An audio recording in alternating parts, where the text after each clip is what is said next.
The Project Gutenberg ebook of Jinrikisha Days in Japan. This ebook is for the use of anyone anywhere in the United States and most other parts of the world at no cost and with almost no restrictions whatsoever. You may copy it, give it away or reuse it under the terms of the Project Gutenberg license included with this ebook or online at www.gutenberg.org. If you are not located in the United States, you will have to check the laws of the country where you are located before using this ebook. Title: Jinrikisha Days in Japan. Author: Eliza Ruhamah Scidmore. Release date: February 19, 2024. Ebook number 72989. Language: English. Original publication: United States, Harper & Brothers, 1891 credits, Peter Becker and the online distributed proofreading team at https://www.pgdp.net. This file was produced from images generously made available by the Internet Archive. Start of the Project Gutenberg ebook. Jinrikisha Days in Japan. Old Court Costume. Jinrikisha Days in Japan by Eliza Ruhamah Scidmore. Wagakuni no Yamato Shima Neni Idzuru Hai Wa Marokoshi Hito Mo, Awagazaramaya. In the ancient Yamato island, my native land, the sun rises, must not even the Western foreigner reverence. Ancient Japanese poem. I cannot cease from praising these Japanese. They are truly the delight of my heart. Saint Francis Xavier. Revised edition. Illustrated. New York and London. Harper & Brothers Publishers. 1902. Copyright 1891, by Harper & Brothers. All rights reserved. Preface. This book has only attempted to present some of the phases of the New Japan as they appeared to one who was both a tourist and a foreign resident in that country. No one person can see it all, nor comprehend it, as the jinrikisha speeds through city streets and over country roads, nor do any two people enjoy just the same experiences, see things in the same light, or draw the same conclusions as to this remarkable people. Japan is so inexhaustible and so full of surprises that to the last day of his stay the tourist and the resident alike are confronted by some novelty that is yet wholly common and usual in the life of the Japanese. The scientists, scholars, and specialists, the poetic and the political writers, who have written so fully of Japan, have omitted many little things which leave the pleasantest impressions on lighter minds. Each decade presents a new Japan, as the wonderful empire approaches nearer to modern and European standards in living, and, in becoming one of the 8 great civilized world powers, Japan has put aside much of its medieval and oriental picturesqueness. Bewildered by its novelty and strangeness, too many tourists come and go with little knowledge of the Japan of the Japanese, and, beholding only the modernized seaports and the capital, miss many unique and distinctly national sights and experiences that lie close at hand. The book will have attained its object if it helps the tourist to see better the Japan that is unchanging, and if it gives the stay-at-home reader a greater interest in those fascinating people and their lovely home. Unfortunately, it is impossible, in acknowledging the kindness of the many Japanese friends and acquaintances, who secured me so much enjoyment and so many delightful experiences, to begin to give the long list of their names. Each foreign visitor must equally feel himself indebted to the whole race for being Japanese, and, therefore, the most interesting population in the world, and his obligation is to the whole people as much as to particular individuals. Since the first edition of this book was published, the treaties have been revised, extraterritoriality and the passport system have been abolished, and a protective tariff adopted. The railway has been extended to Nikko, to Nara, from end to end, and twice across the main island. Foreign hotels have multiplied in seaports and mountain resorts. The guidebook has been modernized, made more companionable and interesting, and a vast literature has been added to the subject Japan. The fall in the price of silver, the adoption of the gold standard, and the increasing army of tourists have more than doubled the cost of living and of all the products of art industry. Japan has twice sent victorious military expeditions to the mainland, and in the relief of the Legations and the occupation of Peking has proved her soldiers first in valor, discipline, equipment, and in humanity to the conquered, and there was abundantly displayed that high passion of patriotism which the Japanese possess in greater degree than any other people. Japan, 6 times revisited, is as full of charm and novelty as when I first went ashore from the wreck of the Tokyo. E.R.S. Washington, D.C., March, 1890. March, 1902. Contents Chap Page I The North Pacific and Yokohama 1-2.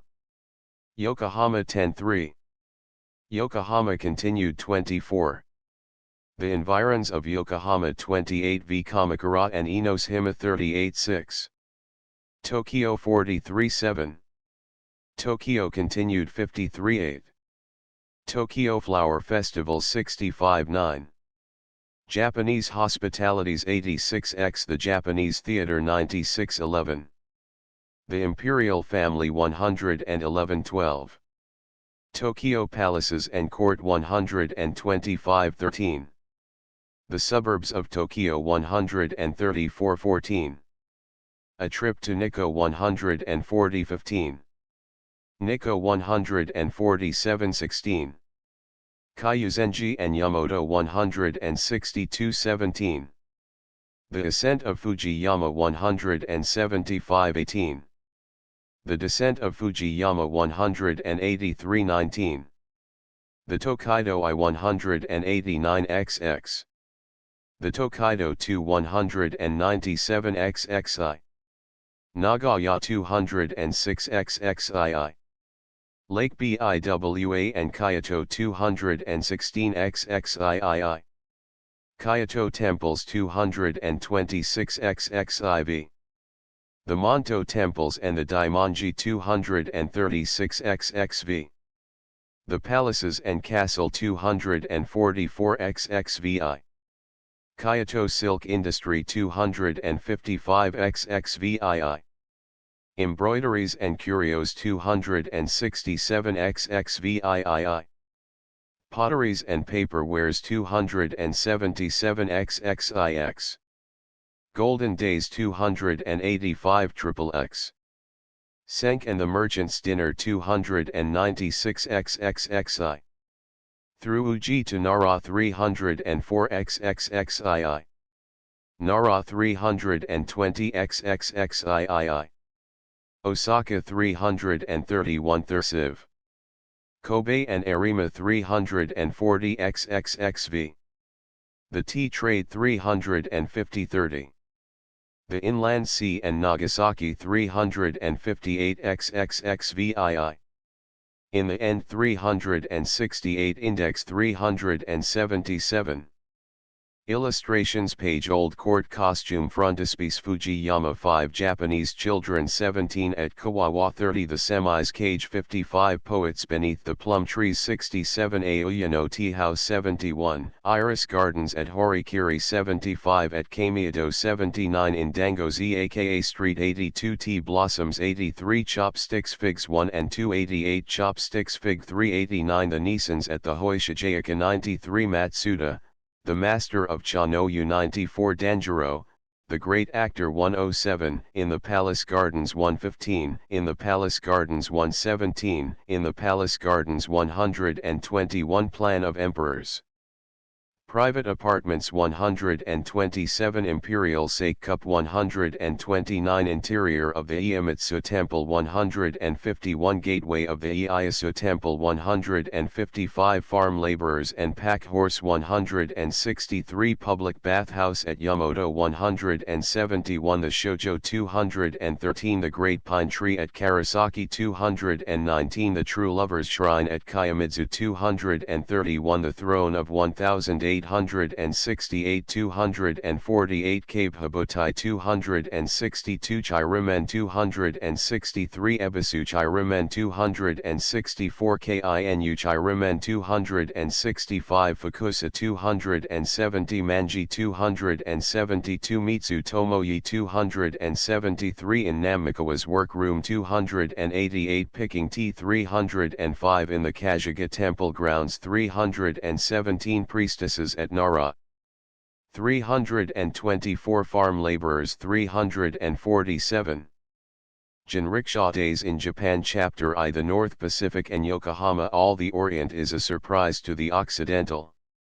Everything is strange, with a certain unreality that makes one doubt half his sensations. To appreciate Japan one should come to it from the mainland of Asia. From Suez to Nagasaki the Asiatic sits dumb and contented in his dirt, rags, ignorance, and wretchedness. After the muddy rivers, dreary flats, and brown hills of China, after the desolate shores of Korea, with their unlovely and unwashed peoples, Japan is a dream of paradise, beautiful from the first green island off the coast to the last picturesque hilltop. The houses seem toys, their inhabitants dolls, whose manner of life is clean, pretty, artistic, and distinctive. There is a greater difference between the people of these idyllic islands and of the two countries to westward, than between the physical characteristics of the three kingdoms, and one recognizes the Japanese as the fine flower of the Orient, the most polite, refined, and aesthetic of races, happy, light-hearted, friendly, and attractive. The bold and irregular coast is rich in color, the perennial green of the hillside is deep and soft, and the perfect cone of Fujiyama against the sky completes the landscape, grown so familiar on fan, lantern, box, and plate. Everyday life looks too theatrical, too full of artistic and decorative effects, to be actual and serious, and streets and shops seem set with deliberately studied scenes and carefully posed groups. Half-consciously the spectator waits for the bell to ring and the curtain to drop. The voyage across the North Pacific is lonely and monotonous. Between San Francisco and Yokohama hardly a passing sail is seen. When the Pacific Mail Steamship Company established the China Line their steamers sailed on prescribed routes, and outward and homeward bound ships met regularly in mid-ocean. Now, when not obliged to touch at Honolulu, the captains choose their route for each voyage, either sailing straight across from San Francisco, in 37 degrees 47 minutes, to Yokohama, in 35 degrees 26 minutes N, or, following one of the great circles farther north, thus lessen time and distance. On these northern meridians the weather is often cold, threatening, or stormy, and the sea rough, but the steadiness of the winds favors this course, and persuades the ship's officers to shorten the long course and more certainly reach Japan on schedule time. Dwellers in hot climates dislike the sudden transition to cooler waters, and some voyagers enjoy it. Fortunately, icebergs cannot float down the shallow reaches of Bering Strait, but fierce winds blow through the gaps and passes in the Aleutian Islands. Canadian Pacific steamers, starting on the 49th parallel, often pass near the shores of Attu, the last little fragment of earth swinging at the end of the great Aleutian chain. The shelter which those capable navigators, Mrs. Lex and Mrs. Aleshine, had the luck to find in their memorable journey, mariners declare to be Midway Island, a circular dot of land in the Great Waste, with a long, narrow, outlying sandbar, where schooners have been wrecked, and castaways rescued after months of imprisonment. The steamer's course from San Francisco to Yokohama varies from 4,500 to 5,500 miles, and the journey takes from 12 to 18 days. From Vancouver to Yokohama it is but 11 days. When the ship's course turns perceptibly southward the mild weather of the Japan Stream is felt.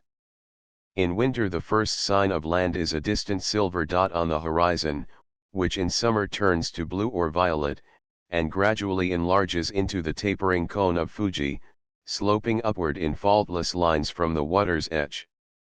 One may approach land many times and never see Fuji, and during my first 6 months in Japan the matchless mountain refused to show herself from any point of view. Cape King, terminating the long peninsula that shelters Yedo Bay, shows first a line of purple cliffs, and then a front of terraced hills, green with rice and wheat, or golden with grain or stubble. Fleets of square-sailed fishing boats drift by, their crews, in the loose, flapping gowns and universal blue cotton head towels of the Japanese coolies, easily working the broad oar at the stern.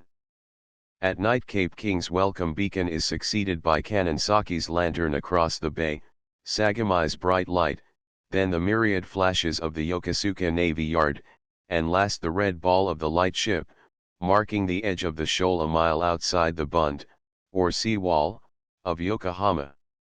When this craft runs up its signal flag a United States man-of-war, if there be one in port, fires 2 guns, as a signal that the American mail has arrived.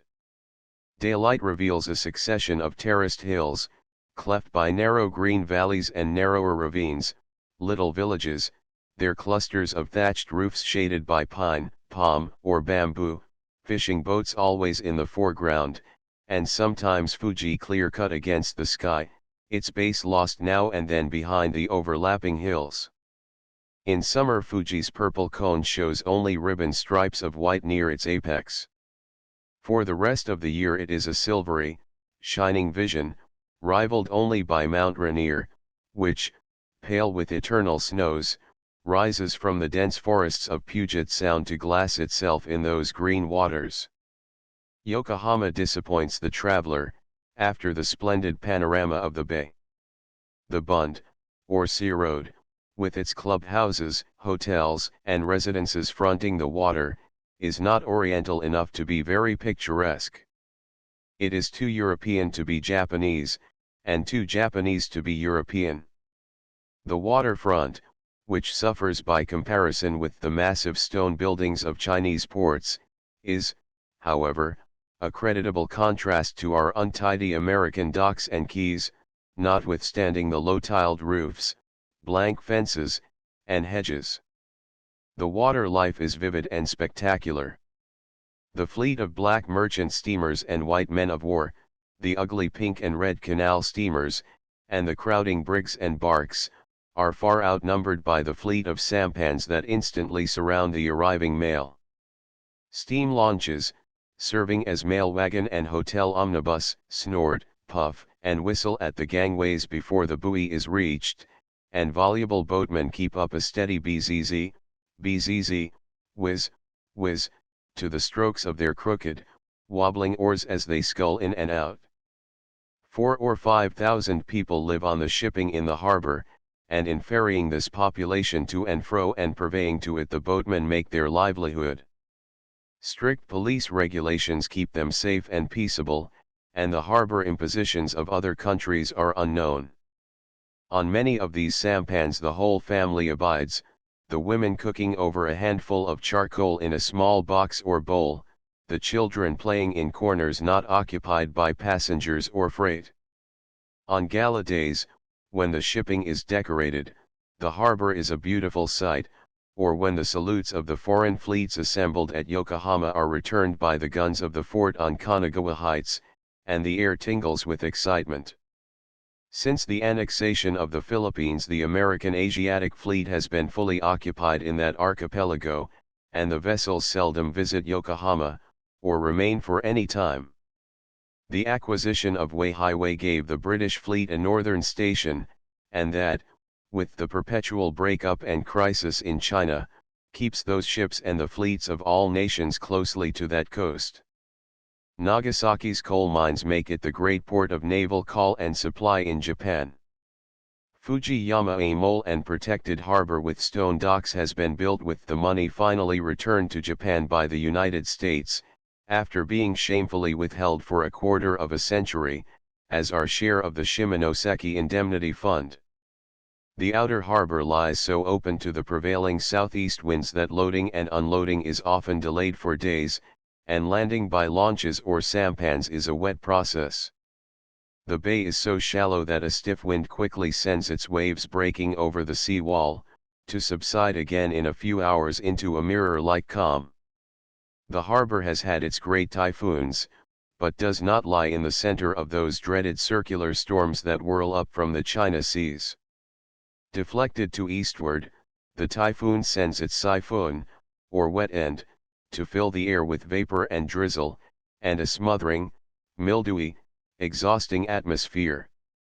A film of mist covers everything, wallpaper loosens, glued things fall apart, and humanity wilts.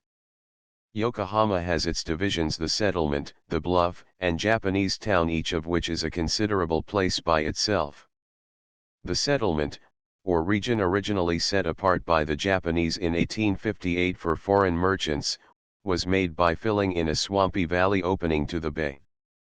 This settlement, at first separated from the Tokaido and the Japanese town of Kanagawa, has become the center of a surrounding Japanese population of over 80,000.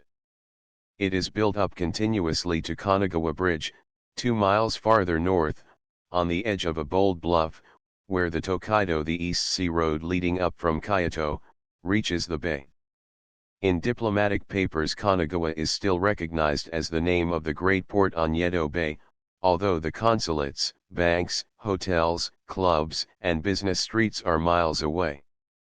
At the Haidaba, or landing place, the traveler is confronted by the Jinrikisha, that big, two-wheeled baby carriage of the country, which, invented by an American, has been adopted all over the East. The Jinrikisha, or kuruma, as the linguist and the upper class more politely call it, ranges in price from $17 to $40, $20 being the average cost of those on the public stands. Some thrifty coolies own their vehicles, but the greater number either rent them from, or work for, companies, and each jinrikisha pays a small annual tax to the government.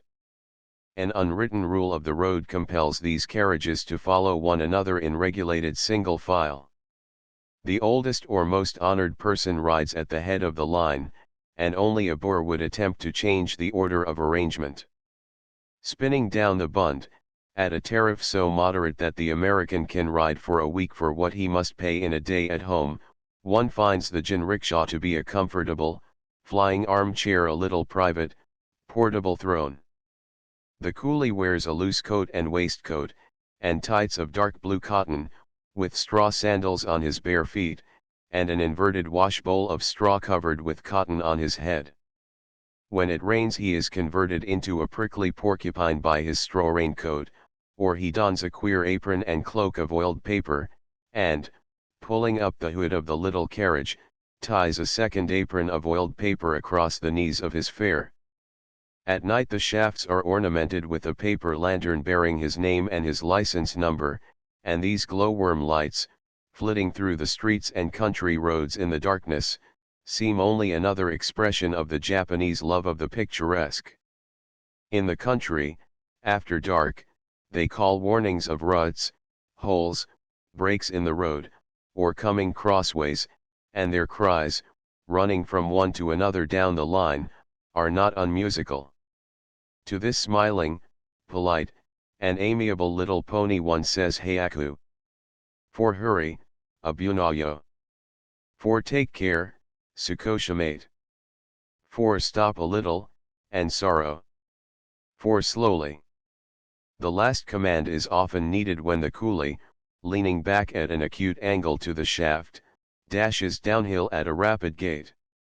Jinrikisha coolies are said even to have asked extra pay for walking slowly through the fascinating streets of open shops. If you experiment with the jinrikisha on a level road, you find that it is only the first pull that is hard. Once started, the little carriage seems to run by itself. The gait of the man in the shafts, and his height, determine the comfort of the ride. A tall coolie holds the shafts too high, and tilts one at an uncomfortable angle.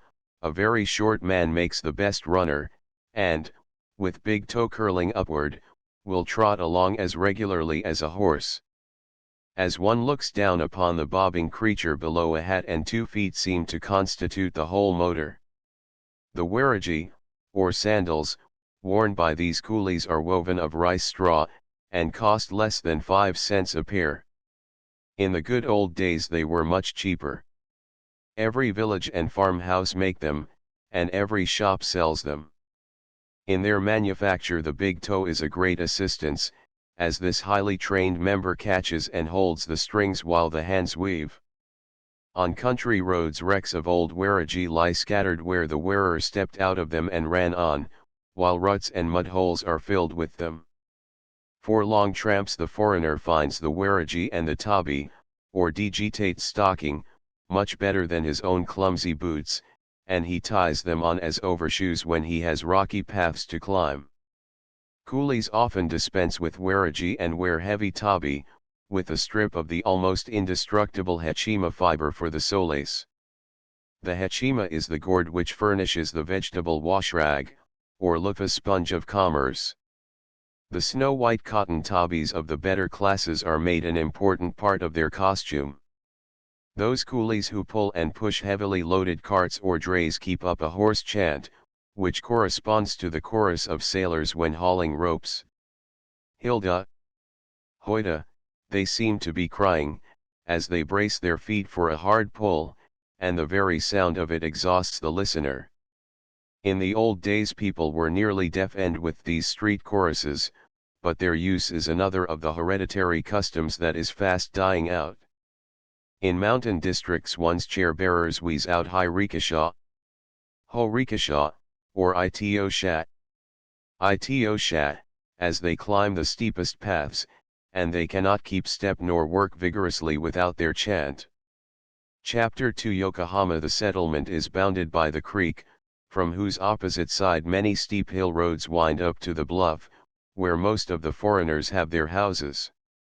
These bluff roads pass between the hedges surrounding trim villas with their beautifully set gardens, the irregular numbering of whose gates soon catches the stranger's eye.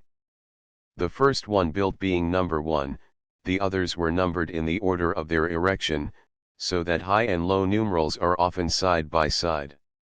To coolies, servants, peddlers, and purveyors, foreign residents are best known by their street door numeration, and number 4 gentleman and number 5 lady are recurrent and adequate descriptions. So well used are the subjects of it to this convict system of identification that they recognize their friends by their alias as readily as the natives do. Upon the bluff stand a public hall, United States and British Marine hospitals, a French and a German hospital, several missionary establishments, and the houses of the large American missionary community. At the extreme west end a colony of Japanese florists has planted toy gardens filled with vegetable miracles, burlesques and fantasies of horticulture, dwarf trees, 100 years old, that could be put in the pocket, huge single flowers, and marvelous masses of smaller blossoms, cherry trees that bear no cherries, plum trees that bloom in midwinter, but have neither leaves nor fruit, and roses, that favorite flower which the foreigner brought with him, flowering in Californian profusion. A large business is done in the exportation of Japanese plants and bulbs, encased in a thick coating of mud, which makes an airtight case to protect them during the sea voyage. Ingenious fern pieces are preserved in the same way. These grotesque things are produced by wrapping in moist earth the long, woody roots of a fine-leafed variety of fern. They are made to imitate dragons, junks, temples, boats, lanterns, pagodas, bells, balls, circles, and every familiar object. When bought they look dead.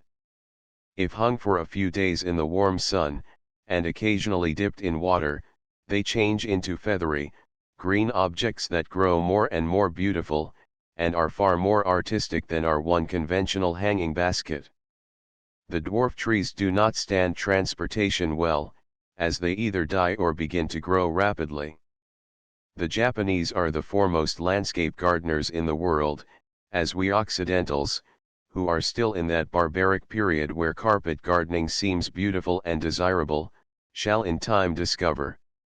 Their genius has equal play in an area of a yard or 1,000 feet, and a Japanese gardener will doubtless come to be considered as necessary a part of a great American establishment as a French maid or an English coachman. From generations of nature-loving and flower-worshipping ancestors, these gentle followers of Adam's profession have inherited an intimacy with growing things, and a power over them that we cannot even understand. Their very farming is artistic gardening, and their gardening half necromancy.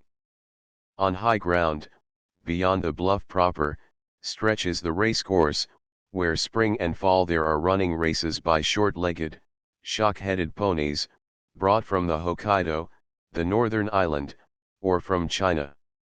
Gentlemen jockeys frequently ride their own horses in flat races, hurdle races, or steeple chases. The banks close, a general holiday reigns throughout the town, and often the emperor comes down from Tokyo. This race course affords one of the best views of Fuji, and from it curves the road made in early days for the sole use of foreigners to keep them off the Tokaido, where they had more than once come in conflict with trains of traveling nobles. This road leads down to the water's edge, and, following the shore of Mississippi Bay, where Commodore Perry's ships anchored in 1858, strikes across a rice valley and climbs to the bluff again. The farmhouses it passes are so picturesque that one cannot believe them to have a utilitarian purpose. They seem more like stage pictures about to be rolled away than like actual dwellings. The new thatches are brightly yellow, and the old thatches are toned and mellowed, set with weeds, and dotted with little gray-green bunches of hen and chickens, while along the ridgepoles is a bed of growing lilies. There is an old wife's tale to the effect that the women's face powder was formerly made of lily root, and that a ruler who wished to stamp out such vanities, decreed that the plant should not be grown on the face of the earth, whereupon the people promptly dug it up from their gardens and planted it in boxes on the roof. The Japanese section of Yokohama is naturally less Japanese than places more remote from foreign influence, but the stranger discovers much that is odd, unique, and oriental. That delight of the shopper, Honchodori, with its fine curio and silk shops, was once without a shop window, the entire front of the cheaper shops being open to the streets, and only the old lacquer and bronzes, ivory, porcelains, enamels, silver, and silks concealed by high wooden screens and walls. Now glass windows flaunt all that the shops can offer. The silk shops are filled with goods distracting to the foreign buyer, among which are the wadded silk wrappers, made and sold by the hundreds, which, being the contrivance of some ingenious missionary, were long known as missionary coats.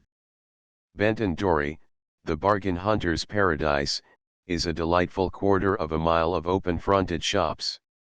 In the silk shops, crapes woven in every variety of cockle and wrinkle and rippling surface, as thin as gauze, or as thick and heavy as brocade, painted in endless, exquisite designs, are brought you by the basketful. Each length is rolled on a stick, and finally wrapped in a bit of the coarse yellow cotton cloth that envelopes every choice thing in Japan, though for what reason no native or foreigner, dealer or connoisseur can tell. Nozawa has a go-down or fireproof storehouse full of cotton crapes, those charmingly artistic fabrics that the Western world has just begun to appreciate. The pock-marked and agile proprietor will keep his small boys running for half an hour to bring in basketfuls of cotton crepe rolls, each roll measuring a little over 11 yards, which will make one straight, narrow kimono with a pair of big sleeves. These goods are woven in the usual 13-inch Japanese width, although occasionally made wider for the foreign market. A Japanese kimono is a simple thing, and one may put on the finished garment an hour after choosing the cloth to make it. The cut never varies, and it is still sewn with baster's stitches, although the use of foreign flat irons obviates the necessity of ripping the kimono apart to wash and iron it. The Japanese flat iron is a copper bowl filled with burning charcoal, which, with its long handle, is really a small warming pan. Besides this contrivance, there is a flat arrow point of iron with a shorter handle, which does smaller and quite as ineffectual service. To an American, nothing is simpler than Japanese money. The yen corresponds to our dollar, and is made up of 100 sen, while 10 rin make 1 sen. The yen is about equal in value to the Mexican dollar, and is roughly reckoned at 50 cents gold United States money. One says dollars or yens indiscriminately, always meaning the Mexican, which is the current coin of the East. The old copper coins, the rin and the oval tempo, each with a hole in the middle, are disappearing from circulation, and at the Osaka Mint they are melted and made into round cents. Old gold and silver coins may be bought in the curio shops. If they have not little oblong silver bulletin, or a long oval gold koban, the silversmith will offer to make some, which will answer every purpose. When you ask for your bill, a merchant takes up his frame of sliding buttons, the soroban, or abacus, and plays a clattering measure before he can tell its amount. The soroban is infallible, though slow, and in the head of the educated Japanese, crowded with thousands of arbitrary characters and words, there is no room for mental arithmetic. You buy 2 toys at 10 cents apiece. Clatter, clatter goes the soroban, and the calculator asks you for 20 cents. Depending entirely on the soroban, they seem unable to reckon the smallest sums without it, and any peddler who forgets to bring his frame may be puzzled. The dealer in old embroideries will twist and work his face, scratch his head, and move his fingers in the air upon an imaginary soroban over the simplest addition, division, and subtraction. At the bank, the shrofa has a soroban a yard long, and merchants say that in bookkeeping the soroban is invaluable, as by its use whole columns of figures can be added and proved in less time than by our mental methods. By an iron bridge, the broad street at the top of Benton Dory crosses one of the many canals extending from the creek in every direction, and forming a network of water passages from Mississippi Bay to Kanagawa. Beyond the bridge is Izakiko, a half-mile of theaters, sideshows, merry-go-rounds, catch-penny games, candy shops, restaurants, second-hand clothes bazaars, labyrinths of curio, toy, china, and woodenware shops.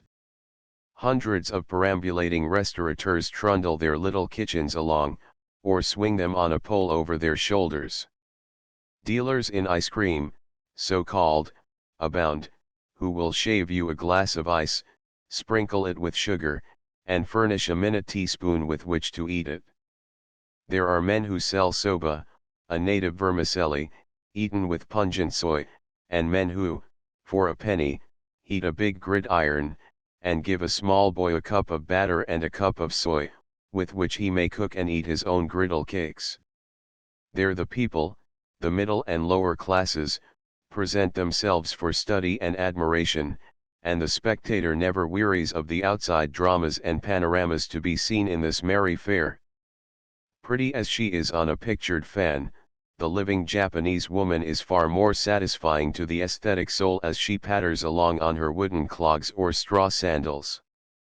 The very poorest, in her single cheap cotton gown, or kimono, is as picturesque as her richer sister in silk and crepe.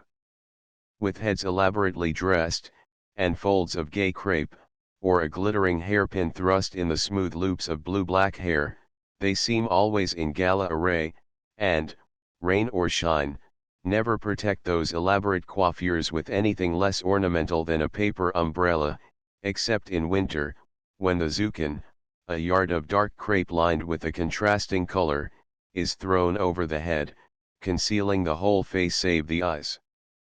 A single hairpin of tortoise shell, sometimes tipped with coral or gold, is all that respectable women of any class wear at one time.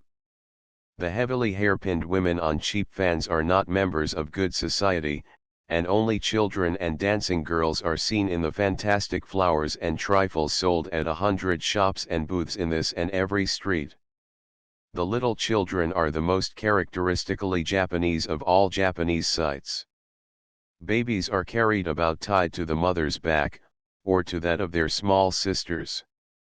They sleep with their heads rolling helplessly round, watch all that goes on with their black beads of eyes, and never cry.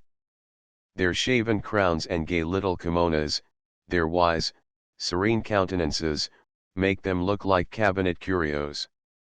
As soon as she can walk, the Japanese girl has her doll tied on her back, until she learns to carry it steadily and carefully. After that the baby brother or sister succeeds the doll, and flocks of these comical little people, with lesser people on their backs, wander late at night in the streets with their parents, and their funny double set of eyes shine in every audience along Izakiko. Japanese children, these out-of-door attractions are constantly changing. Native inventions and adaptations of foreign ideas continually appear. Pigs in Clover and pothook puzzles followed only a few weeks behind their New York season, and street fakirs offer perpetual novelties. Of jugglers the line is endless, their performances filling interludes at theaters, coming between the courses of great dinners, and supplying entertainment to any garden party or flower fete in the homes of rich hosts. More cunning than these gorgeously clad jugglers is an old man, who roams the vicinity of Yokohama, wearing poor cotton garments, and carrying 2 baskets of properties by a pole across his shoulders. On a street corner, a lawn, a piazza, or a ship's deck, he sets up his baskets for a table, and performs amazing feats with the audience entirely encircling him. A hatful of coppers sufficiently rewards him, and he swallows fire, spits out eggs, needles, lanterns, and yards of paper ribbon, which he twirls into a bowl, converts into actual soba, and eats, and by a magic sentence changes the remaining vermicelli into the lance-like leaves of the iris plant. This magician has a shrewd, foxy old face, whose grimaces, as well as his pantomime, his capers, and poses, are tricks in themselves. His chuckling, rippling stream of talk keeps his Japanese auditors convulsed. Sword walkers and knife swallowers are plenty as blackberries, and the phonograph is conspicuous in Izakiko's tents and booths. The skeptic and investigator wastes his time in the effort to penetrate the Japanese juggler's mysteries. Once, at a dinner given by Governor Tateno at Osaka, the foreign guest of honor determined to be cheated by no optical delusions. He hardly winked, so close was his scrutiny, and the juggler played directly to him. An immense porcelain vase having been brought in and set in the middle of the room, the juggler, crawling up, let himself down into it slowly. For half an hour the skeptic did not raise his eyes from the vase, that he had first proved to be sound and empty, and to stand on no trapdoor. After this prolonged watch the rest of the company assailed him with laughter and jeers, and pointed to his side, where the old juggler had been seated for some minutes fanning himself. Chapter 3 Yokohama continued. In the settlement, back of the main street, the Chinese have an ill-smelling corner to themselves. Their greasy walls and dirty floors affront the dainty doll dwellings across the creek, and the airy little box of a tea house, whose lanterns swing at the top of the perpendicular bluff behind them. Vermilion paper, baggy clothes, pigtails, harsh voices, and vile odors reign in this Chinatown. The names on the signs are curiosities in themselves, and Kokai, Taylor, Anai, and Wang Fai, ladies' tailors, are the Poole, Worth, and Felix of the foreign community. Only one Japanese has a great reputation as dressmaker, but the whole guild is moderately successful, and prices are so low that the British and French houses of Yokohama cannot compete with them. There is a large joss house near the Chinese consulate, and at their midsummer, autumn, and New Year's festivals the Celestials hold a carnival of lanterns, firecrackers, incense, paper flowers, varnished pigs, and cakes. The Japanese do not love these canny neighbors, and half the strictures of the passport laws are designed to limit their hold on the business of the country. The Chinese are the stronger and more aggressive people, the hard-headed financiers of the East, handling all the money that circulates this side of India. In every bank Chinese shrofas, or experts, test the coins and make the actual payments over the counters. The money changers are Chinese, and every business house has its Chinese compradore or superintendent, through whom all contracts and payments are made. The Chinaman has the methodical, systematic brain, and no convulsion of nature or commerce makes him lose his head, as the charmingly erratic, artistic, and polite Japanese does. In many foreign households in Japan a Chinese butler, or head boy, rules the establishment, but while his silent, unvarying, clock-like service leaves nothing undone, the attendance of the bright-faced, amiable, and exuberant little natives with their smiles, their matchless courtesy, and their graceful and everlasting bowing is far more agreeable. Homura Temple, whose stone embankments and soaring roof rise just across the creek, is generally the first Buddhist sanctuary seen by the tourist coming from American shores. Every month it has its Matsuri, or festival, but sparrows are always twittering in the eaves, children playing about the steps, and devout ones tossing their coppers in on the mats, clapping their hands and pressing their palms together while they pray. One of the most impressive scenes ever witnessed there was the funeral of its high priest, when more than 100 bonzes, or priests, came from neighboring temples to assist in the long ceremonies, and sat rigid in their precious brocade vestments, chanting the ritual and the sacred verse. The son, who succeeded to the father's office by inheritance, had prepared for the rites by days of fasting, and, pale, hollow-eyed, but ecstatic, burned incense, chanted, and in the white robes of a mourner bore the mortuary tablets from the temple to the tomb. Homura's commercial hum was silenced when the train of priests in glittering robes, shaded by enormous red umbrellas, wound down the long terrace steps and out between the rows of tiny shops to the distant graveyard. Yet after it the crowd closed in, barter and sale went on, jinrikishas whirled up and down, and pattering women and toddling children fell into their places in the tableaus which turned Homura's chief street into one endless panorama of Japanese lower-class life. Halfway up one of the steep roads, climbing from Homura to the bluff, is the famous silk store of Tenabe Gengoro, with its dependent tea house of Seiji-yama, best known of all tea houses in Japan, and rendezvous for the wardroom officers of the fleets of all nations, since Tenabe's uncle gave official welcome to Commodore Perry. When a warship is in port, the airy little lantern-hung houses continuously send out the music of the koto and the samisen, the banjo, bones, and zither, choruses of song and laughter, and the measured hand-clapping that proclaims good cheer in Japan. Tenabe herself has now lost the perfect bloom and beauty of her younger days, but with her low, silver-sweet voice and fascinating manner, she remains the most charming woman in all Japan. In these days Tenabe presides over the silk store only, leaving her sisters to manage the fortunes of the tea house. Tenabe speaks English, French, and Russian, never forgets a face, a name, or an incident, and if you enter, after an absence of many years, she will surely recognize you, serve you sweets and thimble cups of pale yellow tea, and say dozo, dozo, please, please, with grace incomparable and in accents unapproachable. Both living and traveling are delightfully easy in Japan, and no hardships are encountered in the ports or on the great routes of travel. Yokohama has excellent hotels, the home of the foreign resident may be Queen Anne, or colonial, if he like, and the markets abound in meats, fish, game, fruits, and vegetables at very low prices. Imported supplies are dear because of the cost of transportation.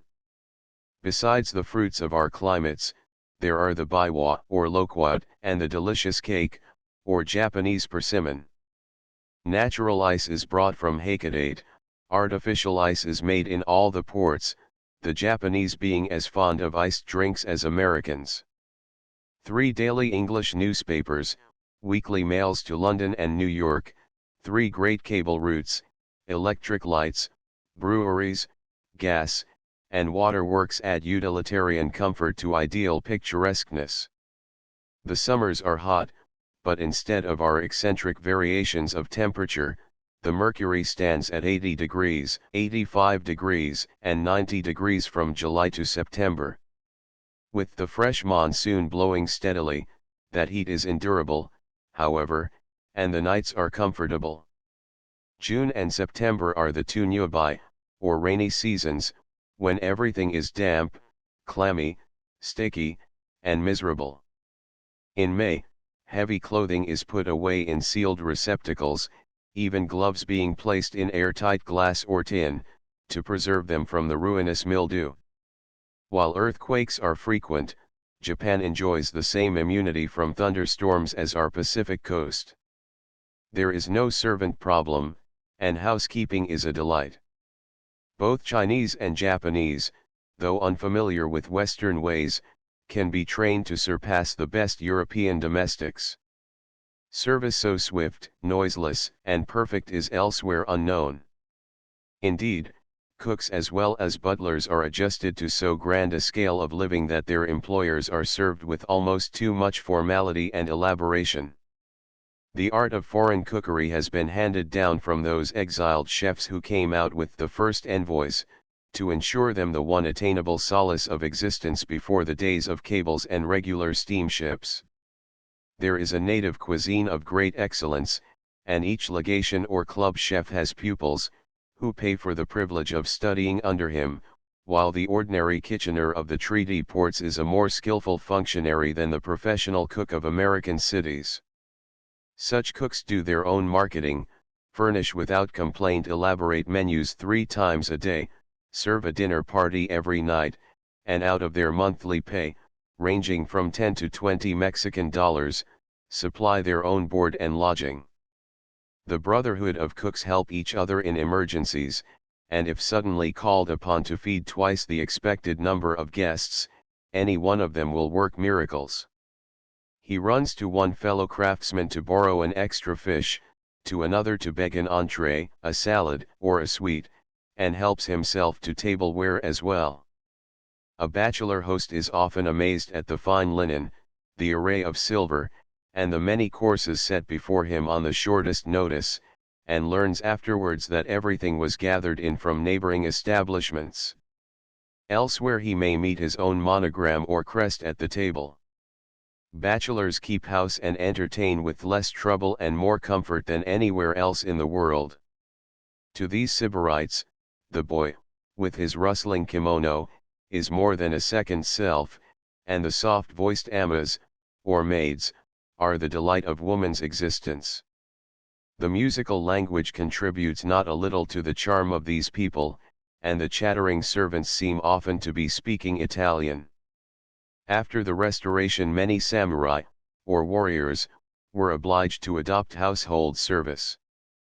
One of these at my hotel had the face of a Roman senator, with the Roman dignity of manner quite out of keeping with his broom and dustpan, or livery of dark blue tights, smooth vest, and short blouse worn by all his class in Yokohama. When a card for an imperial garden party arrived, I asked Tatsu, my imperial Roman, to read it for me. He took it, bowed low, sucked in his breath many times, and, muttering the lines to himself, thus translated them: Mikado want to see Missy, Tuesday, 3 o'clock. When a curio dealer left a piece of porcelain, Tatsu, always critical of purchases, went about his duties slowly, waiting for the favorable moment to give me, in his broken English, a dissertation on the old wares, their marks and qualities, and his opinion of that particular specimen of blue and white. He knew embroideries, understood pictures, and was a living dictionary of Japanese phrase and fable. A pair of Korean shoes procured me a lecture on the ancient relations between Japan and Korea, and an epitome of their contemporary history. Social life in these foreign ports presents a delightful fusion of English, continental, and Oriental customs. The infallible Briton, representing the largest foreign contingency, has transferred his household order unchanged from the home island, yielding as little as possible to the exigencies of climate and environment. The etiquette and hours of society are those of England, and most of the American residents are more English in these matters than the English. John Bull takes his beef and beer with him to the tropics or the poles indifferently, and in his presence Jonathan abjures his pie, and outlaws the words guess, cracker, trunk, baggage, car, and canned. His East Indian experiences of a century have taught the Briton the best system of living and caretaking in hot or malarial countries, and he thrives in Japan. In the small foreign communities at Yokohama, Kobe, and Nagasaki, the contents of the mail bags, social events, and the perfection of physical comfort comprise the interests of most of the residents. The friction of a large community, with its daily excitements and affairs, the delights of Western art, music, and the drama, are absent, and society naturally narrows into cliques, sets, rivalries, and small aims. If most residents did not affect indifference to things Japanese, life would be much more interesting. As it is, the old settler listens with an air of superiority, amusement, and fatigue to the enthusiasm of the newcomer. Not every foreign resident is familiar with the art of Japan, nor with its history, religion, or political conditions. If the missionaries, of whom hundreds reside in Yokohama and Tokyo, mingled more with the foreign residents, each class would benefit, but the two sets seldom touch, the missionaries keep to themselves, and the lives of the other extraterritorial people continually shock and offend them. Each set holds extreme, unfair, and prejudiced views of the other, and affords the natives arguments against both. Socially, Tokyo and Yokohama are one community, and the 18 miles of railroad between the two do not hinder the exchange of visits or acceptance of invitations. When the ministers of state give balls in Tokyo, special midnight trains carry the Yokohama guests home, as they do when the clubs or the naval officers entertain at the seaport town. With the coming and going of the fleets of all nations, great activity and variety pervades the social life. In the increasing swarm of tourists, some prince, duke, or celebrity is ever arriving, visitors of lesser note are countless, and the European dwellers in all Asiatic ports east of Singapore make Japan their pleasure ground, summer resort, and sanitarium. That order of tourist known as the globe-trotter, is not a welcome apparition to the permanent foreign resident. His generous and refined hospitality has been so often abused, and its recipients so often show a half-contemptuous condescension to their remote and uncomprehended hosts, that letters of introduction are looked upon with dread. Now that it has become common for parents to send dissipated young sons around the Horn and out to Japan on sailing vessels, that they may reform on the voyage, a newcomer must prove himself an invalid, if he would not be avoided after he confesses having come by brig or bark. Balls, with the music of naval bands, and decorations of bamboo and bunting, are as beautiful as balls can be. Picnics and country excursions enliven the whole year, and there are perennial dinners and dances on board the men of war. Those East Indian contrivances, the chit and the chit book, furnish a partial check on native servants. The average resident carries little ready money, but writes a memorandum of whatever he buys, and hands it to the seller instead of cash. These chits are presented monthly, but the system tempts people to sign more chits than they can pay. This kind of account keeping is more general in Chinese ports, where one may well object to receive the leaden-looking Mexicans and ragged and dirty notes of the local banks. When one sends a note to an acquaintance, he enters it in his chit book, where the person addressed adds his initials as a receipt, or even writes his answer. The whole social machinery is regulated by the chit book, which may be a source of discord when its incautious entries and answers lie open to any Paul Pry. Summer does not greatly disturb the life of society. Tennis, riding, boating, and bathing are in form, while balls and small dances occur even in July and August. At many places in the mountains and along the coast one may find a cooler air, with good hotels and tea houses. Some families rent country temples near Yokohama for summer occupation, and enjoy something between the habitual Japanese life and Adirondack camping. The sacred emblems and temple accessories are put in the central shrine room, screens are drawn, and the sanctuary becomes a spacious house, open to the air on all sides, and capable of being divided into as many separate rooms as the family may require. Often the priests set the images and altar pieces on a high shelf concealed by a curtain, and give up the whole place to the heretical tenants. In one instance the broad altar shelf became a recessed sideboard, whereon the gilded Buddhas and Quan Nons were succeeded by bottles, decanters, and glasses. At another temple it was stipulated that the tenants should give up the room in front of the altar on a certain anniversary day, to allow the worshippers to come and pray. Chapter 4 The Environs of Yokohama. The environs of Yokohama are more interesting and beautiful than those of any other foreign settlement, affording an inexhaustible variety of tramps, rides, drives, railroad excursions, and sampan trips. At Kanagawa proper the Tokaido comes to the bay's edge, which it follows for some distance through double rows of houses and splendid old shade trees. Back of Kanagawa's bluff lie the old and half-deserted Byokenji temples, crowded on rare fete days with worshippers, merrymakers, and keepers of booths, and at quieter times serving as favorite picnic grounds for foreigners. On the Tokaido, just beyond Kanagawa, is the grave of Richardson, who was killed by the train of the Prince of Satsuma, September 14, 1862. Although foreigners had been warned to keep off the Tokaido on that day, the foolhardy Briton and his friends deliberately rode into the daimyo's train, an affront for which they were attacked by his retainers and severely wounded, Richardson himself being left for dead on the roadside, while the rest escaped. When the train had passed by, a young girl ran out from one of the houses and covered the body with a piece of matting, moving it in the night to her house, and keeping it concealed until his friends claimed it.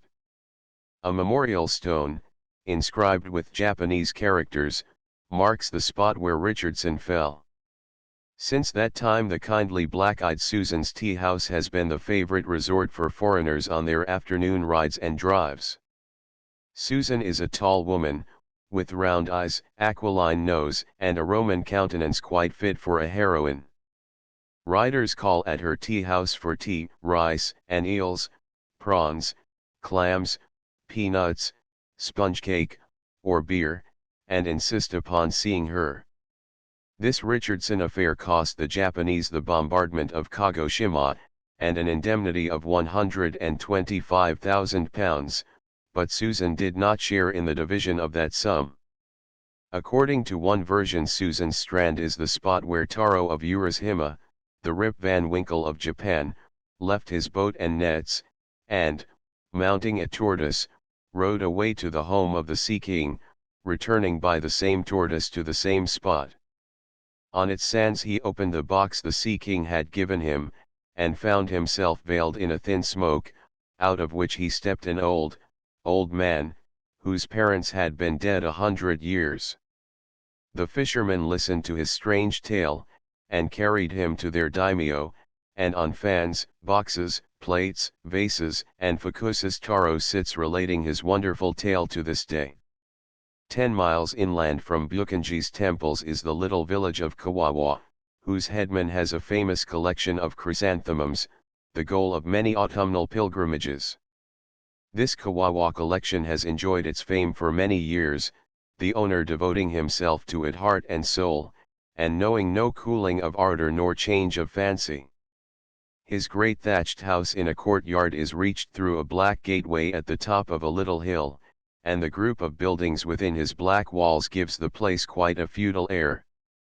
Facing the front of the house are rows of mat sheds, covering the precious flowers that stand in files as evenly as soldiers, the tops soft masses of great rosy, curly-petaled, wide-spreading blooms, shading to every tint of lilac, pink, rose, russet, brown, gold, orange, pale yellow, and snow white. It was there that we ate a salad made of yellow chrysanthemum petals, most aesthetic of dishes. The trays of golden leaves in the kitchen of the house indicated that the master enjoyed this ambrosial feast habitually, and perhaps dropped the yellow shreds in his sake cup to prolong his life and avert calamities, as they are warranted to do. Beyond Kawawa lies a rich silk district, and all the region is marked by thrift and comfort, signs of the prosperity that attends silk-raising communities. At Kawawa from Negishi, where Yokohama's creek debouches into Mississippi Bay, one looks across to Sujita, a fishing village with an ancient temple set in the midst of plum trees and cherry trees that make it a place of fetes in February and April, when those two great flower festivals of the empire, the blossoming of the plum and the cherry, are observed.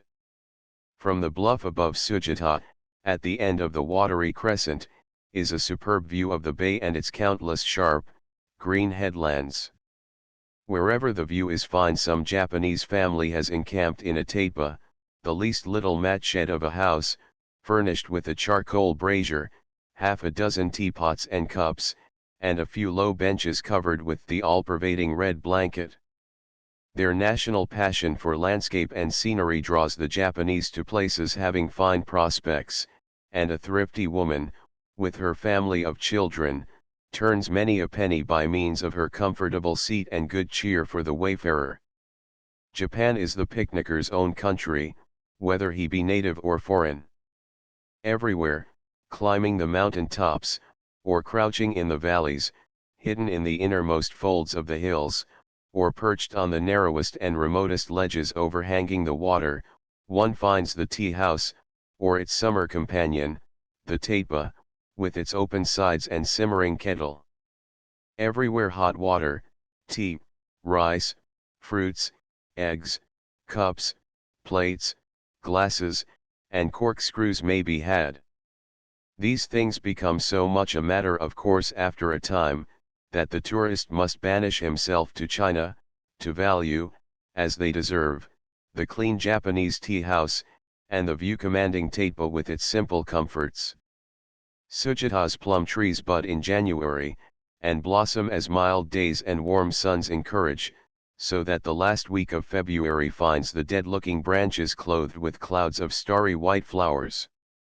The blossoming plum tree is often seen when snow is on the ground, and the hawthorn pattern of old porcelains is only a conventional representation of pale blooms fallen on the seamed ice of ponds or garden lakelets.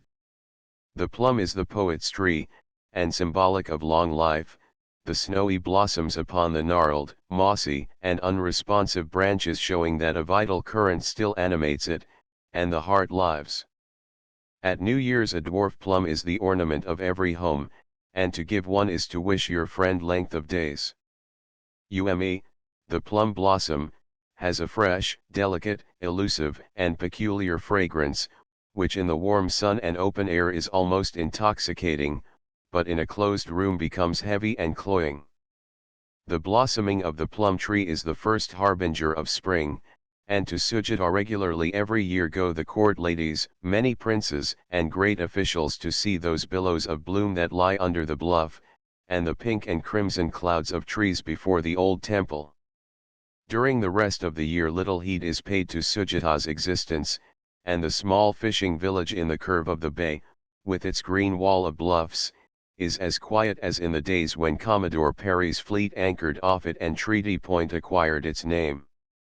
With the blossom Sujita puts on its holiday air, tea houses open, taipa spring from the earth, and scores of low, red-blanketed benches are scattered through the grove, signals of tea and good cheer, equivalent to the iron tables and chairs of Parisian boulevards.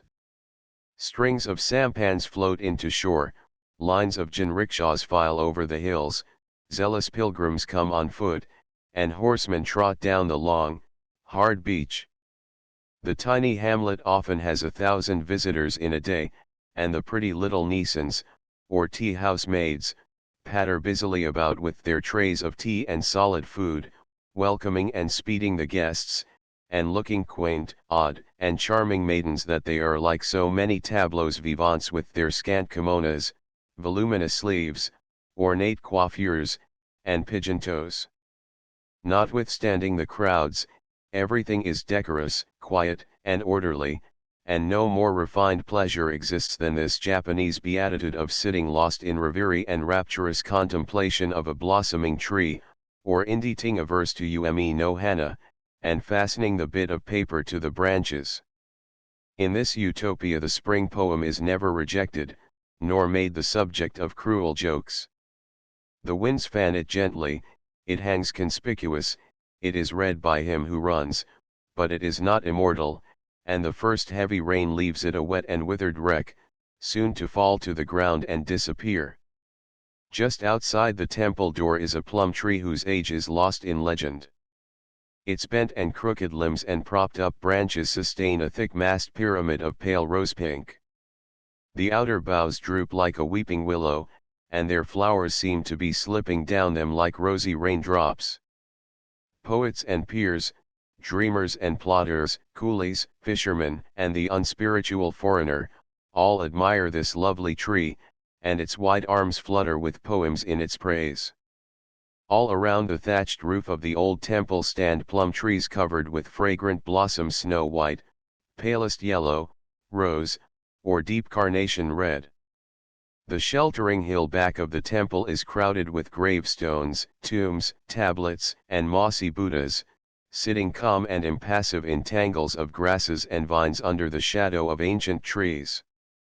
A wide-spreading pine on the crest of the hill is a famous landmark, whence one looks down on the flower-wreathed village, the golden bow of the beach curving from headland to headland, and the blue bay flashing with hundreds of square white sails. It is a place for poesy and daydreams, but the foreign visitor dedicates it to luncheon, table talk, and material satisfactions, and, perhaps, the warm sun and air, and the mild fragrance of the plum blossoms aid and abet the insatiable picnic appetite. All this part of Japan is old, and rich in temples, shrines, and picturesque villages, with a network of narrow roads and shady bypaths leading through perpetual scenes of sylvan beauty. Thatched roofs, whose ridge poles are beds of lilies, shaded by glorified green plumes of bamboo trees, tall, red-barked cryptomerias, crooked pines, and gnarled camphor trees, everywhere charm the eye.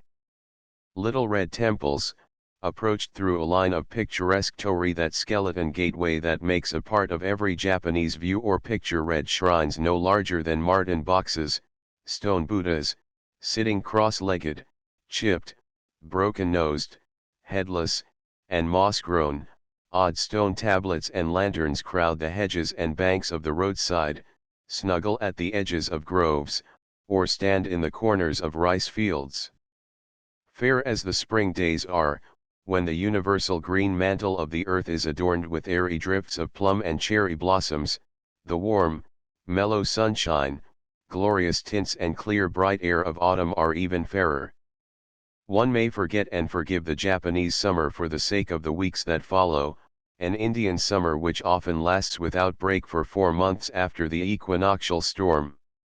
Except that Fujiyama gleams whiter and whiter, there is no suggestion of winter's terrors, and only a pleasant crispness in the bracing and intoxicating air. The maple leaves begin to turn, and a second rose blossoming surpasses that of June in color, prodigality, and fragrance. Autumnal Japan is the typical earthly paradise. Every valley is a floor of golden rice stubble, every hillside a tangle of gorgeous foliage. The persimmon trees hang full of big golden cake, sea, and sky wear their intensest blue, and Fujiyama's loveliness shines out against the western sky. In among the yellowing stubble move blue-clad farmers with white mushroom hats. Before the farmhouses men and women swing their flails, beating the grain spread out on straw matting.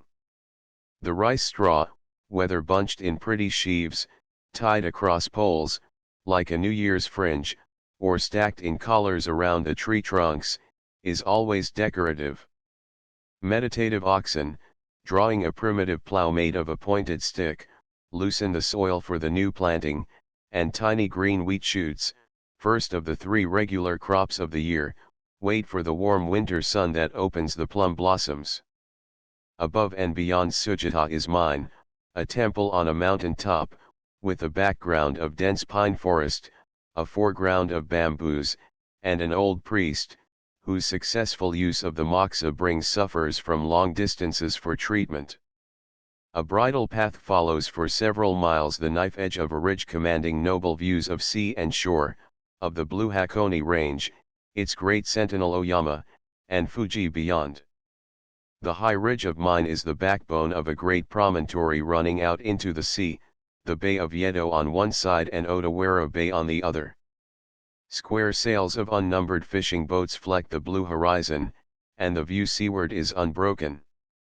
Over an old racecourse and archery range of feudal days the path leads, till at a sudden turn it strikes into a pine forest, where the horses' hoofs fall noiseless on thick carpets of dry pine needles, and the cave-like twilight, coolness, and stillness seem as solemn as in that wood where Virgil and Dante walked, before they visited the circles of the other world. A steep plunge down a slippery, clayey trail takes the rider from the melancholy darkness to a solitary forest clearing, with low temple buildings on one side. Here, massed against feathery fronds of giant bamboos, blaze boughs of fine-leafed maples, all vivid crimson to the tips. While the priests bring sake tubs, and the amato, or outside shutters of their house, to make a table, and improvise benches with various temple and domestic properties, visitors may wander through the forest to open spaces, whence all the coasts of the 2 bays and every valley of the province lie visible, and a column of smoke proclaims the living volcano on Oshima's island, far down the coast. Groups of cheery pilgrims come chattering down from the forest, untie their sandals, wash their feet, and disappear within the temple, where the old priest writes sacred characters on their bared backs to indicate where his attendant shall place the lumps of sticky moksha dough. Another attendant goes down the line of victims and touches a light to these cones, which burn with a slow, red glow, and hiss and smoke upon the flesh for agonizing seconds. The priest reads pious books and casts up accounts, while the patients endure without a groan tortures compared with which the searing with the white-hot irons of Parisian moksha treatment is comfortable. The mine priest has some secret of composition for his moksha dough which has kept it in favor for many years, and almost the only revenue of the temple is derived from this source. Rheumatism, lumbago, and paralysis yield to the moksha treatment, and the Japanese resort to it for all their aches and ills, the coolies' backs and legs being often finely patterned with its scars. The prospect from Mine's promontory is rivaled by that at Kanozan, directly across the bay, one of the highest points on the long tongue of separating land. Here are splendid old temples, almost unvisited by foreigners, but the glory of the place is the view of the 99 valleys, of Yedo Bay, the ocean, and the ever-dominant Fuji-yama. Every Japanese knows the famous landscapes of his country, and the mention of these 99 valleys and the 1,000 pine-clad islands of Matsuyama brings a light to his eyes.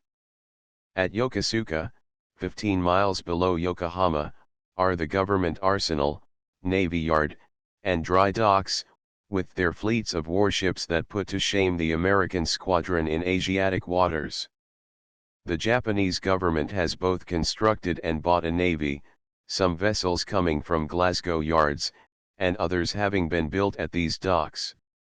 Uraga, reached from Yokosuka by a winding, cornice-like road along the coast, is doubly notable as being the port off which Commodore Perry's ships first anchored, and the place where Midzuame, or millet honey, is made. The whole picturesque, clean little town is given up to the production of the amber sweet, and there are certain families whose Midzuame has not varied in excellence for more than 300 years. The rice, or millet, is soaked, steamed, mixed with warm water and barley malt, and left to stand a few hours, when a clear yellow liquid is drawn off and boiled down to a thick syrup or paste, or cooked until it can be molded into hard balls. Unaffected by weather, it is the best of Japanese sweets, and in its semi-liquid stage is twisted out on chopsticks at all seasons of the year. The older and browner the midzuame is, the better. It may be called the apotheosis of butterscotch, a glorified oriental taffy, constantly urged upon one for one's own good, and conceded by foreign physicians in Japan to be of great value for dyspeptics and consumptives. Though prepared all over the empire, this curative sweet is the specialty of Uraga, and the secrets and formulas held in the old families make for Uraga midzuame, as compared with other productions, a reputation akin to that of the Grande Chartreuse, or Schloss Johannisberger, among other cordials or wines. Street artists mold midzuame paste, and blow it with a pipe into myriad fantastic shapes for their small patrons, while at the greatest banquets, and even on the emperor's table, it appears in the fanciful flowers that decorate every feast. Chapter V. Kamakura and Enos Hima. The contemporary Yankee might anticipate the sage reflections of the future New Zealander on London Bridge were there left enough ruins of the once great city of Kamakura to sit upon, but the military capital of the Middle Ages has melted away into rice fields and millet patches.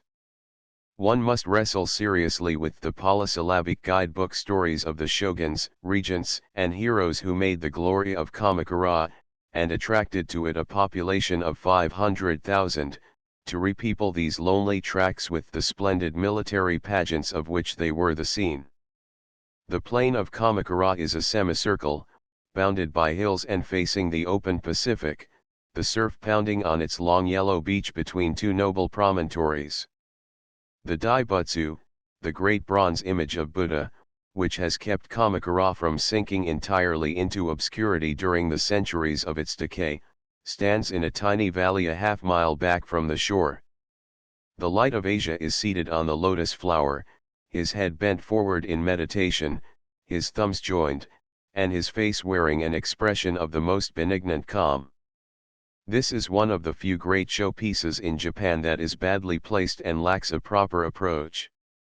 Seen, like the temple gateways and pagodas of Nikko, at the end of a long avenue of trees, or on some height silhouetted against the sky, Daibutsu, Great Buddha, would be far more imposing.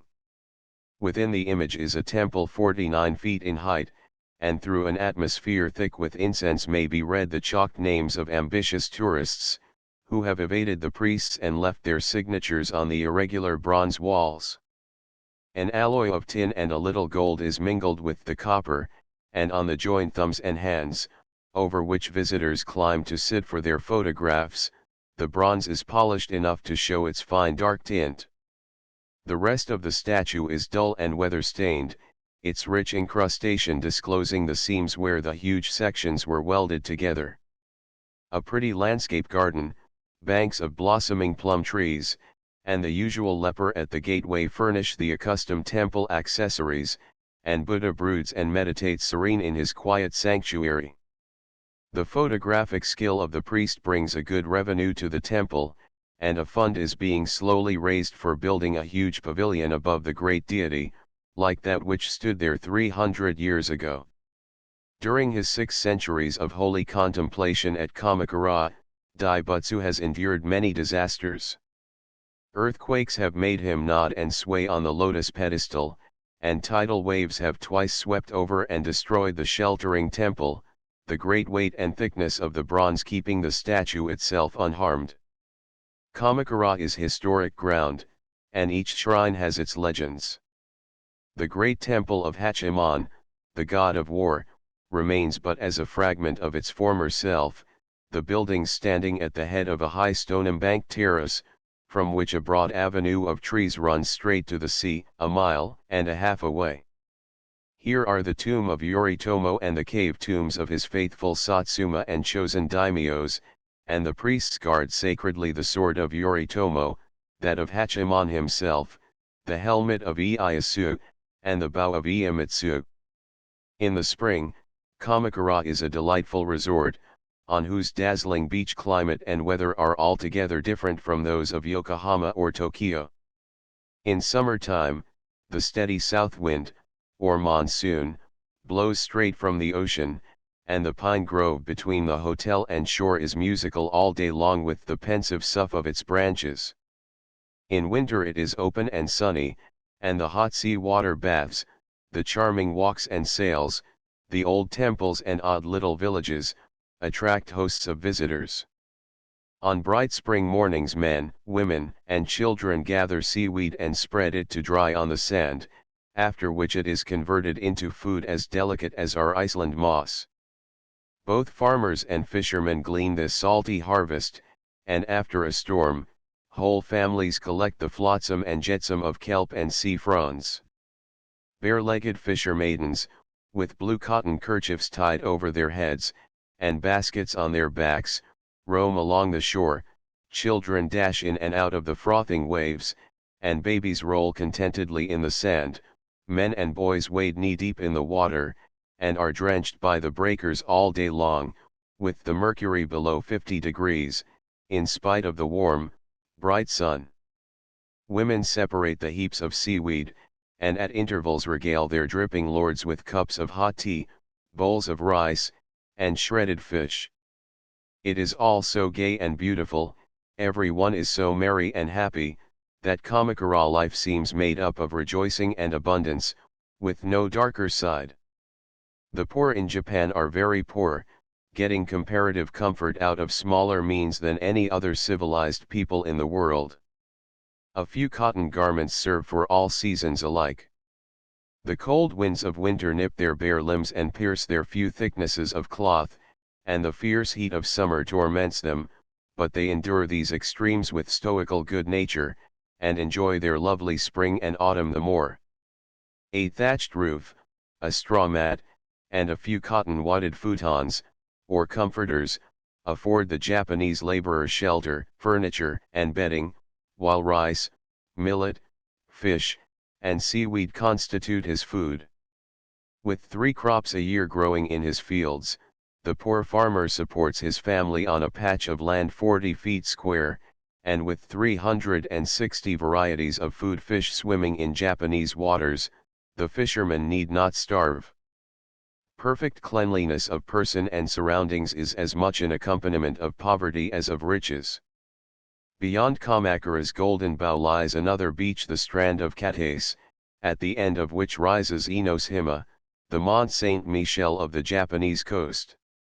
Enoshima is an island at high tide, rising precipitously from the sea on all sides save to the landward, where the precipice front is cleft with a deep wooded ravine, that runs out into the long tongue of sand connecting with the shore at low tide. Like every other island of legendary fame, Enoshima rose from the sea in a single night. Its tutelary genius is the goddess Benten, one of the 7 household deities of good fortune. She is worshipped in temples and shrines all over the woody summit of the island, and in a deep cave opening from the sea. Shady paths, moss-grown terraces, and staircases abound, and little tea houses and tateba offer seats, cheering cups of tea, and enchanting views. The near shores, the limitless waters of the Pacific, and the grand sweep of Odawara Bay afford the finest setting for Fujiyama anywhere to be enjoyed. Enoshima's crest is a very forest of Arden, an enchanted place of lovely shade. The sloping ravine which gives access to it holds only the one street, or footpath, lined with tea houses and shell shops, all aflutter with pilgrim flags and banners. The shells are cut into whistles, spoons, toys, ornaments, and hairpins, and tiny pink ones of a certain variety form the petals of most perfect cherry blossoms, which are fastened to natural branches and twigs. The fish dinners of Enoshima are famous, and the Japanese, who have the genius of cookery, provide more delicious fish dishes than can be named. At the many tateba set up in temple yards or balanced on the edges of precipices, conch shells, filled with a black stew like terrapin, simmer over charcoal fires. This concoction has a tempting smell, and the pilgrims, who pick at the inky morsels with their chopsticks, seem to enjoy it, but in the estimation of the foreigner it adds one more to the list of gluttonous, insipid preparations with which the Japanese cuisine abounds. The great marine curiosity of Enoshima is the giant crab, with its body as large as a turtle, and claws measuring 10, and even 12, feet from tip to tip. These crustaceans are said to promenade the beach at night, and glare with phosphorescent eyes. Another interesting Japanese crab, the Dorypae japonica, comes more often from the inland sea. A man's face is distinctly marked on the back of the shell, and, as the legend avers, these creatures incarnate the souls of the faithful samurai, who, following the fortunes of the Taro clan, were driven into the sea by the victorious Minamoto. At certain anniversary seasons, well known to true believers, the spirits of these dead warriors come up from the sea by thousands and meet together on a moonlit beach. Enoshima must have become the favorite summer resort of the region, had not the whole island been reserved as an imperial domain and site for a seashore palace. When typhoons rage or storms sweep in from the ocean, billows ring the island round with foam, spray dashes up to the drooping foliage on the summit, the air is full of the wild breath and wilder roar of the breakers, while the very ground seems to tremble. The underground shrine of Benton is then closed to worshippers, and looking down the sheer 200 feet of rock, one sees only the whirl and rage of waters that hide the entrance. When these storms rage, visitors are sometimes imprisoned for days upon the island. At low tide and in ordinary seas Benton's shrine is easily entered by a ledge of rocks, the hard thing being the climb up the long stone stairways to the top of the island again. Guides are numerous, and an old man or a small boy generally attaches himself to a company of strangers, and is so friendly, polite, and amiable, that, after escorting it unbidden round the island, he generally wins his cause, and is bidden to Maru Maru, go sightseeing, as escort and interpreter. Chapter 6 Tokyo. The first view of Tokyo, like the first view of Yokohama, disappoints the traveler. The Ginza, or main business street, starting from the bridge opposite the station, goes straight to Nihonbashi, the northern end of the Tokaido, and the recognized center of the city, from which all distances are measured. Most of the roadway is lined with conventional houses of foreign pattern, with their curbstones and shade trees, while the tooting tramcar and the rattling basha, or light omnibus, emphasize the incongruities of the scene. This is not the Yedo of one's dreams, nor yet is it an occidental city. Its stucco walls, wooden columns, glaring shop windows, and general air of tawdry imitation fairly depress one. In so large a city there are many corners, however, which the march of improvement has not reached, odd, unexpected, and Japanese enough to atone for the rest. Through the heart of Tokyo winds a broad spiral moat, encircling the palace in its innermost ring, and reaching, by canal branches, to the river on its outer lines. In feudal days the shogun's castle occupied the inner ring, and within the outer rings were the yashikis, or spread-out houses, of his daimyos. Each gateway and angle of the moat was defended by towers, and the whole region was an impregnable camp. Every daimyo in the empire had his yashiki in Tokyo, where he was obliged to spend 6 months of each year, and in case of war to send his family as pledges of his loyalty to the shogun. The Tokaido and the other great highways of the empire were always alive with the trains of these nobles, and from this migratory habit was developed the passion for travel and excursion that animates every class of the Japanese people. When the emperor came up from Kyoto and made Tokyo his capital, the shogun's palace became his home, and all the shogun's property reverted to the crown, the yashikis of the daimyos being confiscated for government use. In the old days the barrack buildings surrounding the great rectangle of the yashiki were the outer walls, protected by a small moat, and furnished with ponderous, gable-roofed gateways, drawbridges, sally ports, and projecting windows for outlooks. These barracks accommodated the samurai, or soldiers, attached to each daimyo, and within their lines were the parade ground and archery range, the residence of the noble family, and the homes of the artisans in his employ. With the new occupation many yashiki buildings were razed to the ground, and imposing edifices in foreign style erected for government offices. A few of the old yashiki remain as barracks, and their white walls, resting on black foundations, suggest the monotonous street views of feudal days. Other yashiki have fallen to baser uses, and signboards swing from their walls. Modern sanitary science has plucked up the miles of lotus beds that hid the triple moats in midsummer. From the bridges the lounger used to overlook acres of pink and white blossoms rising above the solid floors of bluish-green leaves, but the Philistines could not uproot the moats, which remain the one perfect feudal relic of Japanese Yedo. The many-angled gateways, the massive stone walls and escarpments, all moss and lichen-grown, and sloping from the water with an inward curve, are noble monuments of the past.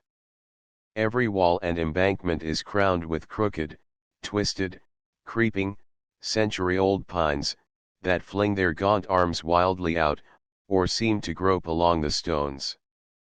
Here and there on the innermost rings of the moat still rise picturesque, many-gabled towers, with white walls and black roofs, survivors from that earlier day when they guarded the shiro or citadel and home of the shogun. The army is always in evidence in Tokyo, and the little soldiers in winter dress of dark blue cloth, or summer suits of white duck, swarm in the neighborhood of the moats. In their splendid uniforms, the dazzling officers, rising well in the saddle, trot by on showy horses. On pleasant mornings, shining companies of cavalry file down the line of the inner moat and through the deep bays of the now dismantled cherry tree gate to the Hibiya parade ground, where they charge and maneuver. When it rains, the files of mounted men look like so many cowled monks, with the peaked hoods of their great coats drawn over their heads, and they charge, gallop, and counter-march through mud and drizzle, as if in a real campaign. Taking the best of the German, French, Italian, and British military systems, with instructors of all these nationalities, the Japanese army stands well among modern fighting forces. There is a military genius in the people, and the spirit of the old samurai has leavened the nation, making the natty soldiers of today worthy the traditions of the past. A large foreign colony is resident in Tokyo, the diplomatic corps, the great numbers of missionaries, and those employed by the government in the university, schools, and departments constituting a large community. The missionary settlement now holds the Tsukiji district near the railway station, that piece of made ground along the shore first ceded for the exclusive occupation of foreigners. Besides being malarial, Tsukiji was formerly the rag pickers district, and its selection was not complementary to the great powers, all of whose legatians have now left it. To reside outside of Tsukiji was permitted to non-officials in extraterritorial times only when in Japanese employ. Any who chose to live in Tokyo were claimed as teachers by some kindly Japanese friend, who became responsible for the stranger's conduct. Before the revision of the treaties with foreign powers, which compacts became operative July 17, 1899, a foreigner could not go 25 miles beyond a treaty port without a passport from the Japanese Foreign Office issued after a personal application to his legation in Tokyo. Each place which he wished to visit had to be named, and immediately upon his arrival at a tea house, the district policeman called for the passport and registered the stranger. Anyone attempting to travel without a passport was promptly escorted to the nearest treaty port. European tourists had a formidable list of rules of conduct which their ministers exhorted them to observe: that they should not quarrel, deface monuments, destroy trees or shrubs, break windows, or go to fires on horseback. The American tourist was trusted to behave without such minute instructions, and at Kobe could visit the Kenko and ask a permit to visit Kyoto without the intervention of his consul, a recognition of the freedom and independence of the American citizen, and a tribute to the individual sovereignty of his nation, concerning which a Japanese poet wrote, "What are those strangely clad beings who move quickly from one spot of interest to another like butterflies flitting from flower to flower? These are Americans, they are as restless as the ocean, in one day they will learn more of a city than an inhabitant will in a year. Are they not extraordinary persons? All the legatians are now on the high ground in the western part of the city near the castle moats. All legation buildings are owned and kept up by their respective governments. The Japanese government, having offered to give the land if the United States would erect a permanent legation, finally built and rented the present structure to the Great Republic before it was purchased. The English possess a whole colony of buildings in the midst of a large walled park, affording offices and residences for all the staff. Germany, Russia, France, and the Netherlands own handsome houses with grounds. The Chinese legation occupied part of an old yashiki until a beautiful modern structure replaced the spread-out house of such picturesqueness, and iron grills succeeded the quaint, old pea-green and vermilion gateway. The showplaces of Tokyo are the many government museums at Uyeno Park, the many mortuary temples of the Tokugawa shoguns at Shiba and Uyeno, the popular temple of Asakusa, and the Shinto temple at the Kyuden, with its racecourse and view of the city, but the Kanda, the Kamiado, the Hachiman temples, many by-streets and queer corners, the outdoor fairs, the peddlers, and shops give the explorer a better understanding of the life of the people than do the great monuments. Here and there he comes upon queer old nameless temples with ancient trees, stones, lanterns, tanks, and urns that recall a forgotten day of religious influence, when they possessed priests, revenues, and costly altars. An army of jinrikisha coolies waits for passengers at the station, and among them is that Japanese Mercury, the winged-heeled Sanjuro, he of the shaven crown and gun-hammer topknot of samurai days. His biography includes a tour of Europe as the servant of a Japanese official. On returning to Tokyo he took up the shafts of his kuruma again, and is the fountainhead of local news and gossip. He knows what stranger arrived yesterday, who gave dinner parties, in which tea-house the men-of-war gentlemen had a geisha dinner, where your friends paid visits, even what they bought, and for whom court or legation carriages were sent. He tells you whose house you are passing, what great man is in view, where the next matsuri will be, when the cherry blossoms will unfold, and what plays are coming out at the Shintomiza. Sanjuro is cyclopedic at the theater, and as a temple guide he exhales ecclesiastical lore. To take a passenger on a round of official calls, to and from state balls or a palace garden party, he finds bliss unalloyed, and his explanations pluck out the heart of the mystery of Tokyo. Mikado's mama, prattles Sanjuro in his baby English, as he trots past the green hedge and quiet gate of the Empress Dowager's palace, and Tenno-san, he murmurs, in odd tones, as the lancers and outriders of the emperor appear.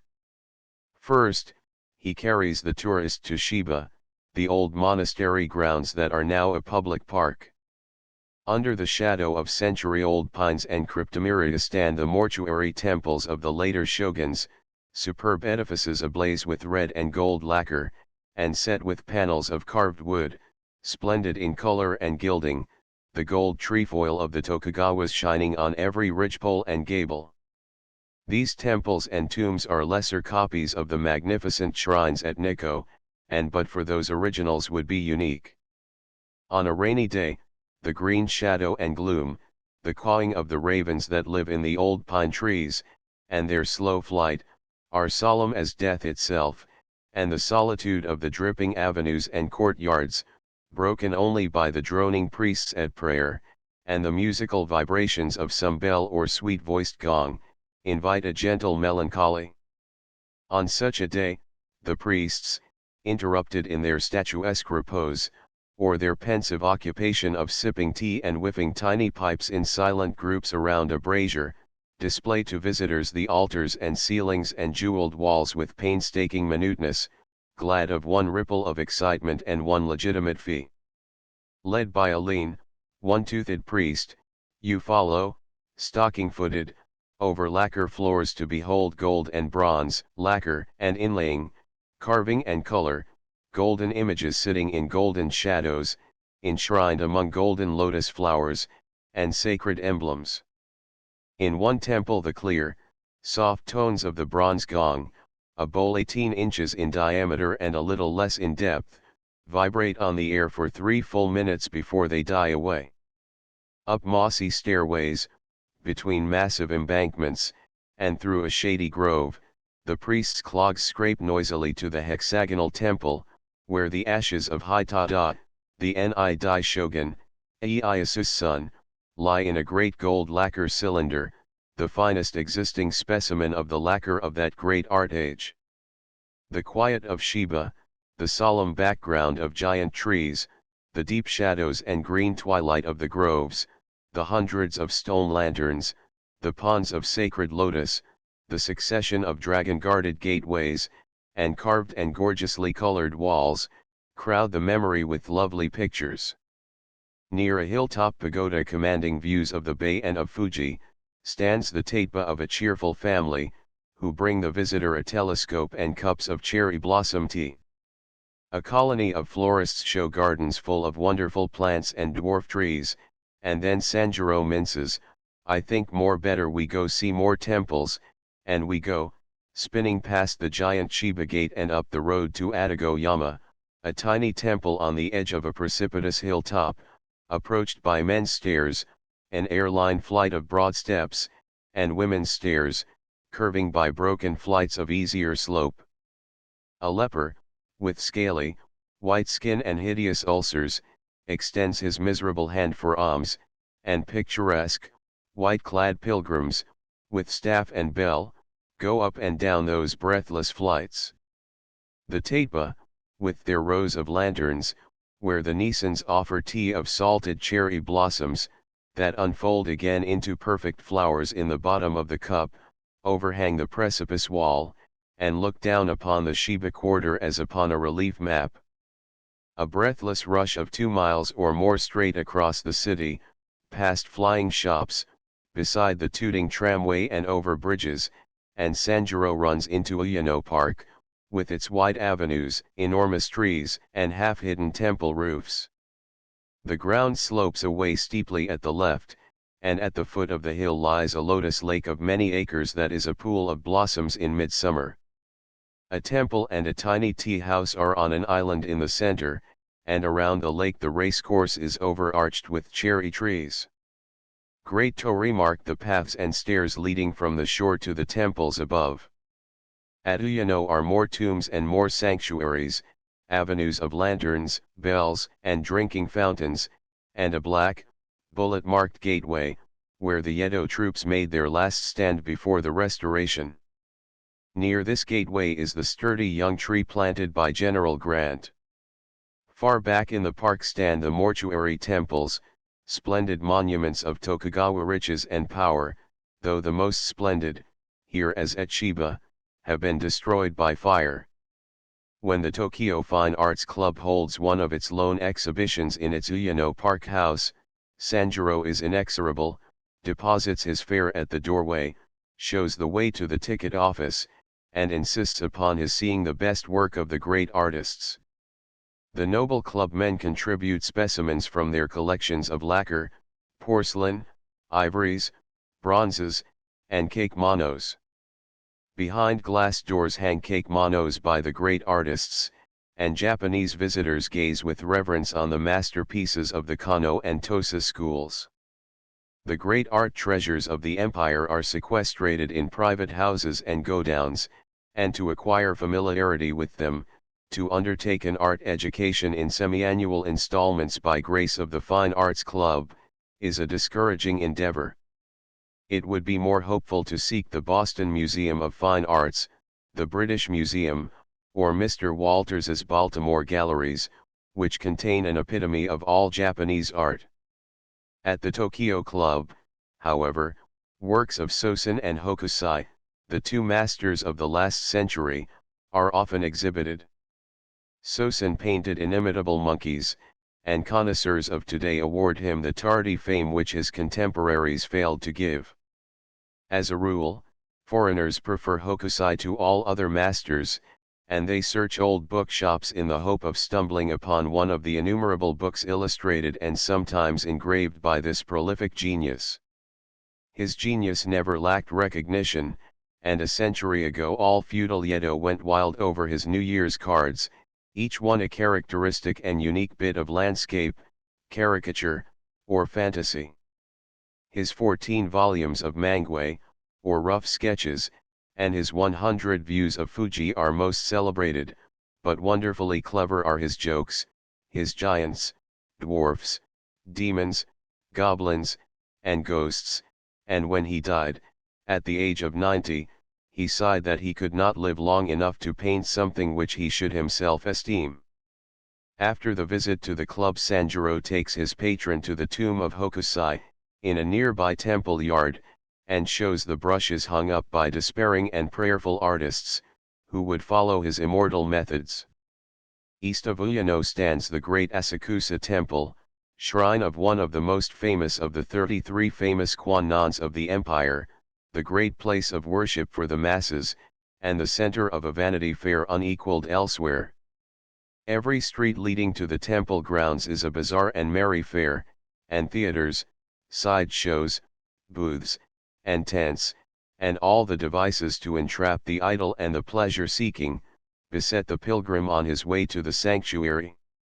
In florists' gardens are shown marvels of floriculture, in their ponds swim goldfish with wonderfully fluted tails, and in tall bamboo cages perch Tosa chickens with tail feathers 10 and 12 feet long. Menageries draw the wondering rustics, and they pay their coppers for the privilege of toiling up a wood, canvas, and pasteboard Fuji-yama to view the vast plain of the city lying all around it, and on timbered slopes enjoy tobogganing in midsummer. Penetrating to the real gateway, it is found guarded by giant Neo, whose gratings are spotted with the paper prayers that the worshipful have chewed into balls and reverently thrown there. If the paper wad sticks to the grating, it is a favorable omen, and the believer may then turn the venerable old prayer wheel, and farther on put his shoulder to the bar, and by one full turn of the revolving library of Buddhist scriptures endow himself with all its intellectual treasure. The soaring roof of the great temple is fitly shadowed by camphor trees and cryptomeria that look their centuries of age, and up the broad flagging there passes the ceaseless train of believers. One buys corn and feeds the hundreds of pigeons, messengers of the gods, who live secure and petted by all the crowds in the great enclosure, or pays his penny to secure the release of a captive swallow, that flies back every night to its owner. At the foot of the steps the pilgrim begins to pray, and, ascending, mumbles his way to the altar. The colossal money box, which is said to gather in over $1,000 on great holidays, rings and echoes well to the fall of the smallest coin. The sides of the temple are open to the air, and the visitor may retain shoes and clogs, so that the clatter of these wooden soles, the pilgrims clapping and mumbling, mingle in one distracting roar. Tame pigeons fly in and out through the open walls, and children chase each other across the floor, but behind the grating candles burn, bells tinkle, priests chant, and rows of absorbed worshippers clap, toss their coppers, and pray, oblivious of all their surroundings. Chapter 7 Tokyo continued. There are no such holiday makers as the Japanese. The whole 12-month is fete time, and the old year held 365 festivals and anniversaries. All the great days of the Chinese calendar are observed, and the death day of past sovereigns, instead of the birthday, while each religion, each sect, each temple, and each neighborhood has its own fete or matsuri, religious in its origin. Every night different temple grounds and different streets glow with lanterns and torches. An outdoor fair is in full progress, and happy, laughing, chattering men, women, and children enjoy it all. The evening flower fairs are as characteristic and picturesque as anything in Japan. The smoke of blazing flambeaux, the smell of the women's camellia seed hair oil, and the mingled odors from booths and portable restaurants, are not enticing on a hot night, but at least they offend in an artless Japanese way. The booths along the whole length of the Ginza offer innumerable odd notions, queer toys, pretty hairpins, curios, and indescribable trifles, every night in the year.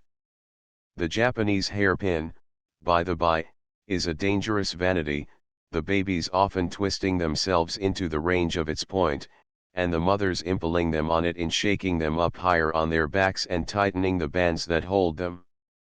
The comic and ingenious toys, embodying the simplest principles of mechanics, and by the aid of a little running water, or the heat of a candle, performing wonderful feats, are such trifles of bamboo, thin pine, paper, or straw, as American children would destroy at a touch. Yet the more truly civilized Japanese little people play with them for weeks, and they toddle home with minute wicker cages of semi, or cicada, on one finger, content to hang them up and listen peaceably to the strident captives chirping me me me all day long. The semi's cage the first week of March is gala time for the small girls of Japan, when their Hina Matsuri, or Feast of Dolls, is celebrated. Then do toy shops and doll shops double in number and take on dazzling features, while children in gay holiday clothes animate the streets.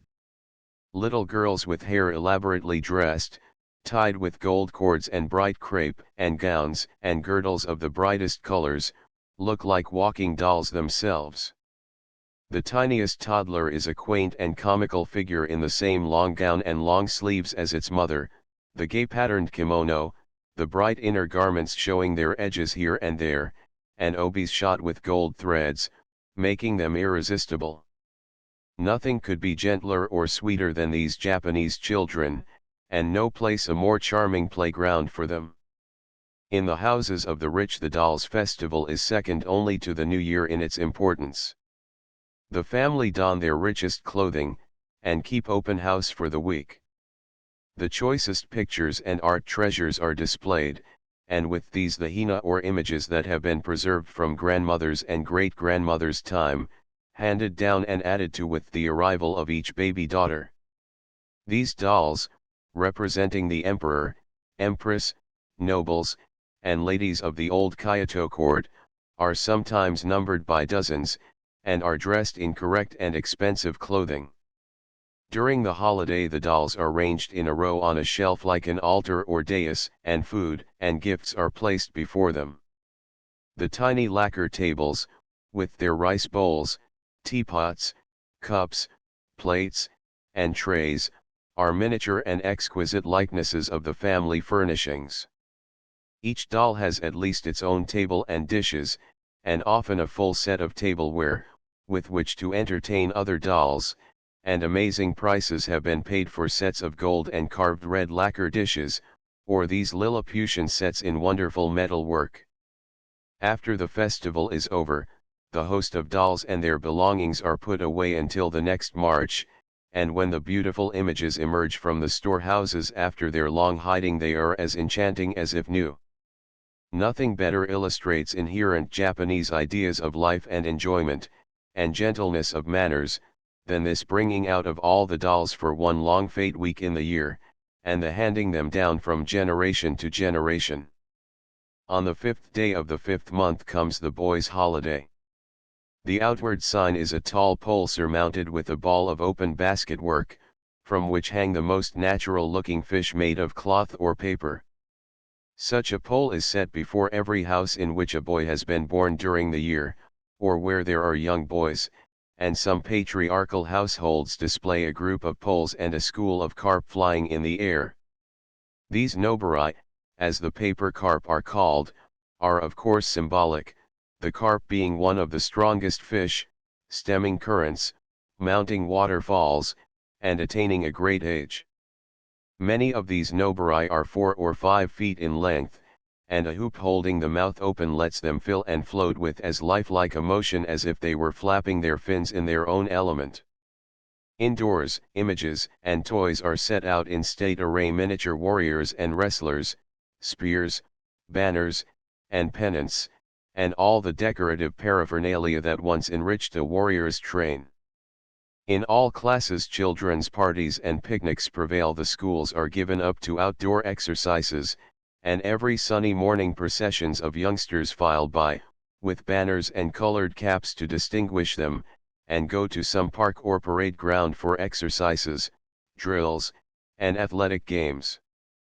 Besides the public schools maintained by government, there are scores of private schools and mission schools. With its higher institutions reaching up to the Imperial University, with its special schools of law, medicine, engineering, science, and the arts, Tokyo offers the best education to the youth of Japan. The public school system is the equal of that of the United States, and the government employs foreign teachers in even the remotest provincial schools. At a kindergarten, the aristocratic pupils, with the repose of manner inherited from generations of courtly and dignified ancestors, trot in their little long-sleeved kimonos, like a Mikado opera company seen through the wrong end of an opera glass, sit down demurely around low tables, and fold their hands like so many old men and women of the kingdom of Lilliput. There is no tittering, no embarrassment, nor self-consciousness, and these grave and serious mites will take the blocks from the teachers with a reverent bow and present them to other children with another formal salute, quite as their grandfathers might have done at court.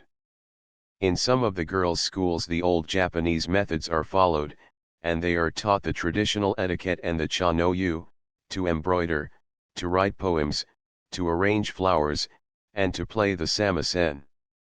The koto, once almost obsolete, is restored to favor, and girls delight to touch the sweet-toned, horizontal harp. The great summer festival is the opening of the river. This is the beginning of the nightly water fetes on the Sumidagawa, and in the innumerable tea houses that line its banks. This fete, appointed for the last week of June, is often postponed to the more settled season of July. Flat-bottomed houseboats, with open sides, awnings hung round with lanterns, and sturdy boatmen at either end of the craft, go up the river by hundreds and thousands at sunset, gliding out from the creeks and canals that everywhere intersect the city. The glittering fleet gathers in the broad stretch of stream lying between the Asakusa Bashi and the Ryogoku Bashi, and these two bridges are black with spectators. The rows of tea houses lining both shores spread red blankets over the balcony railings, and hang row upon row of lanterns along balustrades and eaves. With their rooms thrown wide open to the water, they themselves look like great lanterns. Every room of every house has its dinner party, the tea house of the 1,000 mats being engaged months beforehand, and every maiko and geisha bespoken. Boats command double prices, and nearly every boat has its family group, little children in holiday dress, their elders in fresh silk, crepe, gauze, or cotton kimonos, sitting on the red floor cloth, each with a tray of dolls' dishes, filled with the morsels of dainty things that make up a Japanese feast, and sake bottles circulating freely. The lines of lanterns shed a rose-colored light over all, and at one end a pretty maiko goes through her graceful poses, the company keeping time with her in rhythmical hand-clappings. Peddlers of fruit, candies, fireworks, and sake, performing jugglers, acrobats, and storytellers, floating restaurants, theaters, sideshows, and boatloads of musicians row in and out among the rest. Talk, laughter, and the wailing notes of samisens fill the air with a hum that swells to cheers and roars as the swift rockets fill the air with balls, fountains, sheaves, sprays, jets, and trails of light, or fiery dragons, wriggling monsters, rainbows, and waterfalls shine out on the dark night sky. Although sake flows everywhere, there is no drunkenness or disorder to degrade these gentle, cheerful merrymakers. Fires are among the thrilling but picturesque experiences of city life, confined chiefly to the winter months. The annual losses of Japan through conflagrations are very great, and Tokyo has been destroyed many times. The flimsy little straw-matted, wooden houses are always ready to blaze, and if a lamp explodes, a brazier upsets, or a spark flies, the whole place is in flames, which leap from roof to roof until the quarter is kindled. Each time a burned district is rebuilt, the streets are widened, a measure which preserves property but ruins picturesqueness, for the broad thoroughfares, lined with low, unpainted buildings, make the modern Japanese city monotonous and uninteresting. The diminutive Japanese dwellings, of toy-like construction, rest on corner posts set on large rocks, and made stable by their heavy roofs of mud and tiles. Fires are stemmed only by tearing down all buildings in the path of the flames, which is done as easily as a house of cards is overturned. A rope, fastened to one of the upright corner posts, brings the structure down with a crash, while the heavy roof covers it like an extinguisher.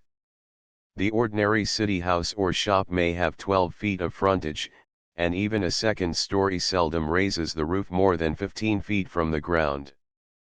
To hear of 1,000 houses being burned in a night is appalling, but 1,000 of these Lilliputian dwellings and their microscopic landscape gardens would not cover more area than 2 or 3 blocks of a foreign city. Each section or ward has a high tower or ladder, with a long bell, and from this lookout the watchman gives the alarm or the near policeman sounds the fire bell. Pandemonium follows, for a more excitable being than the Japanese does not exist, and the fire bell's clang is suggestive of many sad and terrible experiences. Besides the municipal fire brigade with their ladders and hand pumps, each ward maintains private watchmen and firemen. These watchmen roam their beats from dusk to daylight, jingling the loose iron rings on the tops of their long staffs. Throughout the night the watchmen's clinking rings are heard at half-hour intervals or oftener. The policemen, on the contrary, go about quietly, lurking in shadow to pounce upon malefactors, and foreigners, mistaking the fire guardian for the constable, have pointed many jokes at his noisy progress. When the alarm bell clangs, friends rush to help friends in saving their effects, and thieves make the most of the opportunity. Blocks away from the fire agitated people gather up mats, screens, bedding, clothing, and cooking utensils, and hurry from the neighborhood. Then does the simplicity of Japanese life justify itself. No cumbrous furniture is rolled out, to be broken in the transit, no tables, chairs, or clumsy beds are ruined in the saving. One small handcart holds the roll of wadded comforters and gowns that compose the bedding of the family, their clothing, and their few other effects. The sliding paper screens are slipped from their grooves, the thick straw mats are taken from the floor, and the household departs, leaving but the roof, corner posts, and rough floor behind them. Processions of these refugees stream away from the burning quarter, and the heart of the spectator goes out to the poor people, who, with so little, live so cheerfully and suffer so bravely. The emblems or rallying banners always carried by native fire companies astonish foreign eyes. Glorified drum majors' sticks, gigantic clubs, spades, hearts, diamonds, balls, crescents, stars, or puzzles, are borne aloft by the color-bearer of the detachment, who stands in the midst of smoke, sparks, and the thickest of the hurly-burly, to show where his company is at work. Thrilling tales are told of these Casabiancas remaining on roofs or among flames until engulfed in the blazing ruins. Sometimes carpenters begin to build new habitations on the still smoking ground, stepping gingerly among hot stones and tiles. The amazing quickness with which Japanese houses rise from their ashes defies comparison. In 12 hours after a conflagration, the little shopkeepers will resume business at the old stand. Fire insurance is not suited to this country of wood and straw dwellings, but thatched roofs are giving way to tiles in the cities, and brick is more and more used for walls. Stone is too expensive, and, in this earthquake country, open to greater objections than brick. The stone walls sometimes seen are a sham, the stones being thin slabs nailed on the wooden framework of a house, like tiles or shingles, to rattle down in a harmless shower when the earth heaves and rocks. Steam fire engines are unknown, and hand grenades are inevitably forgotten in the excitement of a conflagration. Earthquakes, though frequent, are fortunately not severe, and only one catastrophe has been suffered since the convulsions of 1854 and 1855, which the malcontents attributed to the wrath of the gods at the spectacle of foreign barbarians entering the country. The old myth, that the earth, meaning the islands of Japan, rests upon the back of a huge fish, whose writhings cause these disturbances, places the head of the Leviathan beneath Yuzo, its tail under the southern island, and its vital and active body below Yokohama and Tokyo. Now the government has a seismologist on its university staff, and each tremor or palpitation is accurately recorded, the average number reaching 400 annually. Kobe and Kyoto seldom experience even the slightest motion, but in the vicinity of the capital one becomes fairly accustomed to the unpleasant visitation. A slight disturbance sets lamps and chandeliers vibrating, with a heavier rock all bric-a-brac not wired fast to cabinets, mantels, or tables, slides to the floor, and a harder shock loosens tiles, wrenches timbers, and sends brick chimneys, not boxed in wood or sheet iron, crashing through the roofs. A small house rattles as if the earthquake fish had come out of the sea and seized it as a terrier does a rat. Pebbles grate in garden paths, tall evergreens snap their tops like switches, bells ring, clocks stop, and people rush frantically to open spaces or streets.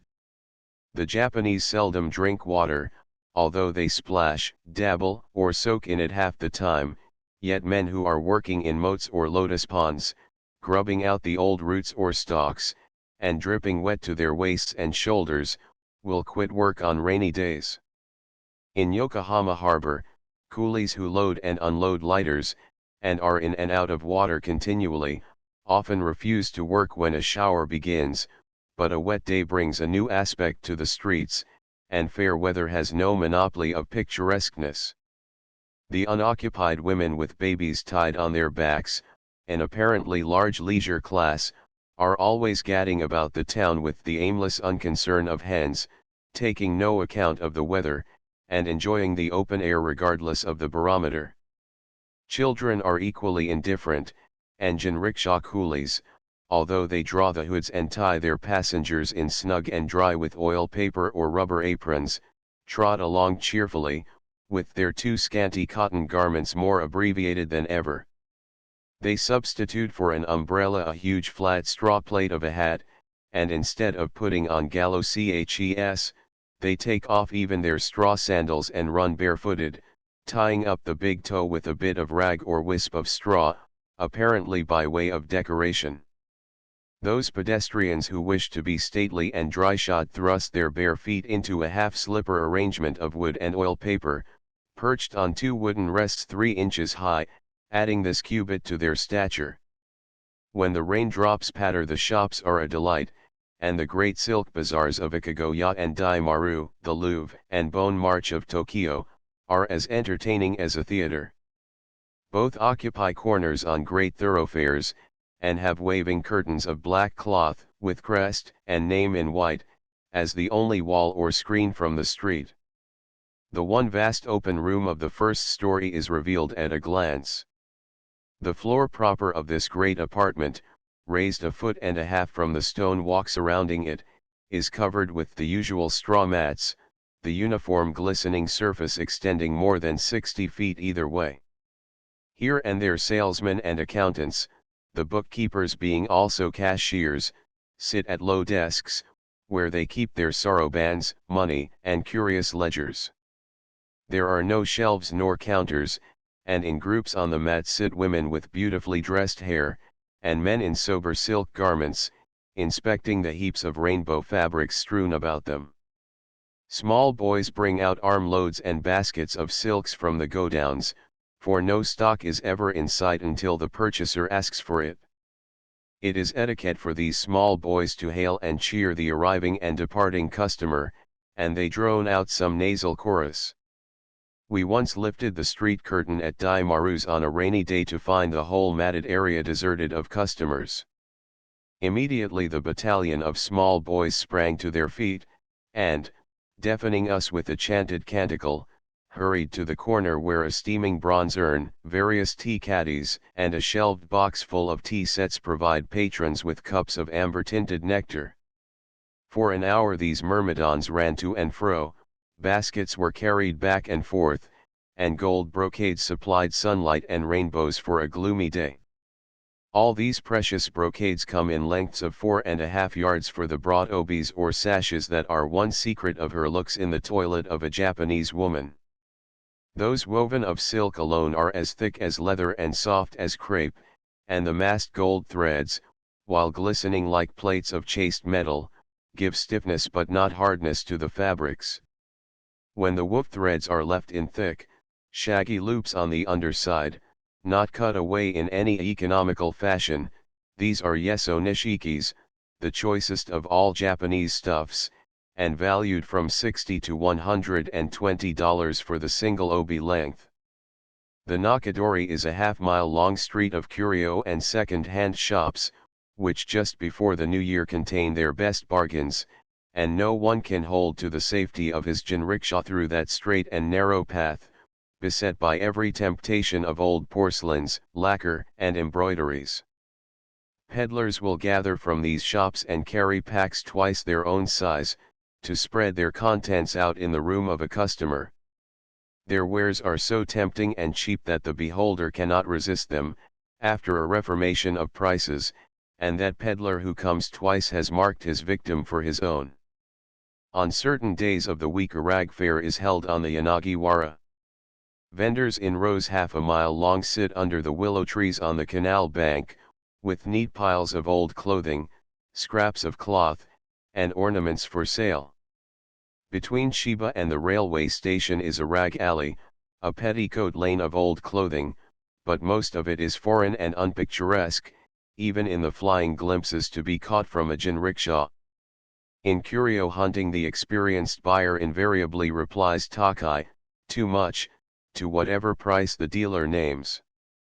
If intent on the bargain he may add takuzan takai, altogether too much. Azarashi takai, or tohomani takai, inexpressibly, unspeakably dear, sometimes serves to abate the price by reason of the dealer's amazement at hearing those classic and grandiloquent words brought down to common usage. Once I visited the most charming of old clothes shops, one where theatrical wardrobes were kept, but Sanjuro could not, or would not remember it, and I never returned. The shopmen were sober and serious automata, whose countenances were stolid and imperturbable, and one might as well have bargained with the high priest for the veil of the temple, as have offered them less than they asked. They sat, smoked, and cast indifferent glances at us while baskets of gorgeous raiment were borne in, and affected to look up the prices in a book of records. After baiting me long enough, and bringing me to raise my offer, the trio of partners would suddenly clap their hands, say something in concert, and deliver me the article. It was all as precisely ordered and acted as a set scene on the stage, and I longed in vain to assist at other acts in the unique drama. Chapter 8 Tokyo Flower Festivals. With all its foreign sophistications, flower worship has not died out in the Japanese capital. The calendar is divided into the time of the camellia, the plum, the cherry, the wisteria, the lotus, the chrysanthemum, and the maple. Orange blossoms and tea blossoms alone are omitted among the special flower festivals, and the Japanese as naturally refer to the time of the cherry blooming or of maple leaves, as we to spring or autumn. They infuse into these festivals a sentiment and feeling, a spirit and gaiety, inherited from generations of flower-loving ancestors, who made their aesthetic pilgrimages year after year to see the acres of wonderful flowers in the different suburbs of each city. By the old calendar, the first unfolding of the plum trees, the true awakening of the seasons, marked the new year. In the change from the Chinese method of reckoning to the Gregorian, the Japanese January fell to a churlish mood of nature, when only late chrysanthemums, camellias, and indoor dwarf trees can bloom. But every doorway is then arched with evergreens and flowers, pine and bamboo, bound with braided straw ropes, are set before the house, tassels of rice straw are festooned across the eaves, and lanterns hang in rows. The emblematic rice cake, prawn, orange, and fern leaf are fastened above the lintel, the handsomest screen is brought forward, and more emblems and a large bowl for cards are set out at the entrance. This is the season when all debts are paid, while general visiting and feasting occupy 3 days. Everybody says to everybody else, "Shinen om detto, I wish you a happy new year," or, "Manze raku, good luck for 10,000 years." Everybody sends his friend a present, a basket of fruit, or a dumpling of red beans or rice dough, wrapped in ceremonial paper. The streets of Tokyo, crowded with merrymakers and lighted at night by thousands of lanterns and torches, hold out-of-door fairs without number, and from palace to hovel run sounds of rejoicing, yet this joyous homage to the spirit of life is paid in midwinter, when snowflakes may shroud the blooming camellia trees, though the clear, bright Indian summer weather often lasts until after the new year. Winter, a long calamity elsewhere in the same latitude, is only the disagreeable incident of a few weeks in central Japan. A fortnight, a month, of melting snows, cold rains, and dull skies, and lo! the branches of the withered, old black plum trees are starred with fragrant white flowers. For a few days a hazy calm hushes the air, sounds are veiled, light is softened, and spring has really come, no matter how many sullen relapses it may suffer before the glorious April cloudburst of cherry blossoms decks the empire in wreaths of white and pink, and fills the people with joy. And this link sweetness long drawn out, this gentle season of delight, lasts from the bursting of the plum blossoms in February to the end of the Nyubai, or rainy season of June.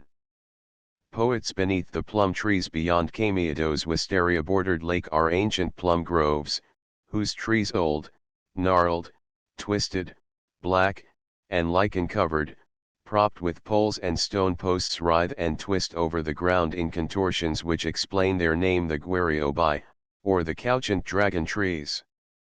This Uemi Yashiki was once the villa of a shogun's favorite. Its buildings, fences, and hedges are gray with age, its stone tablets, moss-grown, and something in the hoary antiquity of the place subdues one's pulses. The long cry of a hidden boatman in the creek beyond the high camellia hedge is the only sound that breaks the silence.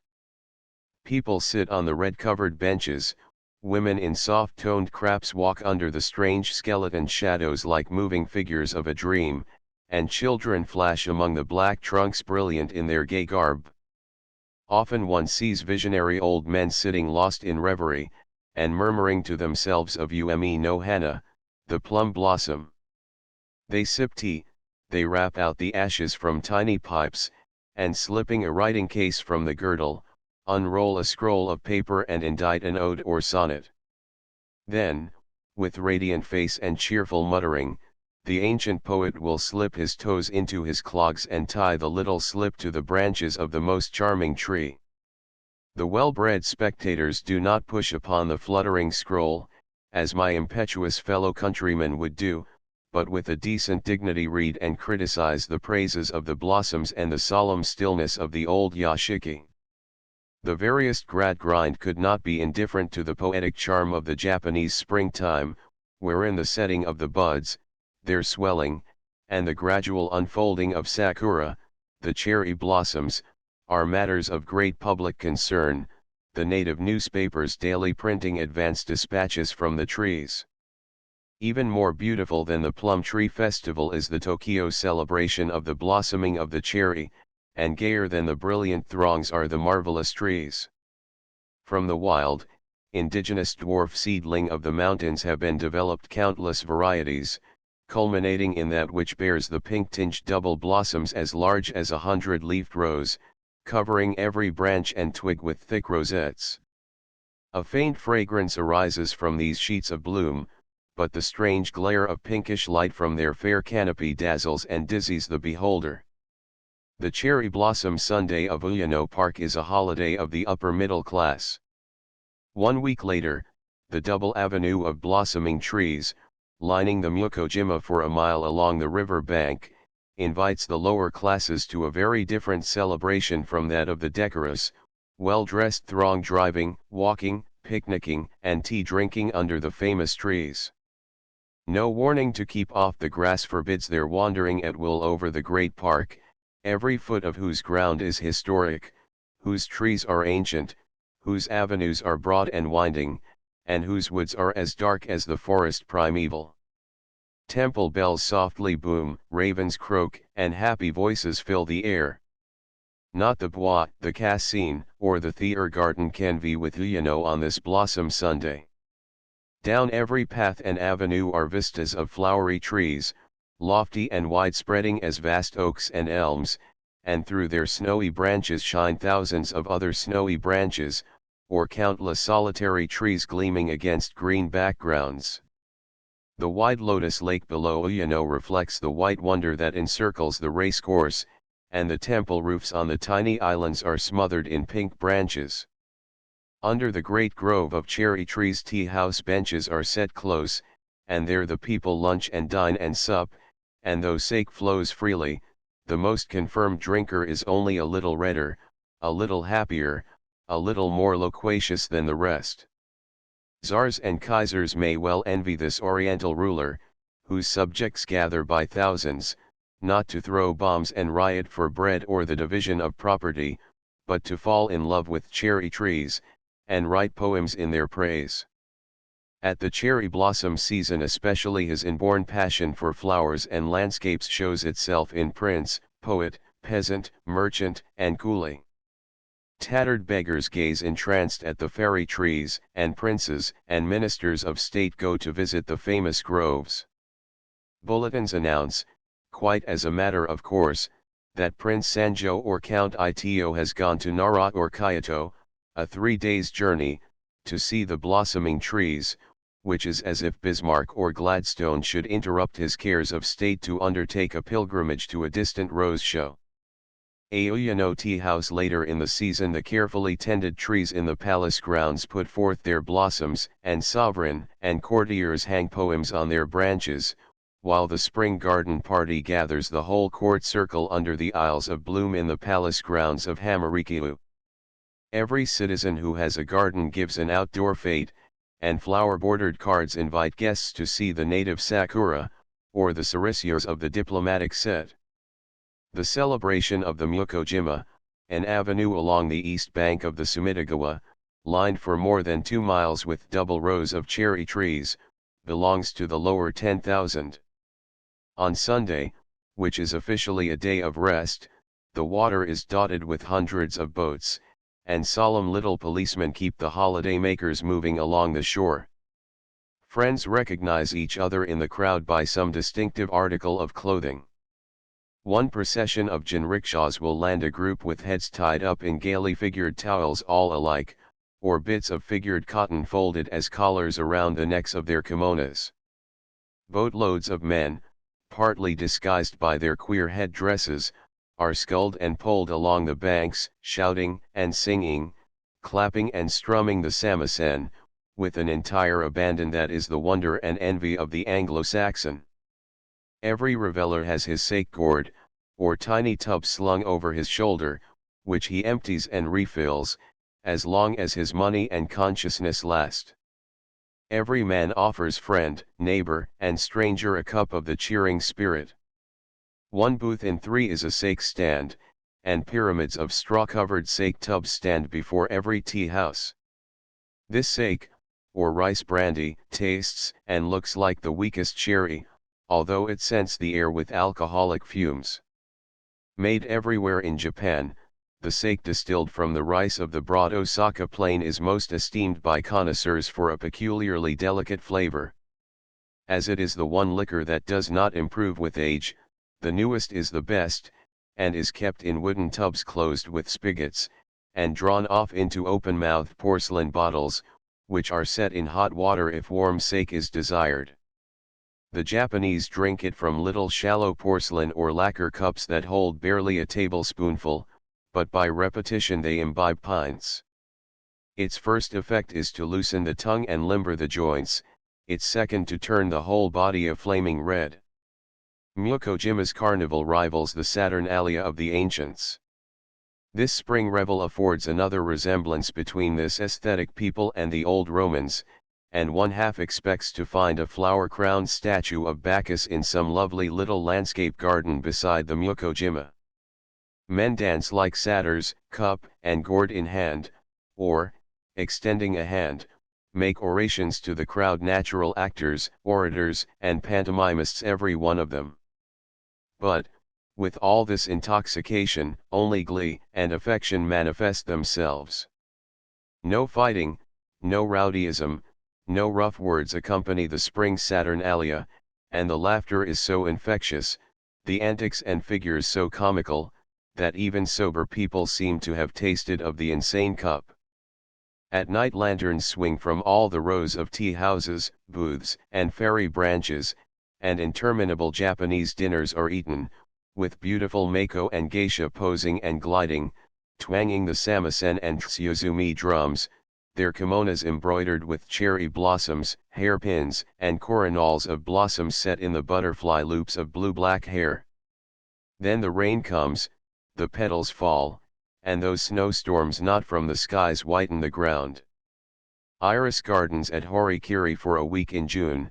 Jinrikishas spin up this leafy tunnel to the iris fates at Horikiri, where in ponds and trenches grow acres of such fleur-de-lis as no Bourbon ever knew.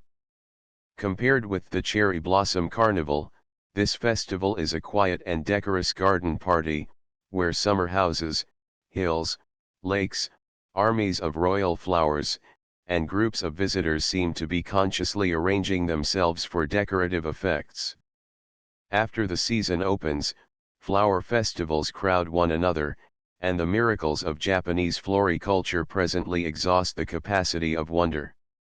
One of the most superb of their productions is the botan, or tree peony, whose fringed and silken flowers, as large as dinner plates, show all delicate rose and lilac shades, a red that is almost black, and cream, pale yellow, straw color, and salmon hues of marvelous beauty.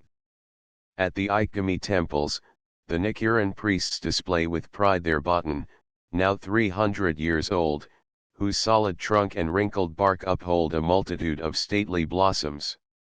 Azaleas, fire red, snow white, salmon pink, and lilac, crowd every garden, and the mountains and wild river banks are all ablaze with them in May. Then, also, the wisteria, the Fuji, is in bloom, and at the Kamiado temple makes an eighth wonder of the world. Every householder has his wisteria trellis, generally reaching out as a canopy over some inlet, or, as at Kamiado, forming the roofs of the open-air tea houses edging the lake. The mat of leaves and blossoms overhead casts thick, cool shadows, and the long, pendant purple and white flowers are reflected in the water. Blossoms 2 and even 3 feet long are common, and only a great swaying tassel 4 feet in length draws a naruhado. Wonderful, from the connoisseurs. Whole families come to spend the day on the borders of the little lake, sipping amber tea, tossing mochi to the lazy goldfish, or sitting in picturesque groups on the low platforms under the canopies of flowers fluttering with poems and lanterns. The temple is ancient, and the grounds are full of tiny shrines, stone lanterns, tablets, and images, and dwarfed and curiously trained pine trees, with a high, hump-backed little bridge, over which, in the old days, only priests and grandees might walk. Golden carp, venerable old fellows, 3 or 4 feet in length, show an orange nose now and then above the surface of the pond. The people call these pets by clapping their hands, and the golden gourmands swim from one horn of plenty, filled with mochi, or rice cakes, with which they are fed, to another. At Kajukabe, on the Ashikaido, northeast of Tokyo, is the most famous wisteria in the empire. The vine is 500 years old, with pendant blossoms over 50 inches long, and trellises covering a space of 4,000 feet, and thither poets and pilgrims reverently go. In August occurs the one great lotus show now seen in Tokyo, when the lake below Uyano Park shows acres of bluish-green plates of leaves starred with pink and white blossoms, and the enchanted beholder looks down from the bridges and tea-houses of the little islands straight into the heart of the great flowers. The castle moats no longer show their acres of lotus, and the mimic salutes no longer ring around the citadel, as when those myriad blossoms of Buddha opened with a gentle noise under the first warm rays of the sun. There is a lovely lotus pond back of the Shiba Pagoda, just seen as the jinrikisha whirls along the shady avenue skirting it, but the lotus of the moats was the summer glory of Tokyo. The flower was not alone to blame for malarial exhalations, as the contest still rages between the two sides of the city, as to whether the vapors from the moats, or those from the exposed mud flats and made ground of the Tsukiji section, are most pernicious. At Kamiado the festival of the Kiku, or chrysanthemum, in autumn, decks the whole empire with red, white, and yellow flowers. The 16-petaled chrysanthemum is the imperial or government crest, and the emperor's birthday, the 3rd of November, coming in the height of the season, is made a gala day in every province, and the occasion of gorgeous flower shows. The Western mind is filled with envy to discover that the wide-spreading, spicy flowers selling here for a few coppers each, cost as many dollars under new names across the water. Dangozaka, dismissed with a line in the guidebook, is more picturesquely Japanese in autumn than any other suburb of Tokyo. A community of florists tend, prune, dwarf, and cultivate their chrysanthemum plants in obscurity until the blossoming time makes Dangozaka a gay fair.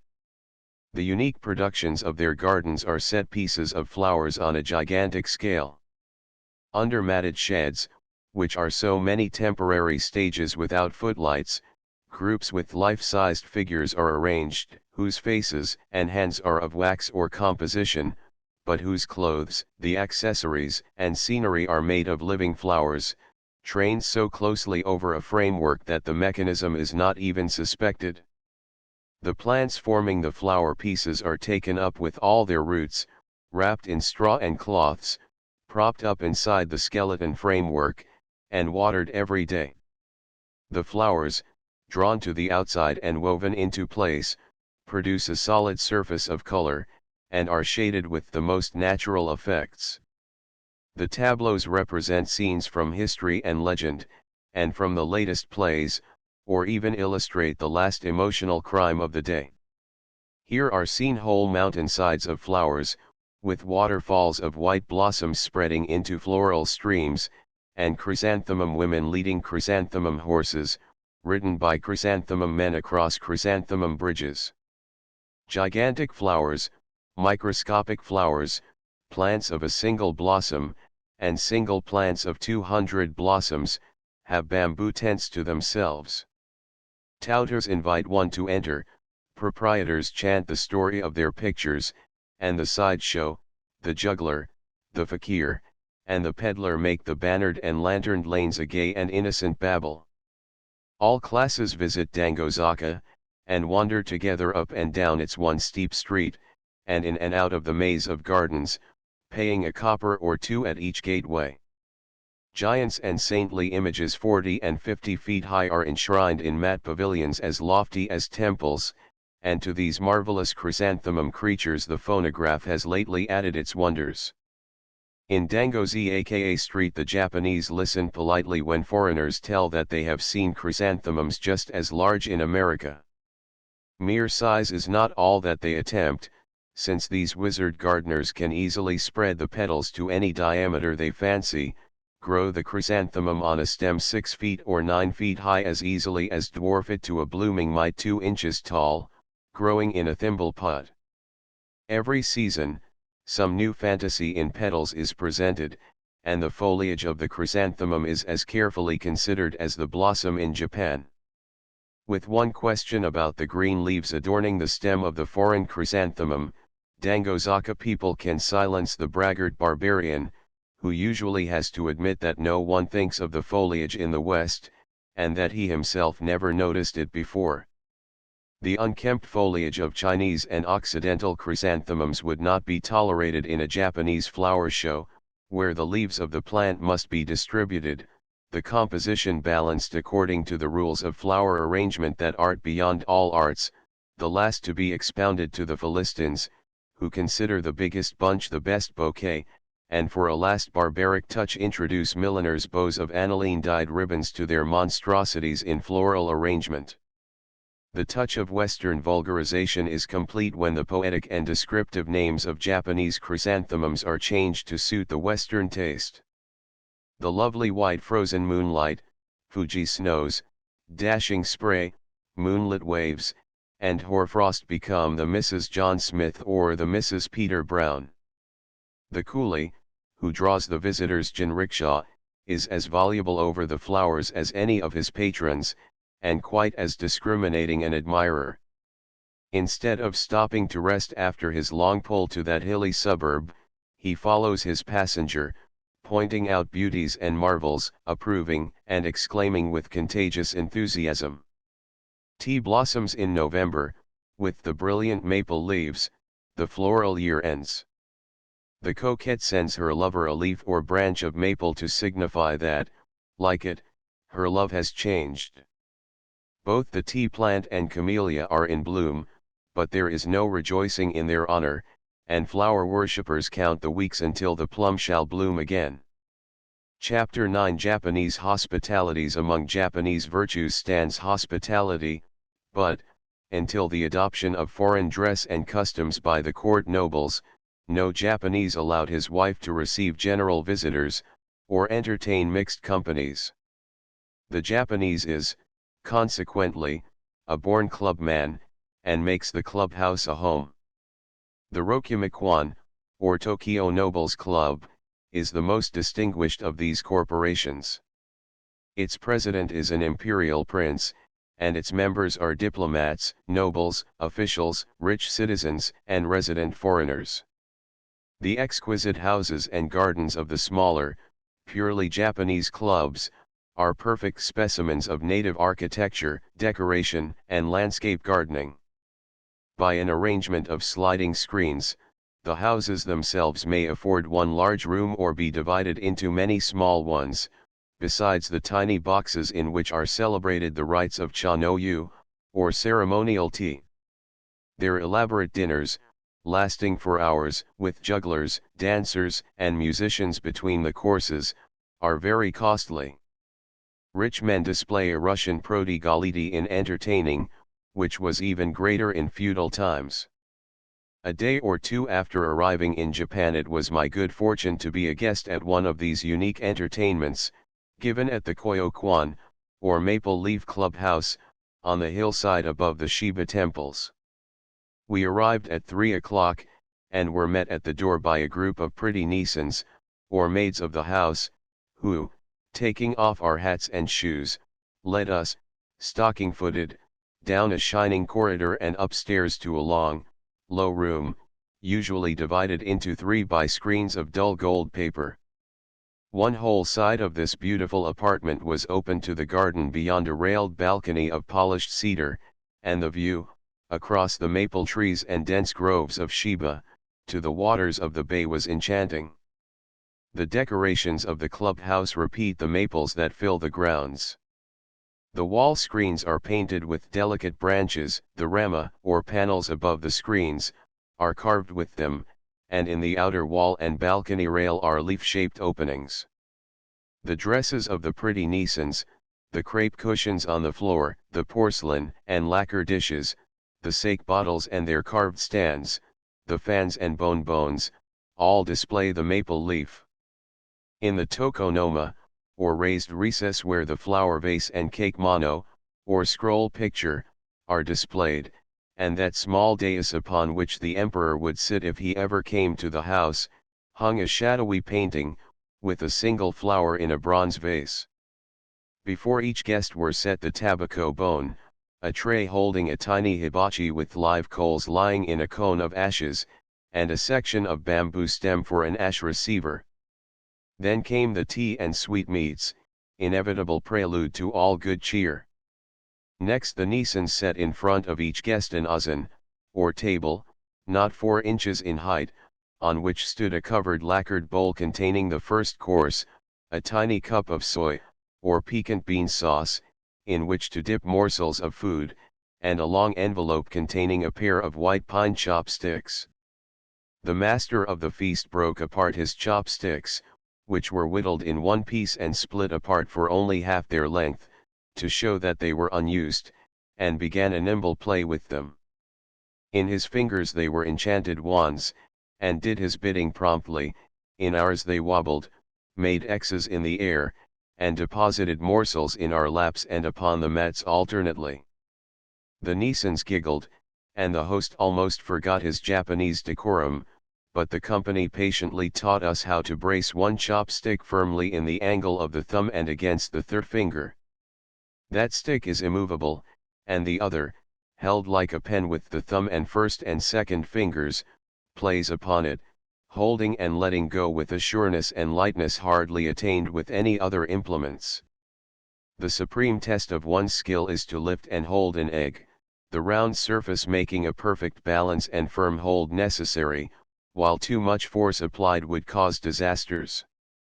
Fig 1, Fig 2, Fig 3. Innumerable courses of dainty dishes followed, accompanied by cups of hot sake, which our host taught us to drink as healths, offered by each one of the company to the others in turn, rinsing, offering, filling, and raising the cup to the forehead in salutation, and emptying it in 3 prescribed sips.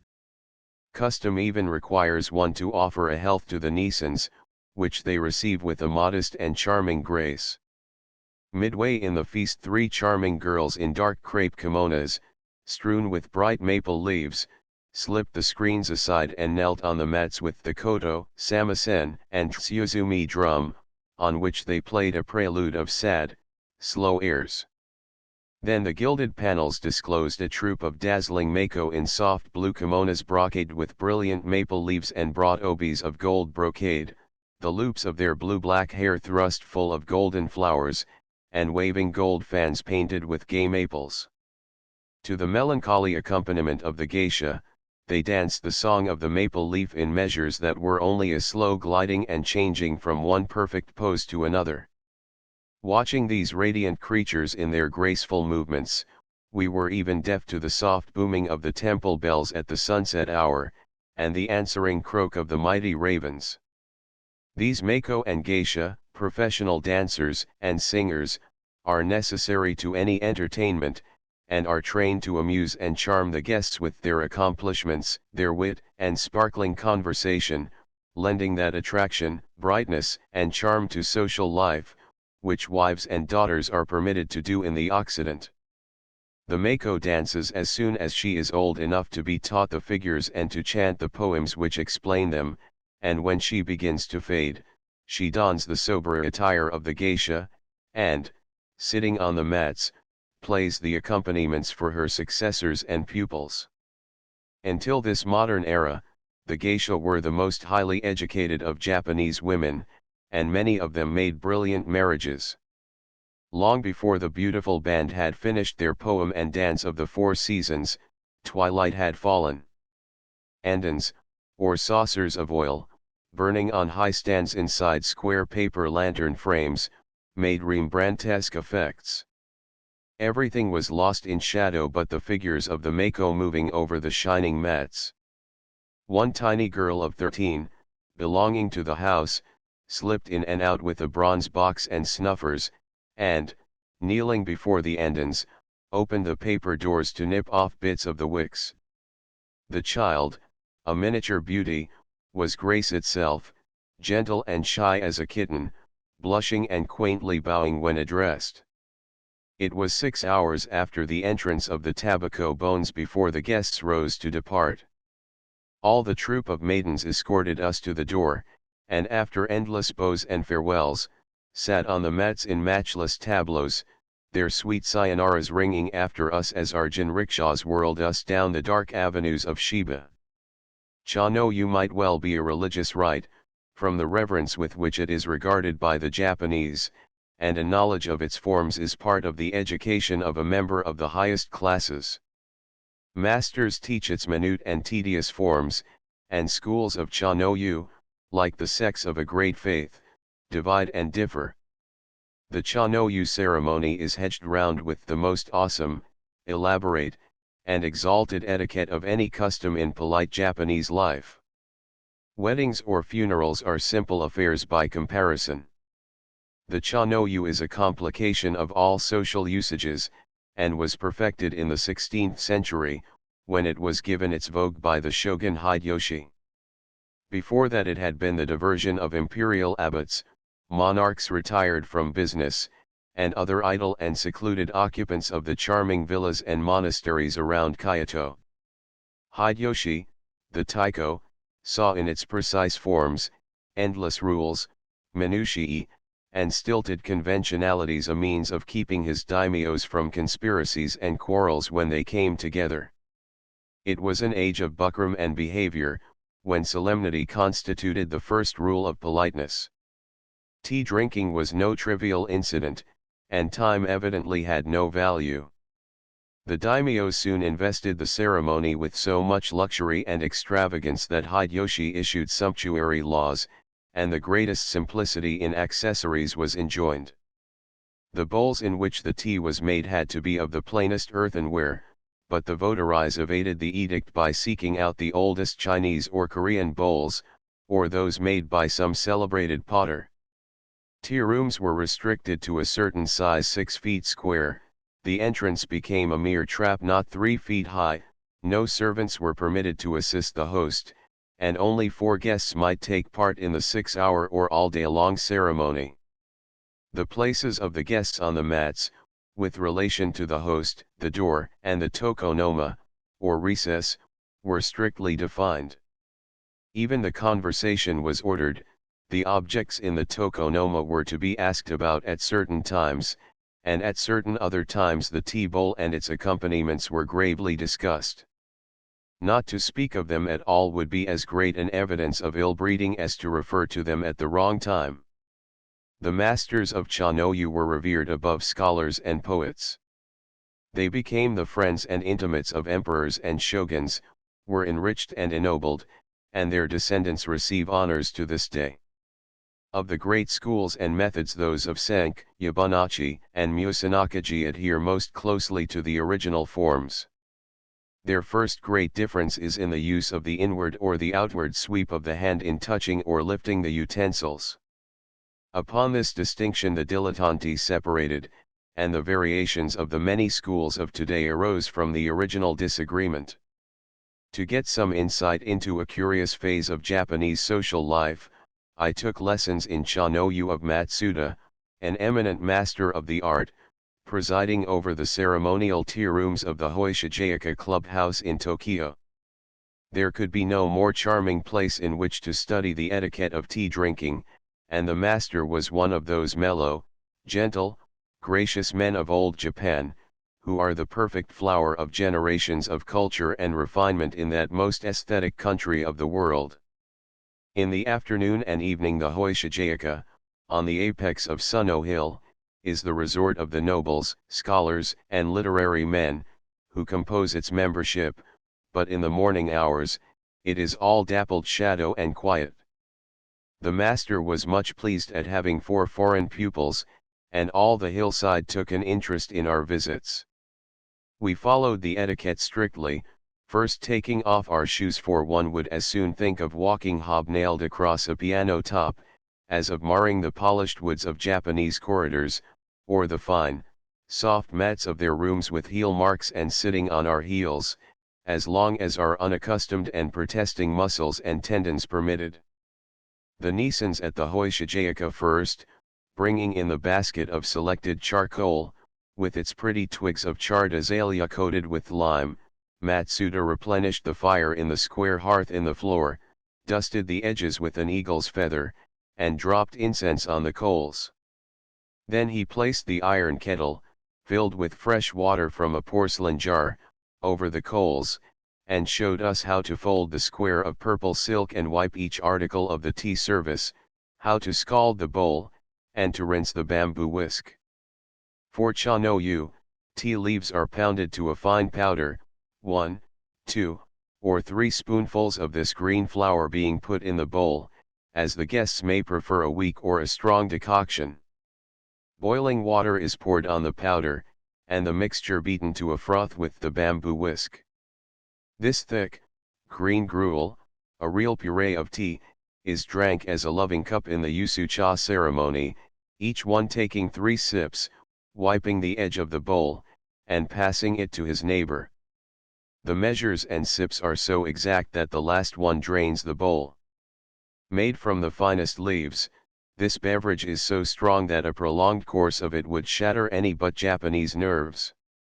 Matsuda, the master of cha no yu, it is in the precise management of each implement, in each position of the fingers, in the deliberation and certainty of each movement, that the art of cha no yu lies, and its practice must be kept up throughout the lifetime of a devotee. Even with all the foreign fashions, the old ceremonial rites are as much in vogue with the upper classes as ever, and the youth of both sexes are carefully trained in their forms. Much less pretentious and formal are the eel dinners with which Japanese hosts sometimes delight their foreign friends, as well as those of their own nationality. Even Sir Edwin Arnold has celebrated the delights of eels and rice at the Golden Koi, and there are other houses where the delicious dish may be enjoyed. When one enters such a tea house, he is led to a tank of squirming freshwater eels, and in all seriousness bidden to point out the object of his preference. Uncertain as the lottery seems, the cook, who stands by with a long knife in hand, quickly understands the choice made, and seizing the wriggling victim, carries it off to some sacrificial block in the kitchen. An eel dinner begins with eel soup, and black eels and white eels succeed one another in as many relays as one may demand. The fish are cut in short sections, split and flattened, and broiled over charcoal fires. Black eels, so called, are a rich dark brown in reality, and the color is given them by dipping them in soy before broiling, and white eels are the bits broiled without sauces. Laid across bowls of snowy rice, the eels make as pretty a dish as can be served one, and many foreigners besides the appreciative English poet have paid tribute to their excellence. An eel dinner in a riverbank tea house, with a juggler or a few mako to enliven the waits between the courses, is most delightful of Tokyo feasts. Chapter X. The Japanese theater, saturated with the refinements of an old civilization, as Dr. Dresser says, and possessing all other arts in perfection, it is not surprising that the Japanese drama should be so well worthy of its people. The theater has reached its present development slowly and with difficulty. Caste distinctions hindered its rise, actors ranking next the eta, or outcast class in feudal days, and the playhouses of such degraded beings lying under ban. Only the middle and lower classes patronized them, nobles never attending any public exhibitions, and all women being excluded. In the golden age of the Tokugawas the drama began to win recognition, theaters were built by the shogun, the marionette shows, the first departure from the no kagura, gave way to living actors and realism succeeded. In the great social upheaval and rearrangement of classes following the Restoration, actors rose a little in social esteem and gained some rights of citizenship. but another quarter of a century will hardly rank the dramatic with the other arts and honor its interpreters. Noblemen now attend the theater, but actors never receive an invitation to their clubs. A few years since, Tokyo founded an association for the improvement of the theater, and the development of the histrionic art of the country in its own distinctive way. Viscount Hijikata and Viscount Kawawa were elected president and vice president of this Inji Kyokai, but little is known of its actual work. Instead of farce or recitative prologue preceding the play, come one or two acts of classic pantomime or character dance, or an interlude of this kind in the middle of the drama. These classic pantomimes resemble the no kagura simplified. This no dance, or lyric drama, is the dramatic form current before the 17th century.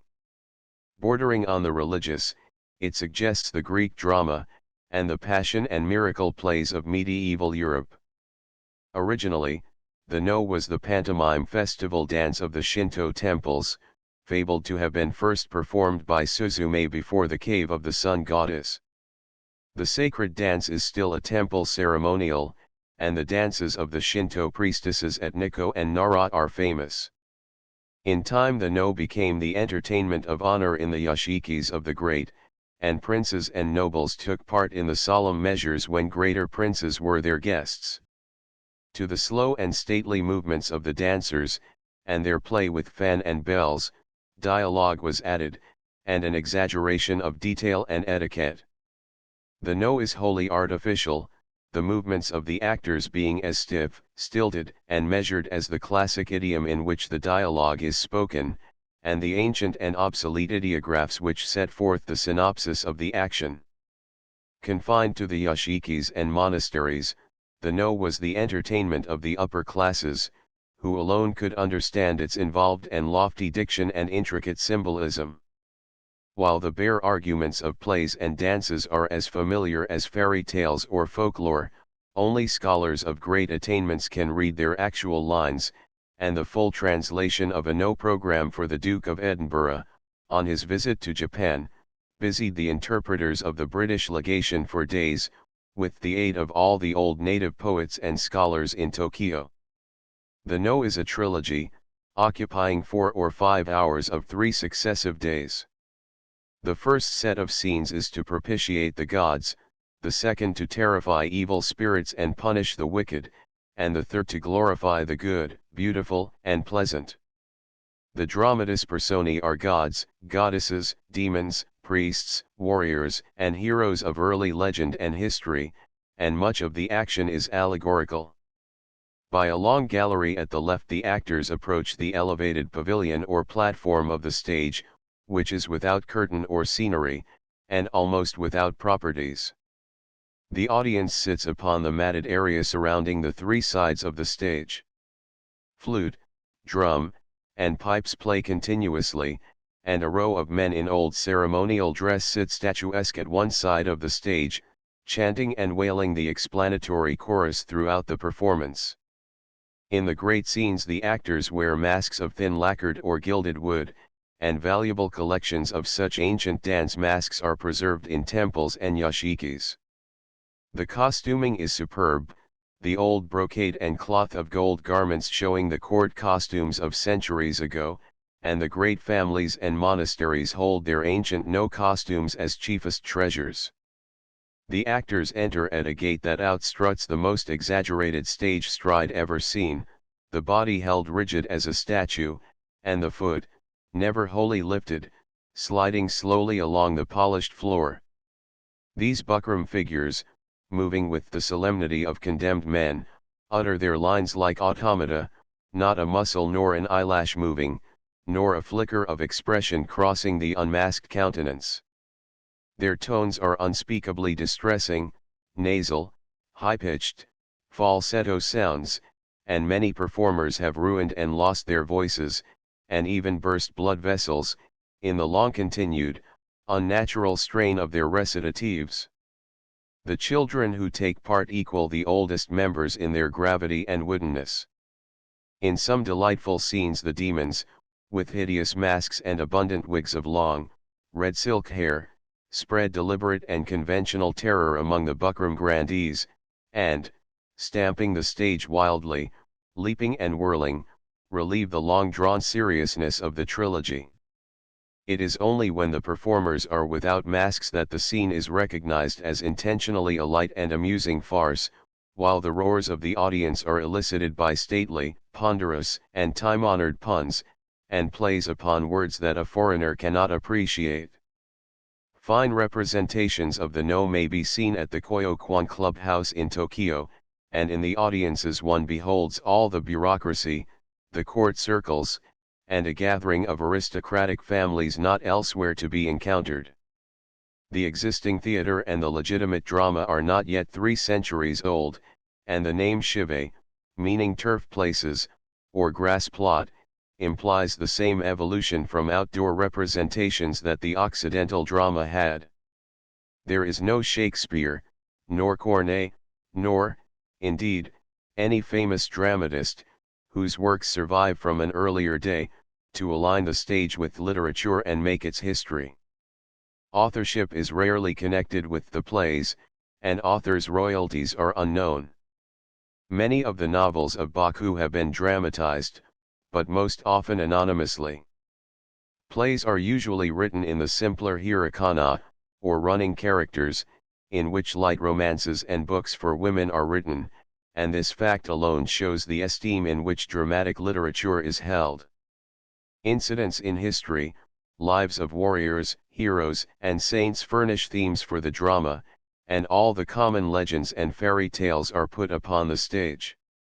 That great classic, The Affecting History of the 47 Ronins, is always popular, and the crack-brained heroisms of the days of chivalry fire the Japanese heart notwithstanding its passion for the foreign and modern. The trials, tortures, and miracles of the early days of Buddhism, and the warlike histories of the great feudal houses, furnish tragedies and sensational and spectacular plays without end. There are, also, romantic melodramas, emotional dramas, and comedies of delicious humor and satire. New plays, while rare, are not theatrical events, and first nights by no means indicate success or failure.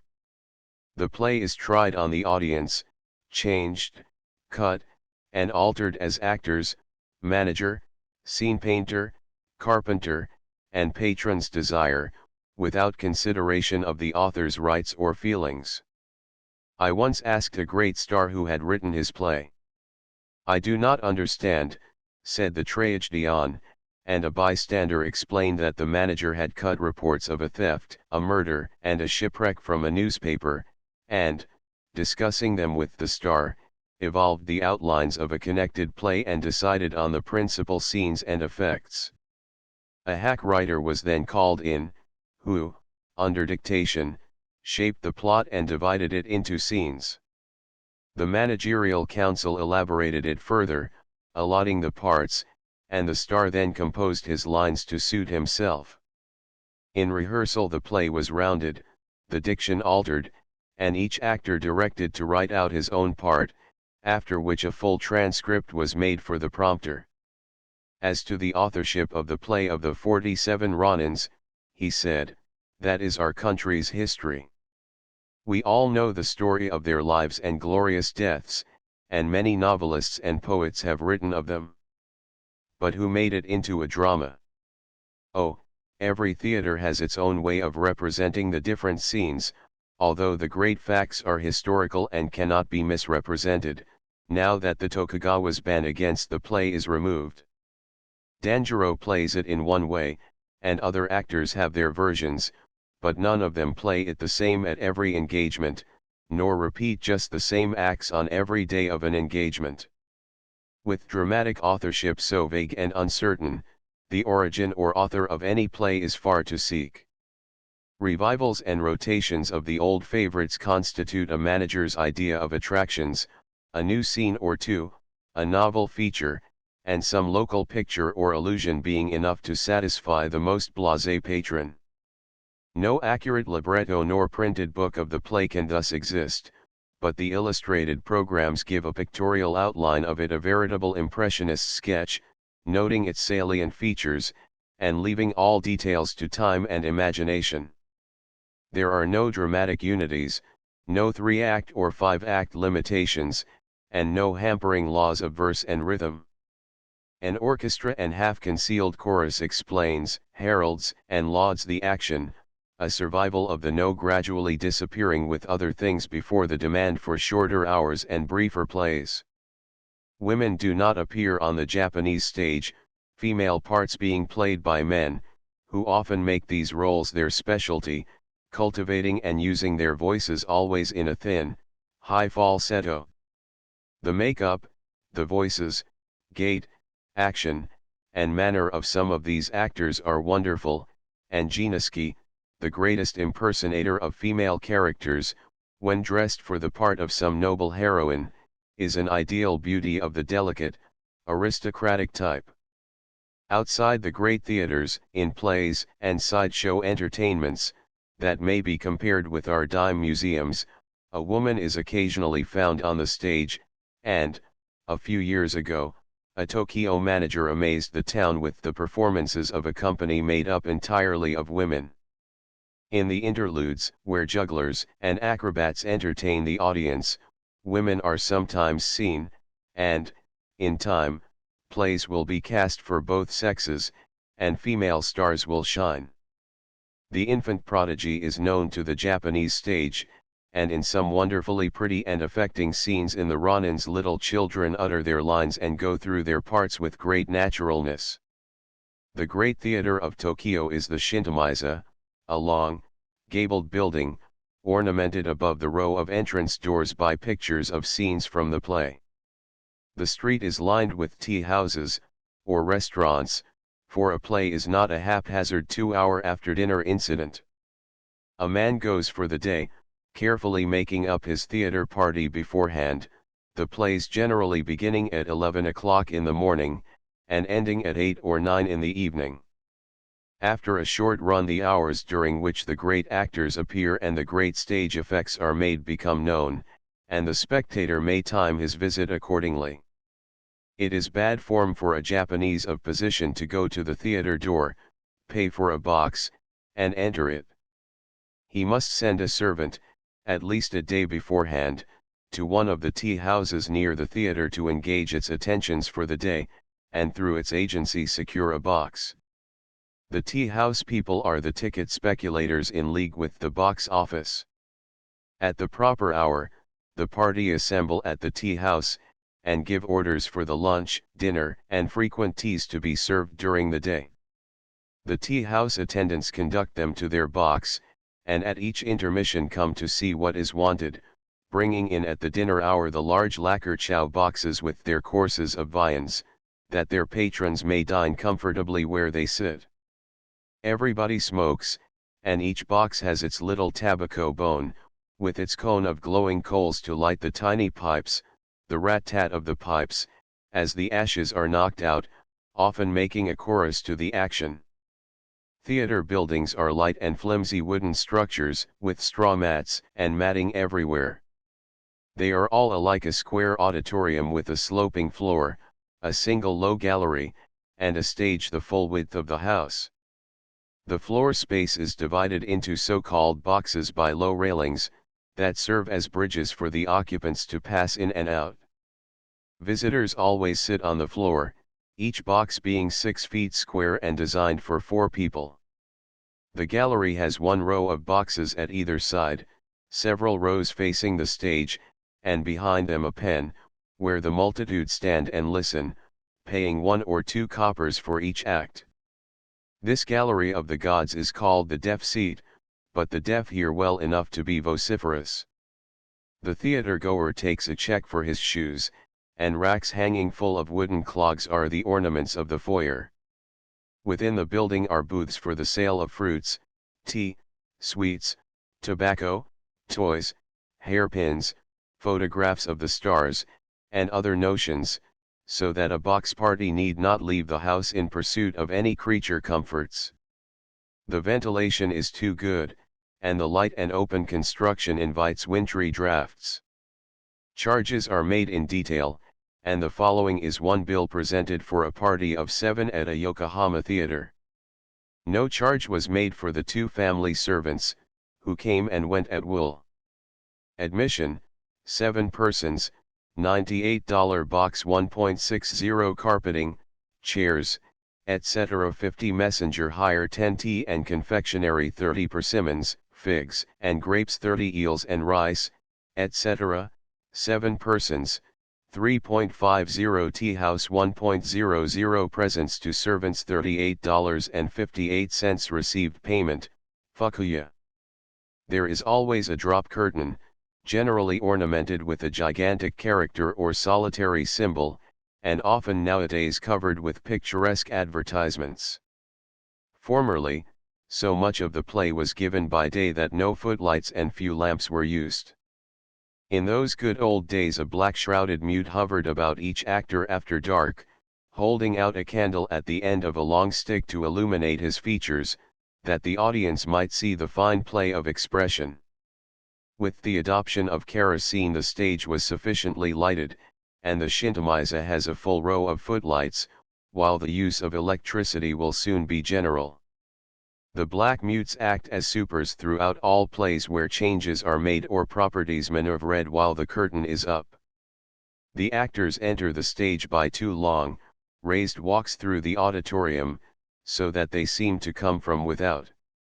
These raised walks, on a level with the stage and the heads of the spectators in the floor boxes, are called the hanamichi, or flower walks, and as a popular actor advances his way is strewn with flowers. The exits are sometimes by the hanamichi and sometimes by the wings, according to the scene. The miniature scale of things Japanese makes it possible to fill a real scene with lifelike details. The stage is always large enough for 3 or 4 actual houses to be set as a front. The hanamichi is sufficiently broad for jinrikishas, kagos, and pack horses, and with the illumination of daylight the unreality of the picture vanishes, and the spectator seems to be looking from some tea house balcony on an everyday street scene. Garden, forest, and landscape effects are made by using potted trees, and shrubs uprooted for transplanting. The ever-ready bamboo is at hand and the tall dragon grass, and the scene painters produce extraordinary illusions in the backgrounds and wings. Some of the finest stage pictures I have seen were in Japan, and its stage ghosts, demons, and goblins would be impossible elsewhere. In the play of Honest Sebu there was a murder scene in a bamboo grove in a rainy twilight that neither Henry Irving nor Jules Clarity could have surpassed, and in The Vampire Cat of the Nabes Hima, or The Enchanted Cat of the Tokaido, a beautiful young woman changed, before the eyes of the audience, to a hideous monster, with a seal righty more ghastly than that which transforms Dr. Jekyll into Mr. Hyde. Japanese theaters use the revolving stage, which has been their original and unique possession for 2 centuries. A section of the stage flooring, 20 or 30 feet in diameter, revolves like a railway turntable, on lignum vitae wheels, moved by coolies below stairs, who put their shoulders to projecting bars, as with the silk press. The wings come to the edge of the circle, and at a signal a whole house whirls around and shows its other rooms or its garden. Sometimes the coolies turn too quickly, and the actors are rolled out of sight gesticulating and shouting. The scenery is painted on wings that draw aside, or on flies hoisted overhead. Curiously enough, the signal for opening the curtain is the same as that used at the Comédie Française, 3 blows on the floor with a big stick. The Japanese theater of today is given over to realism and the natural school, and Jefferson and Coquelin are not more quietly, easily, and entirely the characters they assume than Danjiro, their Japanese fellow thespian. The play is a transcript of actual life, and everything moves in an everyday way, though Japanese manners and customs often seem stilted, artificial, and unnatural to the brusque Occidental, with his direct and brutally practical etiquette.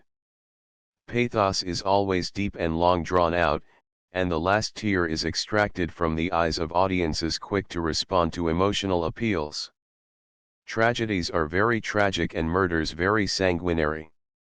Death is generally accomplished by edged tools, and the antics of the fencers, the wonderful endurance of the hacked victims, and the streams of red paint and red silk ravelings that ooze forth delight the audiences, who shout and shriek their yet, yet, and yet, yet. The swordsmen are often acrobats and jugglers in disguise, who enliven the extended slaughters with thrilling tours de force.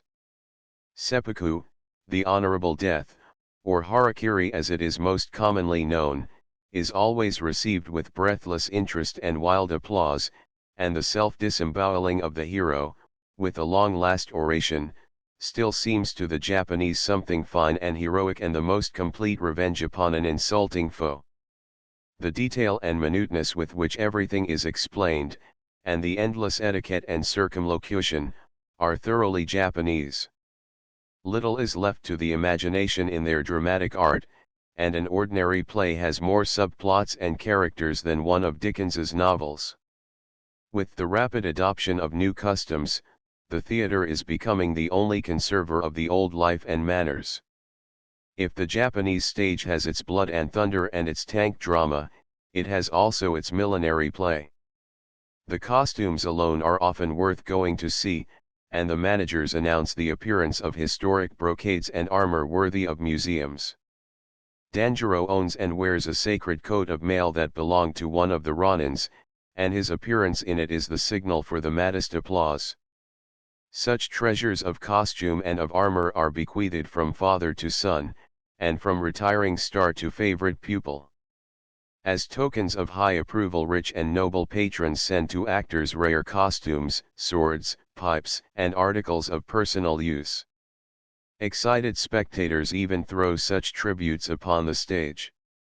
One approving foreigner, seeing the rain of hats, coats, obis, and tobacco pouches, once tossed his hat down. Later the manager and the actor's valet returned the hat and asked for $10, as those seeming gifts from the audience were merely pledges or forfeits, to be afterwards redeemed by money under the star's regular schedule of prices. As protests availed nothing, and the whole house only roared in derision when he said that he had wished Danjiro to keep the battered derby as a souvenir, the enthusiast paid his forfeit. Danjiro, the great actor. The audience is as interesting a study as the players, each little square box being another stage, whereon the picturesque drama of Japanese life is enacted. Trays of tea and sweetmeats and single teapots are constantly supplied to the spectators by attendants, who tread the narrow partition rails between the boxes like acrobats. Whenever the curtain closes there is a swift scurrying of these Ganymedes to the boxes, while the children climb upon the partition rails and the hanamichi, or run about the theater, even romping upon the stage itself, and peeping under the curtain to see what the carpenters are hammering, all with perfect ease and unconsciousness. Visiting the star in his dressing room is a simple commercial transaction.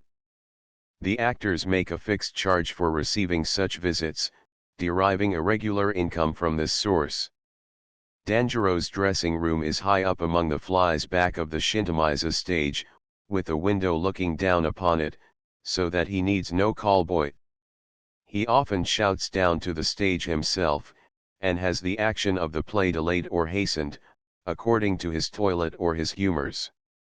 Nothing could be more scornful and indifferent than Danjiro's treatment of the high-priced visitors to his dressing room.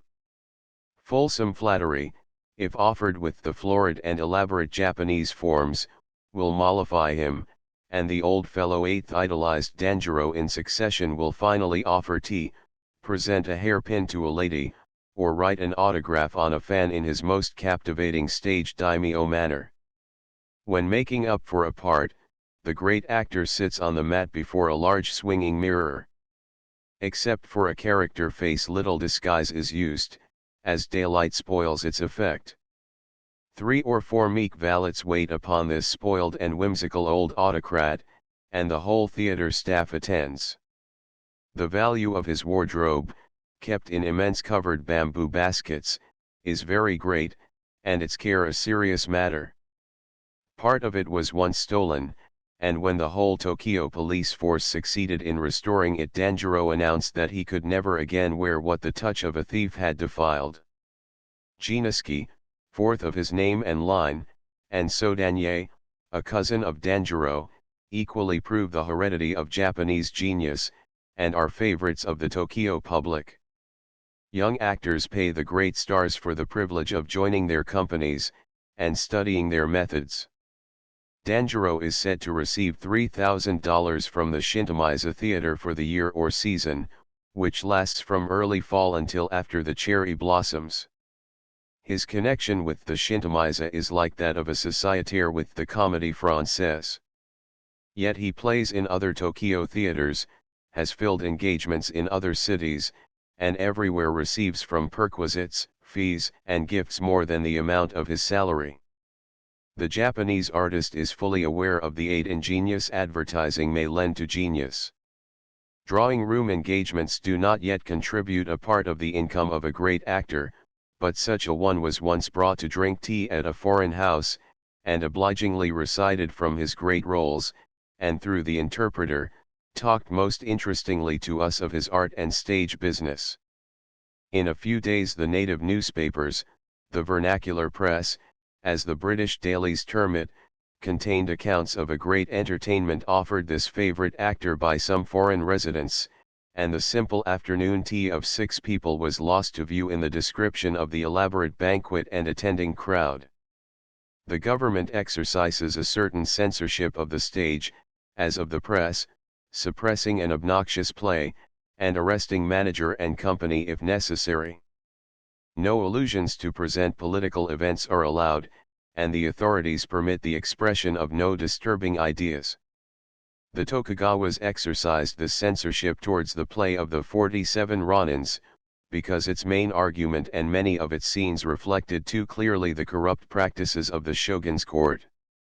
Even its name was changed, and, until the Restoration, it was presented as the Kayashingura, Loyal League, and the scenes strayed far from historic fact. Since the new era, managers advertise their representations as most closely following the actual records, and every fresh contribution from historian or antiquarian is availed of. Chapter 11 The imperial family. European sovereigns and reigning families are parvenus compared to the ruler and the imperial house of Japan, which shows an unbroken line from the accession of Jimmu Tenno, the first emperor in 660 BC, down to the present Son of Heaven, Matsuhito, 121st emperor of his line. During the feudal period, the emperors, virtually prisoners of their vassals, the shoguns, lived and died within the yellow palace walls of Kyoto, knowing nothing of their subjects, and unknown by them. After death, each was deified under a posthumous appellation, and there his history ceased. Too sacred a being to be spoken of by his personal name, at the mention of his title all Japanese make an unconscious reverence even now. When his patronymic was written, it was purposely left incomplete by the omission of one stroke of the writing brush. In the spoken language, the ruler is the Shujo, the Haika, or the Tenno, while in the written language he is the Tenno, the Kodai, or the Mikado. The Empress is the Kogo in both the spoken and the written language, and the honorific Sama follows all of these imperial appellations. Matsuhito, the most significant figure in Japanese history, was born in the Kyoto Palace, November 3, 1852, and, taught and trained as imperial princes had been before him, succeeded to the throne after the death of his father, February 13, 1867. In the following autumn the shogun sent in his formal resignation, gave back the supreme power to the rightful ruler, and retired to Osaka. In February, 1868, the emperor, not yet 16 years of age, received the foreign envoys in the Kyoto Palace with uncovered face, then, defeating the rebellious shogun at Osaka, removed his capital to Yedo, and chose the name Meiji, Enlightenment, to designate the era of his reign. As seen at the rare court functions, at military reviews, and races, the emperor is easily the central figure. Taller than the average of his race, and possessing great dignity and majesty, his slow, military step and trailing sword effectually conceal the unequal gait rheumatism sometimes obliges. He wears a trimmed beard, and his features, more decided and strongly marked than is usual with the aristocratic type of Japanese countenance, wear a calm and composure as truly oriental as imperial. In public he wears the uniform of Generalissimo of the army, a heavily frogged and braided one of dark blue broadcloth in winter, and of white duck in summer, with a gold-mounted sword and many decorations. In recognition of the honors and orders conferred upon him by other royalties, the emperor bestows the cordon and jewel of the princely order of the chrysanthemum. The order of the rising sun is given for merit and distinguished services, and its red button is worn by many foreigners as well as natives. Of late, the emperor has abandoned his attempts to learn English and German, and relies upon interpreters, but he reads translations of foreign literature with great interest. When he passes through the streets, he is received with silent reverence, an advance guard of police and a bodyguard of lancers escorting him. While his own people never shout or cheer, he accepts very graciously the foreign custom, and bows an acknowledgment to the hurrahs that sometimes greet him at Yokohama. While the emperor has been absorbed in the changing affairs of state during the 2 decades of his reign, he still seems, in comparison with European sovereigns, to dwell in absolute quiet and seclusion. Often, for weeks together, he remains within the palace grounds, where he has riding courts, archery, and rifle ranges, well-stocked fish ponds, and every means of amusing himself.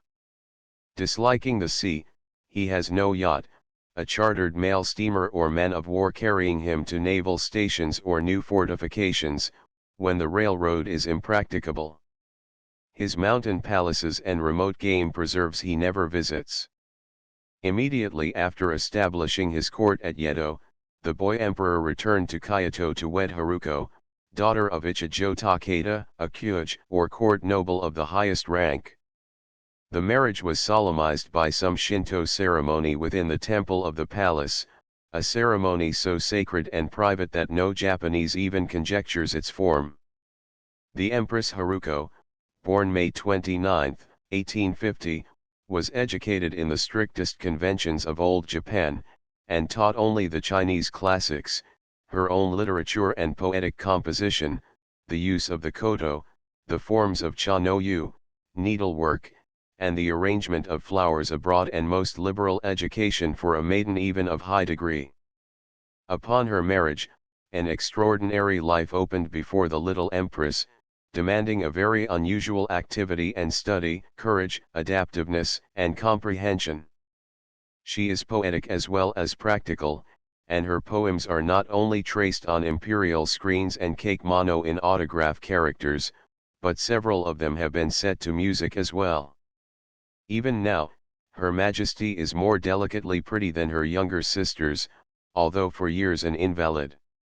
She is short in stature, slender, and small, with the long, oval face and refined features of the ideal aristocratic type of Japanese beauty.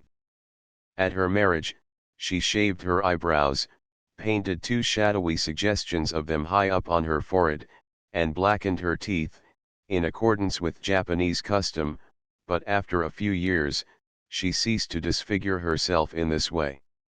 It was an event, in 1873, when she gave her first audience to the envoys' wives. It cost the court chamberlains months of study to arrange for the appearance of the emperor and empress together, to reconcile the pretensions of their suites as to rank and precedence, and to harmonize the Occidental, chivalrous ideas of deference to women with the unflattering estimate of the Orient.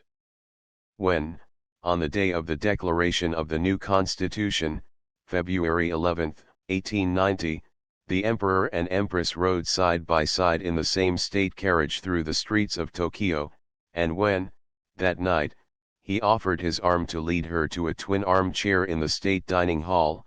A new era was begun in Japanese history. The Empress has her secretaries and readers, and gives a part of each day to informal audiences. She visits her schools and hospitals, and makes liberal purchases at charity bazaars. She exercises in the saddle within the palace grounds, and drives in a brougham with half-drawn curtains, her men on the box wearing a dark blue livery with red cords and facings, silver buttons, and cocked hats. In the palace gardens, one of the 2 annual imperial garden parties is given when the chrysanthemums are in bloom, and the other at the time of the cherry blossoms. The etiquette of these is quite simple, although an appearance at one is still equivalent to a presentation at court. A few days before the festivity, each guest receives a large chrysanthemum-bordered card, November. By order of their Majesties, the Emperor and Empress, the Minister of State for the Household Department presents his compliments to, and asks their company at the chrysanthemum party at the garden of the Imperial Temporary Palace on the 8th INST, at 3 o'clock in the afternoon. On an accompanying slip are these instructions: frock coat required. To alight at the Kurumeos after entering the palace gate. This card to be shown to officers in attendance on arrival. No party to be held if the day happens rainy. The guests having assembled in the gardens at the hour indicated, the Kimigayo, or national anthem, announces the approach of the imperial personages. The Emperor, the Empress, and their suite, passing between the rows of guests and the flower tents, lead the way to marquees on the lawn, where a collation is served, the Emperor addressing a few remarks to the ministers and envoys as he greets them. Sometimes special presentations are made to him and the Empress, and often the Empress summons an envoy's wife or a peeress to her, while she sits at table. After another tour of the flower tents, the company, following the imperial lead, desert the gardens. Calls of ceremony must be made upon the wife of the premier within 1 week after these parties. When the Empress and her ladies wore the old dress, the garden parties at the palace were wonderfully picturesque and distinctly Japanese. It was my good fortune to attend the chrysanthemum fete of 1885, when the Empress and her suite made their last appearance in the red hakama and loose brocade kimonos of the old regime. The day was warm, with the brilliant autumnal tints peculiar to Japan, clear and sunny. There were rows of chrysanthemum beds in the Asakasa gardens, shielded from sun and wind by matted awnings, screens, and silk hangings, and all the myriad flowers were at one even and perfect period of unfolding. Under silk tents by themselves stood single plants bearing from 200 to 400 blossoms each, every blossom full and symmetrical. In the palace gardens, the peeresses waiting in that sunny garden were most brilliant figures, rivaling the glow of the flowers in their splendid old brocade robes. At last came the Empress and the whole gorgeous train of her attendants, following the shore of the mirror-like lake, past camellia hedges to the esplanade of the upper garden of the great Asakasa Park. As the Emperor was housed by illness, the Empress, for the first time, conducted a general court ceremony alone. Her costume consisted of the loose hakama, or divided skirt, of the heaviest scarlet silk, under a long loose kimono of dull heliotrope, brocaded with conventional wisterias and the imperial crests in white. No outer obi, or sash, was worn, and the neck was closed high with surplus folds of rainbow-tinted silks. Many underkimonos of fine white and scarlet silk showed beneath the long, square sleeves of the heavy brocade kimono. The imperial hair was stiffened into a thin halo behind the face, falling thence to the waist, but tied here and there with bits of silky white rice paper, like that of a Shinto priestess.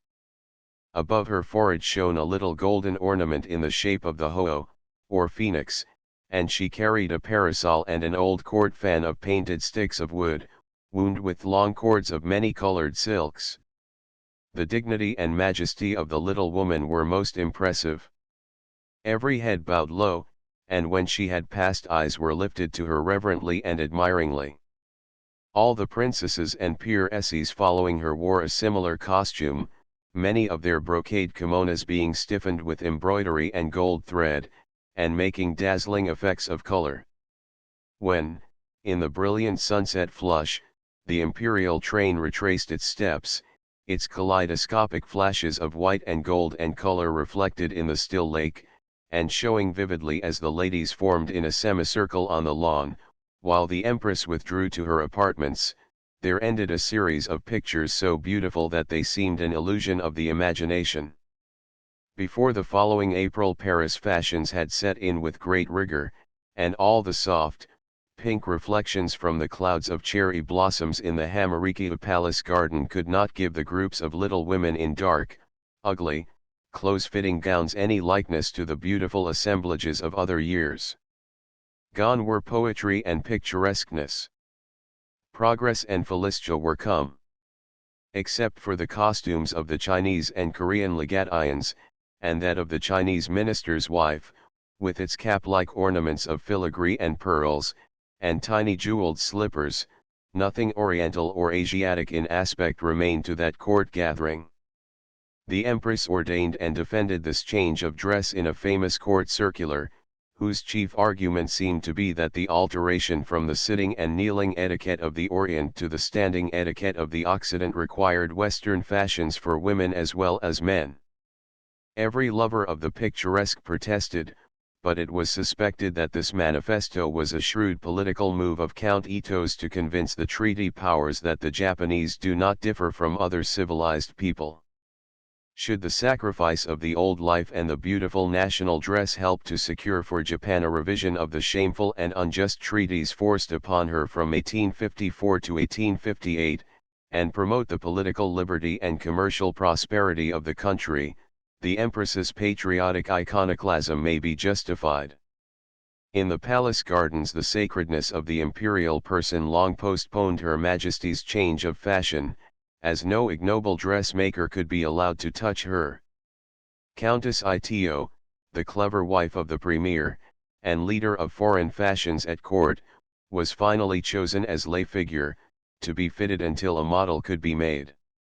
The Empress now wears European dress altogether, conduct little short of heroic for one accustomed only to the loose, simple, and comfortable garments of her country. Her gowns are made of Japanese fabrics, and a lace school under her patronage supplies her with flounces and trimmings. At indoor state ceremonies, low bodices and court trains are prescribed, and the Empress wears a tiara, riviere, and innumerable ornaments of diamonds. The court ladies, who formerly wore no ornaments but the single long hairpin and the gold balls and trifles on the obi cord, have been seized by a truly American craze for diamonds, and greatly covet the new order with cordon and jeweled star lately established by the Empress.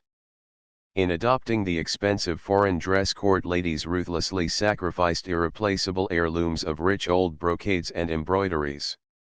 For a long time their countenances and mien betrayed the discomfort of the new dress, but they soon acquired ease with familiarity, and no Japanese woman, in her first Parisian gown, was ever such a burlesque and caricature as are the foreign visitors who essay the kimono, and, blind to the ridiculous, are photographed with its folds and fullness all awry.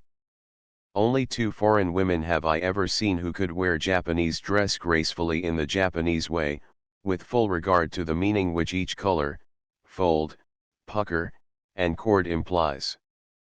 Asahiko, the Empress Dowager, one of the Kyujo family of Kugs, and of Fujiwara descent, maintained the old order and etiquette and made few concessions to the new ways. She never appeared at state functions, but the ladies of her suite, in beautiful ceremonial dresses, were sometimes seen at Koyokwan no performances, when given for one of her state charities. She spent half the year at her summer palace at Hayama, and at her death in January, 1897, was buried beside the Emperor Kame at the Shinyoji Temple in Kyoto with a midnight Shinto service. The most rigorous court mourning was observed for 1 year, even military bands being forbidden to play.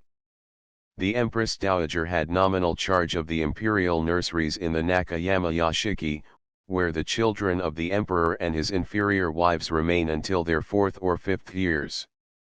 These wives are all of Kyuj birth, and have establishments within the palace enclosure.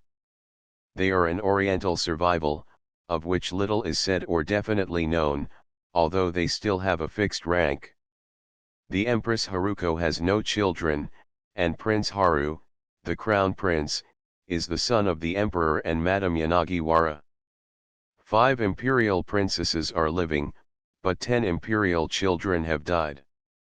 Prince Haru was born September 6, 1879, proclaimed heir apparent August 31, 1887, and elected crown prince November 3, 1889, dispossessing as heir to the throne Prince Arisugawa Takehito, a young cousin, who had been adopted by the emperor in the absence of any direct heirs. Prince Haru attended the nobles' school, resided in classes with other boys, and enjoyed a more democratic life than his ancestors could have dreamed of. He is quick, energetic, and ambitious, progressive in all his views, enthusiastic and tireless in his occupations. With a naturally delicate constitution, his good health has been the unceasing object of the devoted German and Japanese court physicians, and he has always been exempt from court functions and the wearisome public duties of the heir apparent in other empires. His marriage to the Princess Sada, daughter of Prince Kyujo, took place at the Imperial Palace in Tokyo in May, 1900, and the birth of Prince Michi in April, 1901, was cause of rejoicing to the empire. Chapter 12 Tokyo Palaces and Court 30 different places have been the capital and home of the emperors of Japan, and Omi, Setsu, and Yamashiro were imperial provinces before the Tokugawa city of Yedo, Baize Gate, became Tokyo, the eastern capital and seat of imperial power. The shogun's old castle, the Hanmaru or the Shiro, was the imperial palace until destroyed by fire in May, 1873, and its interior is said to have been far more splendid than the Nijo castle in Kyoto. The yashiki of the Tokugawa daimyo of Kyushu, on the high ground of the Akasaka quarter, next sheltered the imperial household, though ill-adapted to its changing and growing needs. At the end of 1888 the emperor took possession of the new imperial palace, which had been 6 years in building, and which stands upon the ruins of the shogun's castle, protected by all the rings of moats. 2 drawbridges and 2 ponderous old towered gateways defend the entrance to the front wing of the building, a long yellow brick edifice, with the conical towers and steep roof of a French chateau. The offices of the imperial household department are assigned to this foreign wing, except for which the new structure is such a labyrinthine collection of temple-like buildings, as the old palace at Kyoto. Built on sloping and uneven ground, there is a constant change of level in the innumerable roofs and floors. Before it was completed, a tour of the palace occupied a full hour, and attendants and workmen were often lost in the maze. Combining Japanese and European architecture, decorations, furnishings, and ideas, the palace is a jumble of unsatisfactory incongruities, nobody being found to admire thatched roofs and electric lights, partition walls of sliding paper screens and steam heating apparatus, a modern ballroom, and a no-dance pavilion all side by side. Each lofty state apartment is a building by itself, the outer galleries on the 4 sides being the corridors that touch other corridors at their angles. Plate glass doors in maroon lacquer frames, with superb metal mountings, take the place of the usual paper shoji, but with the low eaves and the light entering from the level of the floor, the rooms need all their Edison lamps.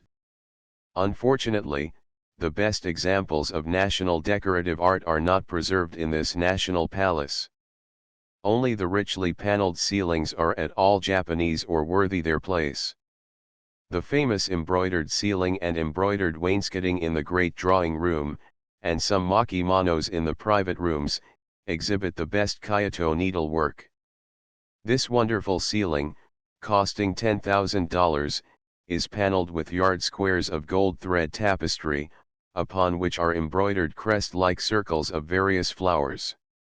The wainscoting is green damask wrought with fruits, and the walls of the drawing room are hung with a neutral tinted damask.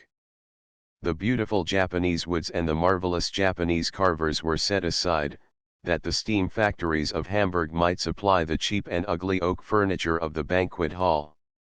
The state table, seating 100 people, surrounds 3 sides of a square. The imperial armchairs are at the middle of the board, facing elaborate buffets, framing painted tapestry panels of the most tawdry German design. The ballroom has a costly inlaid floor, and is decorated in white and gold. The throne room has nothing Japanese but the crests in the paneled ceiling. A large gilded armchair stands on a red carpeted dais, with canopy and curtains of red plush, the sacred sword and seal resting on lacquer tables beside it. At court functions the empress stands on a dais below and to the right of the throne, with the imperial princes and princesses grouped about her. The members of the diplomatic corps are placed at the emperor's left, the ministers and higher officials fill the space facing the throne, and the imperial guard line the gallery corridors that surround the throne room. In the private apartments of the emperor and empress maquette carpets, plush furniture, and easy chairs confess foreign influence and etiquette.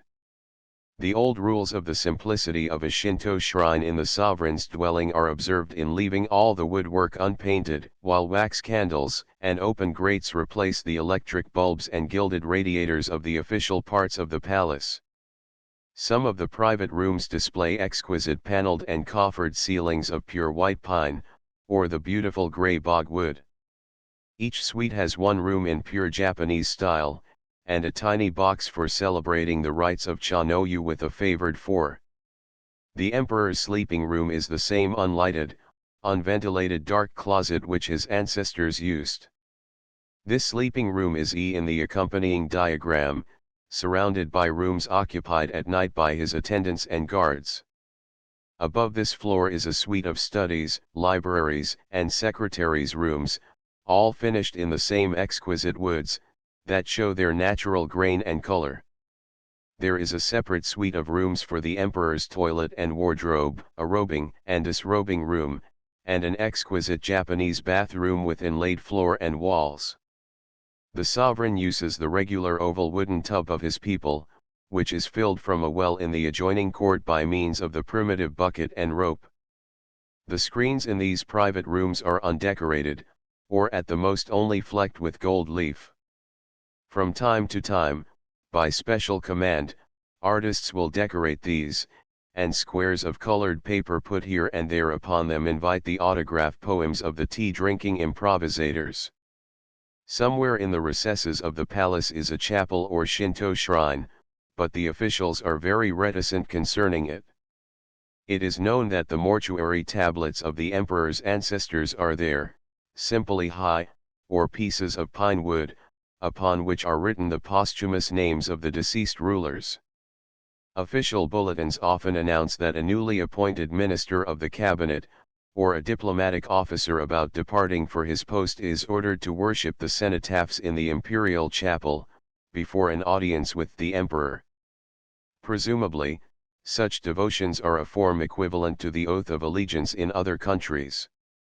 Upon the anniversaries of the death of certain of his ancestors, on the days of the spring and autumn festival, when the first rice is sown and harvested, as well as before any great ceremonial, it is announced that the emperor will worship in the imperial chapel. The aged Prince Kuni Asahiko is conductor of divine services to the imperial family, but everything about that simple, formal state religion is baffling and incomprehensible, and no one knows what form the Shinto services in the palace assume. The emperor used to give a Japanese banquet on the morning of his birthday to princes, ministers, and envoys. Chopsticks were used, and the imperial health was drunk from sake cups of fine eggshell porcelain, decorated with chrysanthemums and broken diaper patterns in gold, which the guests carried away with them as souvenirs. That celebration and the New Year breakfast are now state banquets, served in foreign fashion, with sovereign and consort seated at the head of the room. Indeed, the entire service of the palace and of the emperor's table is European, silver, porcelain, and glass being marked with the imperial crest of the 16-petaled chrysanthemum, and the Kyrimon of the Polonia Imperialis appearing in the decorative design woven in the white silk napery and traced on the delicate porcelain service. The palace lackeys are uniformed in dress coats with many cords and aiguillettes, striped vests, knee breeches, white silk stockings, and buckled shoes. Their costume resembles that of the Vienna Palace, colored sketches of which Prince Komatsu sent home during his winter stay on the Danube. The palace-tiring women wear the garb of Kyoto days, purple hakama and russet silk kimonos, and are the most fascinating and almost the only Japanese spectacle in the imperial precincts. In all modifications the usages of the Berlin court have been followed, and no Prussian military martinet or court chamberlain could be more punctilious in matters of etiquette than the Japanese court officials. Imperial sake cup of the Empress Dowager's Palace, only its gateway is known. The Hamarikyo Palace is a seashore villa, owing its beautiful garden to the shoguns, but it is occupied only when the ministers of state give balls, or foreign guests of the emperor are domiciled there, as was General Grant. An imperial garden party is held in its confines each spring, and, with the Fuchsige Gardens adjoining the new palace, is a supreme example of the Japanese landscape gardener's art. For the support of these palaces and the expenses of the imperial family, the imperial household department's expenditures were 3 million yens in 1889 and 1899. Tokyo court circles have, of course, their factions and cliques, their wars and triumphs, and the favor of the sovereign is the object of perpetual scheming and intriguing. The peerage of Japan numbers 11 princes, 34 marquises, 89 counts, 363 viscounts, and 221 barons. All Kyoge families are in this new peerage, and such daimyos of the shogun's court as give aid and allegiance to the emperor, or made honorable surrender in the conflict of 1868. Rank and title were conferred upon many of the samurai also, the leaders in the work of the restoration, and the statesmen, who have advised and led in the wonderful progress of these last 20 years, but the old Kugs have never brought themselves to accept the pardoned daimyos and ennobled samurai of other days.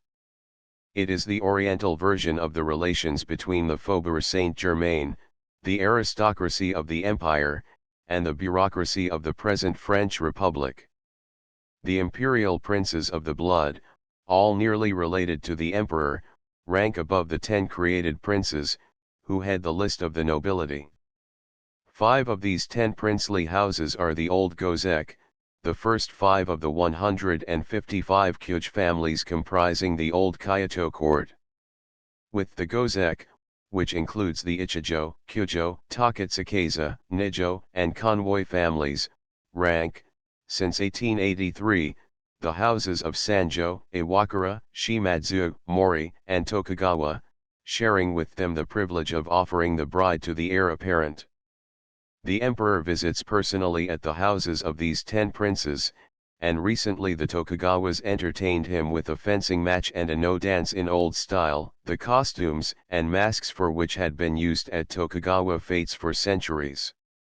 In accordance with other old customs, a sword by a famous maker was presented to the guest of honor, and a commemorative poem offered in a gold lacquer box.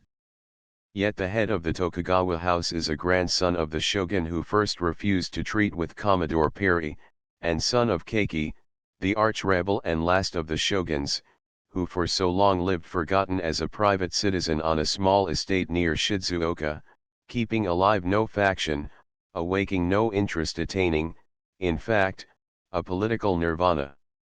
Under new titles the old fiefs are lost sight of and old associations broken up. The marquises, counts, and barons of today are slender, dapper little men, wearing the smartest and most irreproachable London clothes, able to converse in one or two foreign languages on the subjects that interest cosmopolitans of their rank in other empires, and are with difficulty identified with their feudal titles. The daimyo of Kaga has become the Marquis Maida, his sister married the emperor's cousin, and the great yashiki of their ancestors has given way to the buildings of the Imperial University. The daimyo of Satsuma is now Prince Shimadzu. It is not easy to associate these modern men about town, who dance at state balls, who play billiards and read the files of foreign newspapers at the Rokumikwan, who pay afternoon calls, attend teas, garden parties, dinners, concerts, and races, who have taken up poker and tennis with equal ardor, and are victimized at charity fairs and bazaars, with their pompous, stately, two-sword, brocade, and buckram-bound ancestors. There are great beauties, favorites, and social leaders among the ladies of the court circle, and the change in their social position and personal importance is incredible. Japanese matrons, who, a few years ago, led the most quiet and secluded existence, now preside with ease and grace over large establishments, built and maintained like the official residences of London or Berlin. Their struggles with the difficulties of a new language, dress, and etiquette were heroic. Mothers and daughters studied together with the same English governess, and princesses and diplomats' wives, returning from abroad, gave new ideas to their friends at home. Two Japanese ladies, now foremost at court, are graduates of Vassar College, and many high officials are happily married to foreign wives, American, English, and German women having assumed Japanese names with their wedding vows. The court has its reigning beauty in the wife of the Grand Master of Ceremonies, the richest peer of his day, and representative of that family which gave its name to the finest porcelain known to the ceramic art of the empire. Tokyo society delights in dancing, and everyone at court dances well. Leaders of fashion go through the quadrille d'honneur, with which state balls open, and follow the changes of the lancers with the exactness of soldiers on drill, every step and movement as precise and finished as the bending of the fingers in Cha-no-yu. The careless foreigner who attempts to dance an unfamiliar figure repents him of his folly. Japanese politeness is incomparable, but the sedateness, the precision, and exactness of the other dancers in the set will reproach the blunderer until he feels himself a criminal. The ball is the more usual form of state entertainments. The Prime Minister gives a ball on the night of the Emperor's birthday, and the Governor of Tokyo gives a ball each winter. From time to time the imperial princes and the ministers of state offer similar entertainments, and every legation has its ballroom. The members of the diplomatic corps are as much in social unison with the higher Japanese circles as it is possible to be with such subjects at any capital, and the round of tiffins, dinners, garden parties, and small dances makes Tokyo very gay during the greater part of the year. The first formal visiting of the season begins in October, and by May social life is at an end until hot weather is over. Lent makes little break in the social chain. Great seriousness and exactness in social usage is inherent in this high-bred people. Visits of ceremony are scrupulously paid within the allotted time, and a newly arrived official in Tokyo finds no diminution of the card leaving and visiting which awaits him in any other capital. At the houses of the imperial princes cards are not left, the visitor inscribing his name in a book in the hall. After each state ball, a guest must call at once upon the princess, or minister's wife, who presided, and any remissness strikes his name from her list. Garden parties are the favorite expression of Tokyo hospitality. All official residences in the city have fine grounds, and many ministers of state own suburban villas. A few of the legatians are able to entertain in the same way, and many military officers make the garden of the old Mito Yashiki, now the arsenal grounds, the scene of their courtesies. There is a stately court journal, which is the official bulletin, but Tokyo has not yet set up a paper of society gossip and scandal for the rigorous censorship of the Japanese press to expunge, nor are there books of court memoirs. Yet what memoirs could be more interesting than those that might be written by the men and women who were born in feudal times, who have lived through the exciting days of the Restoration, and have watched the birth and growth of New Japan. Chapter 13 The Suburbs of Tokyo. The suburbs of Tokyo are full of holiday resorts for the people and the beautiful villas of nobles. To the northeast, in Aji, are the government chemical works and paper mills, where rough bits of mulberry wood are turned into papers of a dozen kinds, the silkiest tissue paper, smooth, creamy writing paper, thick parchment, Bristol board, and the thin paper for artists and etchers. On a sheet of the heaviest parchment paper I once stood and was lifted from the floor, the fabric showing no mark of rent or strain, and it is well nigh impossible to tear even a transparent Aji letter sheet. The Aji tea house has a famous garden, and in autumn Aji's hillsides blaze with colored maples, and then the holiday makers mark the place for their own. Uesda, the northern suburb, contains an old temple, a vast, gloomy bamboo grove, and the villa of Countess Okumur, to whose genius for landscape gardening is also due the French legation's paradise of a garden, in the heart of the city, that place having been Count Okumur's town residence before he sold it to the French government. From Uesda's rice fields a greater marvel grew. Meguro, south of Tokyo, is a place of sentimental pilgrimage to the lovers of Gompachi and Komurasaki, the Abelard and Heloise of the East, around whose tomb the trees flutter with paper poems and prayers. In the temple grounds are falling streams of water, beneath which, summer and winter, praying pilgrims stand, to be thus pumped on for their sins. Similar penitence may be seen at a little temple niched in the bluff of Mississippi Bay. Meguro has an annual azalea fete and a celebration of the maple leaf, and its resident nobles, among whom is General Saigo, give feasts in honor of the season's blooms. The Sengakuji Temple, near Shinagawa, is a sacred spot and shrine of chivalry, the burial place of the 47 Ronins, and here come pious pilgrims to say a prayer and leave a stick of burning incense, and view the images and relics in the little temple.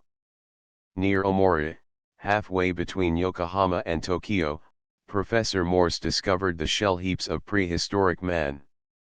The neighborhood is made beautiful by old groves, old temples and shrines, tiny villages, picturesque farmhouses, and hedge-lined roads, while Ikemi's temples shine upon the hill that stands an evergreen island in the lake of greener rice fields or golden stubble. Here died Nichiren, founder of the Buddhist sect bearing his name. For 6 centuries these splendid temples have resounded with the chantings of his priesthood, who still expound his teachings to the letter. The Nichiren sect is the largest, richest, most influential and aggressive in Japan. They are the Protestants and Presbyterians of the Buddhist religion, firm, hard, and unrelenting in their faith, rejecting all other creeds as false, and zealously proselyting. Nichiren was a great scholar, who, poring over Chinese and Sanskrit sutras, believed himself to have discovered the true and hidden meaning of the sacred books. His labors were colossal, and though exiled, imprisoned, tortured, and condemned to death, he lived to see his followers increasing to a great body of true believers, and himself established as high priest over the temples of Ikemi. In the popular play Nichiren, one has thrilling evidence of what the pious founder and his disciples endured. On the 12th and 13th of each October special services are held in memory of Nichiren, which thousands of people attend. On the first day of this Matsuri the railway is crowded with passengers. Bonfires and strings of lanterns mark the Omori station by night, and by day the neighboring Matsuri is announced by tall bamboo poles, from which spring whirls of reeds covered with huge paper flowers. These giant flower stalks are the conventional sign for festivities, and when a row of them is planted by the roadside, or paraded up and down with an accompaniment of gongs, the holiday spirit responds at once. The quiet country road is blockaded with hundreds of jinrikishas going to and returning from Ikgami's terraced gateways. Men, women, and children, priests, beggars, and peddlers pack the highway. The crowd is amazing, as though these thousands of people had been suddenly conjured from the ground, or grown from some magician's powder, for nothing could be quieter than Omora lanes on all the other days of the year. Along the footpaths of the fields, women in tightly wrapped kimonos with big umbrellas over their beautifully dressed heads, young girls with the scarlet petticoats and gay hairpins indicative of maidenhood, little girls and boys with smaller brothers and sisters strapped on their backs, trudge along in single files, high above the stubble patches, to the great Matsuri. In farmhouse yards persimmon trees hang full of mellow, golden fruit, and the road is literally lined with these apples of the Hesperides. Peddlers sit on their heels behind their heaped persimmons and busily tie straw to the short stems of the fruit, that the buyer may carry his purchase like a bunch of giant golden grapes. Fries, stews, bakes, and grills scent the air with savors, and all sorts of little balls and cubes, pats and cakes, lumps and rolls of eatables are set out along the country road. A queer sort of seaweed scales, stained bright red, is the chewing gum of the East, and finds a ready market. On the days of the Matsuri the village street is impassable, and the whole broad walk of the temple grounds leading from the pagoda is lined with booths, jugglers, acrobats, sideshows, and catchpenny tricksters. The sandman, with bags of different colored sands, makes beautiful pictures on a cleared space of ground, rattling and gabbling without cessation while he works. First he dredges the surface with a sieve full of clean white sand, and then sifts a little thin stream of black or red sand through his closed hand, painting warriors, maidens, dragons, flowers, and landscapes in the swiftest, easiest way. It is a fine example of the trained hand and eye, and of excellent free hand drawing. A juggler tosses rings, balls, and knives in the air, and spins plates on top of a 20-foot pole. His colleague balances a big bamboo on one shoulder, and a small boy climbs it and goes through wonderful feats on the crosspiece at the top. A ring of gaping admirers surrounds a master of the black art, who swallows a lighted pipe, drinks, whistles, produces the pipe for a puff or two, swallows it again, and complacently emits fanciful rings and wreaths of smoke. Hairpins, rosaries, toys, and sweets are everywhere for sale. A huge, towering, heavy-roofed red gateway admits streams of people to the great courtyard, surrounded on three sides by temples large and small, where the priests chant and pound and the faithful pray, rubbing their rosaries and tossing in their coins. At one shrine greasy locks of hair tied to the lattices are votive offerings from those who have appealed to the deity within. There is a little temple to the North Star, where seamen and fisher folk pray, and one to Daikoku, the god of riches and abundance, the latter a fat little man sitting on bags of rice, and always beset by applicants. In the great temple pyramids of candles burn, incense rises, bells sound, and money rains into the big cash box at the head of the steps. The splendid interior is a mass of lacquer, gilding, and color. The paneled ceiling has an immense filigree brass baldachin hanging like a frosted canopy over the heads of the priests, and a superb altar, all images, lotus leaves, lights, and gilded doors, dazzles the eye. Under the baldachin sits the high priest of the temple, who is a bishop of the largest diocese in Japan, while at either side of him more than 200 celebrants face each other in rows. The priestly heads are shaven, the smooth faces wear the ecstatic, exalted expression of devotees purified by vigil and fasting, and over their white or yellow gauze kimonos are tied kesses, or cloaks of rich brocade. The lesser hierarchy appear in subdued colors: gray, purple, russet, but the head priest is arrayed in gorgeous scarlet and gold, and sits before a reading desk, whose books are covered with squares of similar brocade. He leads the chanted service from a parchment roll spread before him, at certain places touching a silver-toned gong, when all the priests bow low and chant a response, sitting for hours immovable upon the mats, intoning and reading from the sacred books in concert. At intervals each raps the low lacquer table before him and bends low, while the big temple drum sounds. The high priest touches his gong, and slowly, behind the lights and incense clouds of the altar, the gilded doors of the shrine swing open to disclose the precious image of sainted Nichiren. On all sides stand the faithful, extending their rosary-wrapped hands and muttering the Nichiren's special form of prayer, Namo Myoho Renge-kyo, glory to the salvation-bringing book, the blossom of doctrine. After 7 hours of worship a last litany is uttered, and the procession of priests files through the grounds to the monastery, stopping to select from the 200 and odd pairs of wooden clogs, waiting at the edge of the temple mats, each his proper pair. The high priest walks near the middle of the line underneath an immense red umbrella. He carries an elaborate red lacquer staff, not unlike a crozier, and even his clogs are of red lacquered wood. The service in the temple suggests the forms of the Roman Church, and this Buddhist cardinal, in his red robes and umbrella, is much like his fellow dignitary of the West. To citizens of the United States Ikegami has a peculiar interest. When the American man-of-war Oneida was run down and sunk with her officers and crew by the P&O steamer Bombay, near the mouth of Yedo Bay, January 23, 1870, our government made no effort to raise the wreck or search it, and finally sold it to a Japanese wrecking company for $1,500.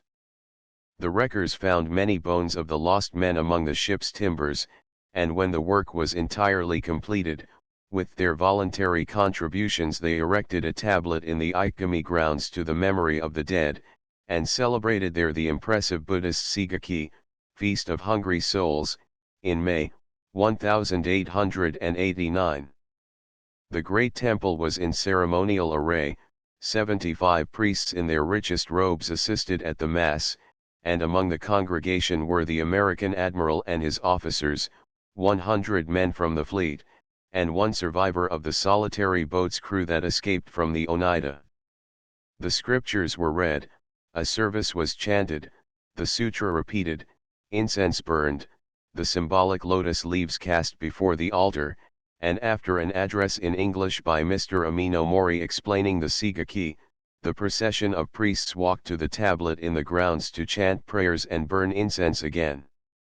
No other country, no other religion, offers a parallel to this experience, and Americans may well take to heart the example of piety, charity, magnanimity, and liberality that this company of hard-working Japanese fishermen and wreckers have set them.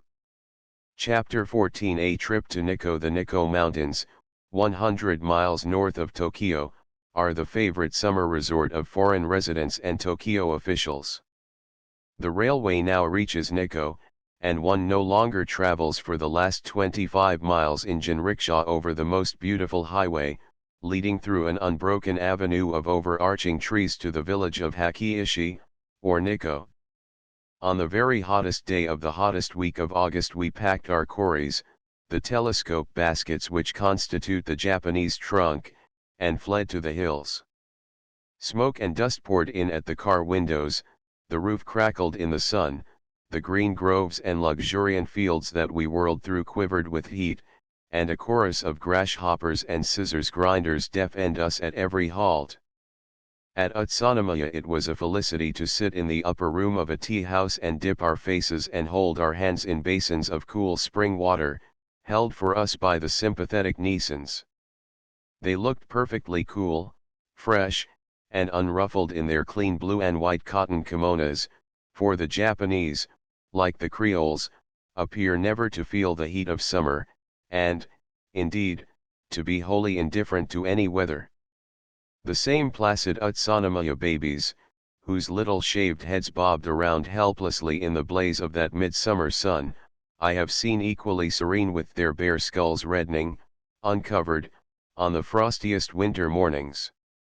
Once out of the streets of this little provincial capital, the way to Nikko leads up a straight broad avenue, lined on both sides for 27 miles with tall and ancient cryptomerias, whose branches meet in a Gothic arch overhead. The blue outlines of the Nikko Mountains showed in the distance as we entered the Grand Avenue. The road is a fine piece of engineering, with its ascent so slow and even as to seem level, but at times the highway, with its superb walls of cryptomeria, is above the level of the fields, then even with them, and then below them, as it follows its appointed lines. Before the railway reached Utsunomiya, travelers from Tokyo had a boat journey, and then a jinrikisha ride of 70 miles through the shaded avenue. This road was made 2 centuries ago, when the shoguns chose Nikko as their burial place, and these venerable trees have shaded the magnificent funeral trains of the old warriors, and the splendid processions of their successors, who made pilgrimages to the tombs of Ieyasu and Iemitsu. In our day, alas, instead of mighty daimyos and men-at-arms in coats of mail, or brocaded grandees in gilded palanquins, telegraph poles, slim, ugly, and utilitarian, impertinently thrust themselves forward before the grand old tree trunks, and the jinrikisha and the rattletrap basha take their plebeian way. The cryptomeria has the reddish bark and long, smooth bole of the California sequoia, and through the mat of leaves and branches, high overhead, the light filters down in a soft twilight that casts a spell over the place. After sunset the silence and stillness of the shaded avenue were solemn, and its coolness and the fragrance of moist earth most grateful. 2 men ran tandem with each jinrikisha, and they went racing up the avenue for 10 miles, halting only once for a sip of cold water before they stopped at the hamlet of Osawa. The villages, a row of low houses on either side of the way, make the only break in the long avenue. With its dividing screens drawn back, the Osawa tea house was one long room, with only side walls and a roof, the front open to the street, and the back facing a garden where a stream dashed through a Lilliputian landscape, fell in a Lilliputian fall, and ran under Lilliputian bridges. At the street end was a square fireplace, sunk in the floor, with a big tea kettle swinging by an iron chain from a beam of the roof, teapots sitting in the warm ashes, and bits of fowl and fish skewered on chopsticks and set up in the ashes to broil before the coals. The coolies, sitting around this kitchen, fortified their muscle and brawn with thimble cups of green tea, bowls of rice, and a few shreds of pickled fish. We, as their masters and superiors, were placed as far as possible from them, and picnicked at a table in the pretty garden. After the severe exertion of sitting still and letting the coolies draw us, we restored our wasting tissues by rich soup, meats, and all the stimulating food that might be thought more necessary to the laboring jinrikisha men. When we started again, with all the tea house staff singing sweet sayonaras, a glow in the east foretold the rising moon, and a huge stone torii at the end of the village loomed ghostly against the blackness of the forest. The glancing moonlight shot strange shadows across the path, and we went whirling through this lattice of light and darkness in stillness and solitude. The moon rose higher and was hidden in the leafy arch overhead, and before we realized that its faint light was fading, came flashes of lightning, the rumble of approaching thunder, and a sudden crash, as the flood of rain struck the treetops and poured through. The hoods of the jinrikishas were drawn up, the oil papers fastened across us, and through pitch darkness the coolies raced along. Vivid flashes of lightning showed the thick, white sheet of rain, which gusts of wind blew into our faces, while insidious streams slipped down our shoulders and glided into our laps. Putting their heads down, the coolies beat their way against the rain for 2 more soaking miles to Imaichi, the last village on the road, only 5 miles from Nikko. The tea house into which we turned for shelter was crowded with belated and storm-bound pilgrims coming down from the sacred places of Nikko and Kyuzenji. All Japanese are talkative, the lower in station the more loquacious, and the whole coolie company was chattering at once. As the place was too comfortless to stay in, we turned out again in the rain, and the coolies splashed away at a walk, through a darkness so dense as to be felt. At midnight our 7 jinrikishas rattling into the hotel court, and 14 coolies shouting to one another as they unharnessed and unpacked, roused the house and the whole neighborhood of Nikko. Awakened sleepers upstairs looked out at us and banged the screens angrily, but no sounds can be deadened in a tea house. To the traveler the tea house presents many phases of comfort, interest, and amusement altogether wanting in the conventional hotel, which is, unfortunately, becoming common on the great routes of travel. The dimensions of every house in the empire conform to certain unvarying rules. The verandas, or outer galleries of the house, are always exactly 3 feet wide. A foreigner, who insisted on a 9 feet wide veranda, entailed upon his Nikko carpenter many days of painful thought, pipe smoking, and conference with his fellows. These mechanics were utterly upset in their calculations.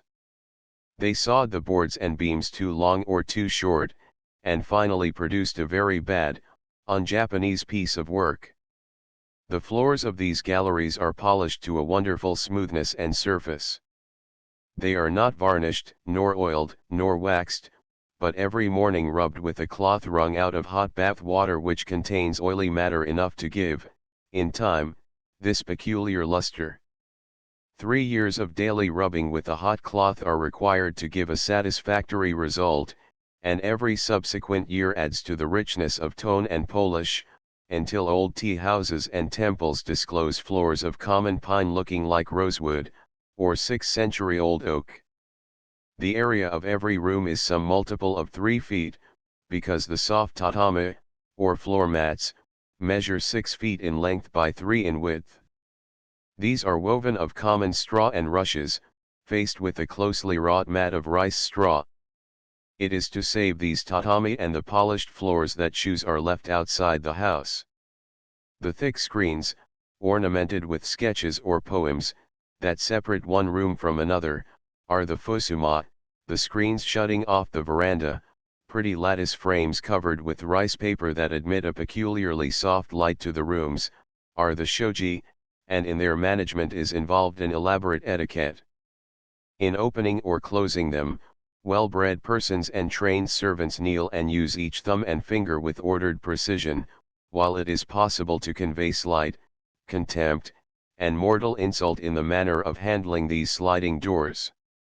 The outer veranda is closed at night and in bad weather by amados, solid wooden screens or shutters, that rumble and bang their way back and forth in their grooves. These amados are without windows or air holes, and the servants will not willingly leave a gap for ventilation. But thieves may get in, or the kappa, they cry, the kappa being a mythical animal always ready to fly away with them. In every room is placed an andon, or night lamp. If one clap his hands at any hour of the 24, he hears a chorus of answering hey, hey, heys, and the thump of the Nissan's bare feet, as they run to attend him. While he talks to them, they keep ducking and saying het, het, which politely signifies that they are giving their whole attention. The Japanese bed is the floor, with a wooden box under the neck for a pillow and a futon for a covering.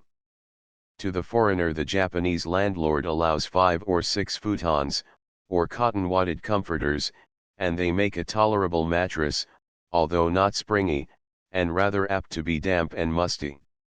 The traveler carries his own sheets, woolen blankets, feather or air pillows, and flea powder, the latter the most necessary provision of all.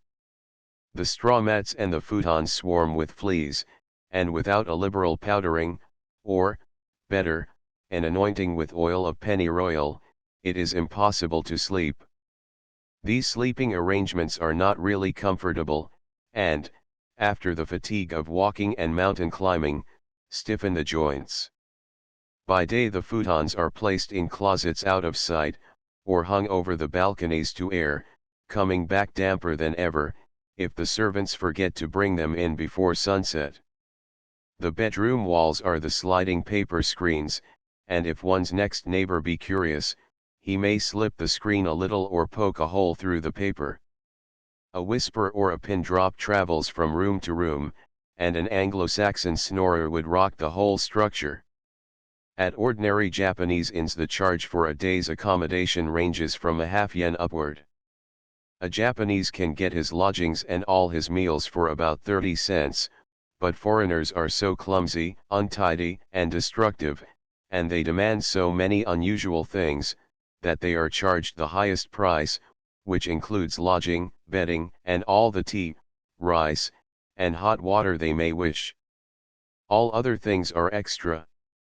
In the beaten tracks bread and fresh beef may always be found, and each year there is less need of carrying the supplies formerly so essential. Chairs and tables, cots, knives, and forks, and corkscrews have gradually penetrated to the remotest mountain hamlets. At the so-called foreign hotels at Nikko and other resorts, charges are usually made at a fixed price for each day, with everything included, as at an American hotel. Foreigners traveling away from the ports take with them a guide, who acts as courier, cooks and serves the meals, and asks 2.5 yens a day with expenses. Thus accompanied, everything goes smoothly and easily, rooms are found ready, meals are served promptly, showplaces open their doors, the best conveyances await the traveler's wish, and an encyclopedic interpreter is always at his elbow. Without a guide or an experienced servant, even a resident who speaks the language fares hardly. Like all Orientals, the Japanese are impressed by a retinue and the appearances of wealth. They wear their best clothes when traveling, make a great show, and give liberal tips. The foreigner who goes to the Nakas Endo or to remote provinces alone, trusting to the phrase book, finds but little consideration or comfort. He ranks with the class of pilgrims, and the guest room and the choicest dishes are not for him. The guide may swindle his master a little, but the comforts and advantages he secures are well worth the cost. All the guides are well-to-do men with tidy fortunes. They exact commissions wherever they bring custom, and can make or break landlords or merchants if they choose to combine. Some travelers, who, thinking it sharp to deprive the guides of these percentages, have been left by them in distant provinces and forced to make their way alone, have found the rest of the journey a succession of impositions, difficulties, and even of real hardships.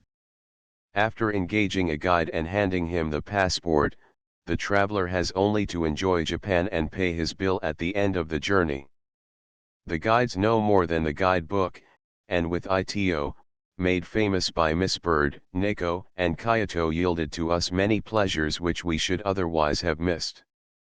An acquaintance with Miyashita and his sweet potato hash made the Tokaido a straight and pleasant way, and Moto's judicial countenance caused Nikko, Kyuzenji, and Yamoto to disclose unimagined beauties and luxuries, and Yutaki always marshaled the impossible and the unexpected. Chapter 15 Nikko. Of all Japan's sacred places, Nikko, or sun's brightness, is dearest to the Japanese heart. Art, architecture, and landscape gardening add to nature's opulence, history and legend people it with ancient splendors, and all the land is full of memories. He who has not seen Nikko cannot say Kekko. Beautiful, splendid, superb, runs the Japanese saying. With its forest shades, its vast groves, and lofty avenues, its hush, its calm religious air, Nikko is an ideal and dream-like place, where rulers and prelates may well long to be buried, and where priests, poets, scholars, artists, and pilgrims love to abide.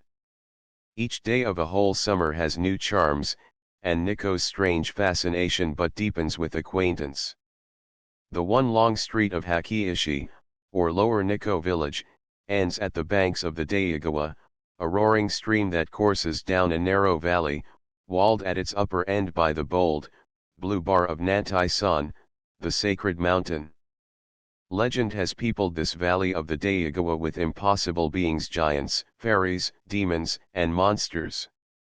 Most of the national fairy stories begin with, once upon a time in the Nikko Mountains, and one half expects to meet imp or fae in the green shadows. Mound builder and prehistoric man had lived their squalid lives here. The crudest and earliest forms of religion had been observed in these forest sanctuaries long before Kobo Daishi induced the Shinto priests to believe that their god of the mountain was but a manifestation of Buddha. Everything proclaims a hoary past: trees, moss-grown stones, battered images, crumbling tombs, overgrown and forgotten graveyards. Each summer half the Tokyo Legatians move bodily to Nikko, and temples, monastery wings, priests' houses, and the homes of the dwellers in the upper village are rented to foreigners in ever-increasing numbers. Nikko habitations do not yet bring the prices of Newport cottages, but the extravagant rate of 3 and even 500 yens for a season of 3 months is a Japanese equivalent. Besides the foreigners, there are many Japanese residents, and, while the Crown Prince occupies his summer palace, he is daily to be met in the streets, the forest paths, or temple grounds. The white-clad pilgrims throng hither by thousands during July and early August, march picturesquely to the jingle of their staffs and bells round the great temples, and trudge on to the sanctuary on Kyuzenji's shores within the shadow of holy Nantai-san. 2 bridges cross the Daiagawa, and lead to the groves and temples that make Nikko's fame. One bridge is an everyday affair of plain, unpainted timbers, across which jinrikishas rumble noisily, and figures pass and repass. The other is the sacred bridge, over which only the emperor may pass, in lieu of the shoguns of old, for whom it was reserved. It is built of wood, covered with red lacquer, with many brass plates and tips, and rests on foundation piles of titanic stone columns, joined by cross pieces of stone, carefully fitted and mortised in. Tradition maintains that the gods sent down this rainbow bridge from the clouds in answer to saintly prayer. Its sanctity is so carefully preserved, that when the emperor wished to pay the highest conceivable honor to General Grant, he ordered the barrier to the bridge to be opened that his guest might walk across. Greatly to his credit, that modest soldier refused to accept this honor, lest it should seem a desecration to the humble believers in the sanctity of the Red Bridge. Shaded avenues, broad staircases, and climbing slopes lead to the gateways of the 2 great sanctuaries, the mortuary temples and tombs of the Shogun Ieyasu and his worthy grandson, the Shogun Iemitsu. The hillside is shaded by magnificent old cryptomerias, and these sacred groves, with the soft cathedral light under the high canopy of leaves, are as wonderful as the sacred buildings. Each splendid gateway, as well as the soaring pagoda, can be seen in fine perspective at the end of long avenues of trees, and bronze or stone torii form lofty portals to the holy places. The torii is a distinctively national structure, and these grand skeleton gates of 2 columns and an upward curving crosspiece are impressive and characteristic features of every Japanese landscape, standing before even the tiniest shrines in the Lilliputian gardens of Japanese homes, as well as forming the approach to every temple. The stone torii and the rows of stone lanterns are mossy and lichen covered, and every foot of terrace or embankment is spread with fine velvety moss of the freshest green. Although 200 years old, the temples themselves are in as perfect condition and color as when built, and nothing is finer, perhaps, than the 5-storied pagoda with its red lacquered walls, the brass trimmings of roofs and rails, the discolored bells pendant from every angle, and a queer, corkscrew spiral atop, the whole showing like a great piece of jeweler's work in a deep, green grove. Ieyasu, founder of Yedo, successor of the Taiko, and military ruler in the golden age of the arts in Japan, was the first shogun buried on Nikko's sacred hillside, and it was intended to make the mortuary temple before his tomb as splendid as the crafts of the day permitted. His grandson, Iemitsu, was the next and only other shogun interred at Nikko, and his temple fairly rivals that of his ancestor. At each shrine rise broad stone steps leading to the first and outer courtyards, where stand the magnificent gates, exquisitely carved, set with superb metal plates, and all ablaze with color and gilding. The eye is confused in the infinite detail of structure and ornament, and the intricacy of beams and brackets upholding the heavy roofs of these gateways. Walls of red lacquer and gold, with carved and colored panels topped with black tiles, surround each enclosure, and through inner and outer courts and gateways, growing ever more and more splendid, the visitor approaches the temples proper, their soaring roofs, curved gables, and ridgepoles set with the Tokugawa crest in gold, sharp cut against the forest background. At the lowest step his shoes are taken off, and he is permitted to wander slowly through the magnificent buildings on the soft, silk-bordered mats. Richly paneled ceilings, lacquered pillars, carved walls, and curtains of the finest split bamboo belong to both alike, and in the gloom of inner rooms are marvels of carving and decoration, only half visible. Both temples were once splendid with all the emblems and trappings of Buddhism, redolent with incense, musical with bells and gongs, and resounding all day with chanted services.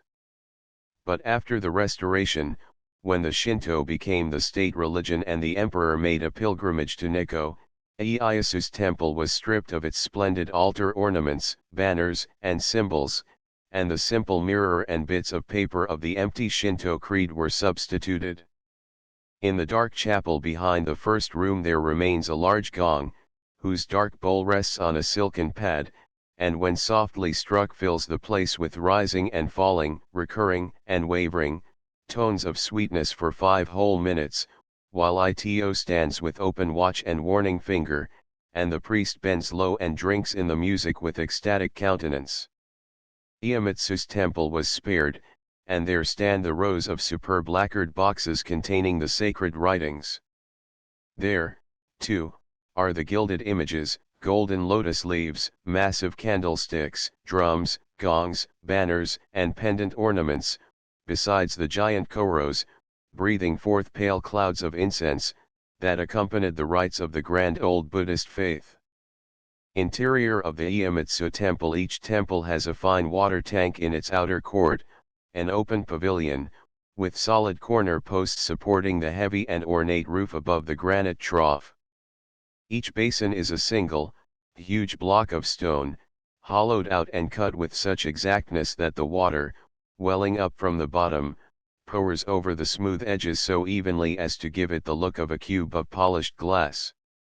The fountain at the Iemitsu temple was the gift of the princes of Nabeshima, and its eaves flutter with the myriad flags left there by pilgrims who come to pray at the great shrine.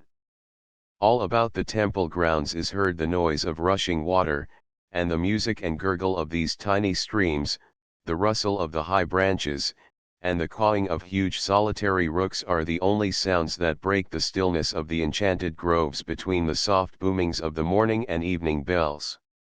The noise of voices is lost in the great leafy spaces, and the sacredness of the place subdues even the unbelieving foreigner, while native tourists and pilgrims move silently, or speak only in undertones, and make no sound, save as their clogs clatter on stones and gravel.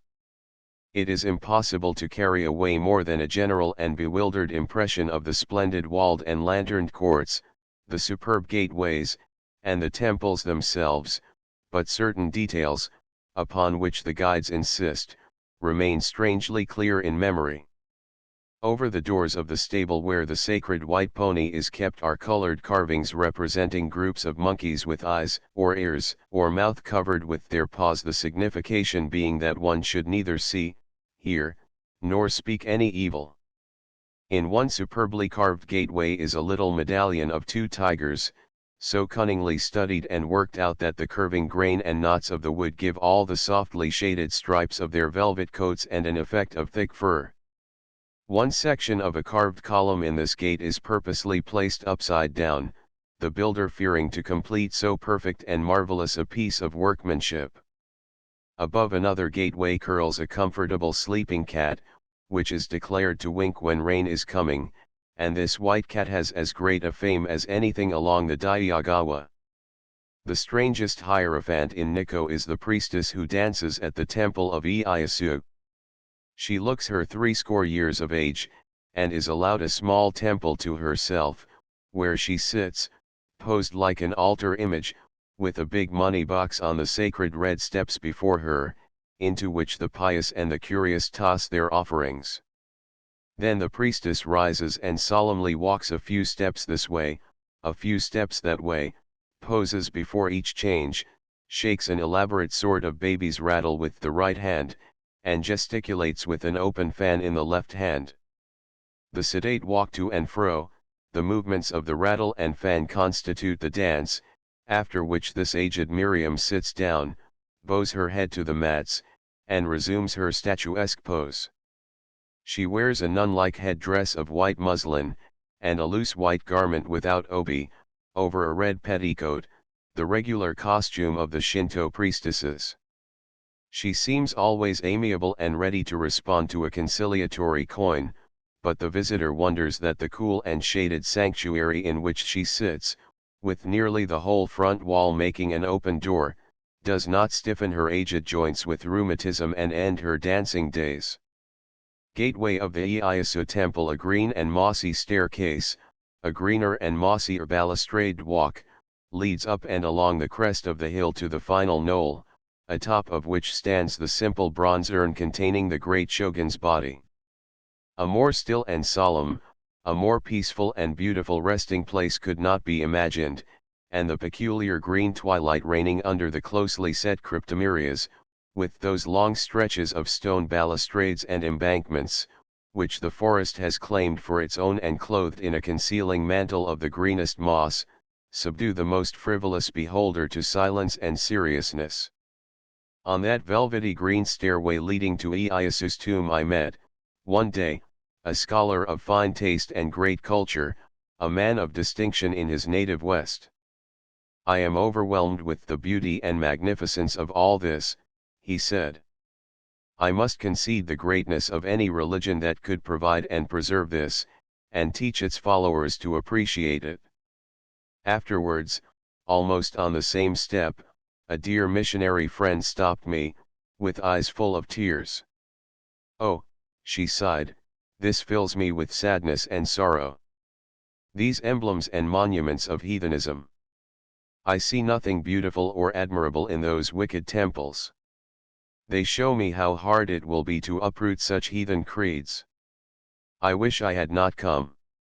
A woodland path leads around the foot of the great hill on which the shogun's tombs are built, a path laid with large fiat stones and set with the rough curbing of loose rocks and boulders, covered by the drip and damp and shade of centuries with a thick green moss. This silent footway leads past many small temples, stone-fenced enclosures, moss-covered tombs and tablets, tiny shrines behind tiny torii, and battered, broken-nosed, and headless Buddhas. Half-hidden tracks, in that gloomy and silent cryptomeria forest, rough-set staircases, roads plunging into the deep shadow of the woods entice the explorer to ever new surprises. At deserted and silent shrines heaps of pebbles, bits of paper, or strips of wood painted with a sacred character attest the presence of prayerful pilgrims, who have sought them out to register a vow or petition. Tiny red shrines gleam jewel-like in the far shadows, and fallen cryptomerias make mounds and ridges of entangled vines among the red-barked giants still standing. Above a waterfall, all thin ribbons and jets of foam, are more old temples, where pilgrims come to pray and tourists to admire, but where no one ever despoils the unguarded sanctuaries. In one of these buildings are life-size images of the gods of thunder and the winds. Raiden, the thunder god, is a bright red divinity with a circle of drums surrounding his head like a halo, a fierce countenance, and two goatee horns on his forehead. Futen, the god of winds, has a grass-green skin, two horny toes to each foot, and a big bag over his shoulders. A fine heavy-roofed red gateway and bell tower distinguish another cluster of temples in this still forest nook, their altars covered with gilded images. One open shrine, which should be the resort of Jinrikisha men, is dedicated to a muscular red deity, to whom votaries offer up a pair of sandals, beseeching him for vigorous legs. The whole place is hung over with wooden, straw, and tin sandals, minute or colossal. Then down through the wood, past a hoary graveyard where abbots and monks of Nikko monasteries were buried for centuries before the shoguns came, one returns to the Fudaira temple and Iemitsu's first gateway. In our wanderings we once happened upon an old and crowded graveyard, with splendid trees shading the mossy tombs and monuments. The stone lanterns, Buddhas, and images were past counting, and one granite deity, under a big sun hat, had a kerchief of red cotton tied under his chin. His benevolent face and flaming robes were stuck all over with tiny bits of paper, on which the faithful had written their petitions, and the lanterns beside him were heaped with prayer stones. A Hindu-looking deity nearby sat with uplifted knee, on which he rested one arm and supported his bent and thoughtful head. 100 stone representatives of Buddha sit in mossy meditation under the shadow of the river bank, long branches trailing over them and vines clambering about their ancient brows. Time has rolled some from their lotus pedestals, beheaded others, and covered them all with white lichens and green moss, and gammon, as this row of Buddhas is named, is the strangest sight among the many strange sights of the river bank. Custom ordains that one should count them, and no two persons are believed to have ever recorded the same number of images between the bridge and Kobo Daishi's open shrine.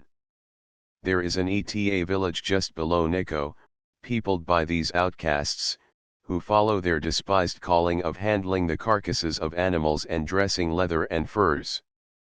Their degradation seems to result not more from that Buddhist law which forbids the taking of animal life, than from the legendary belief that they are the descendants of Korean prisoners, long kept as executioners and purveyors for the imperial falcons.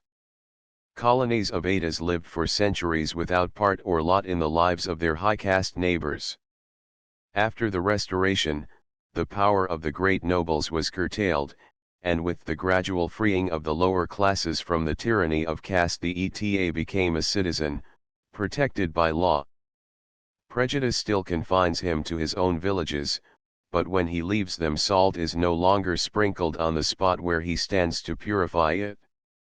The most harrowing situation of the old romances was the falling in love of a noble with a beautiful ETA girl.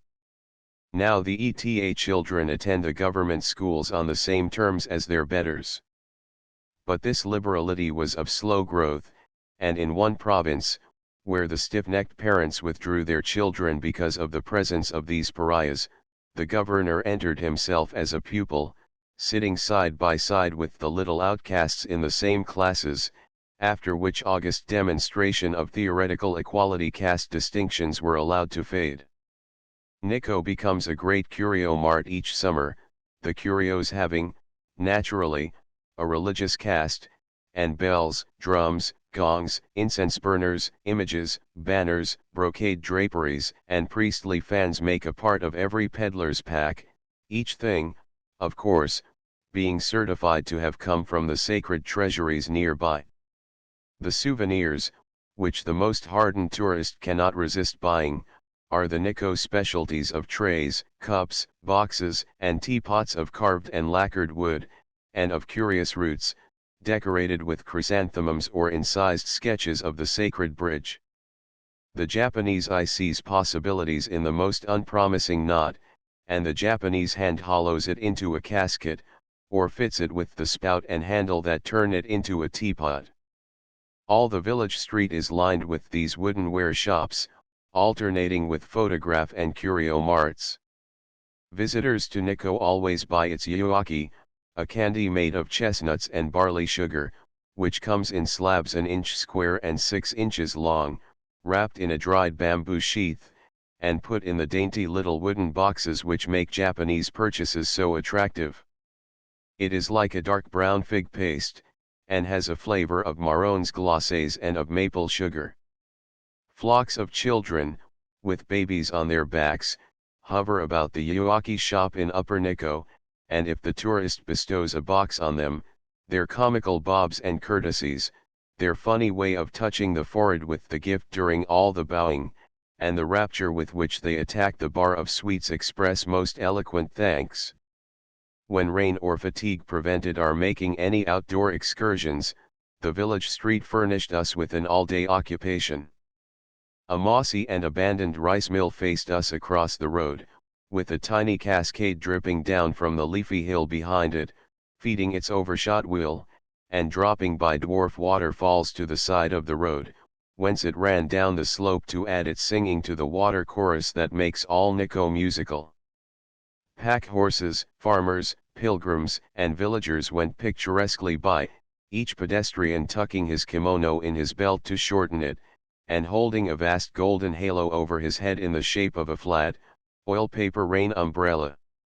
A small garden separated our summer home at Nikko from our landlord's house, and from early morning, when his amados thundered open, until dark, when they rumbled shut, the whole conduct of Japanese household life lay before us.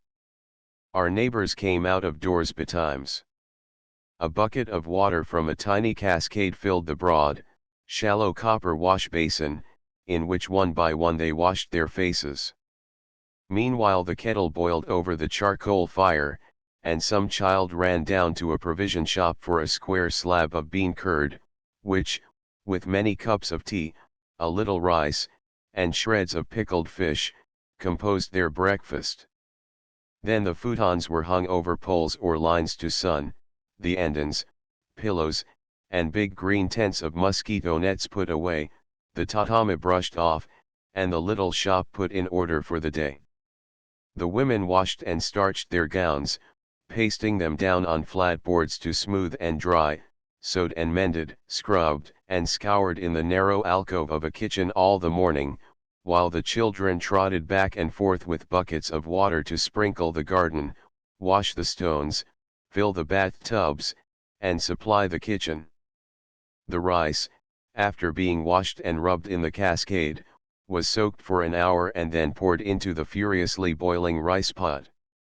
The brush fire under the stone frame of the kettle was raked out, and when the steam came only in interrupted puffs from under the cover, this was lifted to show a pot full to the brim of snowy white grains. A soup had meanwhile been stewing, a fish had been broiled over charcoal, and, with tea, the noonday dinner was ready.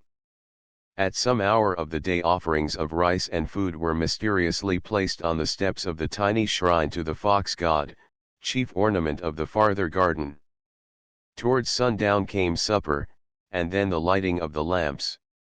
Shadow pictures on the shoji repeated the actions and groupings within, the splash of water betrayed the family bath, and when all, from grandfather to baby, had been boiled and scrubbed, the amados banged, and the performance was over until sunrise.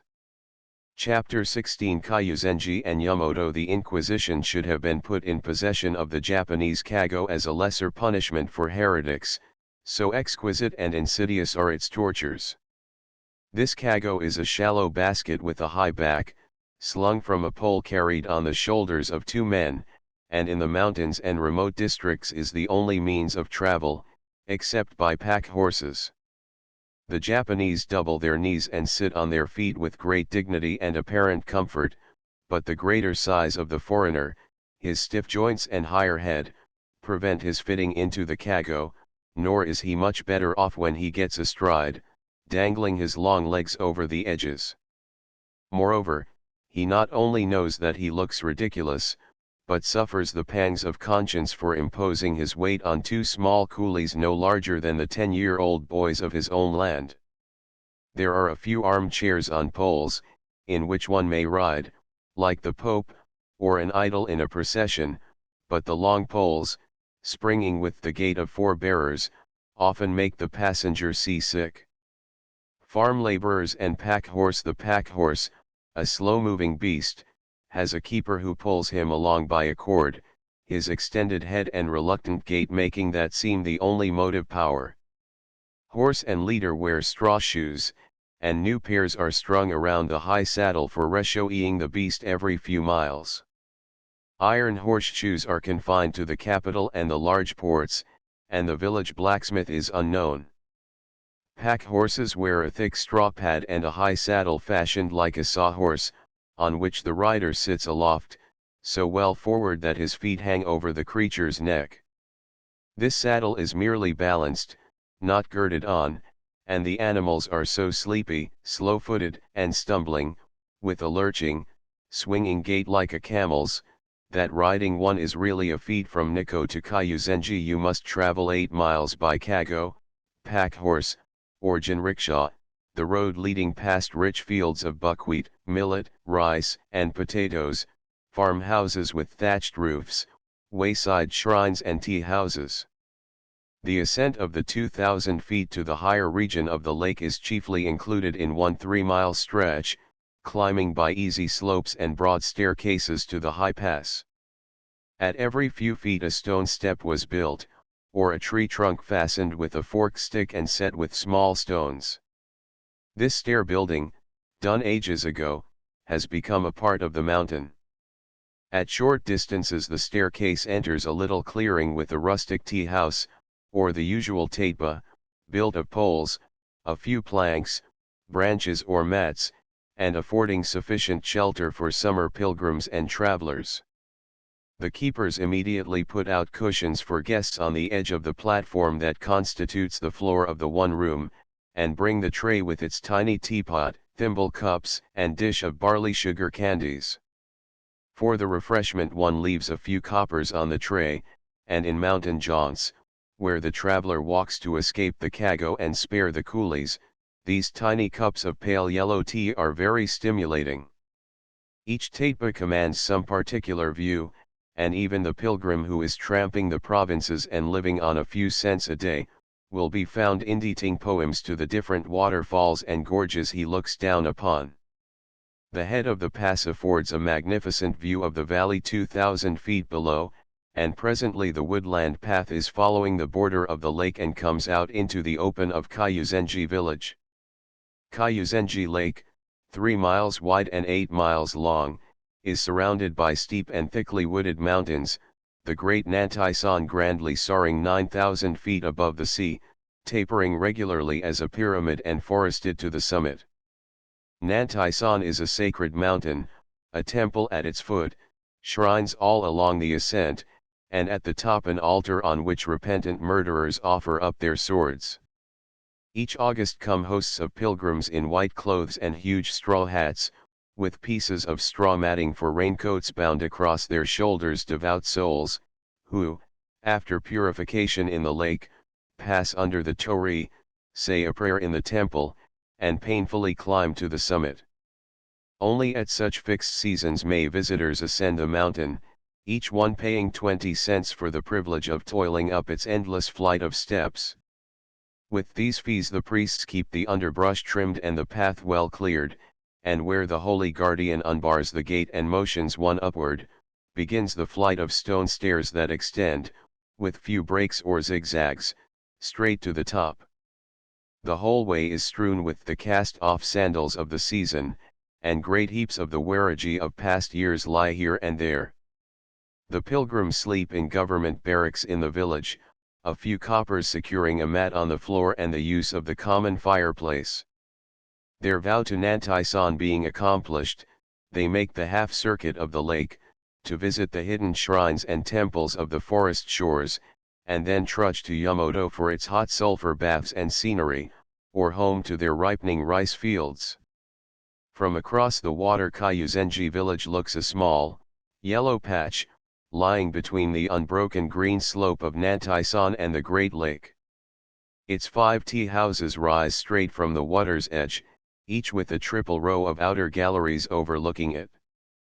The way of life at the Tsudiya, Idzumaya, Nakamariya, and the rest is much more Japanese than in the frequented inns of Nikko. Chairs and tables are conceded to foreigners, but everybody must sleep on the floor, wash face and hands in the common wash basin in the open court, and go about the house stocking-footed, or wear the stiff, heelless, monkey-skin slippers furnished by the inn.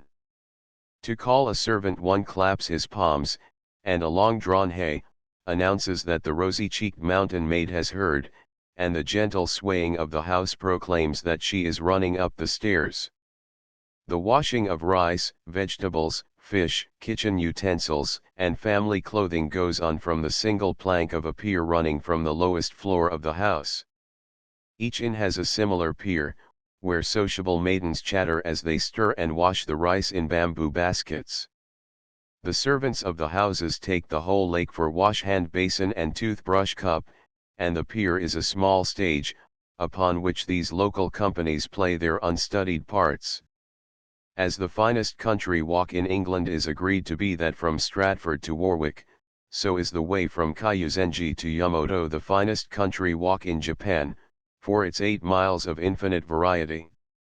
First, the broad footpath wanders for 2 miles along the shores of Lake Kyozenji, which, however, appears only in glimpses of placid blue through the dense forest, all stillness, coolness, and enchantment. Then it emerges at the head of the lake in a grove of pine trees sheltering a rustic tea house, which overlooks the bit of low beach known as the Iris Strand, and all the grand amphitheater of mountains walling in Kyozenji. Farther on are Hell's River and the Dragon Head Cascade, where a mountain stream slides in many a separate ribbon down mossy ledges. Thence the footpath climbs to a high plain covered with tall grasses and groves of lofty pines, the famous Red Plain, dyed once with the blood of a conquered army, and tinged with each autumn's frost to the same deep hue again. From the border of this plain rise somber mountains, Nantaisana giant among them, with green and purple veils of shadows and a crown of floating clouds.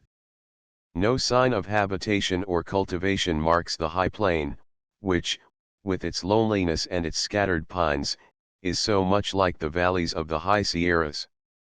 Everywhere else in Japan the country is wooded and shaded and cultivated from water's edge to mountain top, but in winter all the region above Nikko is deserted, and deep snows in the passes shut it off from the rest of the world.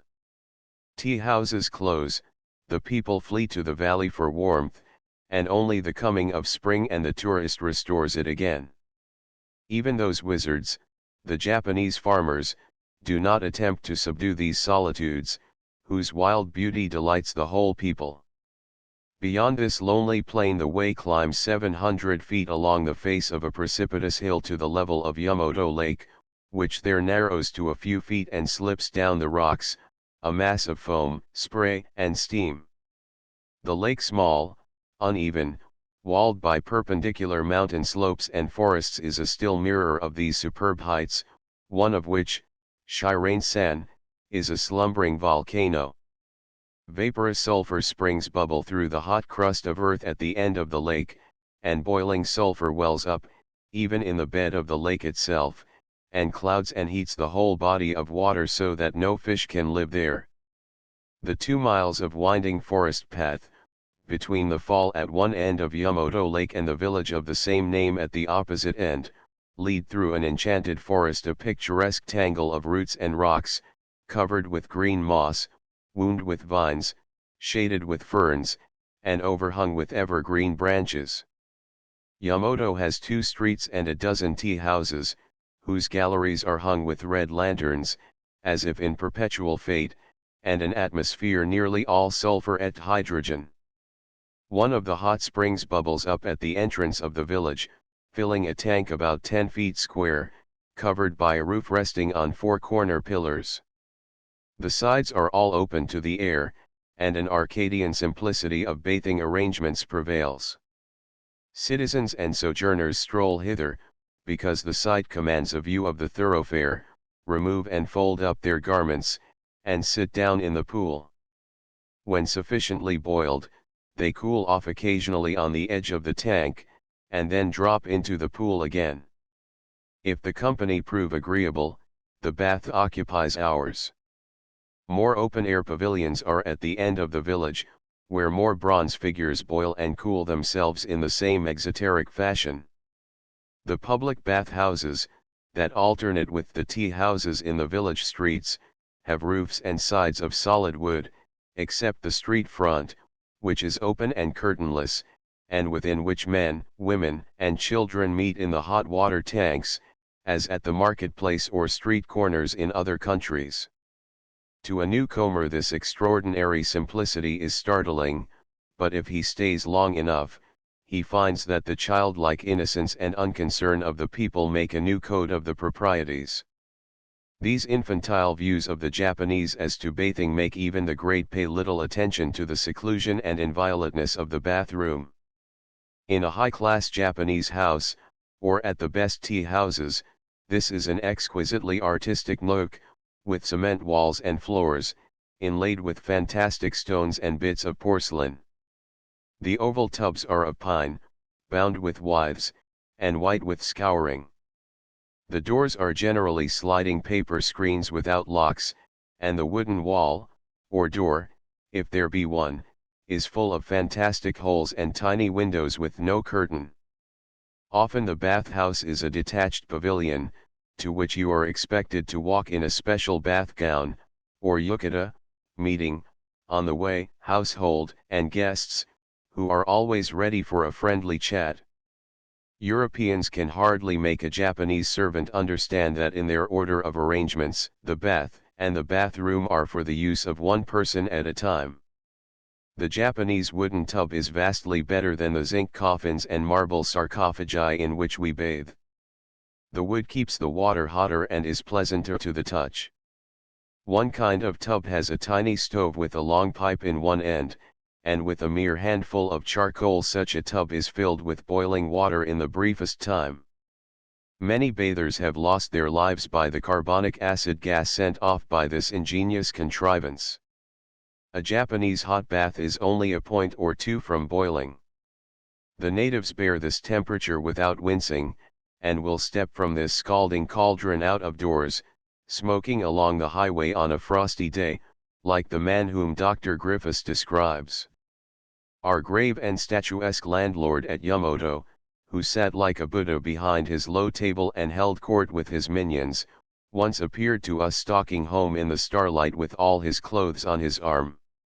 His stride was as stagey and majestic as ever, there being no reason, in his consciousness, why he should lay off his dignity with his garments, they representing to him the temporary and accidental, not the real envelope of the pompous old soul.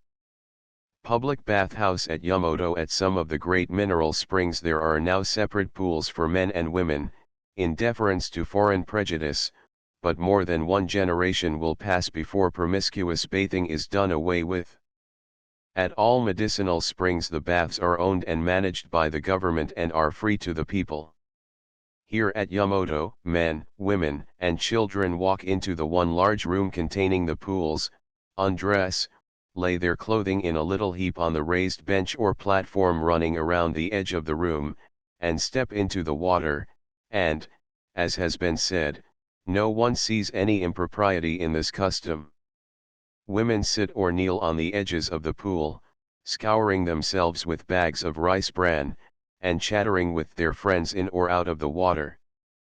People stop at the open doors, or breast-high windows, to talk to the bathers, and conduct is as decorous, as reserved, and as modest as in a drawing room. The approach of a foreigner sends all the grown bathers deep into the water, simply out of respect to his artificial and incomprehensible way of looking at natural things. They know, though they cannot understand, that the European finds something objectionable, and even wrong, in so insignificant a trifle as being seen without clothes. At our tea house in Yamato our 3 rooms in the upper story were thrown into one during the daytime, making an apartment open to the gallery on 3 sides. Hibachis, or braziers, with mounds of glowing charcoal, tempered the morning and evening air, and all day we could sit on piles of futons, and enjoy the superb picture of mountains and lake before us. We were poled over the placid water in a queer arc of a boat, and the mountain paths were always alluring, the roughest trail often passing under torii, or leading past some shrine, just when it seemed that no foot had ever preceded ours. At night, when the chilling air presses the sulfur fumes closer to earth, Yamato streets resound with the wailing whistle of the blind shampooer, or ema. These ema are found everywhere in the largest cities and in the smallest mountain villages and, whether men or women, are never young, or even middle-aged. Theirs is an indefinite, unscientific system of massage, and their manipulations often leave their charges with more lame and aching muscles than before. But the ema are an institution of the country, and Yamato streets would ring with their dreary music, and our screens would be slipped aside by many an ill-favored crone, as soon as it was time for the usual evening baths to be prepared at the tea houses. Upon another visit to Nikko and Kyuzenji in late October, there was a more splendid autumnal pageant than the most gorgeous hillsides of America had ever shown me. Frost had done its most wonderful work, and the air was exhilarating to intoxication. The clear and brilliant weather moved the coolies to frisk, play, and chant like children. Even that dignified little man, Ito, relaxing his gravity to frolic like a boy, and to pry boulders over the edges of precipices to hear them crash and fall far below. Kyuzenji looked a vast, flawless sapphire, and Nantai-san was a mosaic of richest Byzantine coloring. Kigon no Taki, the fall of 300 feet by which the waters of Kyuzenji dropped to the valley in their race to the Daiagawa, seemed a column of snow in its little amphitheater hung with autumn vines and branches. But we dared not remain, for already Yamato was closed and boarded up for the season, and on any day the first of the blockading snows of winter might shut the door of the one tea house left open at Kyuzenji, and end the travel from the Ashiwo copper mines. Chapter 17 The Ascent of Fujiyama. It was in the third week of July that we made our long-talked-of ascent of Fujiyama. There were 9 of us, all told, 4 stalwart men, 3 valiant women, and 2 incomparable Japanese boys, or valets. For 40 miles we steamed down the old line of the Tokaido, drawing nearer to the sea in its deep indentation of Odawara Bay, and to the blue bar of the Hakone Range that fronts the ocean. At Kodzu we took wagonettes and rattled over the plain and up a valley along the Tokaido, children being snatched from under the heels of the horses, and coolies, with poles and baskets over their shoulders, getting entangled with the wheels all the way. A Japanese driver is a most reckless jihu, and the change to jinrikishas, after the wild 10-mile charge up the valley, was beatific. Ascending a narrow canon, and rounding curve after curve, we saw at last the many lights of Miyanoshita twinkling against the sky. Miyanoshita, the great summer resort, is the delight alike of Japanese and foreigner. It has excellent hotels kept in Western fashion, clear mountain air, mineral springs, and beautiful scenery, and it is the very center of a most interesting region. All the year round its hotels are well patronized, the midwinter climate being as specific for the malarial poison of the ports of southern China. Famous, too, is the woodenware of Miyanoshita, where every house is a shop for the sale of Japanese games, household utensils, toys, and trifles, all made of the beautifully grained native woods, polished on a wheel with vegetable wax. Exquisite mosaics of 100 broken patterns amaze one with their nicety of finish and cheapness, and no one escapes from the village without buying. Guides and coolies had been engaged for us at Miyanoshita, and at 6 o'clock, on the morning after our arrival, the 3 kagos of the ladies were carried out, and the 4 cavaliers, the 2 boys, and 6 baggage coolies followed.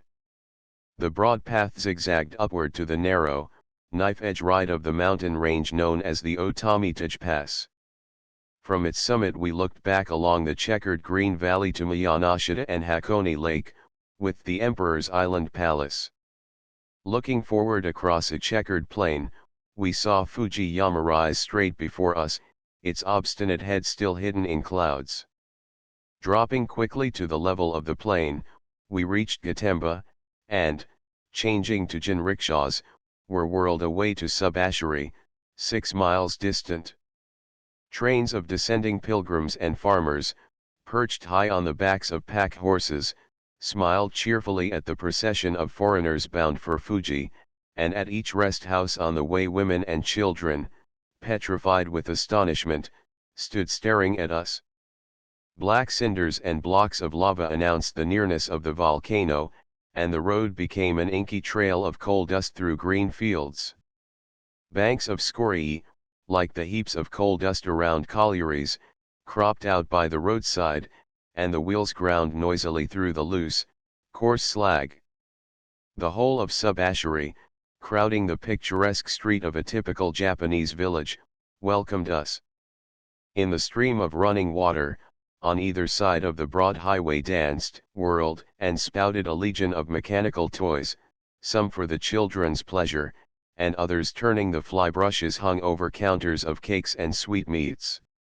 The place looks in perpetual fete, with the hundreds of pilgrim flags and towels fluttering from each tea house, and at the end of the street is a torii, leading to an ancient temple in a grove, where all Fuji pilgrims pray before beginning the ascent of the mountain.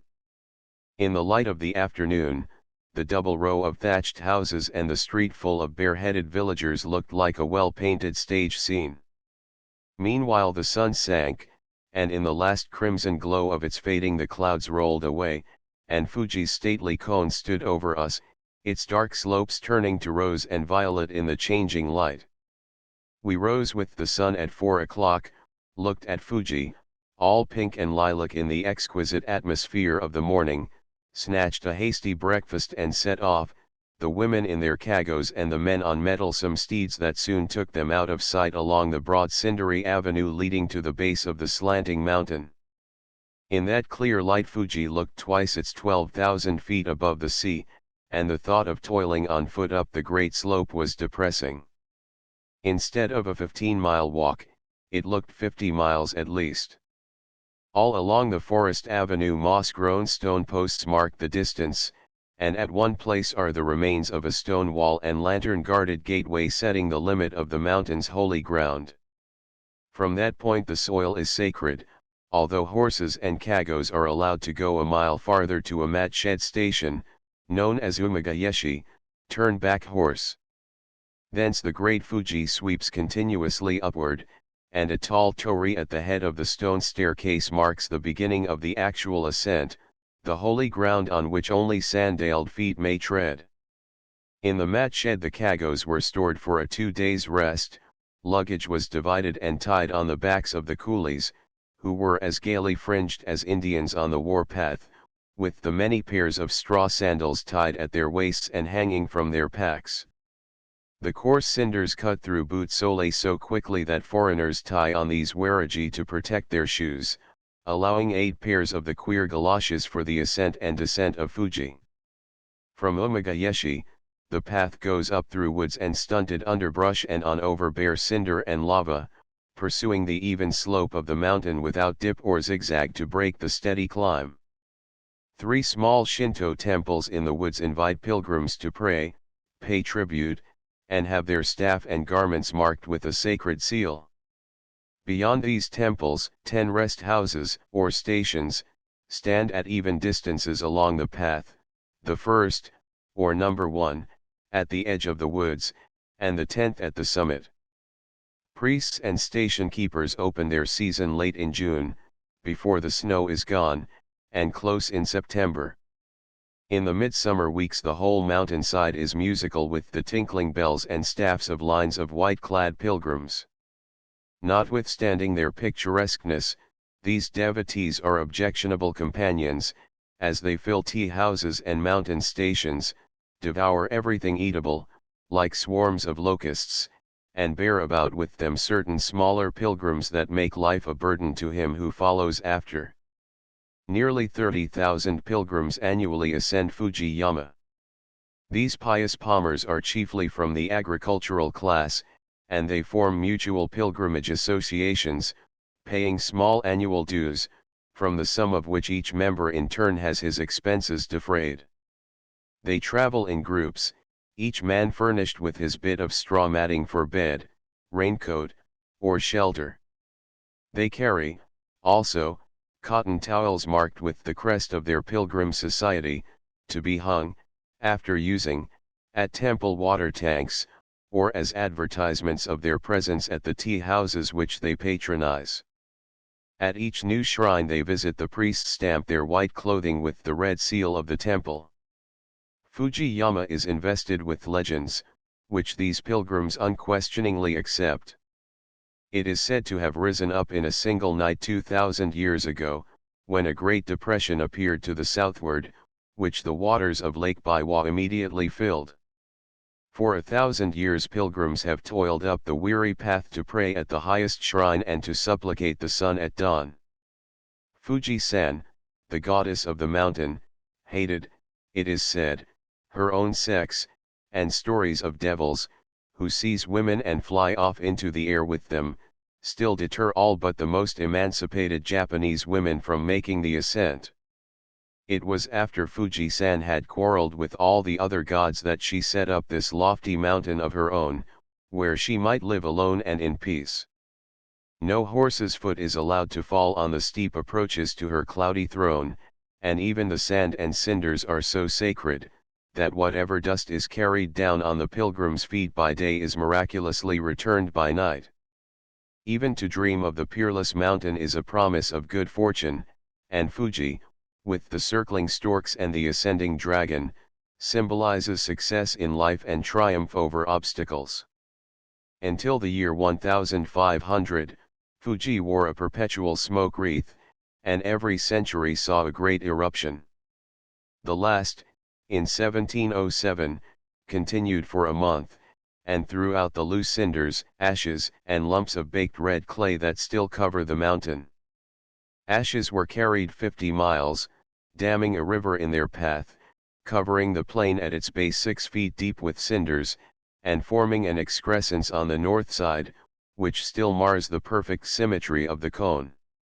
Omega Yeshi, or turn-back horse, is 4,000 feet above the sea, and the other 8,000 feet are surmounted in a distance of 15 miles.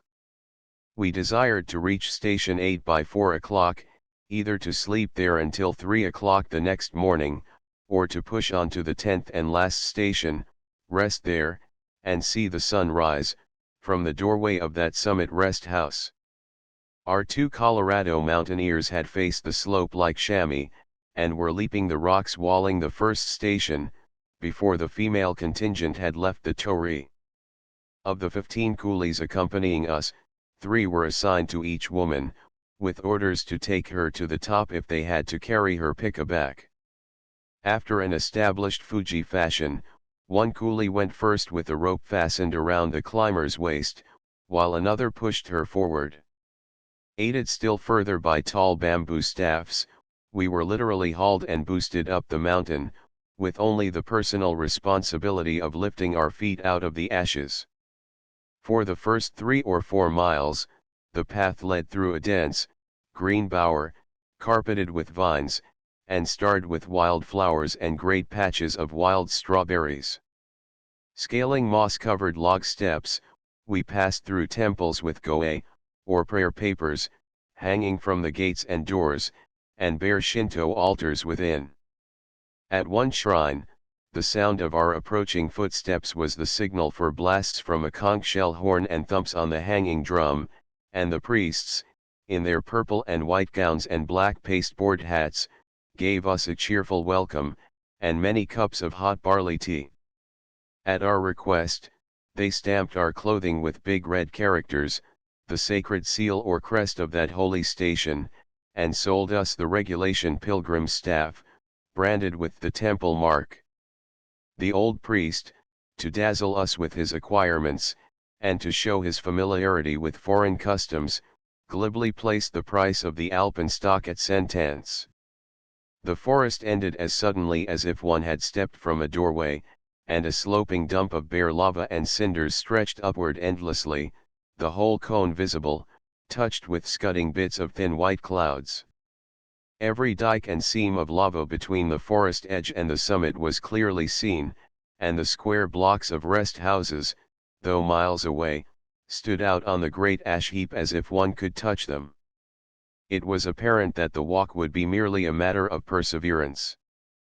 There are no dizzy precipices, no dangerous rocks, no hand-over-hand struggles, nor narrow ledges, nor patches of slippery stone, only a steadily ascending cinder path to tread. Above the forest line, nothing interrupts the wide views in every direction, and the goal is in plain sight. After we had passed the third station, the scudding clouds closed in and hid the summit, and we trudged along, congratulating ourselves on our escape from the glaring sun while we were out on the open lava slope. Station number 4 was closed and its roof in partial ruins, where a rolling stone had crashed in during the winter, but at the next 2 huts we rested, in company with a sturdy mountaineer, his wife, and baby, who were going up to open station number 9 for the summer. The baby was strapped on its father's back, its little bare toes sticking out from its tight swaddling gown and curling up in comical balls as the wind grew colder. Our 2 veterans of Pikes Peak were far ahead, merely white spots on the dark, chocolate-brown slope, but we all intended to overtake them and come in with them at the end of the day. Suddenly the drifting clouds swept down, curling along the dark lava like steam and wrapping us in a grey mist that blotted out everything. Another gust of wind brought a dash of rain, and hurried us to the lee wall of a closed hut for shelter. The shower came harder and faster, and the baggage coolies with waterproofs and umbrellas were far in advance, invisible in the mist. We pushed on, and after climbing 100 yards in loose ashes, found ourselves on the sliding track of the descent. We struck away blindly to the right and mounted straight upward. A seam of hard lava soon gave us secure foothold, but presently became a network of tiny cascades. My cheerful little coolie, in his saturated cotton suit, tried to encourage me, and passing the rope around a horn of lava at one breathing stop, pointed upward, and assured me that there was clear sunshine above. Glancing along the sloping lava track, we saw a foaming crest of water descending from those sunny uplands, and had barely time to cross its path before the roaring stream came on and cut off retreat. After 2 hours of hard climbing in the blinding rain and driving wind, we reached the shelter of station number 8, chilled and exhausted. This hut, a log cabin faced with huge lava blocks, its low roof held down by many boulders, and its walls 5 feet in thickness, consists of one room about 12 by 30 feet in size. 2 doors looked sheer down the precipitous mountain slope, and a deep window, like that of a fortress, was set in the end wall. The square fireplace, sunken in the floor, had its big copper kettle swinging from a crane, and the usual stone frame for the rice kettle. When the doors were barred and braced with planks against the fury of the storm, the smoke, unable to escape, nearly blinded us. Our dripping garments and the coolies' wet cotton clothes were hung to dry on the rafters over the fireplace, where they slowly dripped. The master of number 8 had opened his rest house only 5 days before, and with his young son and 2 servants found himself called on to provide for us with our retinue of 17 servants, for 4 young cadets from the Naval College in Tokyo, stormbound on their way down the mountain, and a dozen pilgrims, 42 people in all. Warmed, and comforted with a stray sandwich, we were glad enough to go to bed.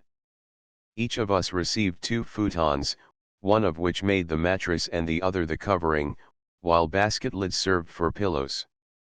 The floor was cold as well as hard, and the rows of cotton towels hung on the walls by preceding pilgrims fluttered in the drafts from the howling blasts that shook the solid little hut. The shriek and roar and mad rushes of wind were terrifying, and we were by no means certain that the little stone box would hold together until morning. One hanging lamp shed a fantastic light on the rows of heads under the blue futons, and the stillness of the 7 sleepers presently befell the lonely shelter. Chapter 18 The Descent of Fujiyama. From Saturday until Tuesday, 3 endless days and as many nights, the whirling storm kept us prisoners in the dark, smoke-filled rest house. What had been the amusing incidents of one stormy night became our intolerable routine of life.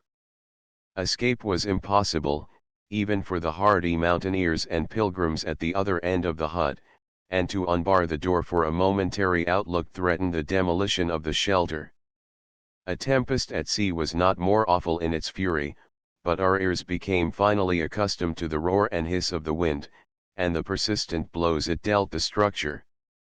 The grave problem of provisioning the place in time confronted us, and after our one day's luncheon was exhausted, it became a question how long the master of the station could provide even fish and rice for 40 people.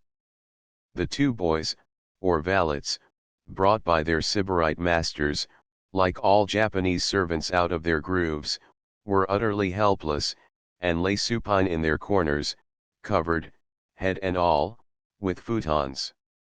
The altitude, the cold, or the dilemma paralyzed their usually nimble faculties, and our coolies were far more useful.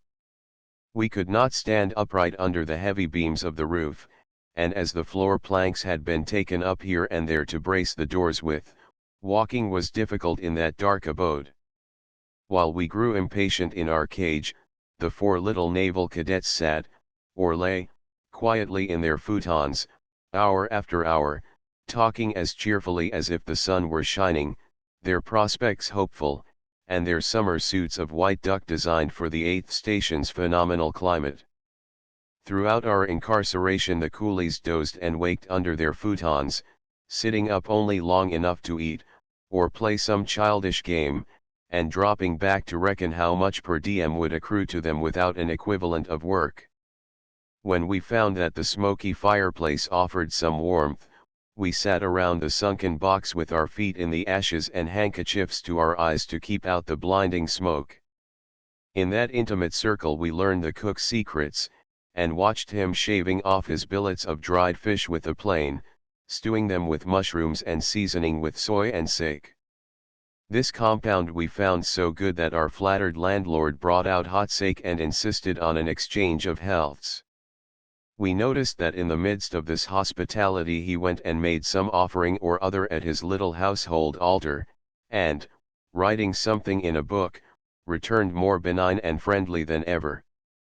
The preparation of red bean and barley soups, 2 sweetened messes that only a Japanese could eat, and the boiling of rice seemed never to stop.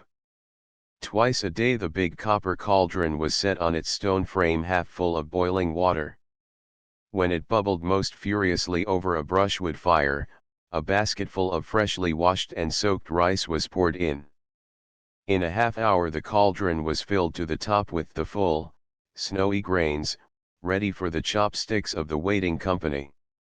Each night the master of the hut prophesied clear weather at 5 o'clock in the morning, and each morning he prophesied clear weather for 5 o'clock in the afternoon, but the wind howled, the sleet swept by in clouds, and hail rattled noisily on roof and walls. The second afternoon the master of the summit rest hut appeared at the window, and, more dead than alive, was drawn in by the excited coolies, who helped chafe his limbs and pour cups of hot sake between his lips. The story of his battle with the storm on the open, wind-swept cone satisfied us all to wait for the clearing. An empty rice box had forced him to attempt the journey to revictual his station, and we wondered how soon our landlord would be compelled to the same desperate effort. On the 3rd morning the visiting Boniface and 4 wood choppers decided to attempt the descent, and when the door was unbarred, the pale daylight and a changed wind, that entered the dim cave where we had been imprisoned, foretold a clearing sky. As the clouds lifted, we could see for miles down the wet and glistening mountain to a broad, green plain, sparkling with flashing diamonds of lakes, and gaze down a sheer 10,000 feet to the level of the sea. It was a view worth the 3 days of waiting. The summit loomed clear and close at hand, and our western mountaineers made 2,000 feet of ascent in 30 minutes, the rest of us following in a more deliberate procession, as befitted the altitude. The coolies, in bright yellow oil paper capes and hats, trooped after us like a flock of canaries, gaily decorating the dark lava paths. At the edge of the summit, on the rim of the crater, we passed under a torii, climbed steep lava steps and entered the last station, a low, dark, wretched, little wind-swept cabin, with one small door and a 10-inch fireplace, where sake was warming for us. Hardly had we arrived when the wind rose, the clouds shut down, and again the rain drove in dense and whirling sheets. The adventurous ones, who had pushed onto the edge of the crater to look in, were obliged to creep back to safety on their hands and knees, for fear of being swept over into that cauldron of boiling clouds and mist. It was no time to make the circuit of the crater's rim with its many shrines, or descend the pathway, guarded by torii, to the crater's bed. We hurried through the formalities at the temple, where the benumbed priest branded the alpenstocks, stamped our handkerchiefs and clothing, and gave us pictured certificates of our ascent to that point.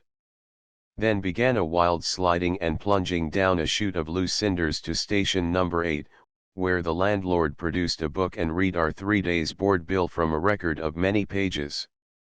Everything was chanted out by items, even to the sake and mushrooms that had been pressed upon us as a courtesy, and it was only after many appeals for the sum total that he instinctively ducked his head and named $58 for the 7 of us. Then ensued a deafening attack of remonstrances from men and valets, threats and invectives in Japanese and English, lasting until the innkeeping Shylock agreed to take $30, received this moiety cheerfully, and bade us adieu with many protestations of esteem. Rubber and gossamer rain-cloaks were worse than useless in that whirlwind, and haste was our one necessity. Dress skirts were sodden and leaden masses, and mine being hung as an offering to Fuji-san, a red Navajo blanket replaced it, and enveloped me completely. A yellow-clad coolie securely fastened his rope, and we slipped and plunged and rolled down a chute of loose cinders. Sinking ankle-deep, we traveled as if on runners through the wet ashes, sliding down in minute stretches that it had taken us as many hours to ascend, and stopping only at 1 or 2 rest houses for cups of hot tea, while we staggered and stumbled on through rain that came ever harder and faster. At Umagayeshi, where the dripping party waited for more tea, the sun came gaily out and seemed to laugh at our plight. The sudden warmth, the greenhouse steam and softness, were most grateful to us after our hardships in the clouds. At Subashiri we put on the few dry garments we had been fortunate enough to leave behind us. The tea-house windows framed vignettes of Fuji, a clear blue and purple cone in a radiant, cloud-dappled sky. With the prospect of a hot day to follow, it was decided to push on to Miyanoshita, traveling all night, the kagos being as comfortable as the flea-infested tea-house, and the men of our party being obliged to walk on until they reached dry boots and clothes. Though the coolies grumbled, stormed, and appealed, they had enjoyed 3 days of absolute rest and full pay at number 8, and the walk of 45 miles, from the summit to Miyanoshita, is not an unusual jaunt for them to make.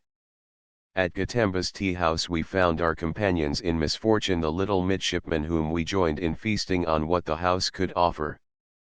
The old women in attendance, yellow and wrinkled as the crones of ivory Netsukes, were vastly interested in our Fuji experiences and dilapidated costumes, and gave us rice, fish, sponge cake, tea, and sake. At midnight we roused the coolies from their 5-hour rest, and prepared for the 15-mile journey over Otomitage Pass. The little midshipman slid the screens and beckoned us up to the Lilliputian balcony again. "It is the night Fuji," said one of them, softly, pointing to the dark violet cone, striped with its ghostly snow, and illuminated by a shrunken yellow moon that hung fantastic above Otomitage's wall. With our commander-in-chief perched high on a pack-horse, whose chair-like saddle left his rider's heels resting on the neck of the animal, and the kago coolies slipping and floundering through the bottomless mud of the roads, we once more started on our way. The whole country was dark, silent, and deserted, and the only audible sound was the chatter of our army of coolies, who chirped and frolicked like boys out of school. The night air over the rice fields was warm and heavy, and seemed to suffocate us, and fireflies drifted in and out among the rushes and bamboos. Deep, roaring streams filled the channels that had been mere silver threads of water a few days before. The coolies could barely keep their footing as they waded waist deep in the rushing water, and at every ford we half expected to be drowned. At the summit of the pass we dismounted, and the coolies scattered for a long rest. The sacred mountain was clear and exquisite in the pale gray of dawn, and while we waited to see the sun rise on Fuji, a dirty brown fog scudded in from the sea, crossed the high moon, and instantly the plain faded from view and we were left, isolated Brocken figures, to eat our 4 o'clock breakfast of dry bread and chocolate, and return to the Cagos. Everywhere we encountered traces of a heavy storm, the path being gullied and washed into a deep ditch with high banks, whose heavy-topped, white lilies brushed into the Cagos as we passed. Half asleep, we watched the green panorama unfolding as we descended, and at 8 o'clock we were set down in Mayanashita. Nisans ran hither and thither excitedly, to bring coffee and toast, to prepare baths, produce the luggage we had left behind, and mildly rehearse to the other domestics the astonishing story of our adventures. By noon, when we came forth arrayed in the garb of civilization, we were heroes. 4 weeks after we returned to the plain, the treacherous Fuji-yama stood unusually clear and near at hand.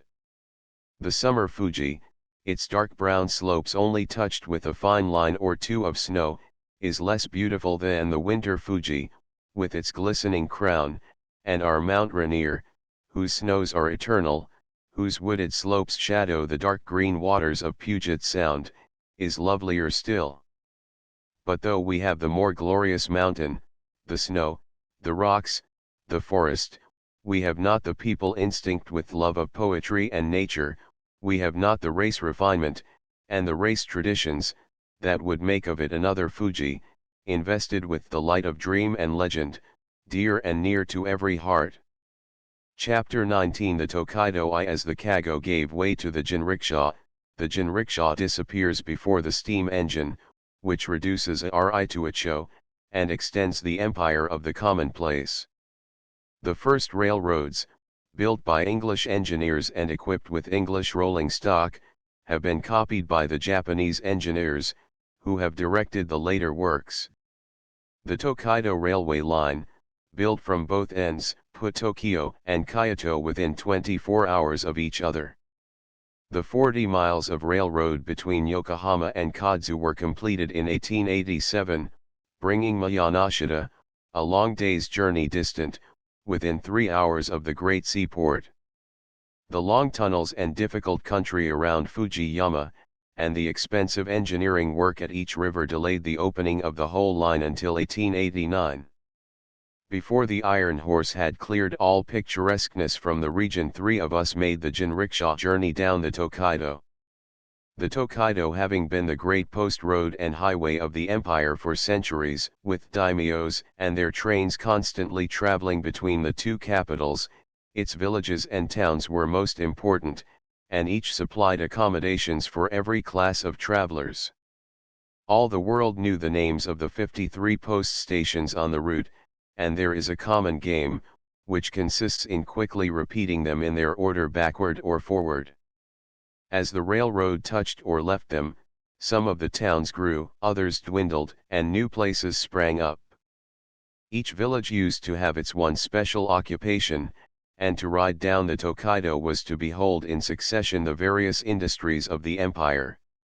In one place only silk cords were made, in another the finely woven straw coverings of sake cups and lacquer bowls, a third produced basket work of wisteria fibers, and a fourth shaped inkstones for writing boxes.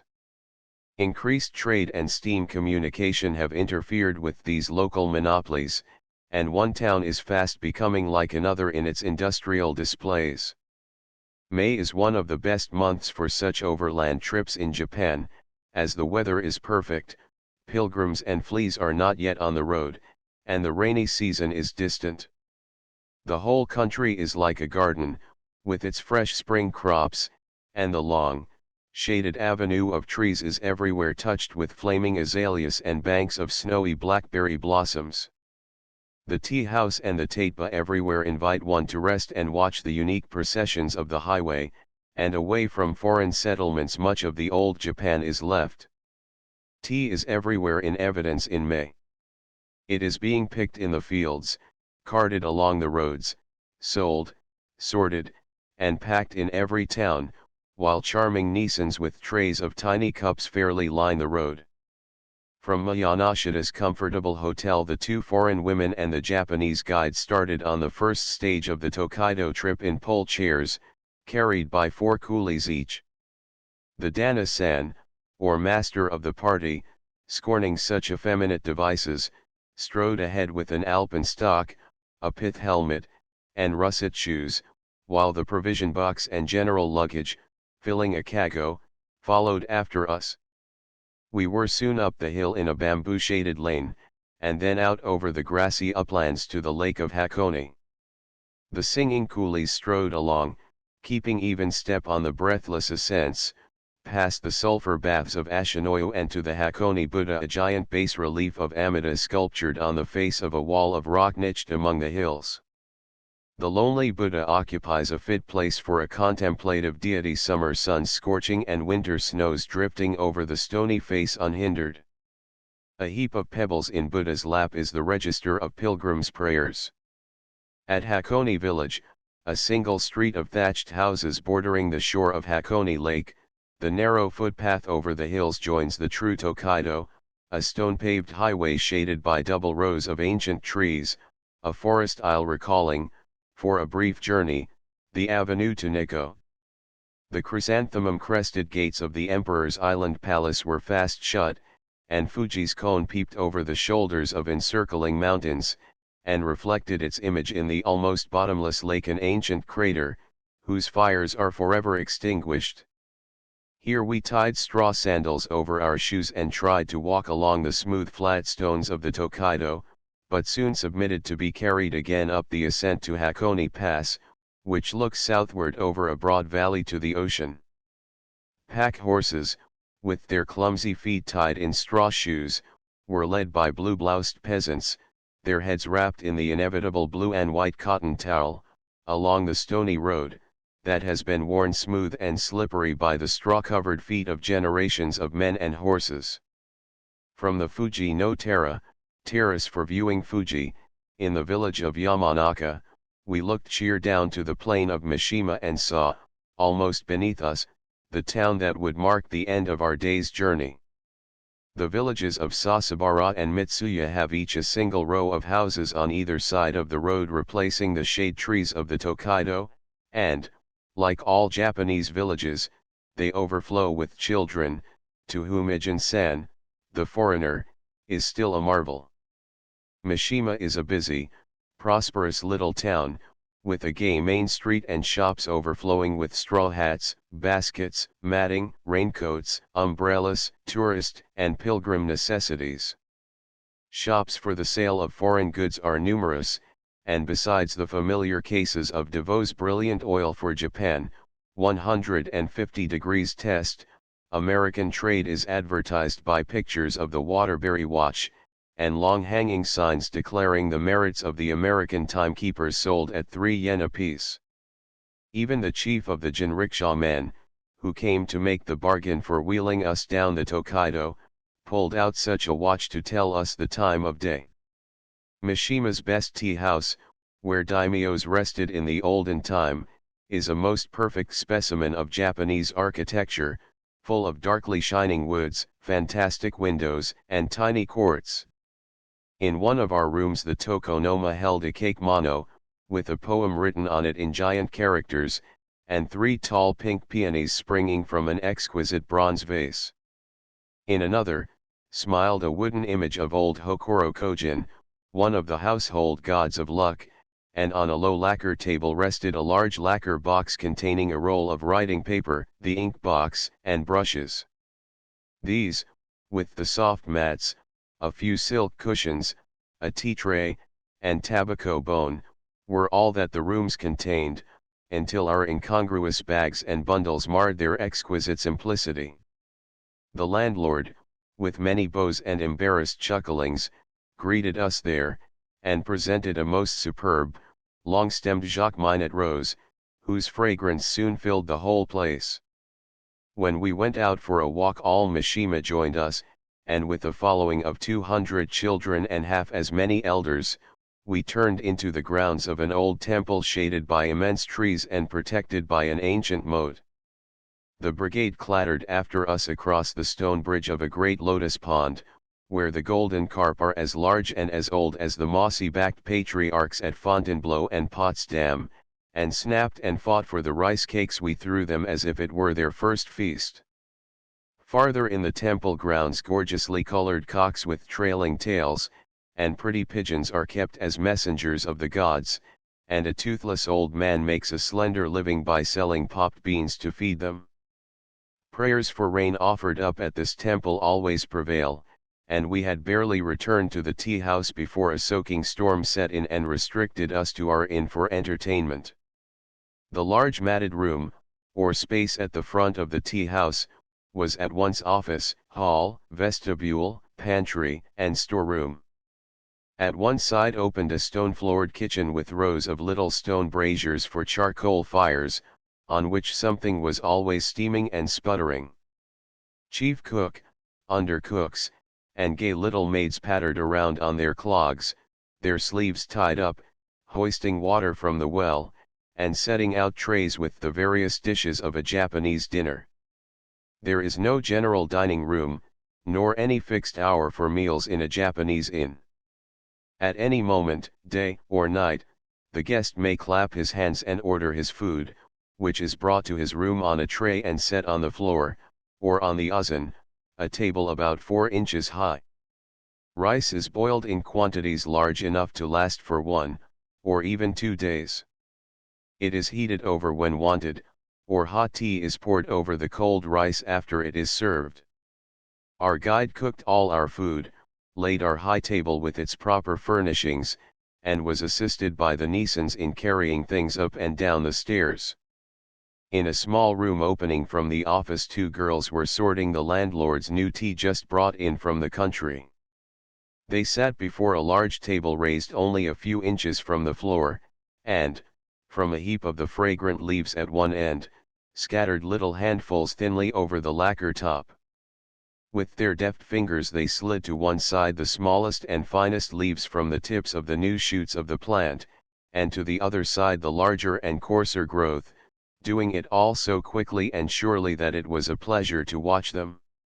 In another corner of the office 2 other little maids were putting clean cases on all the pillows of the house. The Japanese pillow is a wooden box, with a little padded roll on top, which is covered with a fresh bit of soft, white mulberry paper each day. The bathroom was as accessible as the kitchen, without a door, but with glass screens, and one large tank in which 3 or 4 could sociably dip together. Here were splashing and talking until midnight, and steam issued forth continually, as guests and the household staff took their turn. The landlord requested the masculine head of our party to use a special tub that stood in an alcove of the office, a folding screen about 3 feet high being set up to conceal him from the populous precincts of office, corridor, garden, and main street. A too vigorous sweep of his stalwart arm, however, knocked down his defense, and dropping to his chin in the water, he called for help, whereupon the 2 maids, who were sorting tea, ran over and set the barrier up again, as naturally as a foreign servant would place the fire screen before a grate.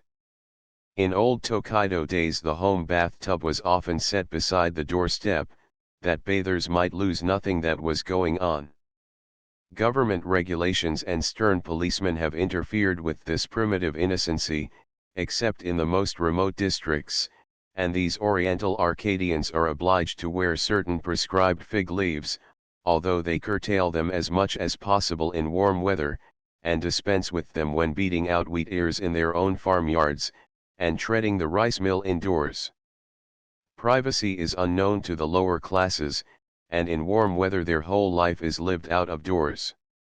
With their open-fronted houses, they are hardly indoors even when under their own roofs.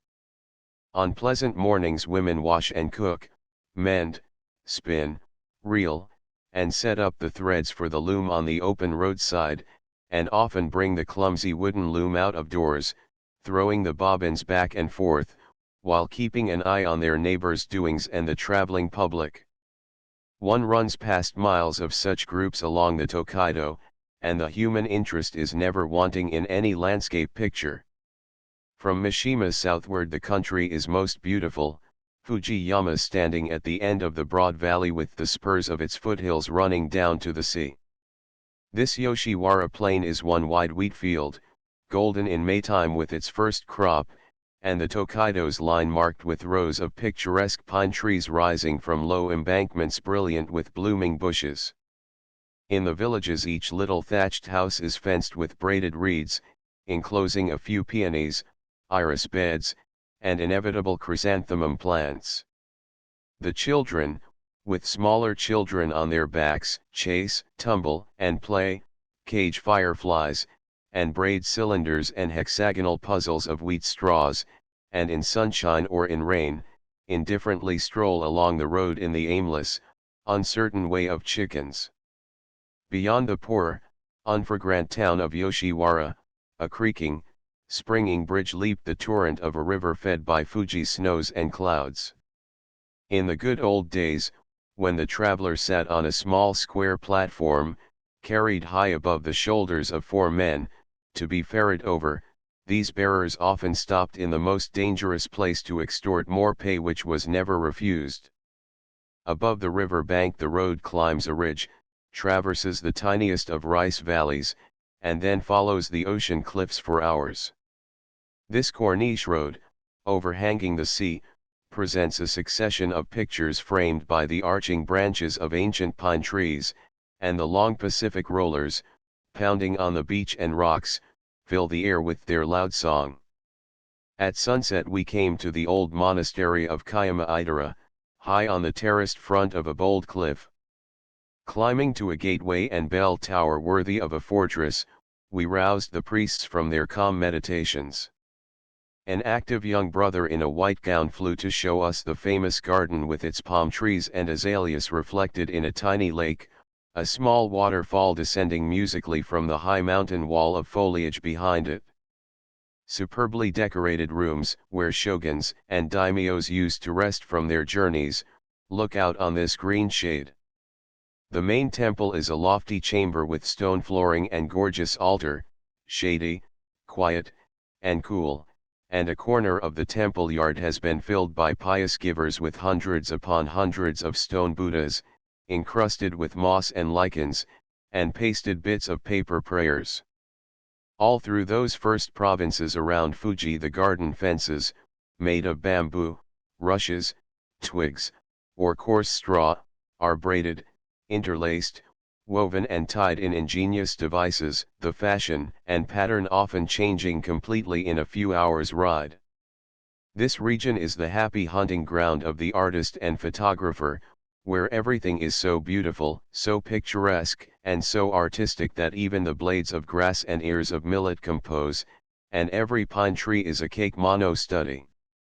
Thatched roofs, and arching, hump-backed bridges made of branches, twigs, and straw seem only to exist for landscape effects, but, unhappily, the old bridges, like the lumbering junks with their laced and shirred sails, are disappearing, and, in a generation or two, will be as unfamiliar to the natives as they now are to foreigners.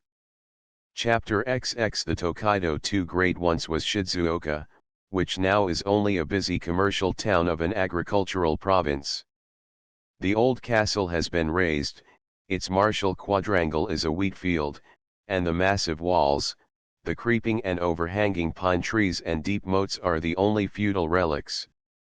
Keiki, the last of the Tokugawa shoguns, lived in a black-walled enclosure beyond the outer moat, but the modern spirit paid no heed to his existence, and his death, in 1883, was hardly an incident in the routine of its commercial progress. The great Shinto temple at the edge of the town is famous for the dragons in its ceiling. The old priest welcomed us with smiles, led us in, shoeless, over the mats, and bade us look up, first at the dragon of the 4 quarters, and then at the dragon of the 8 quarters, the eyes of the monster strangely meeting ours, as we changed our various points of view. At the archery range behind the temple Ardana-san proved himself a new William Tell with the bow and arrows. The attendant idlers cheered his shots, and a wrinkled old woman brought us dragon candies on a dark red lacquer tray, under whose transparent surface lay darker shadows of cherry blossoms. The eye of the connoisseur was quick to descry the tray, and when the woman said it had been bought in the town, we took jinrikishas and hurried to the address she gave. The guide explained minutely, the shopkeeper brought out 100 other kinds and colors of lacquer, and children ran in from home workshops with hardly dried specimens to show us. All the afternoon we searched through lacquer and curio shops, and finally dispatched a coolie to the temple to buy the old woman's property. Hours afterwards he returned with a brand new, bright red horror, and the message that the mistress could not send the honorable foreigners such a poor old tray as that. The fine Shizuoka baskets, which are so famed elsewhere, were not to be found in Shizuoka. Our tea house was uninteresting, and so we set forth in the rain, unfurling big flat umbrellas of oil paper, and whirling away through a dripping landscape. Rice and wheat alternated with dark green tea bushes, and cartloads of tea chests were bearing the first season's crop to market. The rain did not obscure the lovely landscape. As the plain we followed turned to a valley, the valley narrowed to a ravine, and we began climbing upward, while a mountain torrent raced down beside us. One picturesque little village in a shady hollow gave us glimpses of silkworm trays in the houses as we went whirling through it. The road, winding by zigzags up Utsunomiya Pass, suddenly entered a tunnel 600 feet in length, where the jinriksha wheels rumbled noisily. On cloudy days the place is lighted by lamps, but on sunny days by the sun's reflection from 2 black lacquer boards at the entrances. The device is an old one in Japan, but an American patent has recently been issued for the same thing, as a cheap means of lighting ships' holds while handling cargo. On the other side of Utsunomiya Pass the road winds down by steep zigzags to the village of Okabe, noted for its trays and boxes made of the polished brown stem of a coarse fern. We bought our specimens from an oracular woman, who delivered her remarks like the lines of a part, her husband meekly echoing what she said in the same dramatic tones, and the whole scene being as stagey as if it had been well rehearsed beforehand. From the mountains the road drops to a rich tea country, where every hillside is green with the thick-set little bushes. At harvest time cartloads of basket-fired, or country-dried, tea fill the road to the ports, to be toasted finally in iron pans, and coated with indigo and gypsum to satisfy the taste of American tea drinkers. In every town farmers may be seen dickering with the merchants over the tough paper sacks of tea that they bring in, and within the houses groups sitting at low tables sort the leaves into grades with swift fingers. At Fujiyeta, where we took refuge from the increasing rain, the splashing in the large bathroom of the tea house was kept up from afternoon to midnight by the guests, and continued by the family and tea house maids until 4 o'clock, when the early risers began their ablutions. A consumptive priest on the other side of our thin paper walls had a garrulous shampooer about midnight and a refection later, and we were glad to resume the ride between tea fields at the earliest possible hour. At Kanaya, at the foot of Kanaya Mountain, the tea house adjoined a schoolhouse. The schoolroom had desks and benches but no walls, the screens being all removed. The teacher called the pupils in by clapping 2 sticks together, as in a French theater. Spying the foreigners, the children stared, oblivious of teacher and blackboard, and the teacher, after one good look at the itinerants, bowed a courteous good morning, and let the offenders go unpunished. Up over Kanaya Pass we toiled slowly, reaching at last a little area of a tea house, where the landlord pointed with equal pride to the view and to several pairs of muddy shoes belonging, he said, to the honorable gentlemen who were about piercing the mountain under us with a railway tunnel. Under a shady arbor is a huge, round boulder, fenced in carefully and regarded reverently by humble travelers. According to the legend, it used to cry at night like a child until Kobo Daishi, the inventor of the Japanese syllabary, wrote an inscription on it and quieted it forever. No less famous than Kobo Daishi's rock is the midzuame of this Kanaya tea house, and the dark brown sweet is put in dainty little boxes that are the souvenirs each pilgrim carries away with him. Farther along the main road, with its arching shade trees, the glossy dark tea bushes gave way to square miles of rice and wheat fields. Here and there a patch of intense green verdure showed the young blades of rice almost ready to be transplanted to the fields, whence the wheat had just been garnered, the rice giving way in turn to some other cereal, all farming land in this fertile region bearing 3 annual crops. A few villages showed the projecting roofs peculiar to the province of Totomi, and then the pretty tea house at Hamamatsu quite enchanted us after our experiences with the poor accommodations of some of the provincial towns. A rough curbed well in the courtyard, with a queer parasol of a roof high over the sweep, a pretty garden all cool, green shade, a stairway, steep and high, and at the top a long, dim corridor, with a floor of shining, dark kiyaki wood. This was the place that made us welcome, even stocking-footed we half feared to tread on those brilliantly polished boards. Our balcony overlooked a third charming garden, and each little room had a distinctive beauty of wooden ceilings, recesses, screens, and fanciful windows. The most enviable possession of Hamamatsu, however, was Otatsu, and on our arrival Otatsu helped to carry our traps upstairs, falling into raptures over our rings, pins, hairpins, watches, and beaded trimmings. She clapped her hands in ecstasy, her bright eyes sparkled, and her smile displayed the most dazzling teeth. When we ate supper, sitting on the floor around an 8-inch high table, with little Otatsu presiding and waiting on us, not only her beauty but her charming frankness, simplicity, quickness, and grace made further conquest of us all. The maiden enjoyed our admiration immensely, arrayed herself in her freshest blue and white cotton kimono, and submitted her head to the best hairdresser in town, returning with gorgeous bits of crepe and gold cord tied in with the butterfly loops of her blue-black tresses. At her suggestion we sent for a small dancing girl to entertain us, who, with a wand and masks, represented Suzume and other famous characters in legend and melodramas.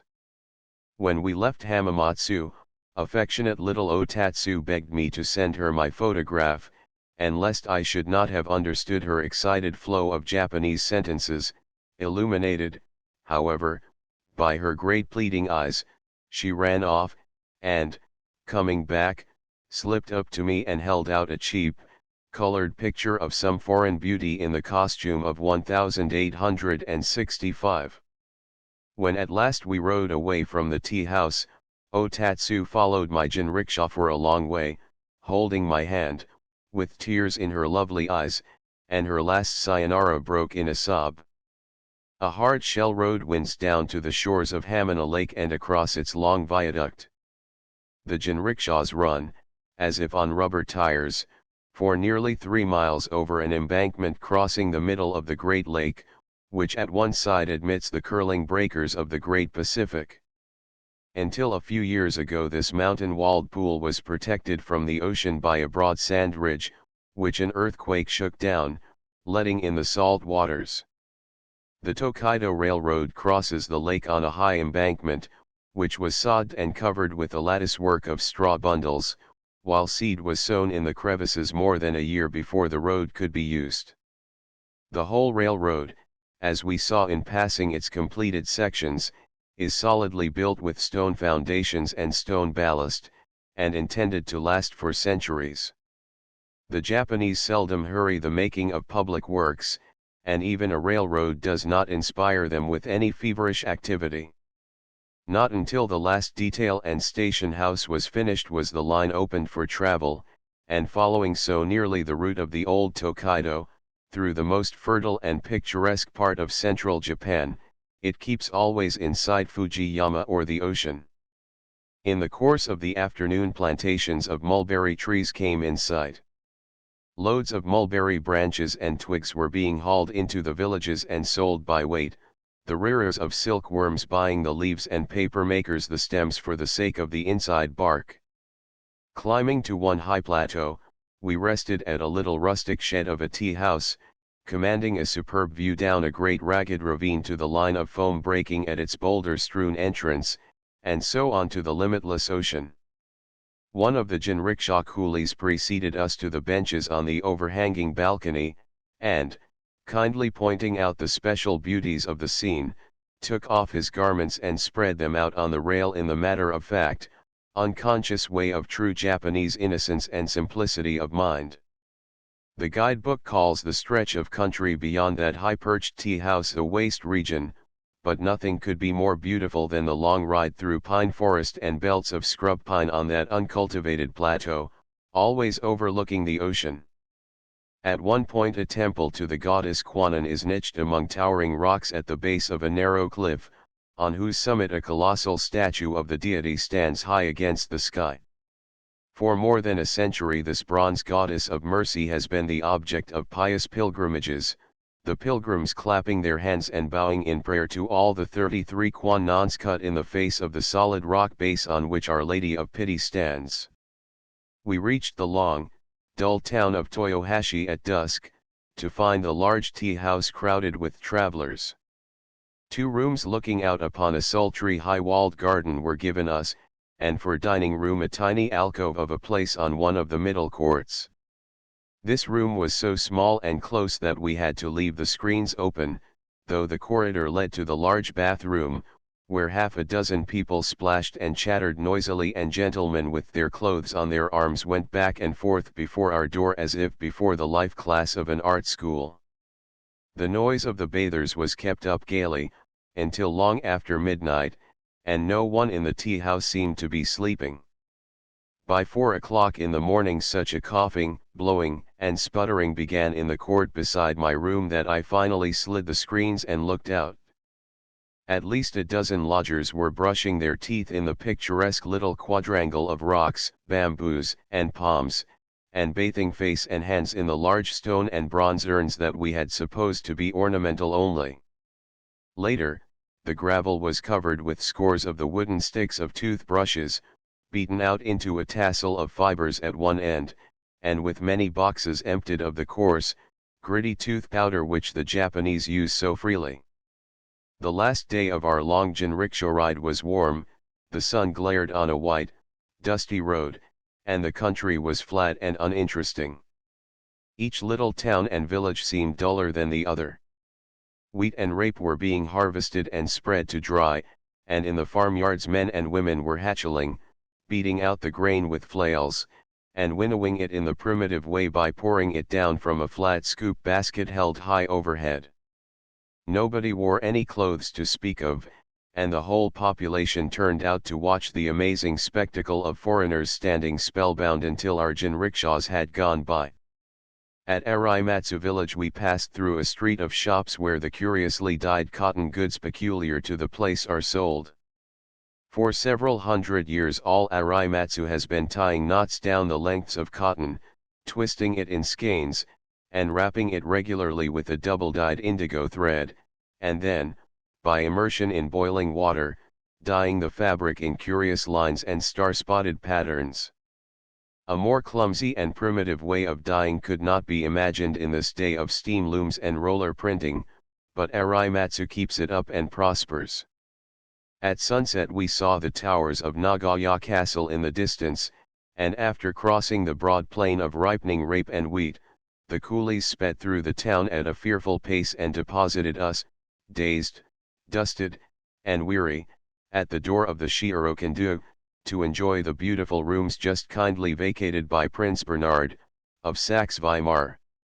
The Schierokendu is one of the handsomest and largest of the tea houses a foreigner finds, its interior a labyrinth of rooms and suites of rooms, each with a balcony and private outlook on some pretty court.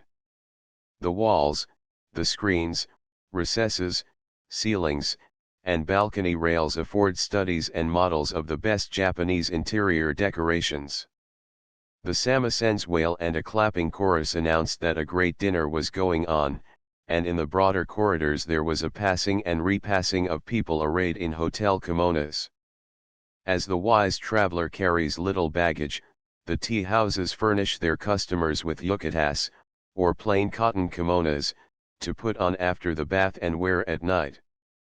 These gowns are marked with the crest or name of the house, painted in some ingenious or artistic design, and guests may wander round the town, even, clad in these garments, that so ingeniously advertise the maple leaf, the chrysanthemum or dragon tea house.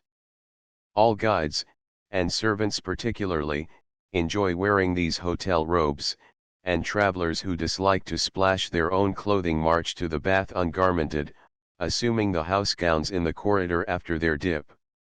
These yukatas at the Schierokendu were the most startling fabrics of Arimatsu, and we looked in them as if we had been throwing ink bottles at each other. Until the long jinrikisha ride was over we had not felt weary, as each day beguiled us with some new interest and excitement, but when we stepped from those baby carriages at the door of the Schierokendu we were dazed with fatigue, although the coolies who ran all the way did not appear to be tired in the least. Their headman, who marshaled the team of 10, was a powerful young fellow, a very Hercules for muscle, and for speed and endurance hardly to be matched by that ancient deity. At the end of each day he seemed fresher and stronger than at the start, and he has often run 60 and 65 miles a day, for 3 and 4 days together. He led the procession and set the pace, shouting back warning of ruts, stones, or bad places in the road, and giving the signals for slowing, stopping, and changing the order of the teams. On level ground the coolies trotted tandem, one in the shafts, and one running ahead with a line from the shafts held over his shoulder. Going downhill, the leader fell back and helped to hold the shafts. Going uphill, he pushed the jinrikisha from the back. The jinrikisha coolies make better wages than farm laborers or most mechanics. Our men were paid by the distance, and for days of detention each man received 25 cents to cover the expense of his board and lodging. They earned at an average $1.10 for each day, but out of this paid the rent of the jinrikisha and the government tax. Where 2 men and a jinrikisha cover 180 miles in 4 days they receive $13 in all, which is more than a farm laborer receives in a year. As a rule, these coolies are great gamblers and spendthrifts, with a fondness for sake. Our headman was a model coolie, saving his money, avoiding the sake bottle, and regarding his splendid muscle as invested capital. When he walked in to collect his bill, he was clean and shining in a rustling silk kimono, such as a well-to-do merchant might wear. In this well-dressed, distinguished-looking person, who slid the screens of our sitting room and bowed to us so gracefully, we hardly recognized our trotter of the blue cotton coat, bare knees, and mushroom hat. He explained that the other men could not come to thank us for our gratuities because they had not proper clothes. In making his final and lowest bows his substantial American watch fell out of his silk belt with a thump, but he replaced it in its chamois case with the assurance that nothing hurt it, and that it was with the noon gun of Nagaya Castle whenever he came to town. Chapter XXI Nagaya. In this day of French uniforms, Gatling guns, and foreign tactics, it is only in Nagaya that the garrison occupies the old castle. The fortress, with its gates and moats, remains unchanged, and the bugle calls echo daily around the quaintly gabled citadel. In the great parade grounds outside the deep inner moat rise foreign-looking barracks and offices, and dumpy little soldiers in white duck coats and trousers and visored caps stand as sentries on the fixed bridges, and in the portals of the huge, heavy-roofed, iron-clamped gateways. Of course these guards should be men in old armor, with spears and bows, and the alarms should be given on horse-toned gongs or conch-shell bugles, as in feudal days. Instead, the commandant of Nagoya has on his staff young nobles of old feudal families, who speak French, German, or English, as they have been taught in foreign military schools. A dapper little lieutenant, in spotless gloves and an elaborately frogged white uniform, conducted us along the deep moat, over the bridge, and under the great gate of the citadel, whose stones, timbers, and iron clampings would defy a dozen medieval armies. Gay chatter about La Belle Paris, which the little lieutenant had learned to adore in his student days, echoed under the yet more ponderous inner gate, and the ghosts of the old warriors must have groaned at the degeneracy of their sons. Below the frowning citadel is an old palace, wherein the son of Ieyasu, the first prince of Oweri, lived in state and entertained the shogun's messengers. The empty rooms are musty and gloomy from long neglect, but the beautifully carved and colored ceilings, and the screens and recess walls, decorated by famous artists with paintings on a ground of thinnest gold leaf, remain the sole relics of his splendor. The great dungeon tower of the citadel, rising in 5 gabled stories, is surmounted by 2 golden dolphins, the pride of Nagoya. Made over 200 years ago, each solid goldfish is valued at $80,000, and many legends are attached to them. A covetous citizen once made an enormous kite wherewith to fly up and steal the city's treasures, but he was caught and put to death in boiling oil. The golden pets were never disturbed until one of them was taken down and sent with the government exhibits to the Vienna Exposition in 1873. On the return voyage it sank to the bottom of the sea with the wrecked steamer nil. Like the old lacquers and porcelain, the golden dolphin suffered no sea change, and, after a few months' immersion, was brought up and returned to its high perch on the tower, while all Nagoya rejoiced to see it flashing in the sun once more. The dungeon tower is a fine example of the old architecture, and the massive joists of Kiyaki would build barracks for 20 regiments. Inside the tower is an inexhaustible well, called the Golden Water, which, in time of siege, would enable a rice-provisioned garrison to hold out for years. Up a stairway of massive timbers one climbs, half in darkness to the top, to look down upon the broad Nagoya plain, the Blue Bay, and the busy port of Yokaki opposite, in the sacred province of Ise. Commercially, Nagoya is best known as the center of a great pottery and porcelain district, Seto in Oweri being as famous as Staffordshire in England. In the Seto suburb porcelain clay is found, and silica exists in large quantities a few miles away. From the castle tower one sees the smoke of continuous lines of kilns surrounding the valley, and all the ware is sent in from these villages to Nagoya for distribution. Here the finest eggshell porcelain, rivaling the French ware, is made, much of it going to Yokohama to be decorated for the foreign market. Seto itself has given its name to all porcelain, and especially to the pale, gray-green ware so commonly used in Japanese households. Old green Seto ware is highly esteemed, both for its soft tinting and its peculiar glaze, suggesting jade or lacquer to the touch more than hard, kilburnt porcelain. The bulk of the commoner heavy porcelain is decorated here for the foreign market, men, women, and small boys mechanically repeating the monstrous designs in hideous colors, which they ignorantly suppose to represent Western taste, and which the Western world accepts as so Japanese. Modern Oweri is least desirable and least Japanese of all the wares of Japan, but as thousands of dollars pour annually into Nagoya for these travesties of national art, their manufacture and export will still go on.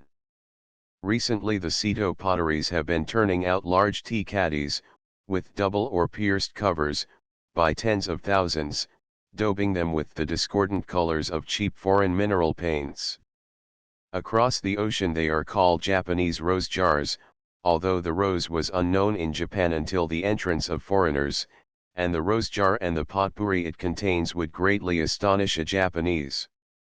But as Nagoya and Seto are made rich and happy by badly decorated porcelain tea caddies, industry gains if art loses. 30,000 Nagoyans are engaged in the manufacture of a cheap cloisonné enamel, shiploads of plagues and vases with one unvarying hard, pale blue ground being exported annually. The powdered porcelain from Seto's imperfect pieces forms the base of the enamel used, and the two industries work together economically. In Nagoya town are shops filled with the charming banko ware, made across the bay at Yokoki, which still retains all its old merits, unaltered by the demands of foreign markets. Banko teapots worked out of sheets of thin clay, pressed, folded, cut, and patterned in white mosaic or glazed designs in low relief, resemble nothing so much as bits of soft painted crap stretched over hidden frames, and these fragile, unglazed pieces are all the more pleasing in the midst of Nagoya's ceramic nightmares. Nagoya being a little off the line of tourist travel, its curio shops are not entirely stripped of their best things. As Owari's princes exchanged porcelains liberally with the daimyos of Hizen and Kaga, some rare pieces of old Imari and Kutani are often chanced upon, as the impoverishment of great families, and the rage for foreign dress and fashions, tempts the better class to part with heirlooms. Whole afternoons wore on as we made our way into the graces of certain curio dealers, that they might disclose their jealously guarded treasures. These old men of Nagoya have a real affection for the beautiful things of the past, made before any foreign demands had corrupted and debased the native art. Once convinced of the intelligent interest of their customer, the owners proudly open the go-down, and the swords, the lacquer and the porcelains appear, and, lifted from their boxes, stripped of cotton and silk wrappings, are set forth. These old dealers are men wholly of the past, who meditate and smoke long over an offer, and if they agree to the price solemnly and slowly clap their hands as a ratification of the terms. 4 times we passed by the largest curio shop in Nagoya, led by the tea jars and boxes in the front to suppose that it was only the abode of a tea merchant. When we had accidentally bought some choice tea there, we were invited back to a court, where 2 go-downs were crowded with old porcelains and lacquer. Nearby was another shop where arms, armor, Buddhas, altar pieces, saints, images, carvings, candlesticks, koros, robes, trappings, and all the paraphernalia of priests, temples, warriors, and yashikis were heaped up on the floor and hung overhead. The coolies had been anxious about our rate of progress on the last Tokaido days, fearing to miss the great Matsuri of the Nagoya year, which, celebrating the deeds of the founder and patron saints of the city, has been maintained with great pomp and splendor for centuries. The procession was to take 4 hours in passing, and our landlord engaged places for us in the house of a shoe dealer in the main street. The dealer in Geta and Zora dealt only in those national foot coverings, but, yielding to foreign fashions, had set up a sign of shoes the shop. The sliding screens of the front wall of the room over the shop were removed, and bright red blankets thrown over the ledge and spread out on the eaves of the lower story. All the houses were open and decorated in this same way, and lanterns hung in rows from the eaves and from upright posts at the doorway. The worthy shoe dealer's blankets and lanterns were just like his neighbors, but when 3 foreigners appeared at the low balcony, then the multitude stopped and stared open-mouthed at that unusual spectacle, and we divided popular interest with the procession as long as we remained there. Policemen were perplexed between their duty of making the crowds move on and their own pleasure of having a look at the strangers. Soldiers from the garrison stared by hundreds, and the policemen requested them to depart, as well as the rustics and townspeople. Policemen rank much higher, in a way, than the soldiers, the guardians of the peace being nearly all descendants of the old samurai, the 2-sworded, privileged retainers of feudal days, while the common soldier is enlisted from the farm laborers, and one quickly sees how much more regard the lower classes have for the gunsa than for the soldier. The procession began with high ornamental wooden cars, or dasha, set on wheels hewn from single blocks of wood, and drawn by ropes, to which every pious person was supposed to lend a hand. Regular coolies were engaged for the steady wheel horse work, and sang a wild chorus as men with stout sticks pried the clumsy wheels up for the first turn. The corner posts and upper railings of the dasha are lacquered in black or red, and finished with plates of open-work brass, or elaborately gilded carvings. The sides are hung with curtains of rich old brocade or painted cloth, and the railed top is a stage, on which puppet shows and tableaus represent scenes from mythology and legend. On one car Raiden, the Red Thunder God, mounted on a rearing charger, shook his circle of drums, and Suzume, the priestess, repeated her sacred dance before the cave. Comic scenes took best with the audience, however, and the jolly old shoujo, men who come up from the bottom of the sea for a revel on shore, wearing mats of bright red hair and gowns of gorgeous brocade, were received with greatest favor. They ladled out sake from a deep jar, and finally stood on their heads on the rim of the jar and drank from the depths. There were only 12 dasha in line, but they stopped every 50 feet while the puppets were put through their performances. Succeeding the cars came a daimyo's train, preceded by heralds in quaint, medieval costume, and presenting every phase of the old-time parade. Chinese sages and instructors, Korean prisoners, falconers, and priests walked in line after the daimyos, who were mounted on horses half hidden in clumsy but beautiful old trappings. The men in white silk gowns and lacquer hats, who took the daimyos' places at the head of the line, are descendants of those great families of the province, whose members have ridden in Nagaya's Matsuri parades for centuries.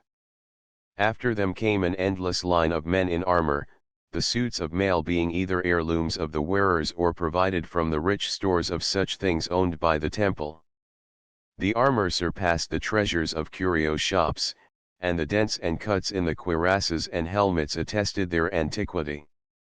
Having sat from 11 o'clock until 3 in the upper room with the family of the showman, we parted with elaborate expressions of esteem on both sides, and with such bows and prostrations from them that we wondered how our guide would contrive to slip a gift into their hands.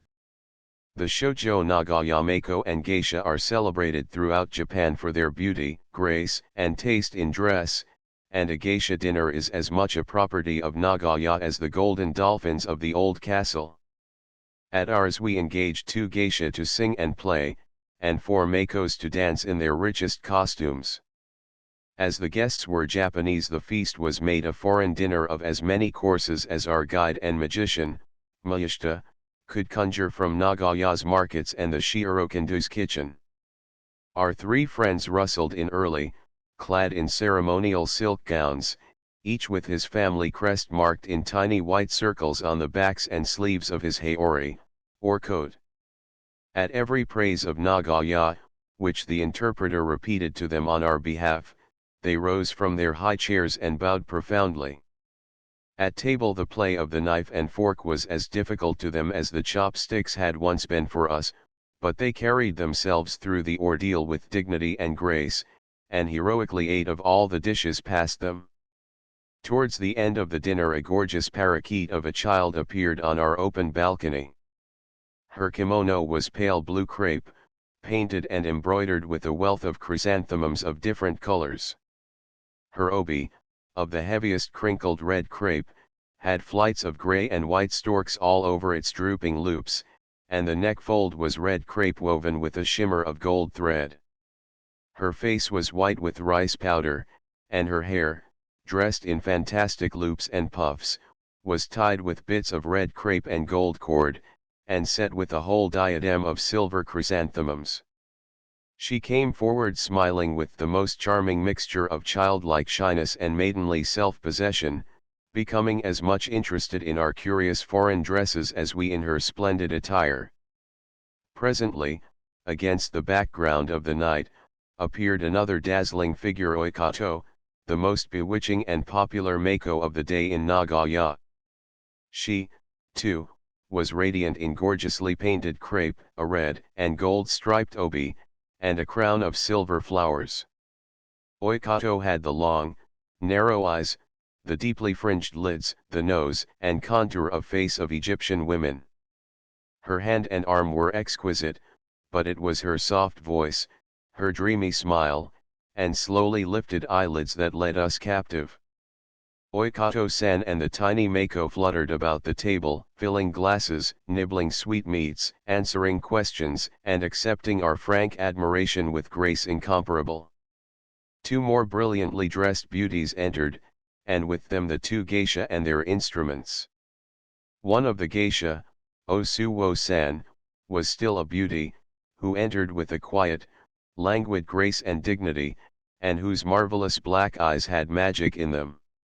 The geisha struck the samisens with the ivory sticks, the wailing chorus began, and there succeeded a fan dance, a cherry blossom dance, and an autumn dance, the four brilliant figures posing, gliding, moving, turning, rising, and sinking slowly before our enchanted eyes. One dance demanded quicker time, and the dancers sang with the chorus, clapping their hands softly and tossing their lovely arms and swinging sleeves. The three gentlemen of Nagoya joined in that paean to the cherry blossoms and the blue sky, accenting the verse with their measured chanting, and one of them, taking part in a musical dialogue, danced a few measures in line with the Mako very well and gracefully.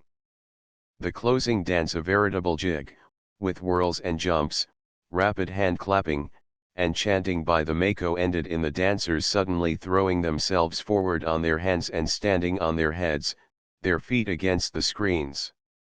That is what we call the foreign dance. It is in foreign style, you know. You like it? Asked the interpreter on behalf of our guests, and Ardana-san had the temerity to answer that it was very well done, but that it was now going out of fashion in America.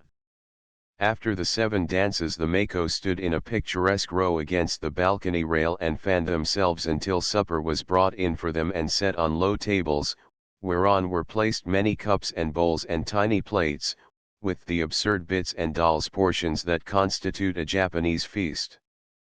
The incongruous and commercial part of the geisha and Mako performance came in the shape of a yard-long bill, on which were traced charges of 75 cents an hour for each Mako, which included the 2 accompanists, and the jinrikisha fares to and from the entertainment. Unwritten custom required of us the supper for the performers, and a little gratuity or souvenir to each one. When we begged the lovely Oikato for her photograph, she proudly brought us one which showed that exquisite creature transformed into a dowdy horror by a foreign gown and bonnet, which the Nagoya photographer keeps on hand for the use of his customers. Chapter XXII Lake Biwa and Kyoto. After the pace of the jinrikisha, the slow train from Nagoya to Nagahama, on Lake Biwa, seemed to attain a dizzy speed. Rising continually, we reached a hilly region where the roadbed crossed a chain of tiny valleys, penetrated mountain tunnels, and cut through pine forests and bamboo groves.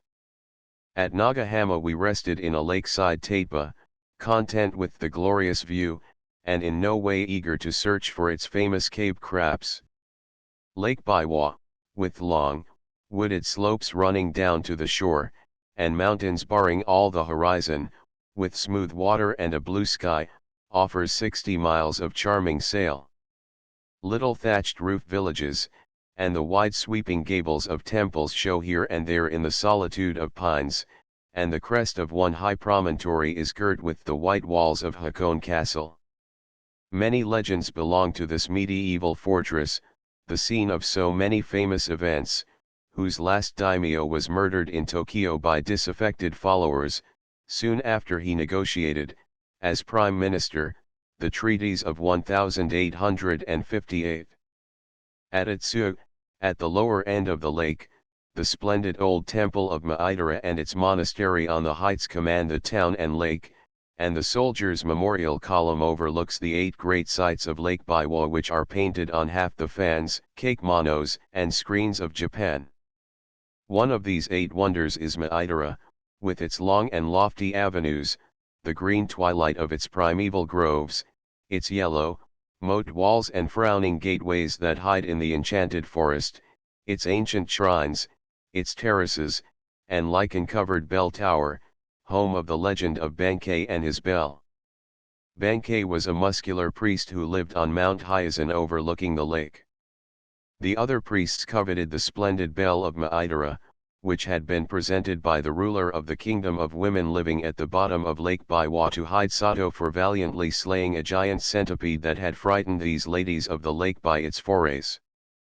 The priests induced Bankei to steal the bell by promising him as much soup as he could eat, and he threw it over his shoulder and carried it to the top of the mountain.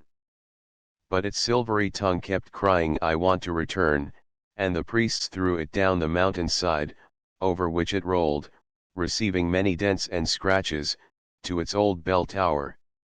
Nearby it is the giant soup kettle, in which the priests cooked Bankei's mess of pottage, and touching both relics of course verifies the legends.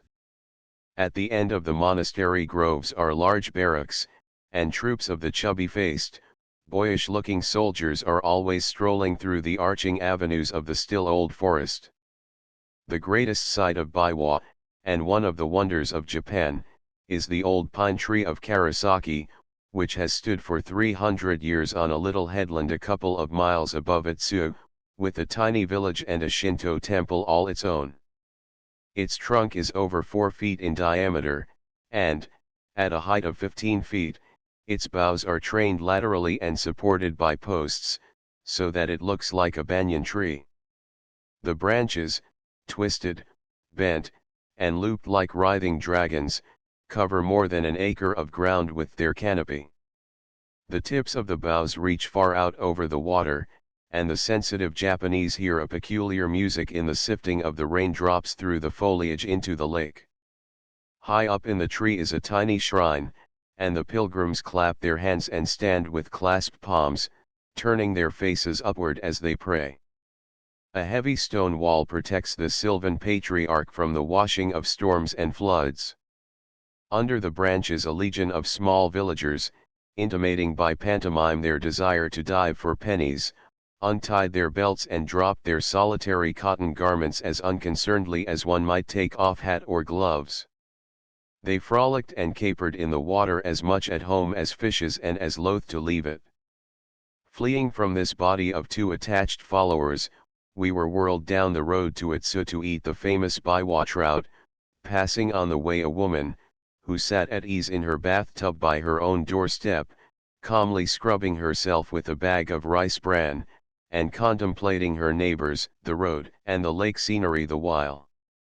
On Mount Hyazen, by the ruined Buddhist temples and monasteries, the American missionaries of different denominations have a long-established summer camp, where they enjoy a sort of Japanese Chautauqua circle, their tents and buildings the only signs of habitation where once stood hundreds of temples with their thousands of priests.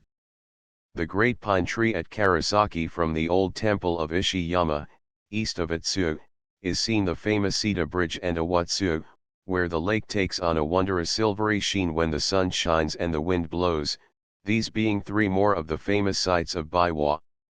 The grounds of Ishiyama contain what is known as a dry garden, where blackened rocks and rocks free from every green thing are piled fantastically with strange landscape resemblances. In the temple is a prayer wheel, which is turned by thousands of pilgrims every summer, and in a small room off the temple a priest showed us the writing box and inkstone of Murasaki Shikibu, a poetess and novelist of the 10th century, whose work, the Genji Monogatari, is the great classic of its age. The remaining wonders of Lake Biwa are the flights of the wild geese, the return of the fishing boats to Yabashi, and Mount Hiro with the winter snows on its summit. From Atsu over to the Kyoto side of the mountains we went by train, rushing down the long grade and through tunnels to the Great Plain, where sits the sacred city, the capital and heart of old Japan, incomparable Kyoto, Saikyo, or Miyako. We saw it in the sunset light, the western hills throwing purple shadows on their own slopes, and the long stretch of wheat fields at their base turned to a lake of pure gold. The white walls of the shogun's castle, the broad roof of the old palace, and the ridges of temples rose above the low, grey plain of house roofs and held the sun's last level beams. After the imitations and tawdriness of modern Tokyo, the unchanged aspect of the old capital is full of dignity. After many long stays in springtime, midsummer, and midwinter, Kyoto has always remained to me foremost of Japanese cities. Yami's, the foreigner's Kyoto home, with its steep terraced garden, its dwarf pine and blooming monkey tree, its many buildings at different levels, its flitting figures on the outer galleries, is like no other hostelry. Yami, proprietor of this picturesque hotel, is a personage indeed. He and his brother were professional guides until they made their fortunes. Their shrewd eyes saw further fortunes in a Kyoto inn, where foreigners might find beds, chairs, tables, knives, forks, and foreign food, and they secured the old Ichiriki tea house, midway on the slope of Maruyama, the mountain walling in Kyoto on the east. The Ichiriki tea house was the place where Oishi Kuranosuke, the leader of the 47 Ronins, played the drunkard during the 2 years that he lived near Kyoto, before he avenged the death of his lord. With it was bought an adjoining monastery, belonging to one of the temples on Mount Hyazen, and these two original buildings have expanded and risen story upon story, with detached wings here and there, until the group of tall white buildings, with the white flag floating high up in the midst of Maruyama's foliage, is quite castle-like. While the obnoxious foreign treaties were in force, no foreigners except those in Japanese employ were allowed to live in Kyoto, or even to visit it without a passport, and this secured Yami in his monopoly. As a matter of fact, Yami is not the family name of the two pleasant and prosperous-looking men who walk about in silk kimonos, with heavy gold watch chains wound about their broad silk belts, and who have the innocent faces of young children, save for the shrewdness of their eyes. Yami is the corruption of Yama Amida, Hill of Buddha, which is the name of the hotel, and the two men belong to the Inoue family, a clan not less numerous in Japan than the Smiths of English-speaking countries.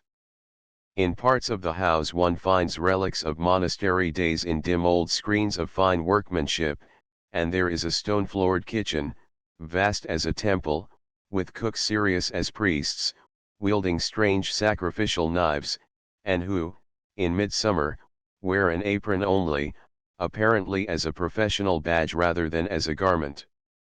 The momban, or gatekeeper, sits, spider-like, in a web of his own, a mere doll's house by the gateway. In olden times, and even today, in large establishments, the momban announces an arrival with strokes upon his gong, but this particular functionary corresponds more nearly to the Parisian octroi. All who enter the gates answer for themselves and pay tribute, or they are forever barred out.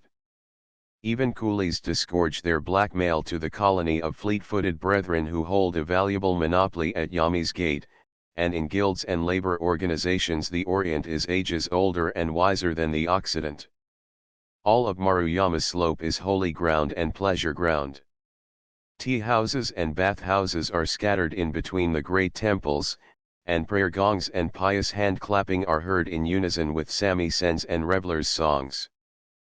Praying and pleasuring go together, and the courtyard of the Jun temple at the foot of the hill is lined with monkey shows and archery ranges, and in the riding schools the adventurous may, for a few coppers, mount a jerky horse and be jolted around a shady ring. There, too, are many rows of images of fierce, red-cloaked Daruma, the Buddhist saint, who sailed across from Korea on a rush leaf. He sat facing a wall for 9 years, and wore off his lower limbs, and now his image, weighted with lead, is the target for merry ball throwers, and is seen in every quarter of the empire. From the airy galleries on Maruyama the city lies below one like a relief map. The river, the Kamagawa, crossed at intervals by long bridges, cuts the city in two. From each bridge a street runs straight onto the westward. By day these thoroughfares look like furrows plowed through the solid plain of grey tiled roofs, but at night they shine with thousands of lamps and lanterns, and their narrow, wavering lines of fire look like so many torchlight processions, and the river is one broad belt of light. I first saw Kyoto on the last day of the Jun Matsuri, a festival which lasts for a month and brings all the population out of doors into one quarter during the evening. By dusk a babel of music and voices had arisen, which finally drew us down the steep and shady road, and through the great stone torii, to the Jun's precincts. The courtyard was almost deserted, and looking through the great gateway to Shijo Street the view was dazzling and the shouts and chatter deafening. The narrow street was lined with rows of large white paper lanterns hanging above the house doors, and rows hanging from the eaves. Lanterned booths lined the curb, while humbler vendors spread their wares on the ground in the light of flaring torches. Crowds surged up and down, every man carrying a paper lantern on the end of a short bamboo stick, the literal lamp for the feet, women bearing smaller lanterns, and children delighting themselves with gaily colored paper shells for tiny candles. Boys marched and ran in long single files, shouting a measured chant as they cut their way through the crowd and whirled giant lanterns and blazing torches at the end of long poles. From Jun Gate to Shijo Bridge the street was one wavering, glittering line of light, and crowded solidly with people. Where the street narrows near the bridge there is a region of theaters and side shows, and their banners and pictures, drums and shouting ticket sellers, and a denser crowd of people gathered. A loud shout and a measured chorus heralded a group of men carrying a Brobdingnagian torch, a giant bamboo pole blazing fiercely at its lofty tip. The crowd surged back to the walls as the torch-bearers ran by and onto the middle of Shijo Bridge, where they waved the burning wand in fiery signals to the other bridges that the real procession was starting. More torches and lanterns, lines of priests in garments of silk and gauze, wearing strange hats, beating and blowing strange instruments, and a sacred red chair, reason for all the ceremony, was borne on from the Jun to a distant Shinto sanctuary to remain until the Matsuri of the following year. From Shijo Bridge to Sanjo Bridge, Kyoto's riverbed is like a scene from fairyland throughout the summer, and during the Jun Matsuri the vision is enhanced. The tea houses that line the riverbank with picturesquely galleried fronts set out acres of low platform tables in the clear, shallow stream. The water ripples pleasantly around them, giving a grateful sense of coolness to these aesthetic Japanese, who sit in groups on the open platforms, smoking their pipes and feasting under the light of their rows of lanterns. All the broad riverbed is ablaze with lights and torches, and on the dry, gravelly stretches a multitude of small peddlers, vendors, and showmen set up their attractive tents and add to the general glitter and illumination. Hundreds linger and stroll on the bridges to admire the gay sight, for as only this people could have conjured up so brilliant a spectacle out of such simple and everyday means, so only they can fully enjoy its beauty and charm. All the children wear their gayest holiday clothes on such a great Matsuri night, and the graceful women of the old capital, bareheaded, rustling in silk and gauze, their night black hair spread in fantastic loops and caught with beautiful hairpins, are worthy of their surroundings. We left the bridge and wandered over the loose gravel and rocks of the riverbeds, crossing by many planks and tiny bridges from one small island of shingle to another. There were countless fruit stands, with their ingenious little water fountains spraying melons and peaches to a dewy coolness and freshness, hairpin stands glittering with silver flowers, and fan and toy and flower booths, and all the while we wandered there the people watched and followed with a respectful curiosity that amused but could not annoy. Attracted by the beautiful face of a young girl just within the curtained door of a side show, we paid the 1-cent entrance fee to see the conjurers. The tent was empty when we entered, but such a stream of natives poured in after us as to delight the proprietor and encourage the musicians to pound out more violent airs. A few miserable poodles were made to walk on two legs and otherwise discomfort themselves at the bidding of the beautiful girl, whose strange soft eyes and lovely face were set off by an elaborate coiffure, a coronet of silvery hairpins, and a kimono of grey silk shot with many tinsel threads. We foreigners found the faces and holiday garb of the people more interesting than the performance, and the natives in turn seemed equally absorbed in watching us. Horse shows, where daring but terrified Japanese best rode steeds and ambled 3 times around the ring for a penny, puppet shows, juggler shows, and peep shows drew us in turn from one end of the riverbed fair to the other, and when too weary to walk we remounted to the bridge to admire afresh this feast of lanterns, until at midnight we sought the groves of Maruyama. Chapter XXIII Kyoto Temples. Kyoto is seen at its best in summertime, in the fullness and color of its outdoor life. Though the great plain of the city bakes and quivers in the sun, the heat is no greater than in other cities. The views from Maruyama are always enchanting, and the sunset sky is not lovelier than the dawn, when all the hillside lies in cool, green shade, when the opposite mountain wall wears a veil of rose and lilac, and the air above the plain of grey roofs is full of filmy mists and tiny smoke wreaths. All travelers are abroad at sunrise or in the early morning, for by 10 o'clock the sun blazes down with fury, and humane people keep their jinrikisha coolies and themselves indoors. With the cooling dusk mosquitoes swarm from all these gardens and hillside groves, and the victim fans and slaps until he creeps for safety under his mosquito net, which, unhappily, does not exclude the nimble flea, whose ravages test both his endurance and his temper. At sunrise all the temples in Kyoto open their gates for the first mass, and at dawn pilgrimages to these sacred spots may begin, the odor and silence of that dewy hour adding to their peace and sanctity. All the way from Yamis to the Yasaka Pagoda and the Kiyomidzu Temple the hillside is covered with temple and monastery grounds, the way leading through broad, tree-shaded avenues and narrow paths by bamboo groves or evergreen thickets. Wide, flagged walks and grand stairways follow the terraces to temples and bell towers, screened by open-work walls and approached through monumental gateways made beautiful by carving, gilding and painting, inlaid metals and fine tiles. Crossing from one temple enclosure to another, the walk extends for 2 miles along the brow of the hill through beautiful grounds. The park-like domain of Higashi Otani, with its imperial tombs, adjoins Yamis, and next it is the Koteiji, with its noble avenues. At the end of one broad pathway, traversing the upper part of the Koteiji grounds, the Yasaka Pagoda, with its 5 stories of curving roofs and gables hung with old bronze bells, stands like a picture in the arching frame of green. These venerable pagodas, their walls covered with wondrous carvings and bracketings, faded to dim red and tarnished gold, with the grey and white tiles of their picturesque roofs half overgrown with mosses and vines, the topmost ridge finished with a tapering, spiral piece of iron, delight the lover of the picturesque.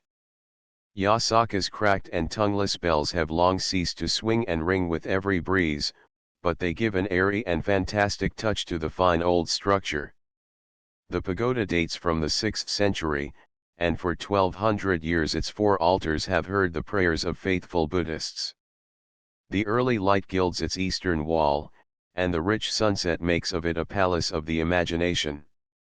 To me it seemed most beautiful one late afternoon, when, hurrying down the steep steps of a narrow street behind it, I saw its outlines, delicate and strong, against a glowing orange sky.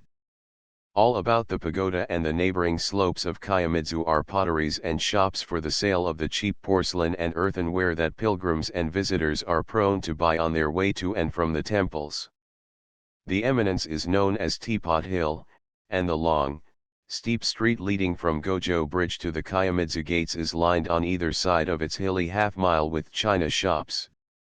There one may collect his 365 teapots in an hour, and few leave without a souvenir of Kiyomidzu porcelain, be it from Kanzan's or Dahaki's godowns of exquisite wares, or from the long rows of charming little open shops. Kiyomidzu is the center of the porcelain makers district, as the manufacturers of faience are grouped together in the Iwata quarter, a mile beyond, and behind the little shop fronts and blank walls are busy workrooms and burning kilns. The founding of the Kiyomidzu temple is lost in fable, and its legends are many and confusing. All the Japanese rulers, warriors, and shoguns have had something to do with the place, and every foot of its enclosure is historic. It is the popular temple of the people, enshrining one of the 33 famous Kwanons of the empire, to which pilgrims flock by thousands, and where one sees the most active forms of the faith. Climbing the breathless hill slopes and stone stairways, the visitor reaches a giant gateway, in whose shadow mendicant priests stand with extended bowl, straw hats concealing them to the shoulders, and their maize and purple garments hung with rosaries. There are 2 pagodas and innumerable stone lanterns and shrines, upon which the faithful toss pebbles as they pray. If the stone remains, the prayer is answered, and the pilgrim proceeds with a lightened heart. The Hondo, or main hall, is a most ancient building, one half resting on the slope of the hill and the rest extending in a broad platform propped up by heavy timbers and scaffolding over the face of a precipice. From this platform jealous husbands used to hurl their wives, those who survived the fall of 150 feet to the jagged rocks below being proved innocent of wrongdoing, and those who perished guilty. There are no rows of ticketed clogs at the steps of the Hondo, nor soft, clean mats within. The hall is open and benches are set before the altar, where the weary, dusty pilgrim may sit and, resting, pray. Votive tapers are brought to the shrine, and the low beams overhead are covered with votive pictures. One fortunate afternoon we chanced upon a matsuri at Kiyomidzu. All Teapot Hill was crowded with people, girls, and children in their gaily colored crapes and gauzes vying in brightness with the decorated houses. Priests, sitting on small, canopied platforms, hammered silver-toned gongs to call the faithful to give offerings. Coins were tossed in generously on the blankets where the priests sat, but they were not the thick modern copper cents, nor yet silver. Money changers had their little stands along the Via Sacra, and in exchange for a sen the believers received a handful of ancient rins and half-rins. Thus provided, the pilgrim could bestow his pious alms on each group of priests, and if he followed the polite custom of wrapping any money gift in a bit of soft paper, the priests could not tell whether he had thrown silver or copper. Within the temple grounds tatepa were crowded with feasters and tea drinkers, dozens of fruit stands were piled with slices of watermelon, and fans painted with Kiyomidzu scenes were sold on every side. Inside the temple itself the scuffle of clogs and mutterings of pilgrims drowned all sounds save the silvery notes of the gongs. On the image-covered altar, 190 feet in length, veiled by clouds of incense, were dimly visible the gilded statue of the divine Kwannon, the special patroness of Kiyomidzu, and the figures of the priests. It was not easy to pick one's way among the kneeling multitudes offering their fervent prayers oblivious to all surroundings. As one pilgrim departed the rest crowded forward, continuing the beseeching Namu Amida Butsu, hear me, great Lord Buddha, which they mutter so rapidly that only a long-drawn Nananananananaa is audible as they press their palms together and wind their beads around their hands. In the second temple, or Amida, were more candles, incense, and priests, and more kneeling people. At the end of the hanging platform of this temple is a small, latticed shrine dedicated to Kamnasub no Kami, the goddess who watches over lovers. He who would make sure of the affections of his beloved buys a printed prayer from the priest, rolls it into a narrow strip, and then, with the thumb and little finger of the right hand, ties it to Kamnasub no Kami's grating, and implores her aid. If any other fingers are used to tie the knot, or if they even touch the prayer paper, the charm is broken and the goddess is deaf. while we looked on one pretty creature in a red crepe underdress and a dark blue gauze kimono, who blushed most beautifully, bent her anxious face to the grating and deftly wound her fingers in and out. Following her a middle-aged coolie tossed in his fractional coin, rang, clapped, and tied his sentimental petition to the lattice. The true lover's shrine at Kiyomizu holiday crowds poured up and down the broad paved walks, wandered about the paths, or gathered in the pavilions, while new throngs toiled up the stone staircases to join in the festival. On the overhanging platforms sacred dances had been performed all day, giving place towards nightfall to the low tables covered with red blankets, around which companies picturesquely grouped themselves, while pretty Nisans pattered back and forth to serve them. The whole scene was so spectacular and fascinating that we sat there watching the moving crowds and looking out over the city below us until the sun sank in clouds of splendid color, and twinkling lights began to creep upward from the streets. Near the top of Teapot Hill a narrow lane diverges into a dense bamboo grove, where the feathery tips meet far overhead, and only a green twilight filters down to the base of the myriad slender columns. This bamboo grove is one of the finest in Kyoto, and its cool shade is most grateful on a summer day. Beyond it is the famous Spectacle Bridge, a massive stone pile, whose two low arches are not unlike a bowed spectacle frame. The lotus pond which it crosses is surrounded in the early summer mornings with breakfasting parties, who sit there to see the splendid flowers open their cups with the first rays of the sun. When that show is over, these flower lovers wander through the farther confines of Nishi-Otani, with its superb bronze gates and dragon-guarded tanks, and its imperial tombs hidden away in the quiet groves. The chain of temples still lengthens southward, and among the most ancient, surrounded with walls of titanic boulders, is the Daibutsu Temple, with its huge image of gilded wood, and its fallen bell, whose interior would make a temple in itself. A stone monument, the Mimizuka, covers the heap of thousands of human ears, cut by Hideyoshi's generals from the heads of enemies slain in the Korean expedition, salted and brought home as proof of prowess.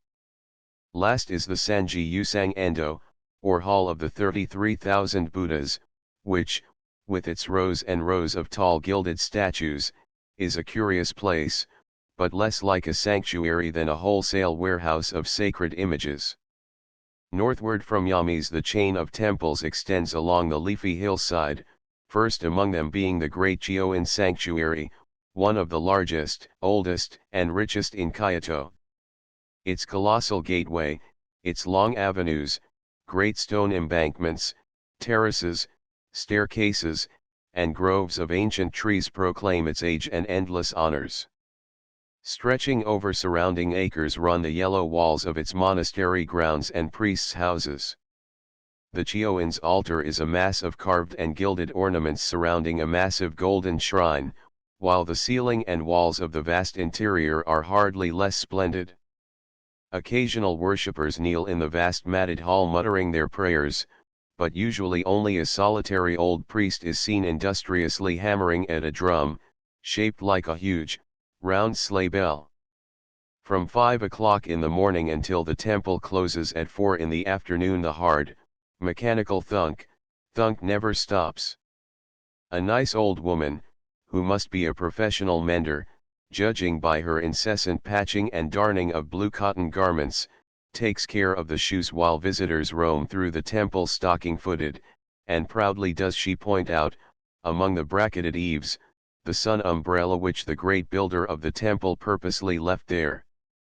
Back of the main temple are other shrines and suites of reception rooms, with screens and ceilings decorated by famous artists, and quiet corners where abbot and priest may sit and look upon the exquisite little gardens. If I were a good Buddhist I should say a prayer or two to the Chioin's great bell, an inverted cup of bronze 18 feet in height, breathing music so sweet that it thrills the listener, and ringing so seldom that no one willingly misses its voice.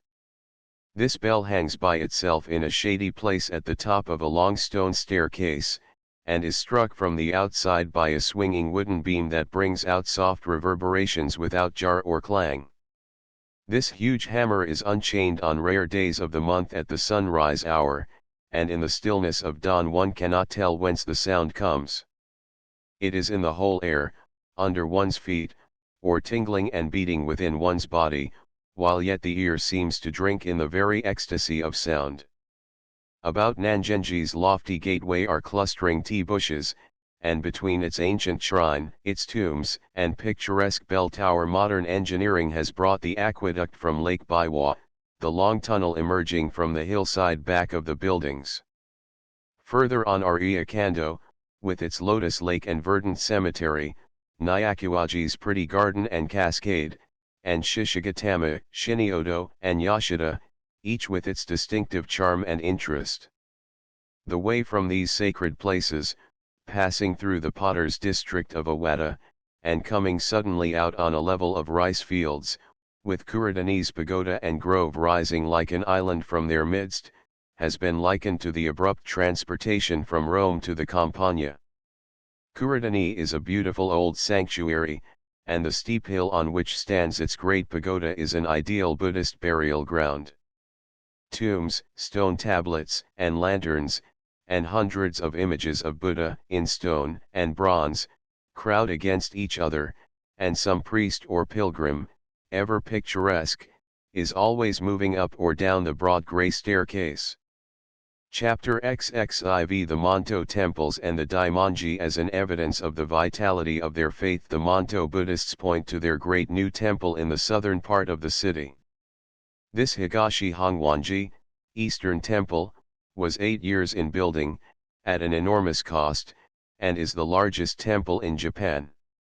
The squared trunks of kiyaki trees that support floor and roof are of a fine, close grain, that lasts for centuries without paint or preserving process. A collection of thick black ropes hangs from the beams, all of them made from the hair of pious women too poor to offer other contributions. The largest rope is 5 inches in diameter and 250 feet long, the hair, wound in a dozen separate strands around a slender core of hemp, having been given by 3,500 of the pious maids and matrons of the province of Akaizen. Here and there in this giant cable are pathetic threads of white hair, the rest being deep black. Each summer pious men came to give their day's labor to the temple when they had no money. The best workers in wood from several provinces, craftsmen descended from generations of wood carvers, were brought together to labor for several years on the decorative panels, carving from solid blocks of hard kiyaki wonderful birds and flowers, curling waves, and dashing spray designs full of movement and life. This Shin, or Monto sect of Buddhists, is one of the richest and largest. Its temples are always built in the heart of cities, and always in pairs, a Nishi Hongwanji, Western Temple, and a Higashi Hongwanji, Eastern Temple, being found in Tokyo, Kyoto, and Osaka. At the Nishi Hongwanji of Kyoto the vast interior discloses masses of carving, gilding, lacquer, damascening, and paintings on golden groundwork, and Monto altars are more splendid than those of any other sect. This Hongwanji is very rich, having been endowed with lands and mines in the days of Hideyoshi, its special protector, and the temple enclosure holds many relics of the Taiko. Connected with the temple is a great yashiki, or abbot's residence, and the wall screens and superb ceilings, brought from Hideyoshi's castle at Fushimi, south of Kyoto, to adorn the suites of reception rooms, are finer than any in the imperial palace. The carved, gilded, and lacquered ceilings, the wonderful paintings on gold leaf surfaces, the damascened mountings of the screens, the vast audience hall, the private rooms, the no pavilion, and the court where the enemies' heads were displayed, are all magnificent. In a corner of the grounds is the pleasure garden of Hideyoshi, a leafy, lake-centered paradise, and a marvel of artistic arrangement, with its winding water overhung with wisteria arbors, crossed by picturesque bridges, reflecting its stone lanterns, thickets of oleander, bamboo, pine, palm, and banana trees, and the two beautiful miniature palaces within the maze. On a pine-covered knoll is the thatched summer house, where the fierce yet poetic warrior sat in his armor to watch the moon rise over the trees and turn the lake to a silver shield at his feet. The Hongwanji services are splendid and impressive ceremonies, the companies of gorgeously clad priests, the chanting, the incense, the lighted tapers, the bells, the opening of the doors of the golden shrine to display the image of Buddha, all bearing a strange resemblance to the worship of Romish churches. The faithful kneel, touch themselves, and use the rosary in prayer, and High Mass at the Hongwanji might almost be High Mass at St. Mark's. Mass is celebrated at 5 o'clock on every morning of the year, and all-day worshippers may come to kneel and pray before the altars. On the 1st and 15th days of each month special services are held at 2 o'clock in the afternoon, and every January recurs a week of prayer in honor of the founder of the Shin sect, when priests come from all parts of the empire to the Mother Temple. The fortnightly afternoon services consist of readings from the sacred scriptures, and the chanting of Japanese and Chinese sacred poems by some 20 priests in black gauze stoles, a larger chorus, hidden behind the central shrine and altar, joining in and responding. The high priest, in a cardinal and gold brocade kessa, sits directly facing the shrine, and at intervals touches the swinging plate of bronze used as a gong in the order of worship. The golden shrine, in a great gilded alcove, or chancel, bears countless gilded lotus flowers and candelabra, and slender columns of incense rise from the priest's low reading desk. At the conclusion of the chanted service the doors of the shrine are opened, and the sacred image displayed in a silence broken only by low strokes on the gong. Then the priests file away, and the faithful, flocking into the vacant place behind the rail, and kneeling where the priests have knelt, prostrate themselves, rub their rosaries in their palms, and repeat with ecstatic fervor the invocation, Namu Amida Butsu, Hail, Great Lord Buddha. Every year, on the temple steps, the contributions of rice from distant provinces are stacked high in their cylindrical straw bales, themselves emblems of abundance. This rice is sent as an annual tribute from different parts of the empire to the head temple of the sect at Kyoto, to be used for offerings in the sanctuaries, for the priest's food, and for alms to the poor. The present high priest has a longer genealogy than the emperor, and is the 73rd of his family, in direct succession, to live in the same Kyoto yashiki. Besides his ecclesiastical rank, he is a nobleman of the first order, and moves in the imperial circle, his modern brougham with liveried men being often seen driving in and out of the palace enclosures in the western end of the city.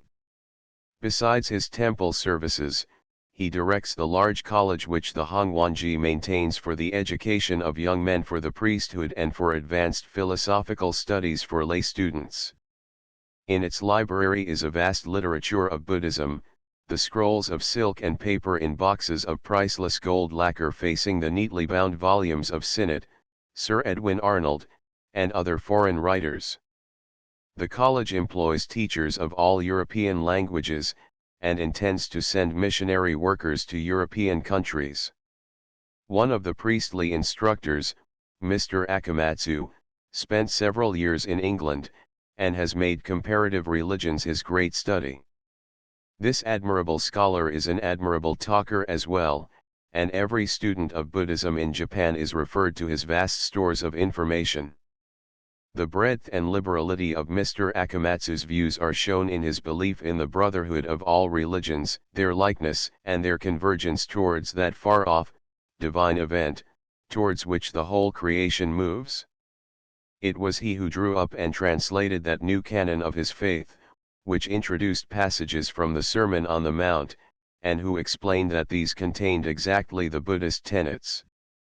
The Shin Buddhists are called the Protestants of that faith. The priests may marry, and are not required to fast, to do penance, make pilgrimages, or abstain from animal food. They believe in salvation by faith in Buddha, and in those ever higher transmigrations of the soul which finally attain nirvana. Their priests maintain that the presence of Christian missionaries has made no difference with their people, the scholarly and intelligent seeing that the two faiths differ only in a few articles and practices. For the lower orders, these spiritual shepherds declare Buddhism to be the better religion, its practice for centuries having made the masses the gentle, kindly, patient, and contented souls that they are.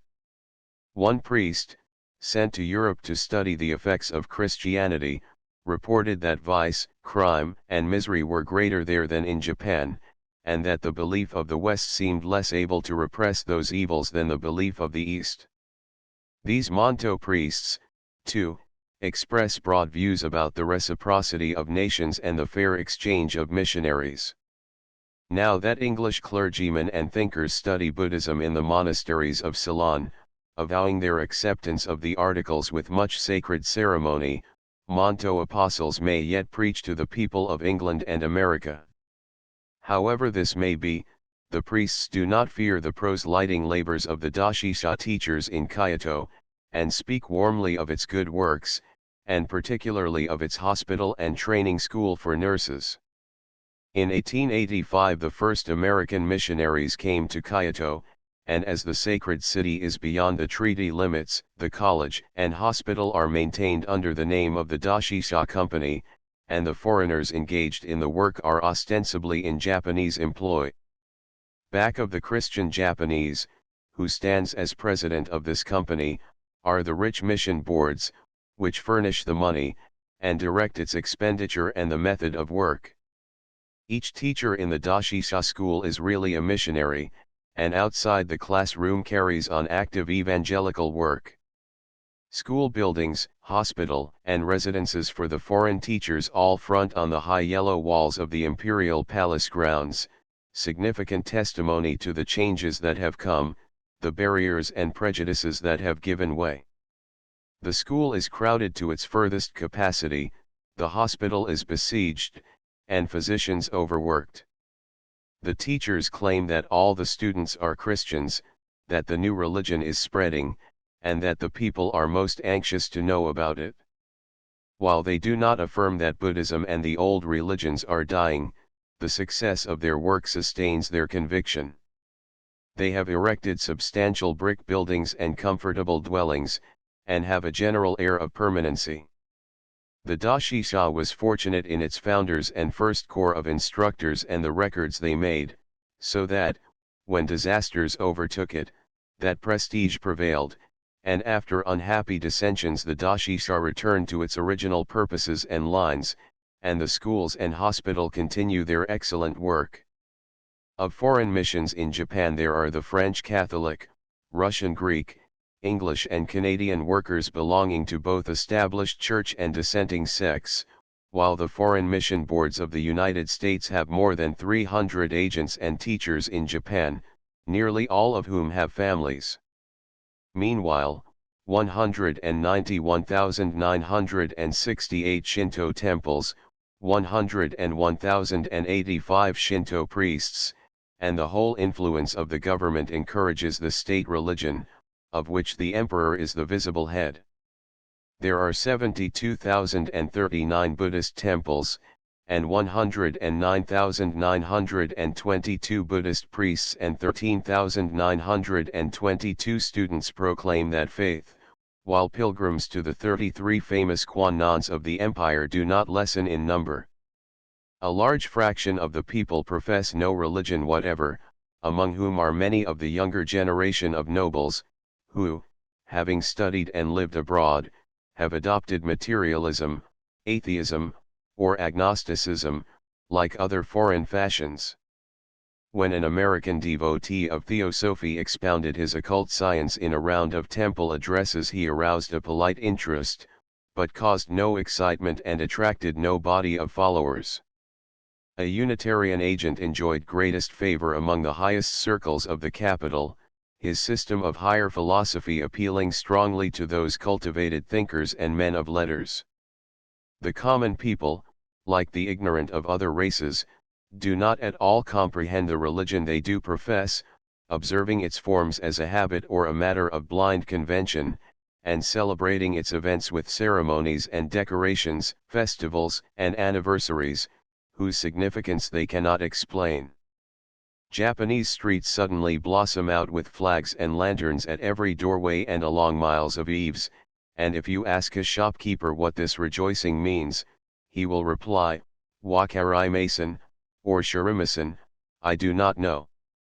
Then some learned man tells you that it is the anniversary of the death of Jimmu Tenno, or the autumn festival, when the first rice of the garnered crop is offered to the gods by the emperor in the palace chapel, by the priests at every Shinto shrine, and at every household altar in pious homes, or some other traditional occasion kept as a government holiday. Closing the government offices on Sunday, and making that a day of rest, was a matter of practical convenience merely, and the result of the adoption of a uniform calendar with the rest of the world, and a modern military establishment on foreign models.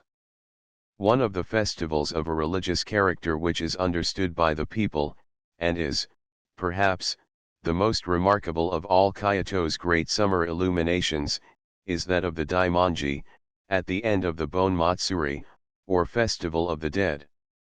According to Buddhist belief, the spirits of the departed return to earth for 3 days in mid-August, visiting their families and earthly haunts, and flitting back to their graves on the night of the third day. During the continuance of the Bon Matsuri, lanterns and paper strips are hung in front of those houses in which a death has occurred during the year, and burning tapers and bowls of food are set before the little household shrines. Alike in the backs of shops, in the humblest abodes, and in villas and noble yashikis, lights, offerings, and fragrant incense welcome back the dead. In the cemeteries the bamboo sticks at each gravestone are daily filled with fresh flowers, and on the night of their return the spirits are guided to their resting places by the light of lanterns and oil tapers burning throughout these cities of their silent habitation. This beautiful custom, sanctified by the observance of many centuries, is tinged with little sadness, and the last night of the Festival of the Dead is the great Festival of Lanterns, the most brilliant of the long, gay, fantastic Kyoto summer. We were kindly invited by a Japanese gentleman to witness the illumination from the upper story of a pagoda-like schoolhouse, that rose high above all the roofs in the heart of the city. 200 children were chirping and chattering in the open-sided classrooms of the lower floors, all eager to see the Daimonji, the great signal fires on the hills. All sat on their heels in orderly rows, and silently bobbed to the mats at sight of us, going on afterwards with their merry babble, which all through the summer evening floated up to us in happy chorus. As dusk gave way to dark, we beheld a glimmer of light like a waving torch on the side of the mountain that stands like a tower beyond Maruyama. Another and another flash shone out against the dark face of Daimonji Yama's long slope, until the flames joined and lines of fire ran upward, touched, crossed, and finally blazed out in the gigantic written character Dai, in outline not unlike a capital A. Next a junk appeared in fiery outlines on the slope north of the city, another mystic character glowed on the next hill, and to the northwest a smaller Dai showed, like the reflection of the first huge symbol. Full in the west gleamed a torii, a pillared gateway of fire. From every housetop and from the bridges came the shouts of enthusiastic spectators, and the children in the rooms below us twittered like a box full of sparrows. For centuries the priests of mountain temples have taught their simple parishioners to lay their gathered firewood in the proper lines, and regular trenches mark the course of each device. The longer lines of the big Dai are each a half-mile in length, and the 5 miles distance of our point of view dwarfed them to perfect proportions. These fiery symbols burned for half an hour before they began to waver, and long after their images still danced and burned in our vision against the succeeding blackness. Down in the city the crowd surged through the lantern streets, each adding the illumination of his hand lantern to the scene. The riverbed was all recrossing lines and arches of lights, and myriad points of uncovered flames were reflected in the waters. The hillsides twinkled and glowed with the innumerable torches in the cemeteries, and thus, lighted back to their tombs by all the city and the hillside, the Buddhist spirits rest until the next midsummer season recalls them to their joyous Kyoto. Chapter XXV The palaces and castle Kyoto remains faithful to its traditions, and yields but slowly to the foreign fashions which absorb Tokyo. Tokyo has 19th-century political troubles, even demagogues and harebrained students, that unruly young element, the sashi, keep it in a state of agitation, and sometimes appeal to the old two-handed sword, the dagger, and the cowardly bomb.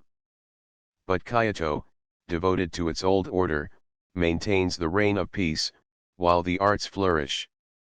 For the 1,000 years during which this ancient Saikyo remained the home of the emperor, and of his nominal subject, the shogun, its western half was crowded with the life centering about the two rulers. The ancient emperors were hidden within the vast palace enclosure, the center of other large domes, whose yellow walls were marked with the 5 horizontal white lines which indicate imperial possessions. This collection of palaces and the yashikis of the kugs, or court nobles, were then surrounded by one exterior wall and moat, making an immense imperial reservation a small isolated city.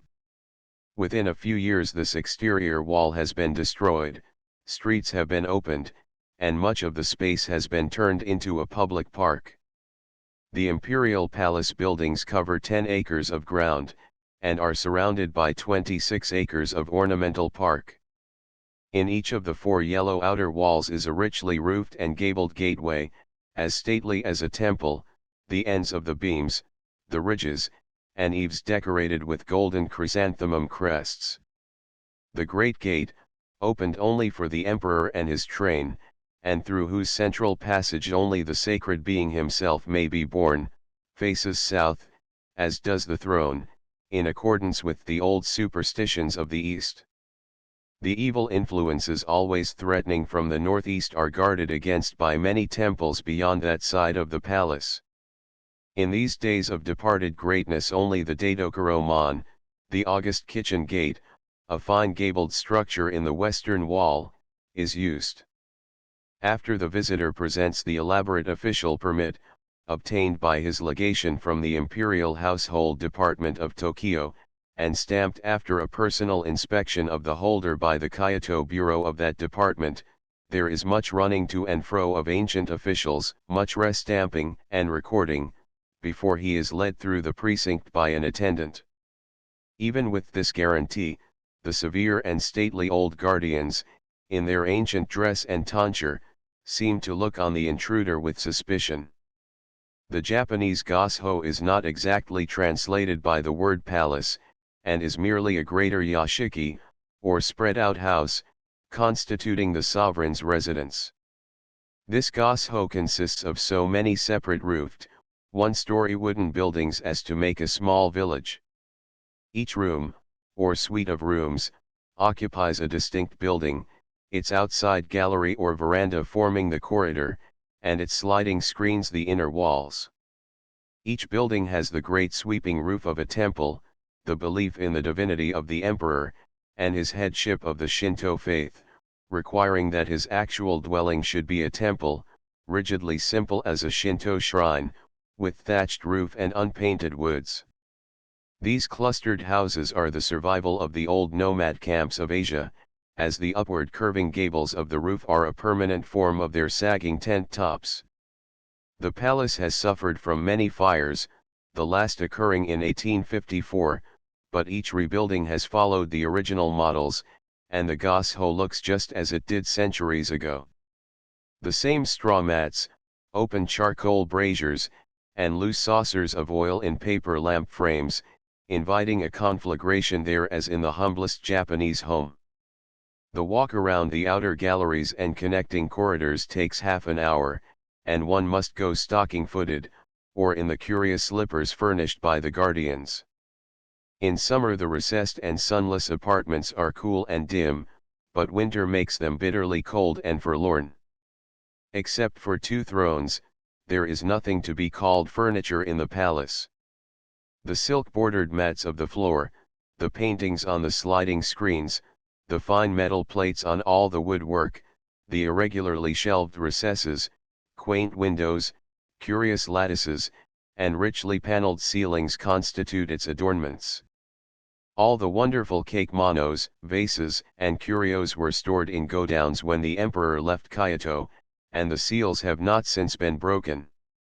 On the screens in the private apartments are many autograph poems, written by court poets or imperial improvisators. The tea rooms and the garden tea houses show how important were the long-drawn ceremonies of Chanoyu in those leisurely days of the past.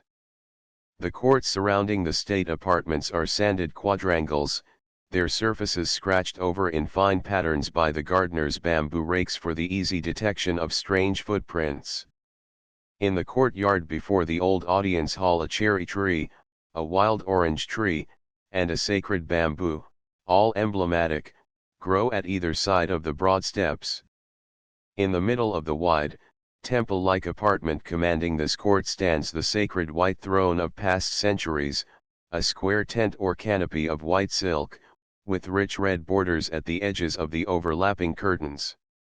2 antique Chinese dogs guard the throne. On New Year's Day, and at rare intervals when the emperor gave audience to his vassal jailer, the shogun, he sat on a silk cushion within the closed tent, and only his voice was heard, speaking in the quavering, long-drawn tones still used by the actors in the No dance. The imperial princes stood at either side of the throne, the kyuj and officials of the highest rank knelt on the steps, and the lowest officials in attendance, the judge or down to the earth subjects, prostrate themselves on the sands of the court, while the mournful and muffled tones of the sacred voice sounded. The throne of 1868. When the emperor gave his first audiences after the Restoration, in 1868, he occupied a newer throne in the Shi's Hinden, a large audience hall with a lofty ceiling supported by round wooden columns. On the lower part of the rear wall are some very old screens painted with groups of Chinese and Korean sages. The floor is of polished cedar, and the throne is like that of his ancestors, but with the curtains rolled up from the front and 2 sides. It stands on a dais, guarded by the Chinese dogs brought as trophies from Korea, and holds within it a simple lacquered chair, with lacquer stands for the sacred sword and seal. After those audiences of 1868 the emperor traveled to Tokyo in a gold lacquered noriman, or closed litter, guarded by a train clad in the picturesque dress and armor of centuries before, and equipped with curious old weapons. He, himself, wore voluminous silk robes and a stiff lacquer hat, and the faithful Kugs were attired in gorgeous brocades and silks. When the emperor and court returned to Kyoto in 1878, to open the railway to the seaport of Hyogo Kobe, he was dressed like a European sovereign, alighted publicly from his railway car, and drove to the palace in a smart brougham, escorted by troops with Western uniforms and weapons. The Shiro, or Nijo Castle, half a mile south of the palace, where the shoguns flaunted their wealth and power, is a splendid relic of feudal days. The broad moat, drawbridge, strong walls, and tower-topped gateways and angles date from the middle of the 16th century. The great gateway inside the first wall is a mass of elaborate metal ornament, from the sockets of the corner posts to the ridgepole, but the many trefoils of the Tokugawas have been everywhere covered by the imperial chrysanthemum. All the rooms, but especially the 2 splendid audience chambers, with a broad dais before each tokonoma, are marvels of decorative art, rich in gilded screens, with exquisite paintings and fine metal work, wonderfully carved rama, and sunken ceiling panels, ornamented with flower circles, crests, and geometric designs. But, alas! A hideous Brussels carpet, a round center table, and a ring of straight-backed chairs have crowded their vulgar way into these stately rooms, as into every government building and office, large shop and tea house in Kyoto. The shoguns had the kinkakuji, the ginkakuji, and other suburban villas to which they might resort, and in which many of them ended their days as abbots and priests. The emperors had only the exquisite Shugakuin gardens at the foot of Mount Hyazen for their pleasurings, until the restoration gave all such rebel property to the crown. The kinkakuji, the gold-covered pavilion, and the ginkakuji, the silver-covered pavilion, stand at opposite sides of the city, each surrounded with landscape gardens, from which nearly all Japanese gardens are copied. Both are as old as the Ashikaga shoguns, and both are now monasteries. The kinkakuji is the larger, and was even more splendid before it was despoiled of so many rare and historic stones and garden ornaments, but the place is still a paradise. Yoshimitsu, third of the Ashikaga shoguns, built the kinkakuji, and thither the great Ashikaga retired to end his life. This refuge figures in the many novels of the time of the Ashikagas, when the War of the Chrysanthemums, the Japanese War of the Roses, raged, and the emperors with the Kugs suffered actual want and privation. The memory of this third Ashikaga is abhorred, because he paid tribute to China and accepted from that country in return the title of King of Japan, but he so fostered luxury and art that some of his other sins are forgiven him. The pretty little palace at the lake's edge, with its golden roof and lacquered walls, has successfully withstood the centuries, and is still intact. In the monastery buildings near the gateway are shown many wonderful cake-monos and screens, and in one court is a pine tree trained in the shape of a junk, hull, mast, and sail perfectly reproduced in the feathery, living green needles of the tree. It is most interesting to see how the patient gardeners have bent, interlaced, tied, weighted down, and propped up the limbs and twigs to produce this model, with the slow labor of a century. To the ginkakuji retired the dignified Yoshimasa, eighth of the Ashikaga shoguns, to found a monastery and to meditate, until with Murata Shinsho, the priest, and Somi, the painter, he evolved the minute and elaborate ceremonies of Cha-no-yu. The weather-beaten boards and finely thatched roof of the first ceremonial tea house in Japan, built before Columbus set sail for the Zipangu of Marco Polo, are greatly revered by Japanese visitors.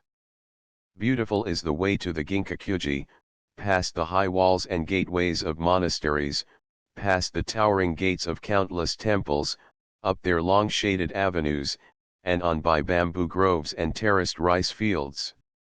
You buy wooden admission tickets for 10 sen, which you give to a little acolyte, who opens the inner gateway.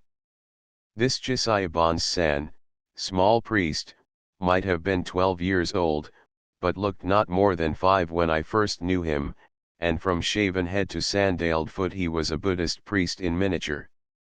This Shinkaku, leading the way to the lake with solemn countenance and hands primly clasped before him, suddenly broke forth into a wild, sing-song chant, which recited the names of the donors of the rocks and lanterns to the great Ashikaga Yoshimasa.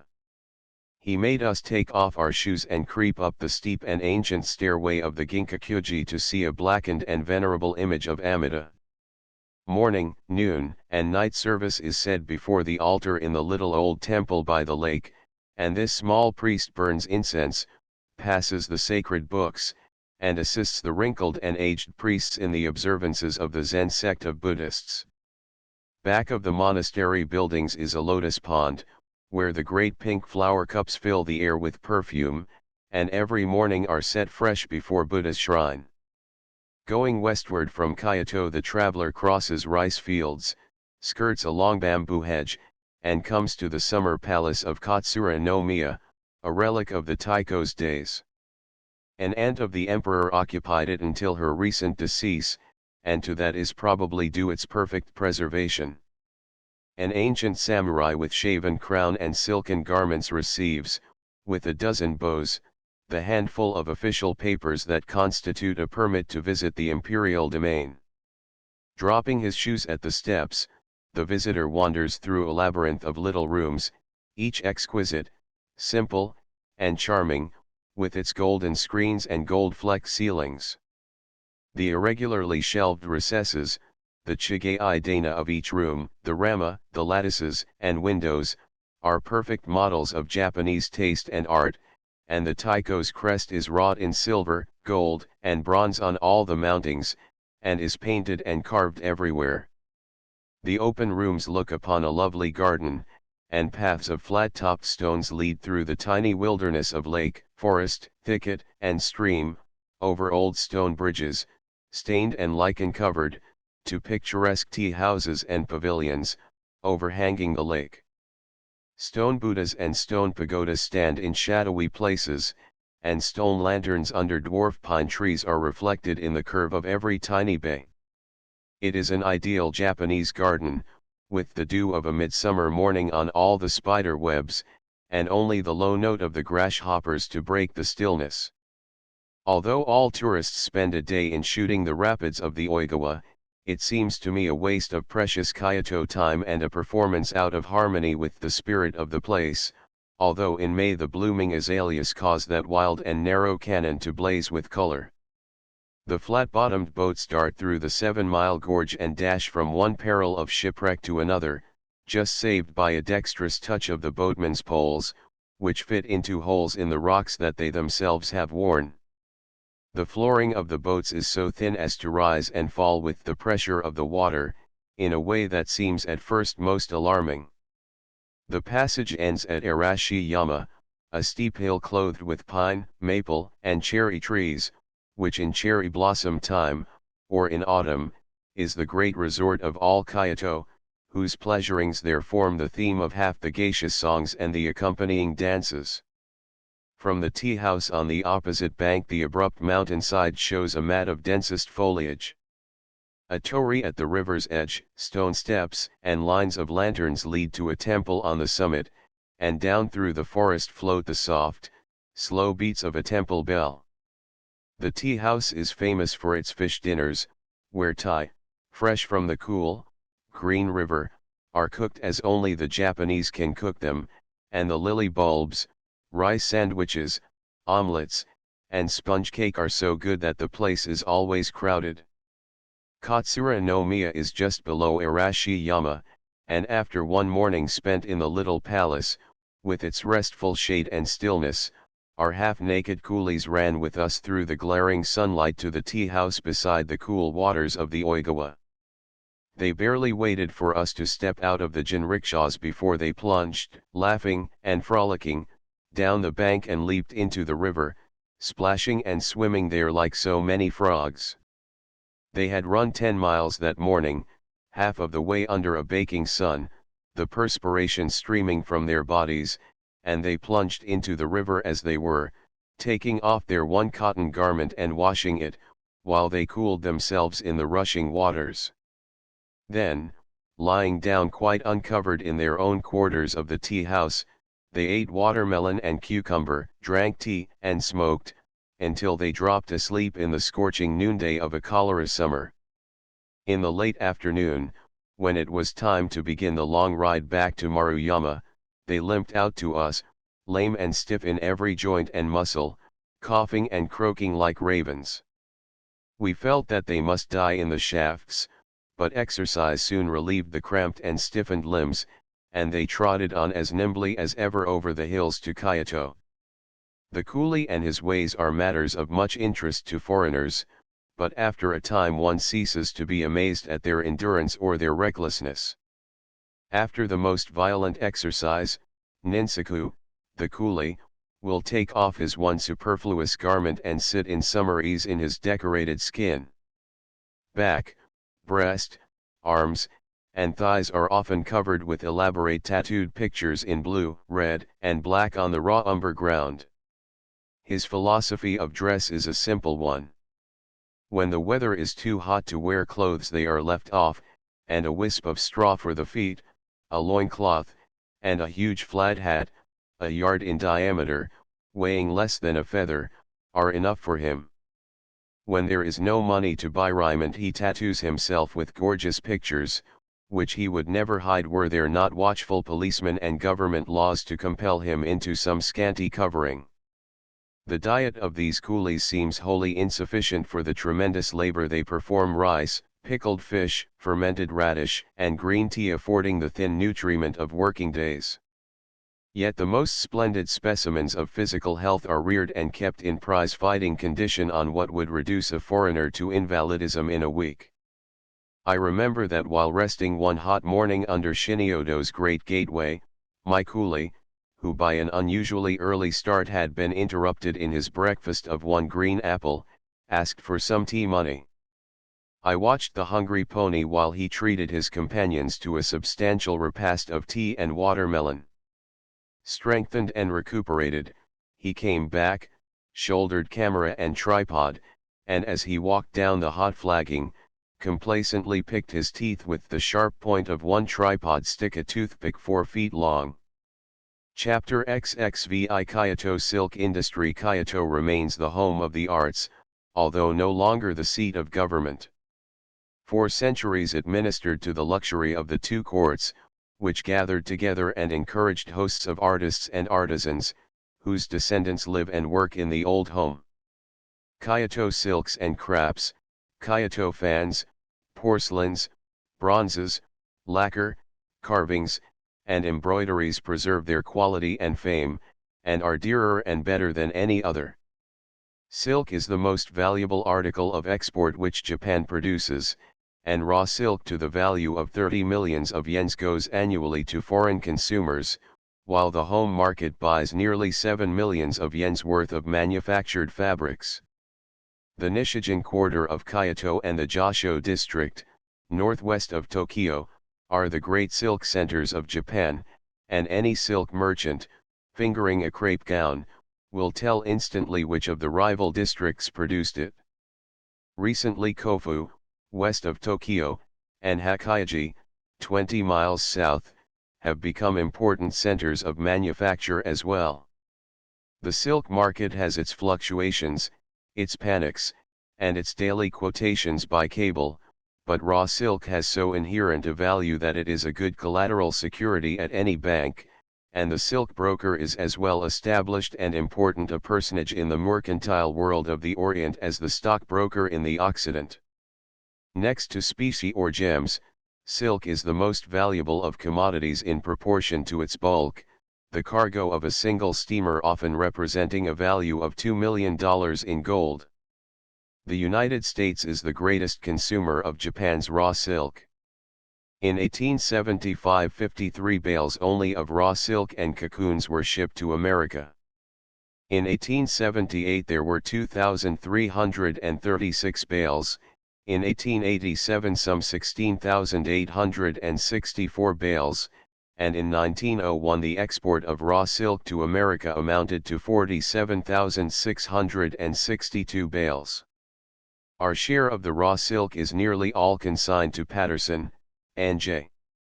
With the opening of this great foreign trade, silk is dearer to the Japanese consumer than 20 years ago, and while it still furnishes the ceremonial dress, and is the choice of the rich, cotton and, of late, wool have taken its place to a great extent. Everywhere the rearing of the worms goes on. The silk districts and villages are always thriving, prosperous, and tidily kept, forming peaceful and contented communities. Each house becomes both a nursery for the worms and a home factory, where every member of the family engages in the work. Wages in silk districts range from 8 to 20 cents, in United States gold, for a day's work of 18 hours, the higher price being paid to the most expert and experienced only. The houses are all spacious, kept most exquisitely clean, ventilated, and held to an even temperature.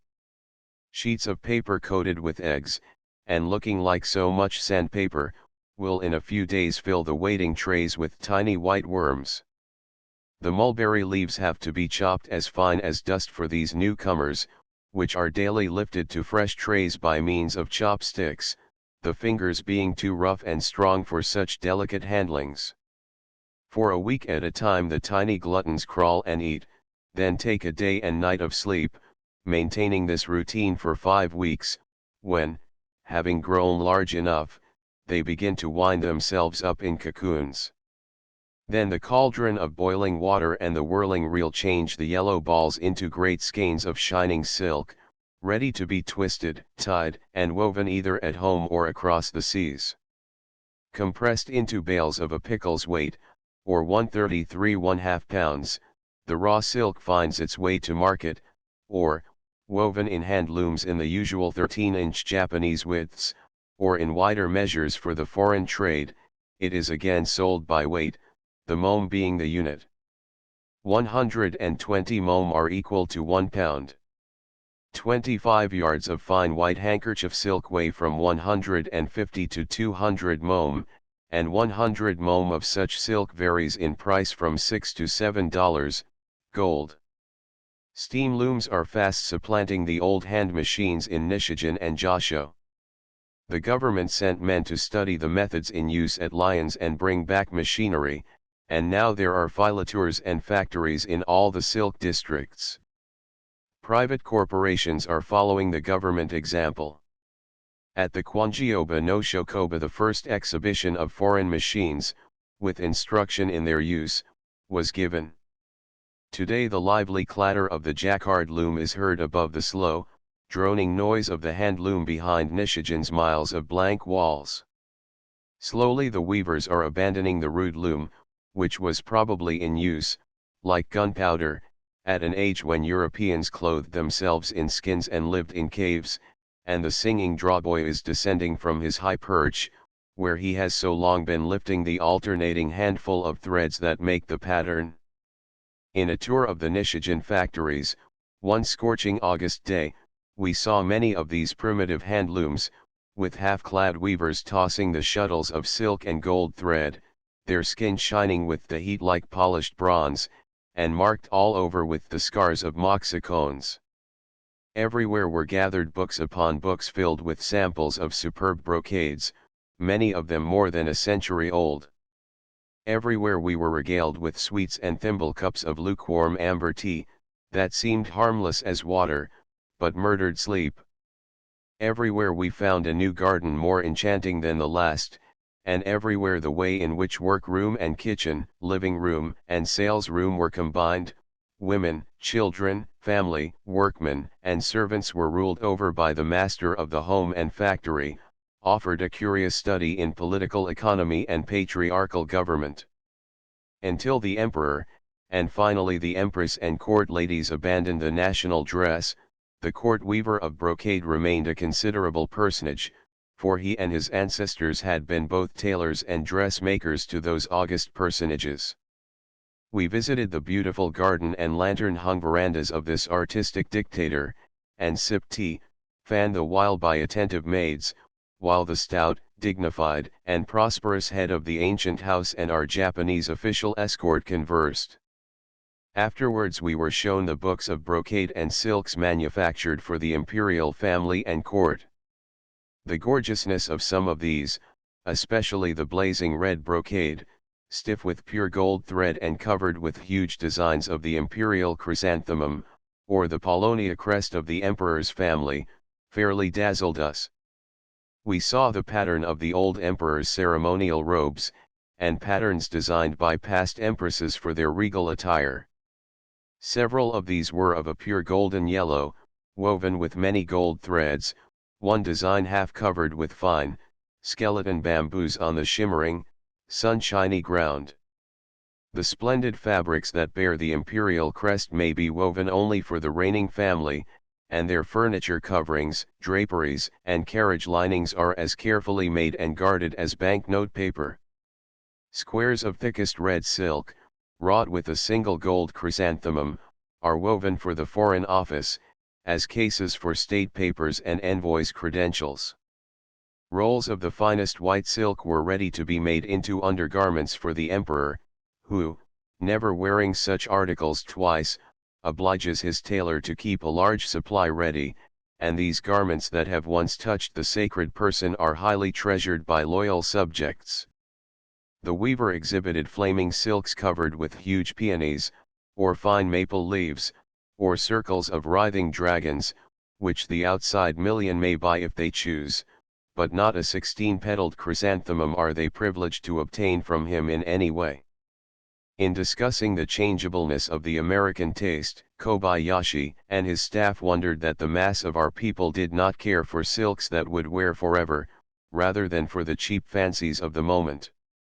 The Japanese cling to the really good things that have stood the test of a century's taste, and Japanese ladies had a pride in wearing the brocade that had been theirs for a lifetime and their mothers before them. In noble families, inherited ceremonial dresses are as highly treasured as the plate and jewels of European families, though they are now seldom worn. Rolls of such silks and brocades were often presented by emperor and shogun to their courtiers, and the common saying, "He wears rags, but his heart is brocade," attests the esteem in which these nishikis, brocades, were held in olden times, and those yeso nishikis, with their reverse a loose rainbow of woof threads, are far removed from the thin, flat, papery, characterless stuffs known as Japanese brocades in the cheap foreign trade. A heavy silk tapestry, peculiar to Japan, although suggested by Chinese models, is best woven now at the Dotmaki Gakko, an industrial school for girls, maintained by the government. The art had nearly died out when the aged tapestry weaver was brought to the school and given a class of the most promising pupils. The fabric is woven on hand frames, the design being sketched on the white warp threads, wrought in with shuttles or bobbins, and the threads pressed down with a comb. Each piece of the design is made by itself, and connected by occasional cross threads, or brides, as in lace.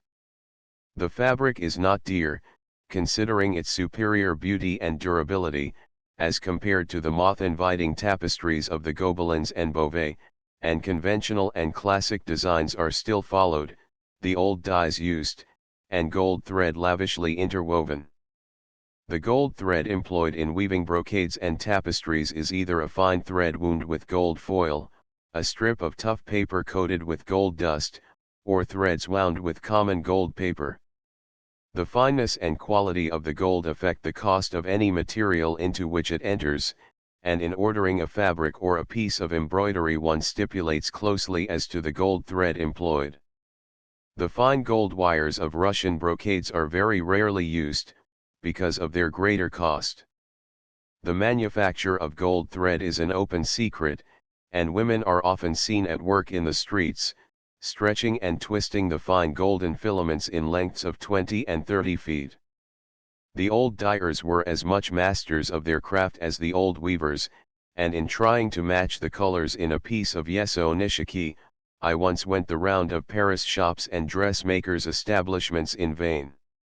Nothing they afforded would harmonize with the soft tones of the old dyes. A distinguished American connoisseur, wishing to duplicate a cord and tassel from one of his old lacquer boxes, took it to a Parisian cord maker. The whole staff looked at it, and the proprietor asked permission to unravel a bit, to decipher the twist and obtain some long threads for the dyer. But with months of time allowed him, he could not reproduce the colors nor braid a cord like the original, nor even retwist the Japanese cord he had unraveled. Velvet weaving is one of the old arts, but it was accomplished by the most primitive and laborious means, and the fabrics, dull and inferior to foreign factory velvets, do not rank among the more characteristic productions of Japanese looms. Kyoto's painted velvets are unique, however, and charming effects are obtained by painting softly toned designs on the velvet as it comes from the loom, with all the fine wires still held in the loop threads. The painted parts are afterwards cut, and stand in softly shaded relief upon the uncut groundwork. The crepe guild of Kyoto is as large, and commercially as important, in this day, as the brocade guild, whose members rank first among manufacturers. All crepe is woven in tans, or lengths of 60 Japanese shaku, 2.5 shaku being equal to an English yard. On the loom this material is a thin, lustrous fabric, hardly heavier than the gauze on which cake monos and fan mounts are painted.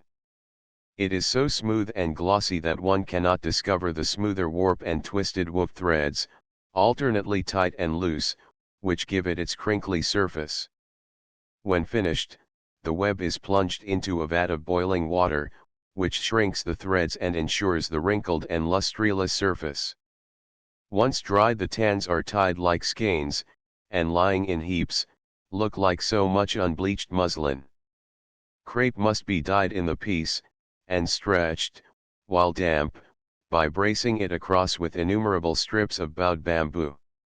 In the bath the pieces shrink from 1/3 to 1/2 in width, and a full 1/10 in length, but the more they shrink the more cockled is the surface. When finished the tan may measure from 17 to 24 yards in length, but weight and not measure determines its value, and the scales are used instead of the yardstick. Cape Habutai. While the Chinese weave only the original Canton crepe, with its heavy woof and firmly twisted threads, the Japanese have produced a dozen kinds, each wrinkled, cockled, waved, and crinkled in different ways. The Great Jiashu district produces not as many kinds of crepe as Kyoto, and Nishigin's looms are busier each year, weaving crepes as light and thin as gauze, or as heavy and soft as velvet, some costing only 30 or 40 cents a yard, and others $2 and $3 for an arm's length. The soft, thick, heavily ribbed Cape Habutai, once kept for ceremonial gowns and the favorite gifts of the great, is most expensive, having heavier threads and larger cockles than other crepes, and never showing crease or wrinkle. Plain crepe, or chirimen, differs as the fineness of thread and the closeness of weaving add to its weight. Ebisu chirimen might be called repoussé, from the scale-like convexities of its surface, and is a most fascinating fabric. Finest and most exquisite of all is the lustrous Kainu chirimen, or crinkled silk, which shows only the finest lines and parallel ridgings marking its surface lengthwise. Used chiefly for the carelessly tied obi of the bath kimono, or as obi's heim, tied over the women's heavy satin and brocade obis to keep their stiff folds in place, these stringy scarfs add a last artistic touch of color to a costume. Kainu chirimen shrinks half its width, but loses nothing in length in the bath, and a tan a yard wide ranges from $18 to $28 in price. Kanoko chirimen is plain crepe dotted over with knots or projections in different colors, a result arrived at by processes similar to those employed at Arimatsu for dyeing cotton goods. Chirimen yamamai, so little known outside the home market, is a most artistic fabric, roughly and loosely woven of the threads of the wild, mountain silkworm, that is fed on oak leaves. Yamamai has the natural yellow color of the cocoons, is considered both a cure and preventive of rheumatism, and is often worn at the command of foreign physicians. It is softer to the touch than the Chinese pongee, not being weighted with the clay dressing of Shantung pongees, while much heavier than the Indian tussores, all three of these fabrics being the product of the same wild oak spinner. Ebisu chirimen Kinu chirimen, the painted crepes of Kyoto, specially designed for children's holiday dresses and obis, are works of art, in the manufacture of which the old capital holds almost a monopoly. All the elaborate processes of patterning such crepes were shown us one morning at Nishimura's great establishment. First, on a square of white crepe, wrung out in water and pasted down at the edges on a board, the outline of the principal design was sketched in indigo. This line was then carefully covered by a thread of starch, drawn from a glutinous ball held upon the point of a stick, while the painter turned and tilted the crepe to receive it. This starch, or resist, as Occidental dyers term it, is to prevent the spreading of the colors by capillary attraction, and the limits of every color must be carefully defined, unless the fabric is to be made one of those marvelous studies of blended and merging tints. As soon as the first color dried, the first starchy outline was washed out, and another drawn for the second color. After the removal of each resist, the square was stretched on bowed bamboos and dried over a hibachi. The artist had purposely worked out his design with such cunning that it was only when the last touches in red had been given that we discovered the Daimonji's fires burning on the mountainside, and a troop of men, women, children, and jinrikishas, all with glowing lanterns, figuring as silhouettes on Sanjio Bridge. When a whole tan of crepe is to be painted, much of the design may be stenciled through perforated cardboard, but, in general, the best painted crafts display freehand sketches, with patterns never exactly repeated, nor exactly matching at the edges. After the general outline is sketched, the tan, sewn together at the ends, is made to revolve horizontally on two cylinders, like a roller towel, passing before a row of seated workmen, each of whom adds a single color, or applies the resist, and slips it along to the next. Sitting on the mats, the soles of his feet turned upward in his lap, in a pose that a circus contortionist might envy, each workman has a glowing hibachi at his knees, over which he dries his own work. And such work! Hazy rainbows on misty skies, flights of birds, shadows of trees and rushes, branches of pines and blossoming twigs, comical figures, animals, and fantastical chimeras, kaleidoscopic arrangements of the most vivid colors the eye can bear. These painted crafts are beyond compare, and the English and Dutch imitations in printed delaines fall absurdly short. Following the Chinese example, Kyoto silk weavers now make silk rugs equaling the famous ones of Pekin. Even when new, they have a finer bloom and sheen than the old prayer rugs of Western Asia, but their designs, first made from the suggestions of an American house, are neither Japanese, Turkish, nor at all Oriental, nor do they allow the best effects to be obtained. At $2 a square foot, these thick, soft rugs make the costliest of floor coverings in a country where the cotton and hemp rugs of Osaka sell for a few cents a square foot, and the natural camel's hair rugs of North China for 18 cents a square foot.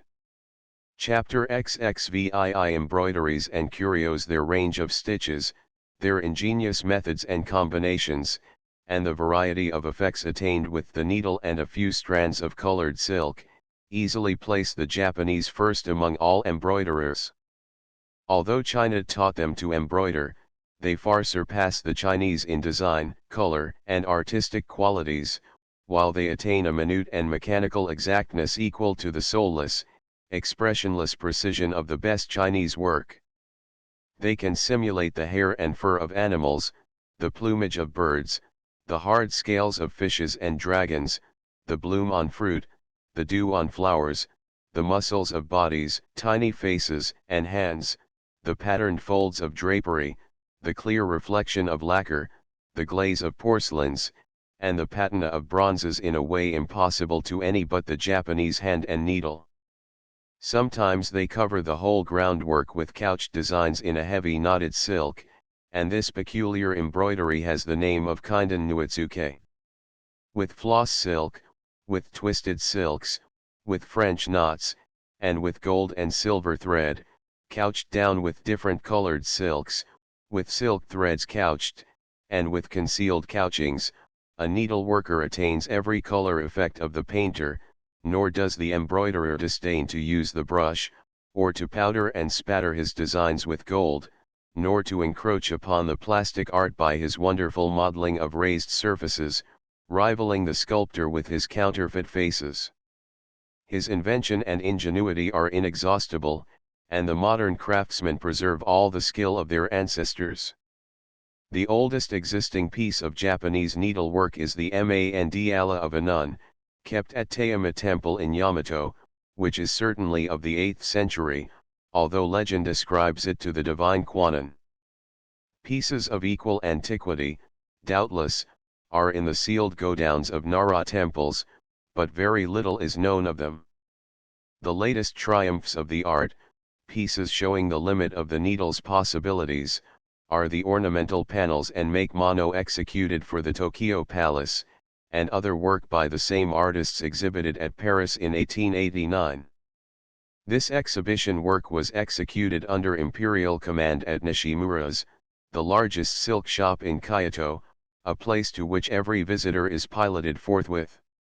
Solid brown walls, black curtained doors, and the crest of 3 hexagons are all that one sees from without, but the crest is repeated at doorways across the street and around corners, until one realizes what a village of crepe weavers and painters, velvet weavers and embroiderers, is set in the heart of Kyoto by this one firm.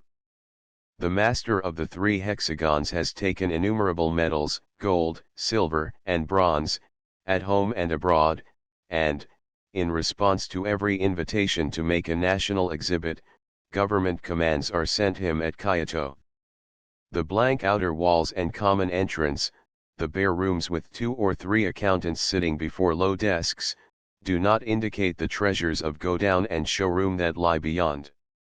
In an inner room, with an exquisite ceiling of interlaced pine shavings, curtains, kakemono, screens, and fukusa are heaped high, while others are continually brought in by the small porters. In spite of the reputation and the artistic possibilities of the establishment, it sends out much cheap, tasteless, and inferior work to meet the demands of foreign trade, and of the tourists who desire the so-called Japanese things they are used to seeing at home. For the old embroideries, those splendid relics of the national life with its showy and picturesque customs, the buyer must seek the second-hand clothes shops, the pawn shops of the land. In the Iwata district lives the great dealer who gathers in old kimonos, obis, fukusas, kesas, temple hangings, brocades, and embroideries from the godowns of nobles, commoners, priests, actors, saints, and sinners, to whom ready money is a necessity.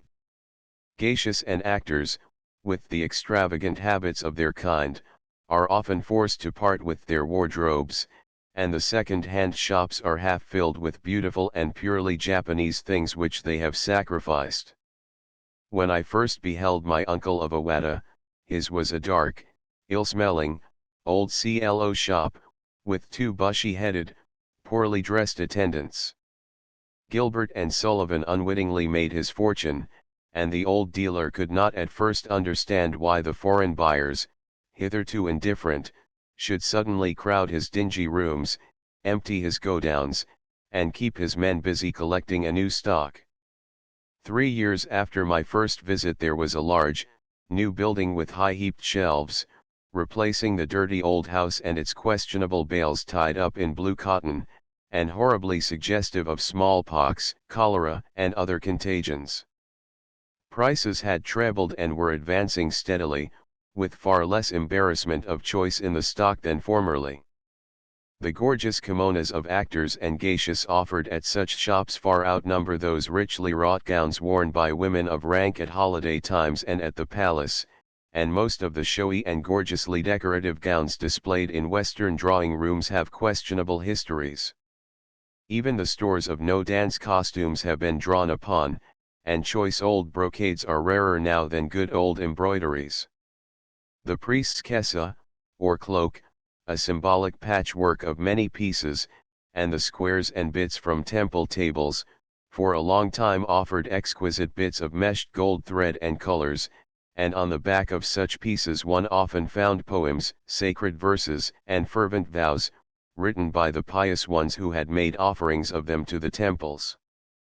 Fukusa. The stores of Fukusa seemed inexhaustible a few years ago, and I can remember days of delight in that ill-smelling old corner of Iwata, when 1 out of every 5 fukusa was a treasure, while now there are hardly 5 good ones in 100 of those needle pictures.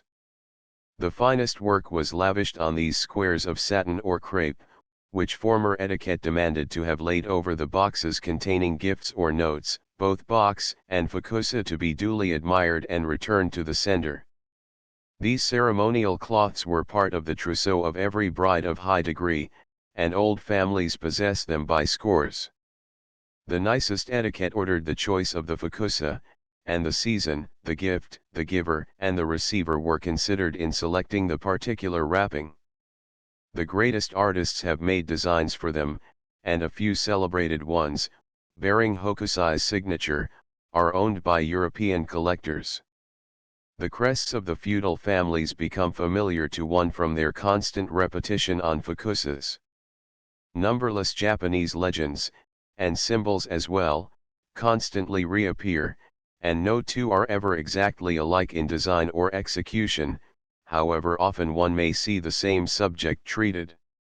Equally popular are all the symbols of long life: the pine, the plum, the bamboo, the tortoise with the fringed shell that lives for 1,000 years, the peach that took 1,000 years to ripen, the stork, the old man and woman under the pine tree hailing the rising sun, and all, when wrapping a gift, equally convey a delicately expressed wish for length of days.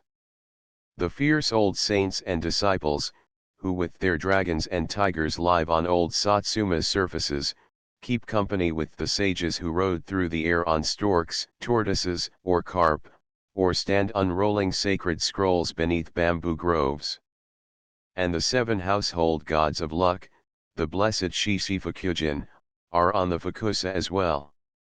There smile Daikoku, the god of riches, upon his rice bags, hammer and purse in hand; Ebisu, the god of plenty, with his little red fish; Jurajin, the serene old god of longevity, with his mitred cap, white beard, staff, and deer; high-browed Fukuro Kyujin, lord of popularity and wisdom; Hodai, spirit of goodness and kindness, sack on back, fan in hand, and children climbing and tumbling over him; black-faced Bishamon, god of war and force, holding his lance and miniature pagoda; and Benten Sama, goddess of grace and beauty, playing the lute.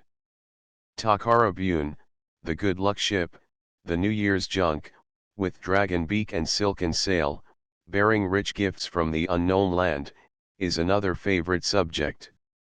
To sleep with Takara Bune's image under one's wooden pillow on New Year's night ensures good luck and good dreams for the rest of the year. Quite as significant are the Takara Mono, the ancient and classic good luck symbols, which are the hat, hammer, key, strawcoat, bag or purse, sacred gem or pearl, the scrolls, the clove, the shippo, or 7 precious things, and the weights. These emblems, introduced everywhere, fill flower circles, or the spaces and groundwork of geometrical designs, and are always received with favor. The shoujo, who have drunk sake until their hair has turned red, the rats and the radish, the cock on the temple drum, poems in superb lettering, all ornament the fukusa, and there the mysterious manji, or hook cross, and the mitsutomo-yi, or 3 commas curved within a circle, are continually reproduced. This manji is the svastika, or Buddhist cross of India, which appears in the frescoes of the pyramids and the catacombs, in Greek art, in Etruscan tombs, in the embroideries and missals of medieval Europe, in the Scandinavian design known as Thor's hammer, in Old English heraldry, in the Chinese symbol called the Tablet of Honor, and on innumerable temple ornaments. 5 of the old daimyo families had the manji as their crest, and it came to Japan from China and India, along with the Buddhist religion. On old armor, flags, and war fans it is constantly found, and it is the sign of life, of the 4 elements, of eternity, the portent of good luck, the talisman of safety from evil spirits, and an amulet against threats or harm from any of the 4 quarters, while the word manji is derived from the Chinese word mansi, meaning 10,000. The mitsutomo-yi is another universal symbol of innumerable meanings.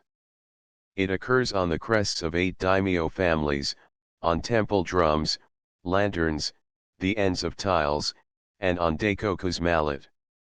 It is variously said to represent falling snow, leaping flames, dashing water and clouds, the thongs of a warrior's glove, uncurling fern fronds, the down of seed pods, the 3 great elements, fire, air, and water, the origin of matter, the great principles of nature, an oriental trinity. On house tiles and ridgepoles it invokes protection from the 3 evils: fire, thieves, and flood, and everywhere these two mysterious symbols confront one. Kyoto abounds in curio shops, ranging from the half-mile-long row on either side of the Manjiaji to the splendid accumulations and choice art collections of Ikeda, Hayashi, Kyokyota, Takeda, and the bazaar at the foot of Maruyama. At Ikeda's, which is really an art museum filled with precious things, the processes of damascening and lacquering may be watched. It has been proven of late that, when patrons will pay a price to warrant the endless labor and care, as good lacquer may be made today as formerly. Connoisseurs admit that they are often deceived, and that they are able to tell the quality only, and not the age, of any really choice piece. The new is as indestructible as the old, if carefully made. A pinpoint or a hot coal leaves no mark, a year's bath in sea water no trace, and amateur photographers have found it proof against the acids and chemicals of developing fluids. Yet this substance, enduring as crystal, is made by coat upon coat of an ill-smelling black varnish, which, stirred in a tub with iron filings, and set in the sun to thicken and blacken, may be seen daily in the streets of any Japanese city. New lacquer is so poisonous to many persons that the curious are content to watch at a distance, while the workmen apply coat after coat, set the article in a moistened box to dry slowly, and grinding and polishing surface after surface, add those wonderful decorations that result in a trifle light as air and precious as gold or gems. The incense shop is one of the choicest and most truly Japanese of curio shops. It looks, from the street, an everyday affair, but after propitiating the attendants by a purchase of perfume, the inner wealth is revealed in rooms filled with the choicest old wares. The salesmen tempt the visitor with rare koros, or incense burners, and, in an elementary way, the master plays the daimyo's old game of the 20 perfumes.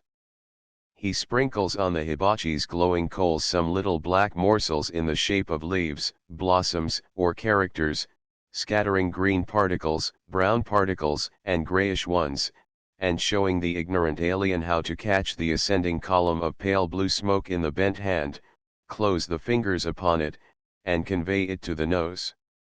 You cannot tell which odor you prefer, nor remember which dried particle gave forth a particular fragrance. The nose is bewildered by the commingled wreaths and mixed cathedral odors, and the master chuckles delightedly. There are certain curio shops of an even more exalted kind, unknown to tourists, and reserved to Japanese connoisseurs and to those few eminent foreign residents who, in taste and appreciation, are Japanese.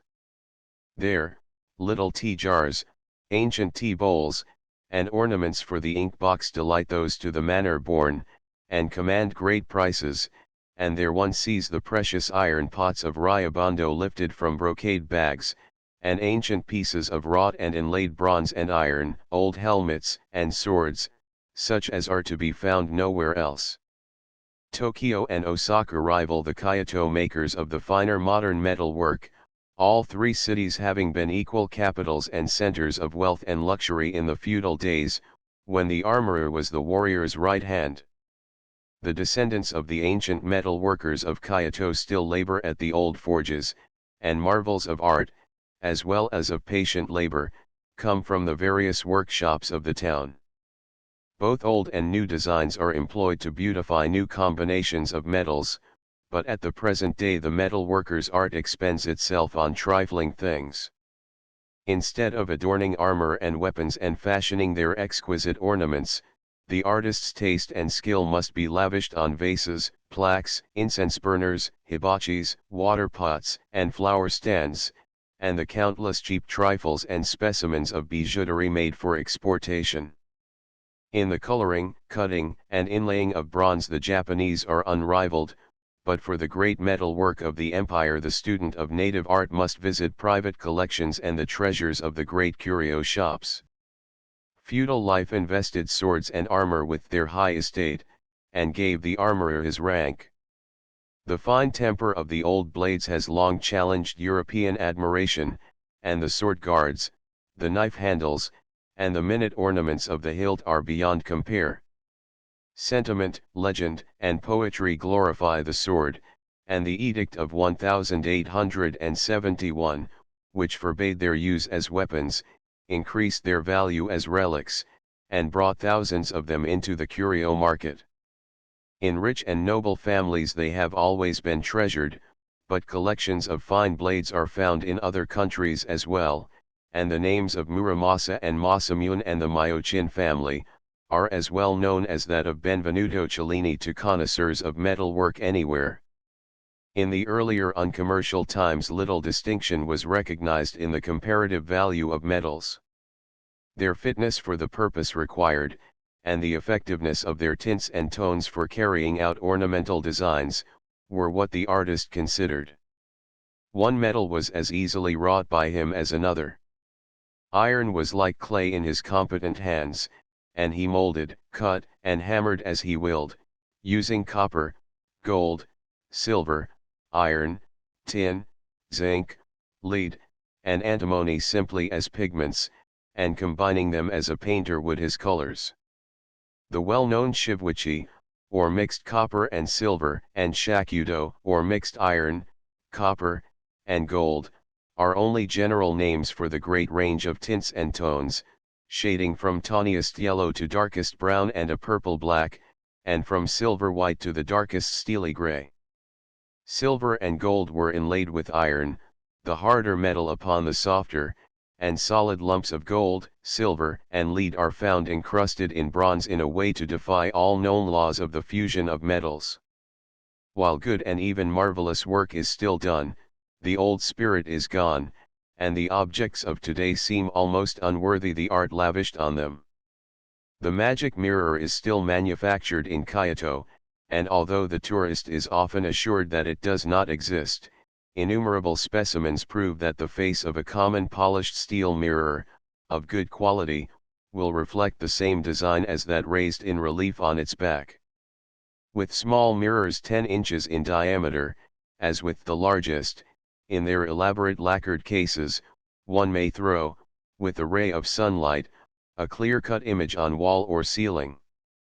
The pressure of the uneven surface at the back, the varying density of the metal, and the effect of polishing, all combine to give this curious attribute to these kagami, which are gradually giving place to foreign glass and quicksilver. Chapter XXVII Potteries and Paperwares. The porcelains of Kiyomizu, renowned as they are throughout Japan, figure lightly in the export trade lists, as compared to the immense shipments of decorated faience from the Iwata district, for which there is such demand in foreign countries. On the main street of that quarter, which is the beginning of the Tokaido, the larger establishments cluster near together, and Kinkozen, Tanzen, and Taisen attract one in turn. Latticed walls and plain gateways admit visitors to a succession of showrooms, where they may wander and look. As it is the characteristic Japanese custom to consider every foreigner as a mere sightseer, who puts tradesmen to trouble for nothing, the bushy-headed young men in their clean, cool cotton gowns make no effort to sell until he purchases something. Then he is led through further rooms to godowns or upper chambers, and their more desirable wares are displayed. Kinkozan's specialty is the manufacture of the fine, cream-colored faience with a crackled glaze, which, when decorated in one way, is known as Kyoto or Iwata ware, and when covered with a blaze of color and gilding is the gaudily gorgeous, modern, or Kyoto Satsuma, exported by shiploads to America, where its crude hues and cheap effects are enjoyed. No cultivated Japanese, however, would ever give these monstrosities a place in his own home. In America these garish 6-month-old vases and koros are even passed off as old Satsuma, to which softly toned and simply decorated ware it is no more like than is a Henry du Taza to a Limoges garden stool. Kinkozan turns out also a coarse shippoyaki, or cloisonné enamel, some on faience and some on copper ground, and the blue and white gowned young man will lead one past garden and go down, and show one every stage and process of the manufacture of the different wares. The potters sit in little open alcoves of rooms, each with his low wheel and heap of clay before him.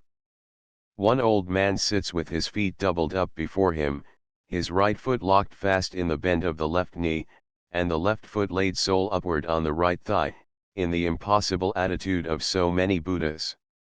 This position he maintains with comfort for hours, and this lean, bald-headed, old man, wearing nothing but a loincloth and a pair of huge, round, owlish spectacles, is as interesting as his work. He puts a handful of wet grey clay on the wheel before him, making it revolve with a dexterous touch of the hand, while he works the lump of clay into a thick, broad bowl. With his fingers and a few little sticks he soon stretches the bowl upward, narrows it for a neck, broadens and flattens it a little at the top, and presently lifts off a graceful vase and sets it on a board with a row of others. In another place the workmen are grinding and working the clay, in another, preparing the glaze and applying it, and near them are the kilns in every stage. In a further garden the decorators are at work, each with his box of brushes and colors beside him, the vase being kept in half-horizontal position before him by a wooden rest.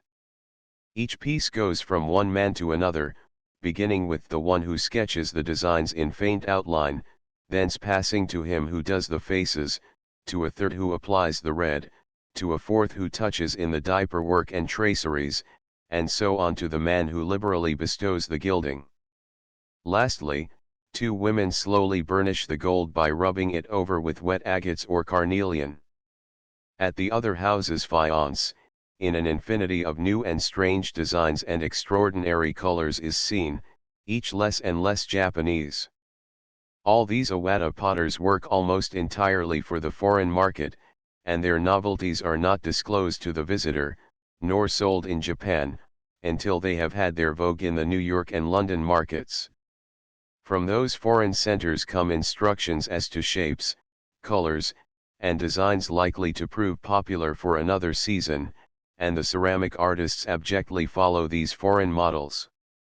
All this helps to confuse a stranger, for, though the wares are named for the districts, towns, and provinces of their supposed nativity, he finds them made everywhere else Satsuma, in 3 or 4 places outside of Satsuma, the Kaga of commerce, almost anywhere except in Kaga, while undecorated porcelain is brought from France by shiploads to be decorated and sent out again, and everywhere the debasing effect of imitation and of this yielding to foreign dictates appears.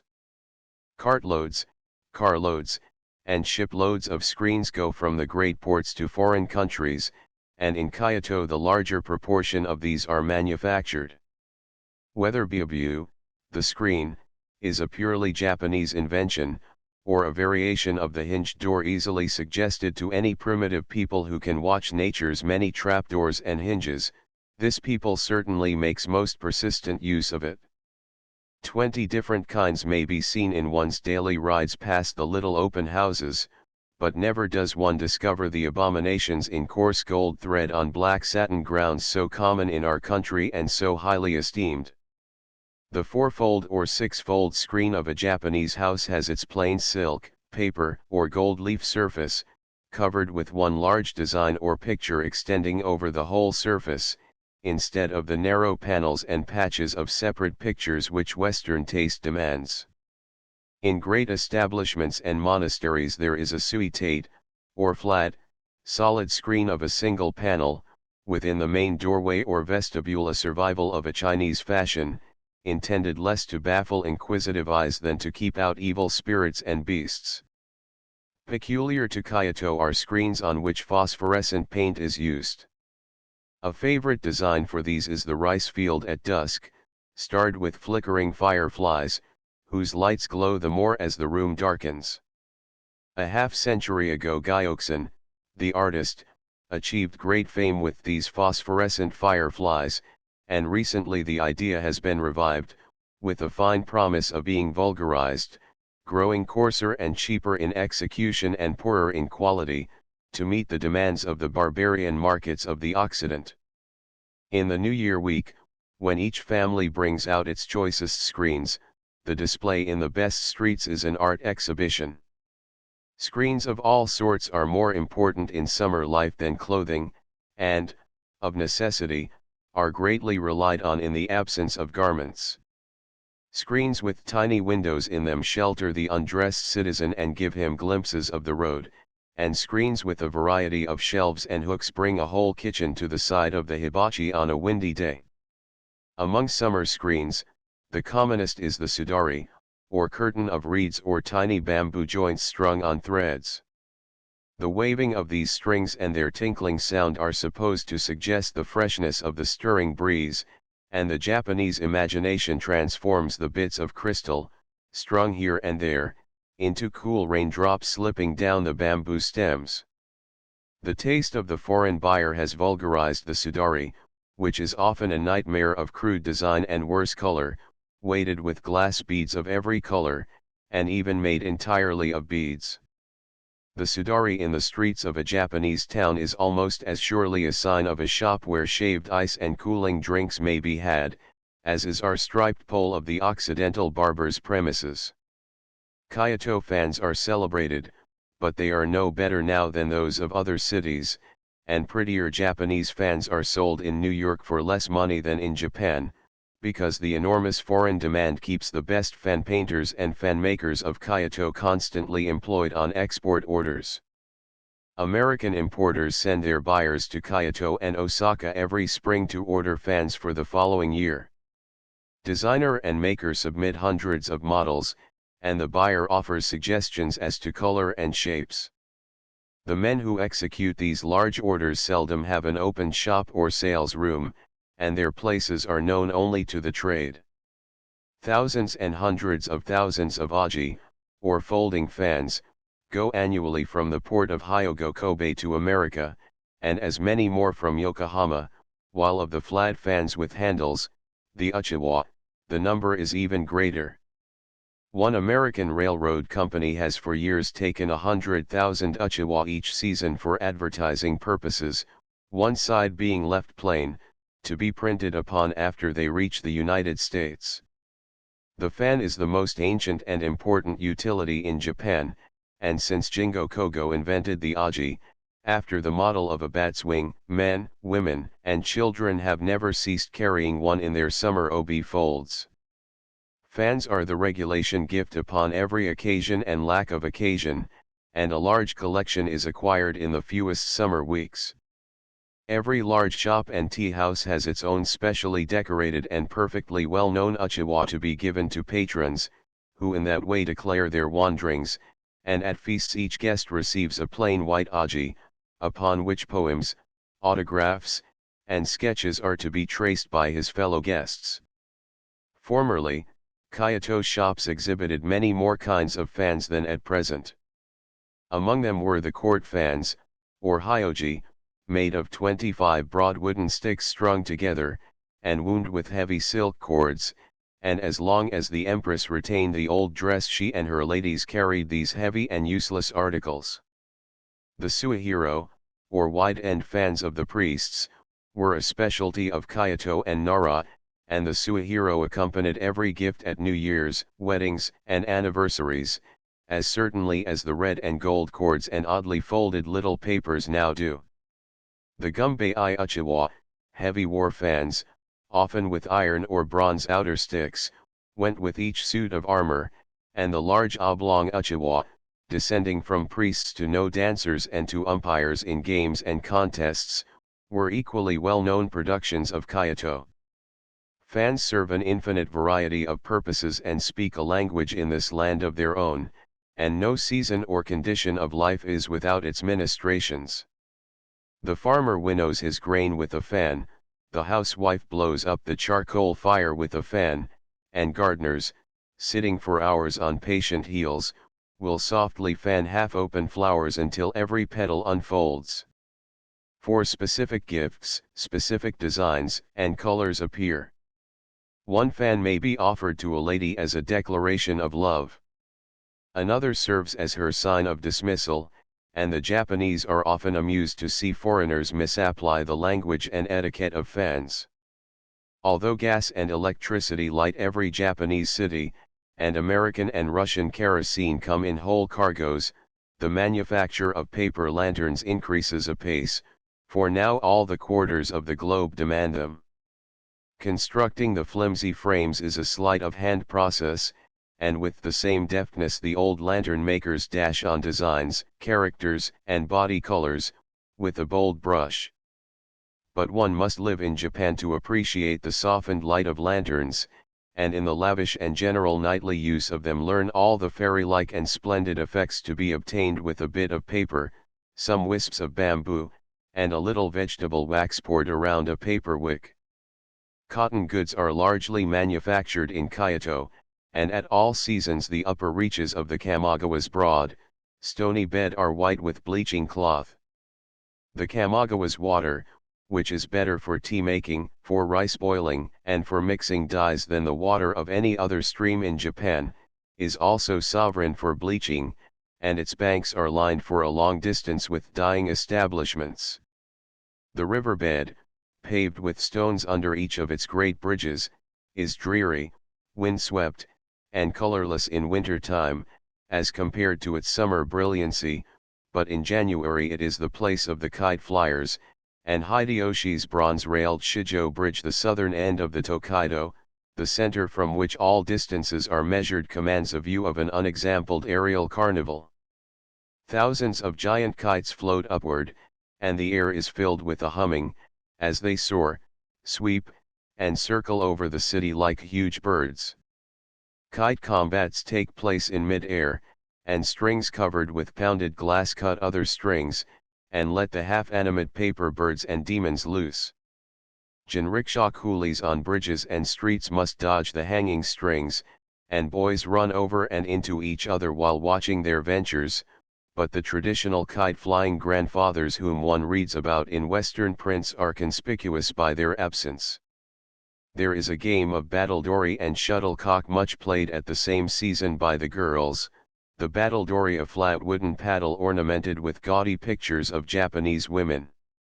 The game is a pretty one, and the girls are wonderfully graceful in playing it, the long sleeves and the flying obiens taking on expressive action when these charming maidens race and leap through its changes. Kyoto is not without its theaters and places of amusement, ever ready to beguile one from the sightseeing and shopping rounds.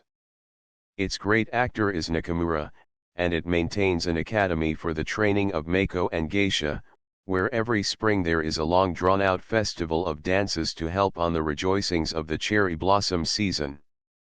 But its great place of amusement, its Vanity Fair, is the narrow theater or show street running from Sangio to Shijo Street, just beyond the bridges. This thoroughfare is lined all the way with rows of shops, labyrinthine bazaars, stalls, and booths, theaters, side shows, peep shows, puppet shows, waxworks, jugglers, acrobats, wrestlers, trained animals, storytellers, fortune-tellers, all exploited by the voice and drum of their loquacious agents at the doorway. No jinrikishas are allowed to run on this highway, and day and night, morning and midnight, it is filled with strolling people and playing children. In winter it is a cheering refuge from the wider, wind-swept streets, and in summer days it is cool and shady, the pavement constantly sprinkled, and the light and heat kept out by mat awnings stretched across the narrow roadway from roof to roof, in Chinese fashion.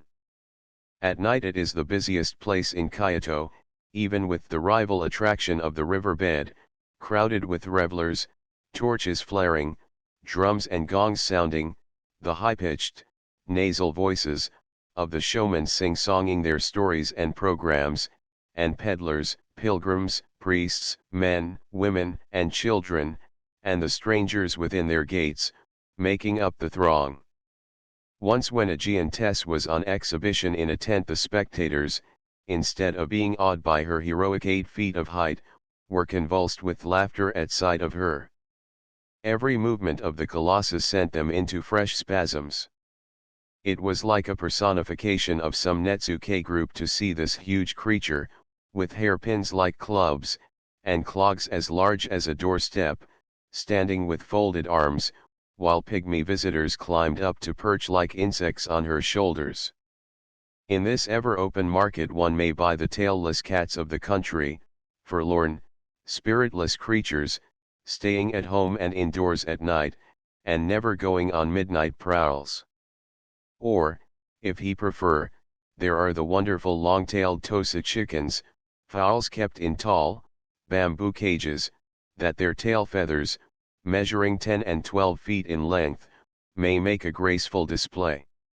When they are let out to scratch and wander about like other chickens, their precious feathers are rolled up in papers and protected from any chance of harm.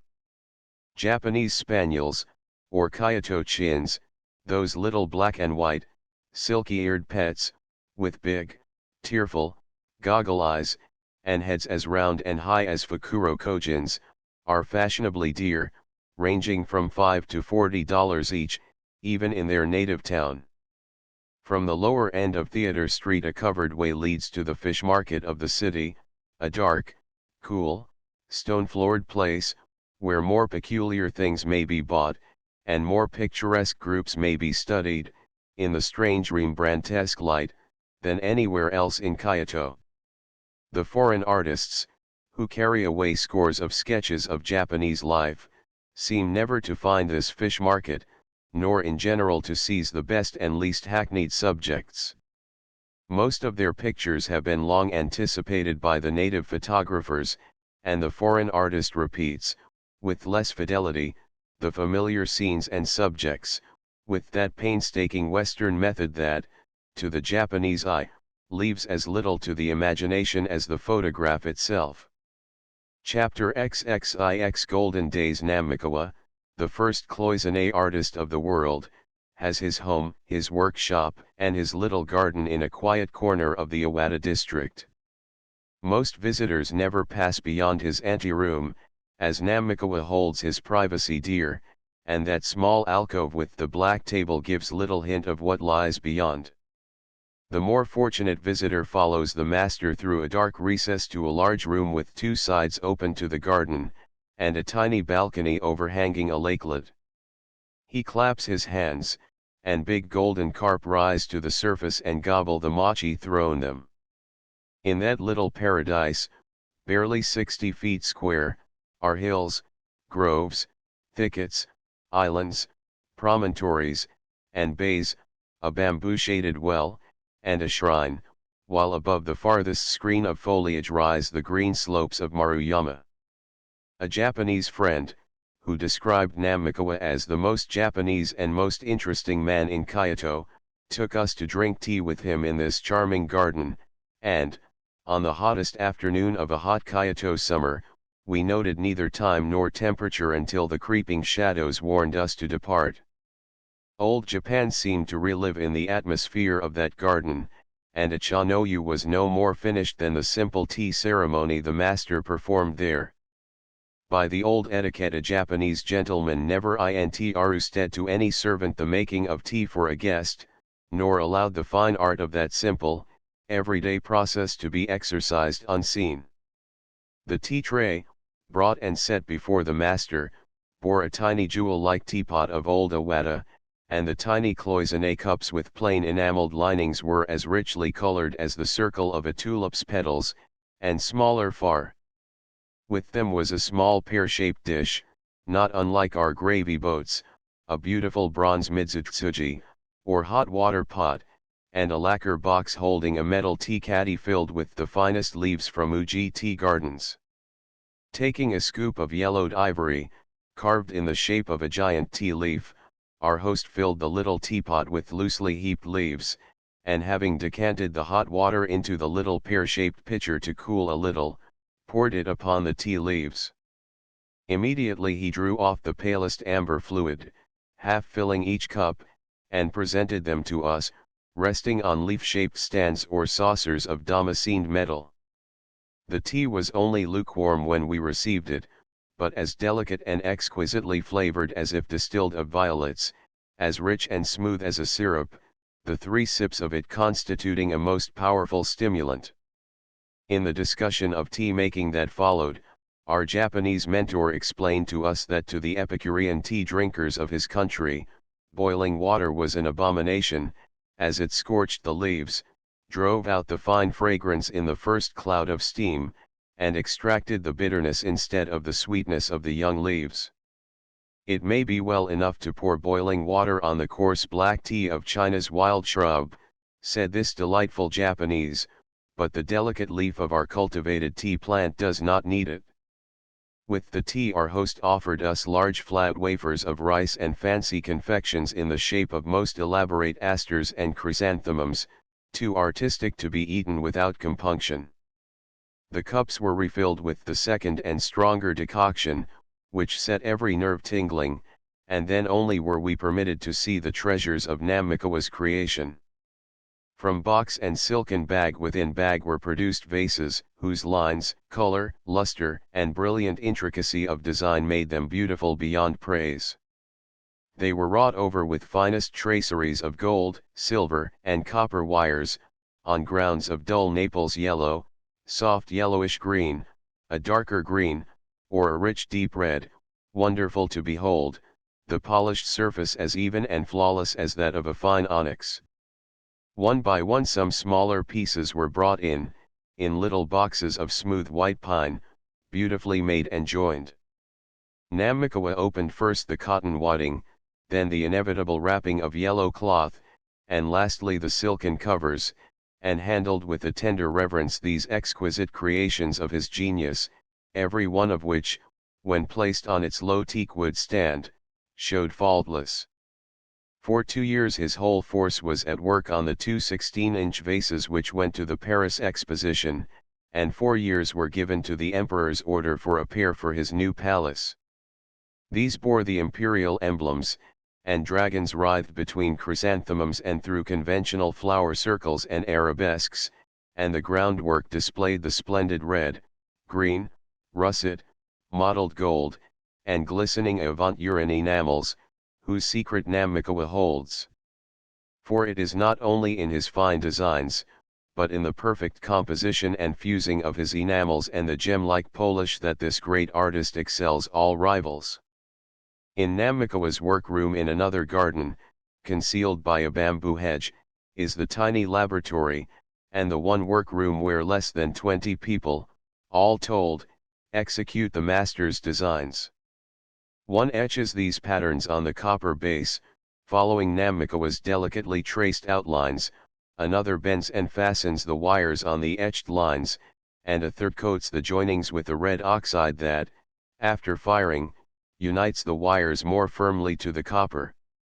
Others dot the paste into the cell-like spaces, or sit over tubs of water, grinding with fine stones, with charcoal, and deer horn the surface of the pieces that have been fired. Namikawa adds the master touches, and after conducting the final firing, himself gives them the last incomparable polish, after his men have rubbed away for weeks. These workmen come and go as they please, working only when the spirit moves them, and doing better work, the master believes, when thus left to their own devices. All of them are artists whose skill is a family inheritance, and they have been with Namikawa for many years. The most skillful of these craftsmen receive 1 yen a day, which is extravagant pay in this land of simple living, and shows in what high esteem they are held. A few women are employed in the polishing and the simpler details, and, while we watched them, were burnishing a most exquisite teapot covered with a fine foliated design on pale yellow ground. This treasure had been bought by some connoisseur while the first rough filling of paste was being applied, and he had bided his time for a 12-month, while the slow processes of filling and refilling the cells, and firing and refiring the paste had succeeded one another until it was ready for the first grinding. 50 or 60 small pieces, chiefly vases, caskets, and urns, 3 and 4 inches high, and ranging in price from 30 to 90 yen each, are a whole year's output, and larger pieces are executed by special order at the same time with these. Namikawa does not like to sell to the trade, and has been known to refuse the requests of curio merchants, making his customers pay more if he suspects that they are buying to sell again. It is his delight to hand the precious article to its new owner, enjoining him to keep it wrapped in silk and wadding, and always to rub it carefully to remove any moisture before putting it away. He cautions visitors, when they attempt to handle the precious pieces in his showroom, not to touch the enameled surface with the hand, the metal base and collar being left free on each piece for that purpose. Nor must two pieces of cloisonné ever be knocked together, as the enamel is almost more brittle than porcelain. Curiously enough, this great artist uses no mark nor sign manual.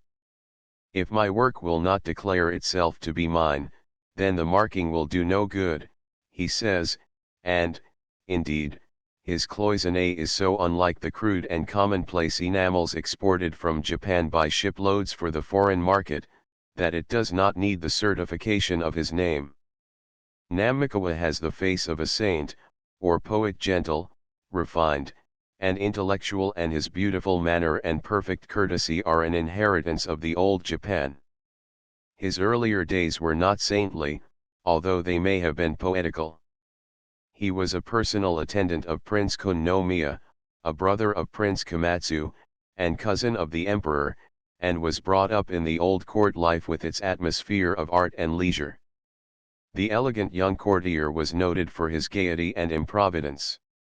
He remained in Kyoto when the court moved northward, and all at once ceased his dissipations, even putting aside his pipe, to devote himself to experiments in the manufacture of cloisonné, for which he had always had a passion. In his laboratory there is a square plaque, a bluish bird on a white ground diapered with coarse wires, which was his first piece. One can hardly believe that only 15 years intervene between this coarse, almost Chinese, specimen of his work, and the vases for the emperor's palace. From the start he threw himself into his profession with his whole soul and spirit. Incessant experiments in the solitude of his laboratory and workroom at night, and the zeal and patience of a Palissy at the furnace, conquered his province. He is still constantly studying and experimenting, and always fires his pieces himself, keeping long vigils by the little kiln in the garden. Hurry and money-making he despises. Gazing dreamily out into his garden, Namikawa declared that he had no ambition to have a large godown, a great workshop, and 100 workmen, that he always refused to take any large commissions or commercial orders, or to promise a piece at any given time. Neither good art nor good work can be commanded by money, he thought, nor did he want his men to work faster, and therefore less carefully, because greater prices are offered him for haste. It was his pleasure, he said, to take years for the execution of a single piece that might stand flawless before all connoisseurs, and receive its just reward of praise or medals.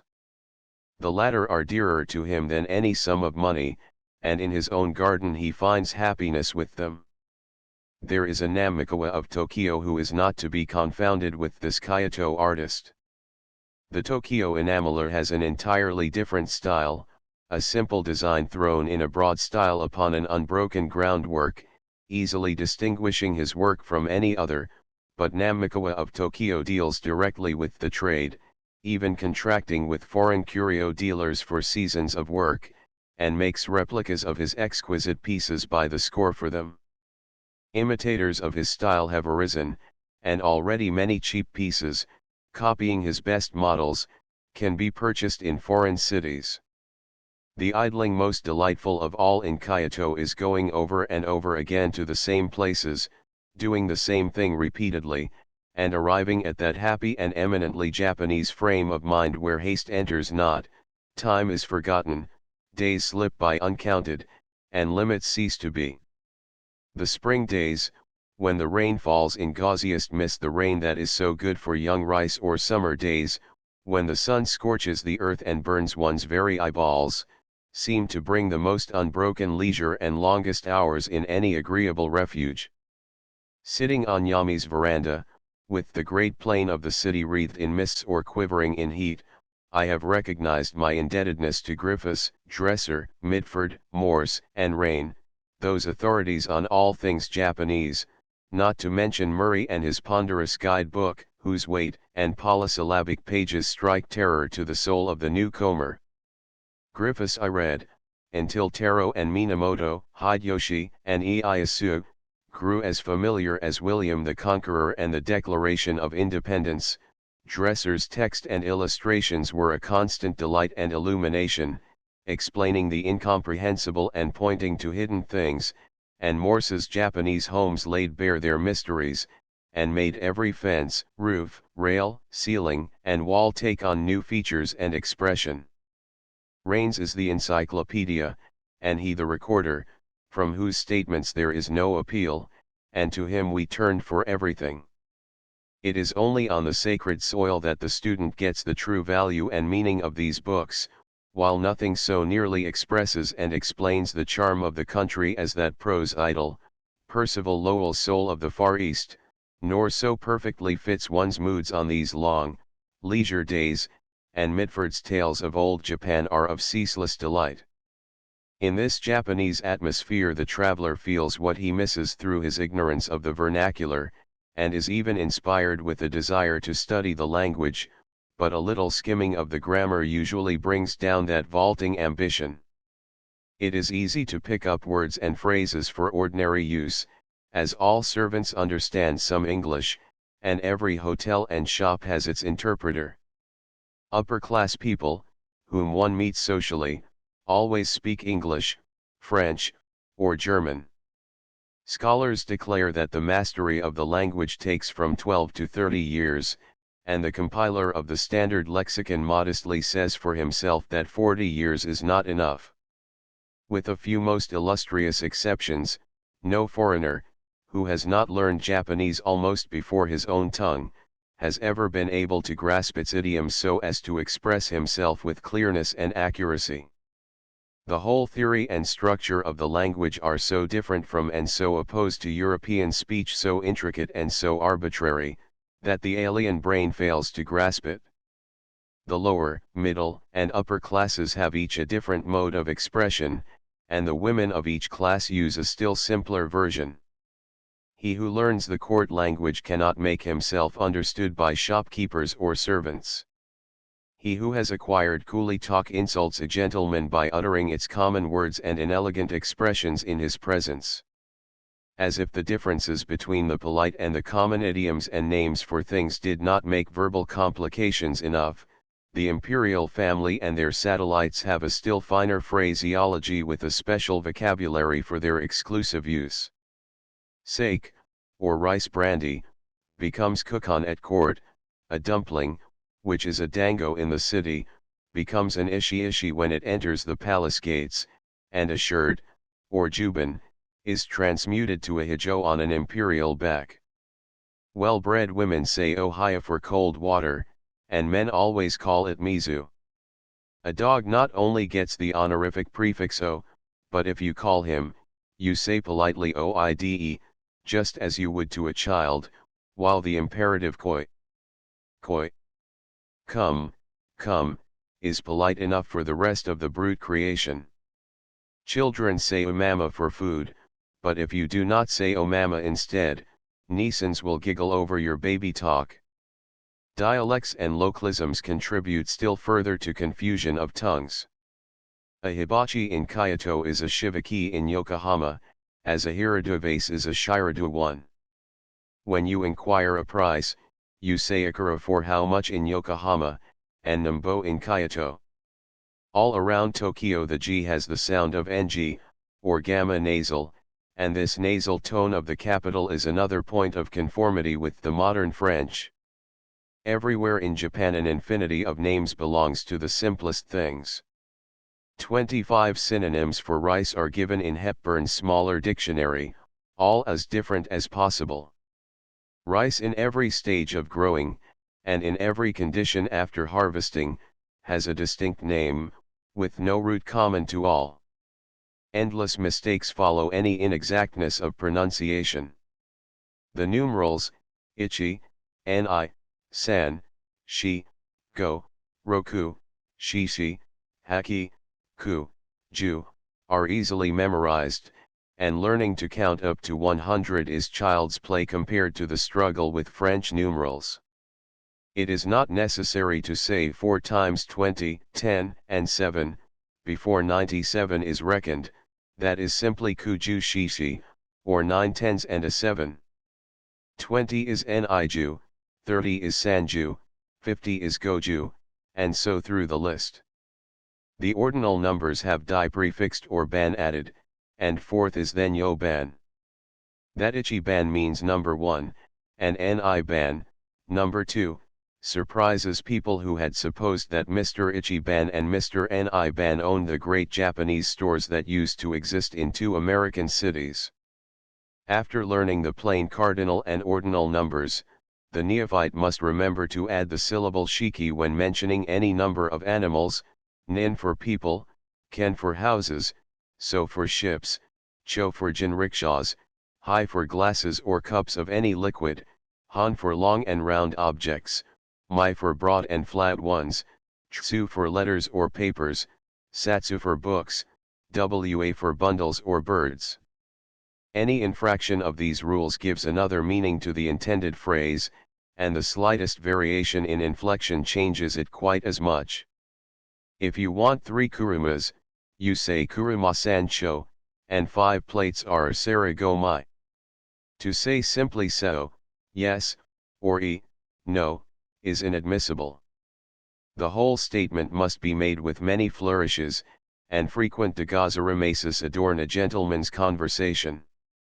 If a curio dealer asks whether you wish to see a koro, and you look for the word in the lexicon, you find that koro means, according to Dr. Hepburn's dictionary, time, period of time, a cylindrical wooden roller used in moving heavy bodies, the elders, old people, tiger and wolf, i.e., savage and cruel, stubborn, bigoted, narrow-minded, a road, a journey, a censer for burning incense, and the second or third story of a house.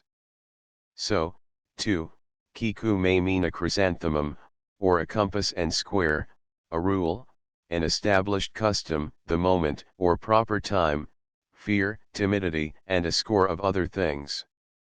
The chief compensations of the language are its simple and unvarying rules of pronunciation, every syllable being evenly accented, every vowel making a syllable, and, pronounced as continental vowels are, giving music to every word.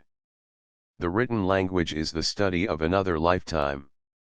Having the Chinese written language as its basis, the Chinese, Japanese, and Koreans can all understand one another in this form common to all, though not in the spoken tongue.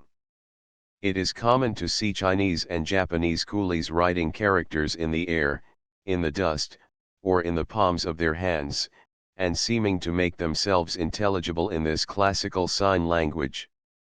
The written language has the katakana, or square characters, and the hiragana, or grass characters, the latter simpler and more nearly corresponding to our script or running hand. The efforts of scholars are now turned to Romaicizing or transliterating the Japanese sounds and characters, and expressing them by the common alphabet of Latin and Anglo-Saxon people, basing it on phonetic spelling. Volapük, the new universal language of all nations, offers great difficulties to the Japanese, for although Schleyer, its inventor, kindly left out the R, which the Chinese cannot pronounce, he left in the L, which is a corresponding stumbling block for the Japanese, who is seldom a natural linguist. Chapter XXX Senk and the Merchant's Dinner. It required an elaborate negotiation extending through 2 weeks, as well as the tactful aid of an officer of the Kyoto Kenko to arrange for me a cha no yu at the house of Senk, the great master of the oldest school of that art. Senk was about going to Uji to choose his teas, he was changing his teas, he was airing his godowns, and he sent a dozen other excuses to prevent his naming a day. Not until it had been explained fully to this great high priest of the solemnity that I had studied cha no yu with his pupil, Matsuda, and that, knowing that Matsuda had first studied the Hori no Uji method, I was pursuing the art to its fountainhead, to make sure that no heterodox version of the Senk method had betrayed my inexperience. Would he consent to receive me? Senk is a descendant of Rikyu, the instructor and friend of Hideyoshi, the taiko.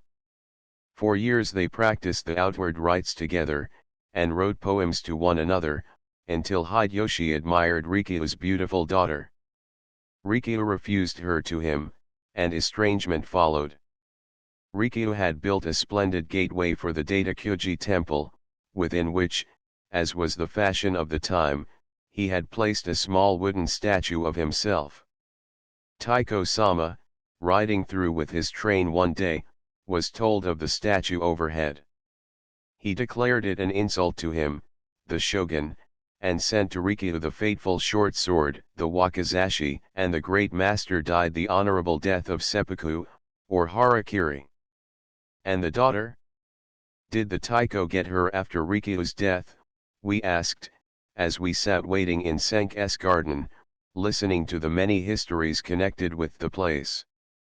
Wakarai Mason, I do not know, said our friend, with that Japanese indifference to the end of a story that so perplexes the Western mind. Senk has a lovely garden beyond the palace walls, and reached by deserted streets, whose blank walls shelter aristocratic homes.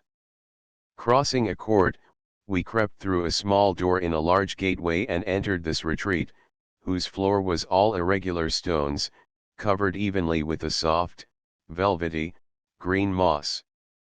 Upon this verdant surface fell dappled shadows and an occasional ray of sunshine from a canopy of maple, cherry, and pine branches, carefully clipped and trained so as to form an even tent roof over the whole enclosure. The stillness was unbroken, though upon this strange paradise looked out a dozen exquisitely simple tea rooms, each isolated and sheltered from the view of any other. Pupils come to Senk from all parts of Japan, but even when every tea room is in use the same hush reigns.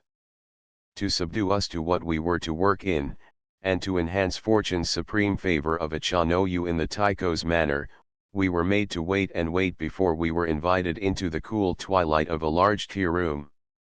The house has been burned twice since Hideyoshi's day, but each time has been exactly reproduced, so that virtually we sat where the taiko had sat for many hours, and we used the veritable bowls, spoons, trays, and tea caddies sanctified by his touch 300 years ago.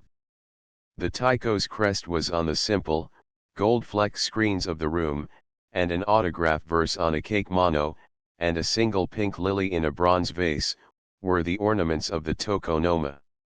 Senk, now past 70 years of age, receives few pupils himself, but neither he nor his handsome son of about 30 years is wholly incurious as to the strange fashions that have entered the country since the Restoration.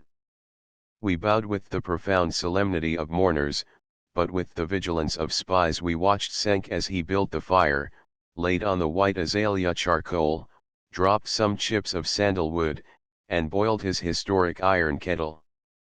Then followed the feast of many delicate dishes: tea, bean soup, with bits of eggplant, raw fish with shreds of daikon and fresh ginger, Thai soup with seaweed and mushrooms, broiled ai, with shoyu, bamboo soup, dried shikoku salmon, broiled birds, kaga walnuts, preserved in a thick syrup, and other dishes, each course accompanied by rice, and ending with barley water. An old iron sake pot and shallow red lacquer sake cups were passed around with the various dishes, and we gravely pledged one another and the master who served us. When the dried fish was brought in, my Kenko friend nipped off some choice bits with his chopsticks and offered them on a paper to our host, who ate them, and put the paper in his sleeve. At the end of the feast, the first guest, the one sitting nearest the tokonoma, wiped all his bowls and dishes clean with paper, which he put in his sleeve, and we followed his example. With the 13th course we gathered up our tray of sweets and retired to the garden, waiting there until soft strokes on an old bell called us back to the room, which had been swept, and the picture and vase in the tokonoma changed. Senk, too, had replaced his dark gauze kimono by one of pale blue crepe, and sat in a reverent attitude. With infinite deliberation he went through the solemn rites, and duly presented us each with a bowl of green gruel more bitter than quinine, 12 spoonfuls of powdered tea being the measure used. This was his koi cha. The yusu cha was a less strong decoction, demanding a simpler ceremony, and was served in a bowl passed around for all to sip from in turn. Previous study enabled us to note intelligently every movement of the old master, and the significant position of each thumb and finger, hand, elbow, and wrist, as the venerable artist of Cha no Yu exemplified the grace and niceties of the outward school. At the proper time we asked the history of the implements used in the ceremony. The N-8-sam, or tea bowl of raku ware, in Jo-o shape, belonged to Rikyu, Jo-o having been the teacher of Rikyu, and the arbiter of the form of many implements of Cha no Yu. The little bamboo slip with a flat, curved end, which lifted the powdered tea from its box, was cut by Rikyu. It bears no decoration or mark, and is of the ordinary shape, but this commonplace cha shaku cannot be bought for even $200. The Emperor Kame, father of the present emperor, was taught by the elder Senk, and bequeathed to his master various autographs and an incense box of great antiquity. Driven though he is by the spirit of innovation and progress, the present emperor occasionally enjoys a few quiet hours at Cha no Yu. The empress is most accomplished in its ceremonial, and delights in the little poems which guests are always expected to write for the host. When the moment arrived for the production of these tributes at Senk St, our Japanese friends dashed them off in an instant, as if, with the return to their ceremonial silk gowns, they had returned to the habits of thought of old Japan, when poetry filled the air. But one of them whispered, to encourage us, "I have been thinking it these 2 weeks." With regret we saw cha ire, tea caddy, cha wan, tea bowl, cha sen, tea whisk, and cha shaku, teaspoon, tied up in their precious brocade bags, and, with profound obeisances, we took leave of Senk, feeling that for a day we had slipped out of our century, and almost out of our planet, so unlike is the Cha no Yu to any other function in this irreverent, practical, and pushing era. Of our friend, who had drained 2 or 3 bowls of it, we asked, "Does not this strong tea make you nervous, keep you awake, give you the cha ni yada, or tea tremens?" "Oh no," he answered, "I do not drink enough of it. I am very careful." But my friends, when they begin the study of English and foreign branches, find that they must stop drinking it. The English seems to bring into action many nerves that we do not use, and the drink is probably exciting enough in itself. Foreign teachers say the same thing, and at the Dashisha school tobacco must be given up, though, next to tea, it is the great necessity of the Japanese. Kyoto's Meiko and geisha performances are, of course, more splendid than those of any other city.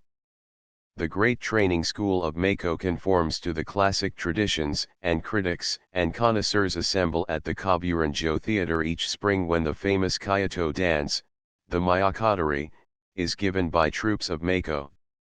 Did I not possess the ocular proof of a fan and a few souvenirs, I could believe the fate which I saw to have been but a midsummer night's dream. A club of the great merchants of the city, wishing to do honor to 2 Tokyo officials, devised a dinner, or geisha party, and included their American friends. The evening was one of the heaviest, hottest, and sultriest of the Kyoto summer, and, after the sun sank in a bed of mist, swarmed with myriads of mosquitoes. Later, the full moon poured down a flood of silvery light that seemed to quiver with heat, yet, apparelled in our uncomfortable regulation costume, we found our way through the lanes to the dark gateways of Nishi-Otani's long approach.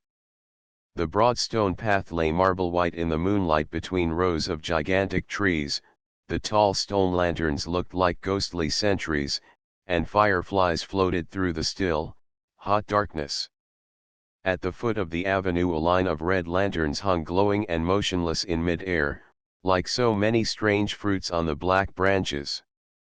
When we passed into the open, moonlighted court of the Jun temple and under its giant torii, we were received at a wide doorway by the master of the feast and the whole tea-house staff. Above were our 44 hosts of the evening, among whom were the court brocade weaver, the great merchant of painted crafts, the maker of the incomparable enamels, the masters of the great potteries and bronze works, and a few artists. We bowed 3 or 4 times to each gentleman, who bowed twice as often to us, and we wondered how these quiet, grave, and gracious hosts, in their rustling garments of dark striped silks and their white tabis, could look so cool and fresh. All the screens of the upper floor had been taken out, and 3 sides of the room were open to the night. We were conducted to seats at one end, the company gravely dropped upon the cushions ranged along either side, and the master of ceremonies, a great silk merchant and manufacturer, made a formal speech of welcome, and begged us to accept the poor repast they were about to offer. Every one bowed 3 times, a proper response was made, we all bowed again, and a file of Nisans in dark silk gowns brought in tiny cups of tea. Then followed 10 of the most famous Mako of Kyoto, dazzling beauties, who advanced noiselessly, 2 by 2, in exquisite kimonos of painted crepe and obis of woven sunshine, and with coronals of silver hairpins on their heads. As they drew near, all gliding with the same slow grace, they knelt and set before us the azans, or low lacquer tables, holding cups, bowls, chopsticks, and napkins. 2 tiny Mako then entered with large trays of sweetmeats, and the master of ceremonies lifted off with his chopsticks and set before us sections of confectionery waves and fan-tailed goldfish, an impressionist sketch in sugar of rippling water filled with darting fish. On nabes hima and owari plates, and in lacquer and porcelain bowls, were served innumerable courses: soups, omelette, lily bulbs, chicken, small birds, jellies, many unknown and delightful dishes, and with each remove, rice, lifted from a fine, red-lined, gold lacquer rice box furnished with a big lacquer spoon worth 6 silver ones. Tai, the sterlet of Japan, the arbitrary accessory of any great feast, whose curiously shaped bones are symbols of hospitality and abundance, was accompanied by a peppery salad, and followed by more birds, by bamboo sprouts, and a stew of bêche de mer, before the appearance of the piece de resistance. The Mako advanced in a broad line, 2 of them bearing a large tray on which lay a magnificent carp, still breathing, and with his scales shining as if just drawn from the water. The master of ceremonies advanced, and, receiving the tray from the Mako, set it on the mats and turned it slowly around for all to behold. As the Mako retired, all leaned forward to watch the noble carp, as it lay quivering on its bed of moss and cresses, with a background of greenery like a true Japanese garden. This custom of serving the living fish at a feast is a survival of a traditional usage that foreigners seldom witness. Morsels of the fish were presently lifted from its back and passed to the company. To us the performance was a kind of cannibalism possessing a horrible fascination, but the epicures uttered sounds expressive of appreciation as they lingered over the delicious morsels. A sudden jar or turning of the tray made the carp writhe, and left upon us a sense of guilty consent and connivance which lasted for days. Rice and eels were next served, another soup, more fowl, and then, with sponge cake, fruits, and additional cups of tea, the feast concluded. Centuries ago the Portuguese taught the Japanese to make sponge cake, and now they surpass in the art even a New England housekeeper with faculty. With each course there had been an exchange of sake cups and the drinking of innumerable healths, with amazing elaboration of etiquette. Each guest must accept the proffered pledge, extend it to be filled, touch the forehead, drink, empty, and return it to the giver, that he may repeat the same routine. The guests in their rustling garments moved about the mats, sitting before one and another in turn for a little chat and an exchange of sake cups, and formal speeches and responses were made as well. Throughout the feast the geishas twanged the koto and the samisen, and the mako in painted crapes and gorgeous brocades danced with choral accompaniment. Their broad obis were tied in Osaka fashion, in long butterfly loops that spread the golden and glistening fabric all over the back of their scant, clinging kimonos. These lovely young creatures slowly posed, through dance after dance, bending, swaying, and turning with exquisite grace, moving their golden fans in time with the wail of the instruments and the plaintive burden of the song explaining the pantomime. It was a strange scene. The room, open to the summer night, hung round with crimson lanterns and lighted with the soft glow from the tall andons, the lines of sitting figures in their rich silk garments, and the dark faces lost in reverie as they followed the mazes of the golden-robed dancers. After the dinner and between their dances the mako seated themselves before the guests to entertain them with their wit and badinage, to fill the sake cups, and to let the company admire them. Reha was the name of one demure beauty, who inquired of us which one of them was loveliest according to our foreign standards. While we considered, some became coquettish and full of little Japanese airs and graces, but whatever sparkle and expression they threw into their eyes, the meekest look was given to the whole face by the broad touch of carmine on the lower lip. The final decision gave Reha 3 of the foreign votes, and the one dissenter conformed when our Japanese friends assured him that she was the reigning professional beauty of Kyoto. And we thought her shy, distinguished manners, her silver thread of a voice, and her demure eyes and smiles more charming even than her lovely face. At midnight, when a monastery bell was softly booming from the mountain slopes, we began our adieus. Nearly 140 bows were to be made by each of us, for, after bowing 3 or 4 times and saying sayonara to each of our hosts, we had to bid adieu to the lovely makos and acknowledge the salutations of the tea-house attendants. When we sat down at the doorway to have our shoes put on, we were dizzy enough to be grateful for the fanning that the tea-house girls bestowed upon us. A chorus of sayonaras accompanied us as we followed the coolies with their long lanterns out through the torii and into the black shadows of the temple grounds. Chapter XXXI through Uji to Nara. An early morning start, with many jinrikishas and tandems of coolies, a wild spin through the streets, past shops, temple gates and walls, by the innumerable tories and lanterns forming arches and vistas in the groves of Inari, the great temple of the fox god, and we came out on the plain beyond Fushimi, then an irregular, hilly country, green with ancient pine and bamboo groves, every open valley and hillside set with low, green mounds of tea bushes, sandy, white roads, clear rushing streams, and we were in the heart of Uji, the finest tea district of Japan. Picking tea, groups of bobbing hats beside the tea bushes, carts loaded with sacks and baskets of tea leaves, trays of toasting tea leaves within every doorway, a delicate rose-like fragrance in the air, women and children sorting the crop in every village, and this was the tea season in its height.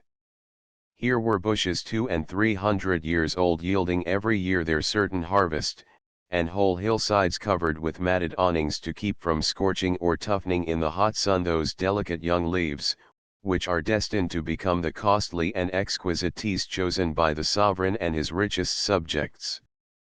Then we toiled up bush-covered steeps to cross elevated river beds, rode through towered floodgates of dry water courses, down to the green plain their lost waters had fed, through village streets, and past many a picturesque tatpa, in one of which stood a little yellow cupid in the sunshine that filtered through a wisteria trellis, and so on through ever-changing country scenes to the famous view of Nara's temples, trees, and pagodas. Nara, a mountainside covered with giant trees bound together by vines and old creepers, an ancient forest seamed with broad avenues, where the sunlight falls in patches and deer lie drowsing in the fern, double and triple lines of moss-covered stone lanterns massing themselves together, their green tops dim in the dense shadow, temples 12 centuries old, the booming of bells, and the music of running water. Nara, the ancient capital, the cradle of Buddhism, and still the holy place of pilgrimages, its forest paths echoing the jingle of the devotees' ringed staffs, the mutter of their prayers, and the clink of their copper offerings at the temple gates. A place of stillness and dreams, an Arcadia, where the little children and the fawns play together, and the antlered deer eat from one's hand, and look up fearlessly with their soft human eyes. Old Shinto temples, where the priestesses dance the sacred measures of Suzume before the sun goddess's cave, temples where Buddha and Kwannon sit in gilded glory on the lotus, and lights, incense, and bells accompany the splendid ceremonies of that faith. The great antiquity of Nara makes the magnificence of Nikko, with its shoguns' tombs, seem almost parvenu. It is the good fortune of the older fane that its distance from the railroad 26 miles saves it from the rush of progress and the stream of tourists. The founder of Nara rode up to the mountain on a deer to choose a residence for himself, and ever since the deer have been petted and protected. Groups of them, lying under the trees, permit themselves to be admired, and feeding parties turn their pretty pointed heads to look after the visitor. The does and fawns, however, hide in the dark fern-covered ravines. All through the forest and temple grounds are little thatched houses, where tea for man and cornmeal for deer are sold, together with the little carved images and deer horn toys for which Nara is famous. It is a pity that the Japanese name for deer is such a harsh, unmusical word as shika, which even the little children, who toddle after the pretty creatures with outstretched hands, cannot make musical. Plump little country maids, with their tied-up sleeves, are heard from sunrise until dusk calling up the deer to be fed ko, ko, ko, ko.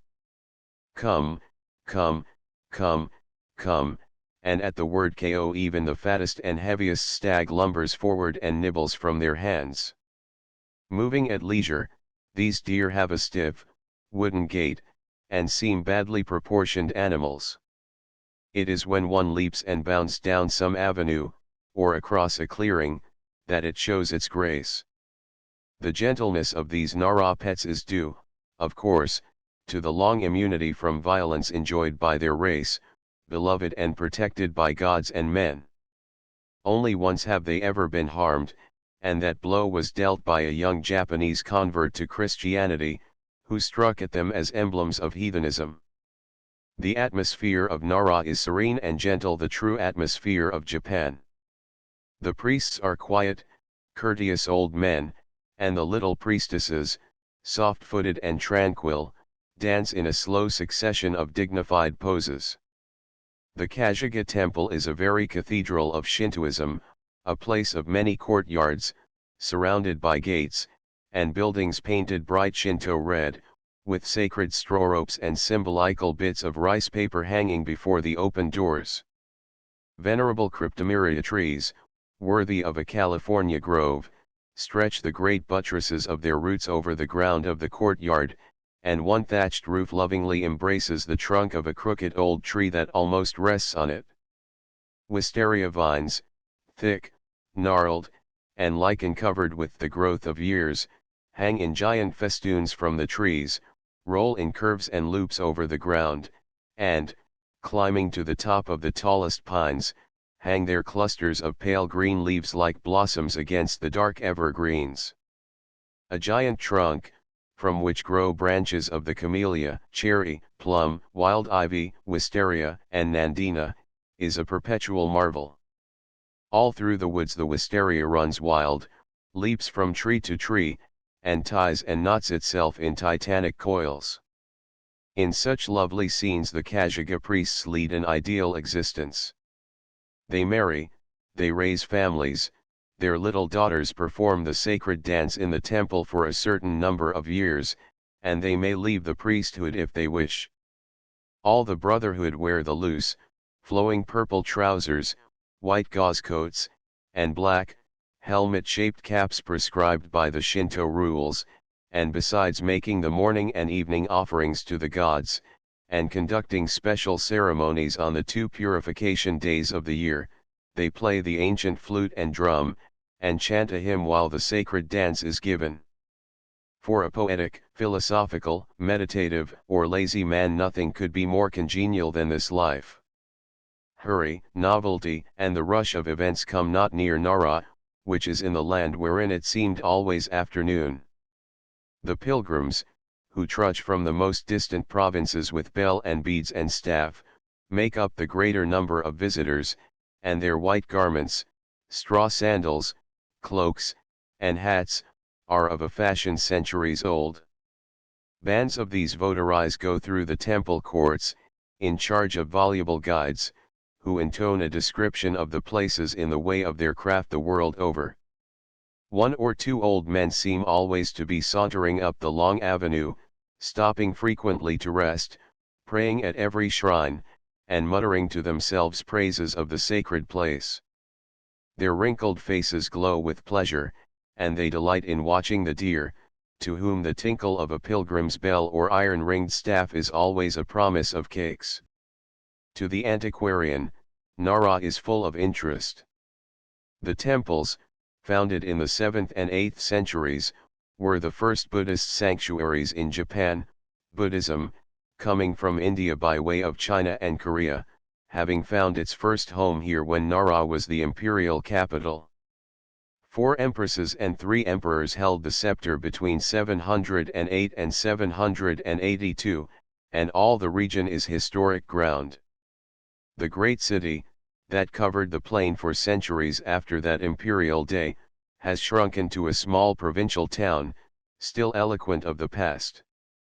The Shinto temples, as their rules provide, have been rebuilt every 20 years, the original buildings being exactly duplicated each time, so that, in their freshness and perfect repair, they look now as they did 1,000 years ago.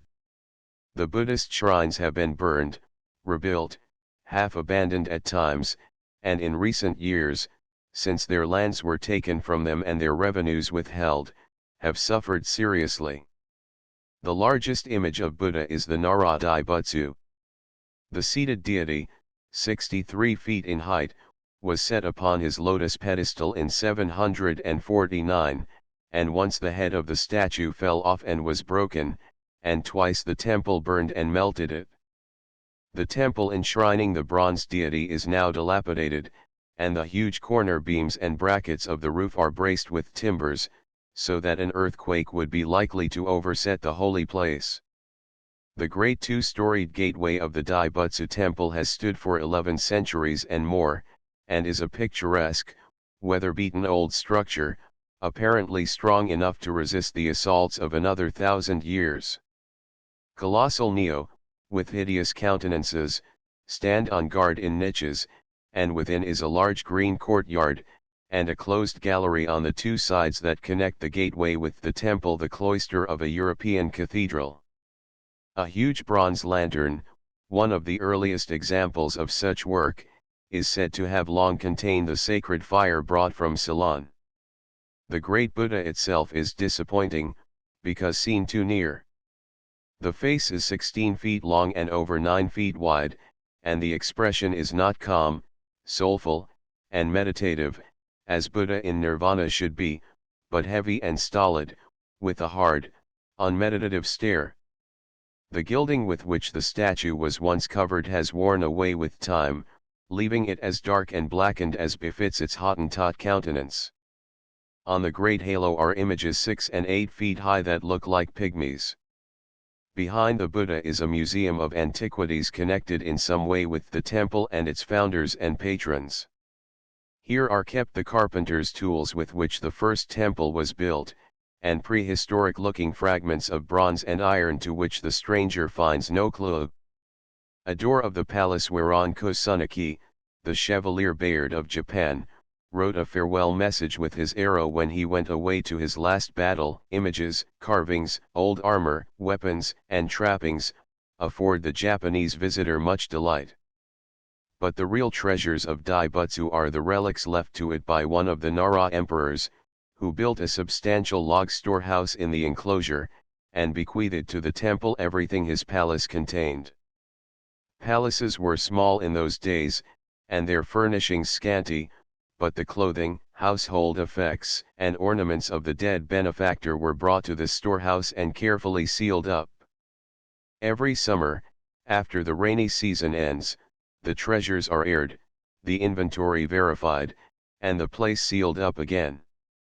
3 of the greatest nobles of the empire are associated with the high priest in the care of these Nara relics, and the storehouse can only be opened by an imperial order transmitted in the handwriting of the emperor. Only royal or greatly distinguished visitors may ask this privilege, as it is a great trouble and expense to get the guardians together. Its value as a collection and as a picture of the life of the 8th century is hardly appreciated by the Japanese, who chiefly reverence its sacredness as connected with the person of an early emperor. An imperial commission, made up of officers of the imperial household and of art connoisseurs, examined, classified, and catalogued the treasures of the Nara and Kyoto temples in 1888. Mr. Kuki, late Japanese minister to the United States, and president of this commission, had even this imperial treasure house opened and the precious relics photographed. The commission and its staff numbered over 20 people, and the old guardians of the storehouse were much disturbed by this invasion of their carefully closed domain, which they would have resisted if they could. On the hill above the Daibutsu temple are other Buddhist sanctuaries, the Niguatsudo and the Hachiman being devoted respectively to the goddess Kwannon and to Hachiman, god of war. Both are resorts for the summer pilgrims, and the droning of prayers, the clapping of hands and rattle of coins, are heard all day long. Stone terraces and staircases, mossy stone lanterns and green drinking fountains make the old places picturesque, and the platforms afford magnificent views across to the bold mountain wall in the west that divides Nara from Osaka's fertile rice plain. In the courtyards are sold maps, woodcuts, and bunches of little cinnamon twigs that the pilgrims find refreshing, and there do captive monkeys perform grotesque antics. One may often see here the Hyakudo, the 100 times going, performed by faithful pilgrims, who walk 100 times around in the fulfillment of a vow. Between these Buddhist temples and the Shinto shrines, hidden in their forest park, there intervenes a smooth, grassy mountain, called the Mikasayama, or Three-Hat Hill, because of its 3 ridges. Every devout pilgrim climbs the delusive, velvety-looking slope to the stone at the 3rd summit to look out upon the rich province of Yamato, the heart of Japan, and the scene of so many battles, wars, and sieges as to be also called the cockpit of Japan. Far as the eye can reach, the valley is leveled off in rice fields. Tea bushes stripe the more rolling country with their regular lines of thick, dark foliage. Bamboo groves add a softer, more delicate green, and deepest of all are the tones of the pines. Near the base of the hill, but high enough to command a wide prospect, runs a narrow road lined with little tea houses and toy shops where souvenirs are sold. Nara is famous for its cutlery and its India ink, and swords, daggers, knives, and scissors are sold by shopmen who perform extraordinary feats to test the temper of their blades. India ink pressed into fantastic shapes, and writing brushes made of deer's hair, are carefully tied up in the pilgrims' wallets, with the famous little Nara Ningyo, or images carved in wood. The Nara Ningyos always represent the legendary priests and people who founded Nara, and in these carvings the rural artists display great talent, giving wonderful expression to the tiny faces that are left rough-faceted as first chipped off with the knife. These tea houses and shops interpose a neutral and worldly barrier between the cluster of Buddhist establishments at the one side and the region of Shintoism beyond. From the tea house gates the road makes a curve off into the wisteria-tangled forest to conduct jinrikishas to the lower level, but the pilgrims descend, instead, 4 long flights of rough stone steps, that are wonderfully picturesque with these quaint moving figures and the queer little shops that hang to the borders of the stairs, climbing up and down the hill with them. At the foot of the steps the road reappears, crossing a narrow creek bed on a high bridge that gives one beautiful views of a dark little ravine, across which the trees nearly meet and the ancient creepers are looped and knotted. A little red shrine and a path lined with stone lanterns mark the beginning of the temple enclosure, dense woods rising at one side of the stone lanterns lighting the path to the ancient Shinto sanctuary of Kashiga, and open glades stretching out at the other. A few shops and tea booths break the line of lanterns on one side, the road is canopied with a great wisteria trellis, and a spring bubbles up in a stone basin in the midst of rockwork almost hidden in shade and moss. Weary pilgrims stop in this grateful shade to drink and to rest themselves at any hour of the day. Passing the stall for the sacred white pony of the gods and some brightly painted red wooden buildings, one enters a great courtyard with lanterns hanging from the eaves of the buildings and galleries surrounding its four sides, through whose doors are visible only a mirror and many folded papers pendant from a straw rope. This symbolism suffices the believers, who kneel devoutly before it and toss in their coppers as a prelude to their prayers. Beside the shrine is the treasury of the temple, containing famous swords, the gold-mounted armor and helmets of great heroes, and lacquer boxes holding precious writings and paintings. The queer saddles worn by the deer at the old Matsuris are preserved, and yards of panoramic paintings on silk, depicting those splendid pageants of the old days, when the emperor sent his representative down to witness the parade, and even the deer took part. The closed shrines, scattered through the forest, are quite as impressive as the Holy of Holies in this temple, and here the bareness and emptiness of Shinto worship strike the beholder. Each of the four little red chapels in a row has a fine bamboo curtain concealing the interior, and the middle chapel into which the pilgrims may look as they pay and pray, presents to their gaze only a screen painted with mythical beasts. A large covered pavilion in the courtyard was provided for the convenience of praying daimyos in the time when piety was spectacular, and when the whole retinue of a great man assisted at his devotions. In another pavilion the townspeople burn beans and sow them abroad every winter to drive away evil spirits. Every 20th year the priests plant trees to furnish further timbers, but in Kashiga's court are two famous old cryptomeria, now too sacred to be felled even for such purposes, and one, enmeshed in the coils of a wisteria, is a marvel even in Nara. Without the square, heavy-timbered, red gateway of the court 2 avenues meet, both lined with rows and rows of tall stone lanterns covered with moss and overhung with the dense foliage of the meeting trees. One avenue leads to a smaller temple, and the other, dropping by a flight of stone steps, turns to the right and descends in a long slope, bordered with regiments of stone lanterns, to a large red torii. Thence it pursues its way, bordered still with massive lanterns, for 3/4 of a mile to the greater torii, marking the limit of the sacred grounds and the beginning of the village streets. Other lantern lines, paths, and staircases join it, and a bronze deer, sitting among rough, mossy boulders under a dense canopy of trees and creepers, pours a stream of pure spring water into a granite basin. There are more than 3,000 of these stone lanterns along the Kashiga approaches, all of them gifts from daimyos, nobles, and rich believers, and in days when the temples were rich and faith prosperous, they were lighted every night. At present it is only during great festivals that wicks and saucers of oil are set in all the lanterns, but some 60 points of flame flicker nightly in the dense shadows by the Kashiga Gate, giving most weird effects. From Kashiga Gate the upper avenue of lanterns leads to the Wakamiya Shrine, dedicated to the early gods of the Shinto religion. Here the old custom of the sacred dance is kept up, and a group of young priestesses is in waiting to repeat the measures danced by Suzume before the sun goddess's cave in prehistoric times.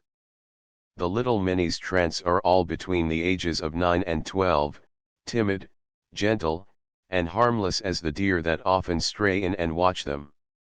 Their dress is the old costume of the imperial court, a picturesque lower garment or divided skirt of the brightest cardinal red silk, and a white kimono, with square sleeves and pointed neck filled with alternate folds of red and white. When they dance they wear loose kimonos of white gauze, painted with the wisteria crest of the Kajika temple, the front of the gauzy garment half covering the red skirt, and the back pieces trailing on the mats. Their faces are plastered so thickly with white paint that they lose all expression, and, following the old fashion, their eyebrows are shaved, and two tiny black dots high up in the middle of their foreheads take the place of them. With lips heavily rouged, the countenance is more a mask than a human face. The hair, gathered together at the back of the neck, is tied with loops of gold paper, and then, folded in soft white paper, allowed to hang down the back. Long hairpins, with clusters of wisteria and red camellia, are thrust across the top of the head, and fastened so that they stand out like horns over the forehead. In detail the costume is not pretty, but in its general effect it is singularly bright and picturesque. In the Kajika temple grounds one may have as many sacred dancers and as long a dance as he will pay for, and as soon as the money is received the two priests get into their ceremonial white gowns and high black hats, and, sitting before the ancient drums, chant, pound, and blow on doleful pipes an accompaniment for the little dancers. The sacred dance is solemn enough, and each dancer has a fan and a bunch of bells, from which hang long strips of bright-colored silks. They advance, retreat, glide to right and left, raise their fans, shake their sacred baby rattles, and, with few changes in the measure, repeat the same figures and movements for a certain length of time. If one pays more money they repeat the same thing, and the priests can wail the endless accompaniment by the hour. To us the dance was simply a curious custom, but the devout old pilgrims, who have hoarded up their money for the journey for months and often years, feel it to be a solemn and sanctified service. It is pathetic to see their faces glowing and their eyes filled with tears at the fine spectacle that is so rare an event in their lives, and which crowns their summer pilgrimage to the old shrines of their faith. Chapter XXXII Nara. In the last week of June, the proprietor of the tea field beneath our veranda conducted a second picking of his stumpy little bushes. From sunrise until dusk rose a chorus of children's voices beyond the hedge. The first and best crop having been gathered weeks earlier with the first fireflies, this hubbub accompanied only the gleaning after the harvesters. It was a pretty picture in the foreground of the magnificent view, these little blue and white figures in huge washbowl hats, with touches of bright red here and there in their costumes. The headman sat comfortably under a fig tree, with no clothing to speak of, smoked his pipe, and watched the youngsters at work.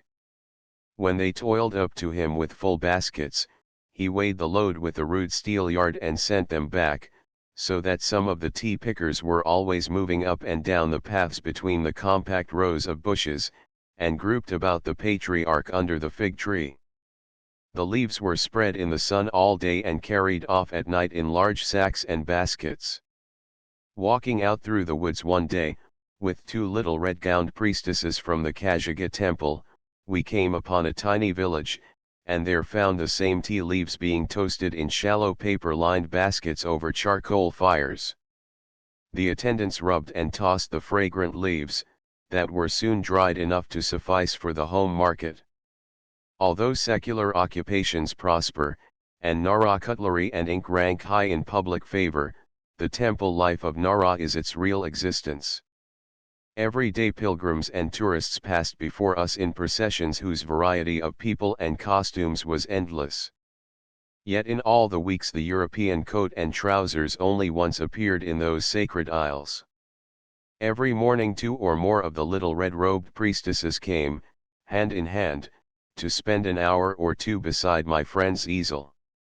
The old priests, in their white gowns and purple skirts, were very courteous and hospitable, and as our stay lengthened we grew to feel ourselves a part of the sacred community. The little priestesses carried us to their homes to drink tea, and the priests brought their friends to watch the methods of the foreign artist. Among the sightseers and visitors to the Shinto shrines and their guardians were many Buddhist priests, whose shaved heads and black or yellow gauze gowns made them conspicuous. The priests of the two faiths seemed to fraternize and to treat each other with the greatest consideration. Their speech, as we heard it, was always so formal, so gentle, and so loaded with honorifics and the set phrases of politeness that there could never have been any theological controversies. A few Buddhist nuns, also, made pilgrimage to Kashaga's ancient groves, creatures unfeminine and unbeautiful enough in appearance to be saintly in the extreme. They wear white kimonos under gauze coats, with a skirt plaited to the edge of them, the same costume that priests wear, and they shave their heads with the same remorseless zeal. These bald-headed women give one a strange sensation, for in the absence of their dusky tresses their eyes appear too prominent, and it is easy to perceive an unnatural, snaky glitter in them. There are several nunneries near Nara and one in Kyoto, but all the inmates assume the same priest's dress and shave their heads, and we inferred that all the 600 Buddhist nuns in the empire were equally ugly. At the edge of the little town of Nara is a large pond, wherein a court romance of the 8th century declares a lovelorn maiden to have drowned herself for sake of a fickle emperor. Above this historic pond stands a fine old 5-story pagoda, and the scattered buildings remaining from what was once a great Buddhist establishment. This Kobukiji temple dates back to the year 710, but has been burned and rebuilt again and again. After the downfall of the shoguns, who were Buddhists, the restoration of the emperor to power made Shinto the established faith. In the zeal attending the revival of Shinto, Buddhism was almost laid under a ban. Buddhist priests hid themselves, and Buddhist pictures, statues, and books were concealed. Moreover, the craze for foreign fashions induced a contempt for the old temples and pagodas. 2 of the buildings of Kobukiji were torn down and the statues in them destroyed. Ropes were even placed about the beautiful old pagoda, which would have met the fate of the column Vendôme had not the saner citizens leagued together to preserve it. In this calmer day, the Japanese of whatever faith look upon this ancient pagoda, the old bell, and the venerable buildings of the Buddhist establishments as the pride of Nara. The town of Nara is a well-kept little provincial settlement, but with nothing especially characteristic or interesting in its clean streets. One goes to see the black gnomes at work, kneading their dough of rapeseed oil, suet, and glue, pressing it into molds, baking it, and supplying the country with its best writing ink. While the Japanese India ink is not equal to the Chinese ink, some of it is very expensive. It requires a connoisseur to tell why a stick the size of one's little finger should cost $1 or $2 at the manufacturer's shop, while a cake 3 or 4 times as large, and apparently of the same substance, should be only a tenth of that price. The few curio shops offer almost nothing to the most diligent searcher, and the town itself makes small claim upon the average visitors, who come to see the temples and enjoy the surroundings and the view from the sacred groves on the heights. In the little row of tea houses along the brow of Mikasayama, one is in the midst of Nara's real life and atmosphere, and in the detached pavilions and houses scattered through their gardens the visitor is confronted with the most attractive phases of a Japanese traveler's existence. The exquisite simplicity and beauty of these tiny houses, with their encircling galleries, all the 4 sides open to the air and view, the silence of the garden, broken only by the trickling water as it falls from bamboo pipe to bronze basin or tiny lakelet, render it an Arcadia. For a small sum one may have one of these tiny houses to himself, a dainty box for cha no yu, and a doll's kitchen accompanying each pavilion. On sunny days the garden is a small paradise, with the moving figures of guests and attendants always giving a human interest to the picturesque bits of landscape. On rainy days the pictures are as many, but done in soberer tones. On those rainy June days, when there were few smart showers, but a steady, persistent, fine drizzle that left everything soaked with moisture, the domestics pattered about our garden from house to house, perched on their high wooden clogs, with their skirts tucked high above their bare feet, twirling huge oil paper umbrellas above their heads. At night they came to close our amados noisily, and to hang up the mosquito nets of coarsely woven green cotton nets the size of the room itself, fastened by cords at the four corners of the ceiling, and exhaling the musty, mildewed odor that belongs to so many things Japanese, and is so inevitable in the rainy season. From all the foliage mosquitoes swarmed by myriads, and a candle flame attracted winged things that only an entomologist could name, insects so small and light that one breathed them, gorgeous golden green beetles, rivaling their Brazilian congeners, and huge black staghorn beetles that dealt one a sharp blow with the force of their coming. At night, too, the domestic rat asserted itself, and this pest and disturber of tea-house life ran riot in the empty chamber between the beautiful wooden ceilings and the real roof. The thin wood acted as a sounding board, and their scampering and racing, and the thud of the pursuing weasels, was an all-night and every night affair. The Japanese themselves seemed to feel no hostility towards rats and mice, and at Yami's and at Nara the proprietor and staff sit quietly in the great office and kitchen room, which are so nearly one, and allow these followers of Daikoku to scamper over their ledgers, between the groups on the mats, and to perform feats of racing and balancing on the rafters overhead.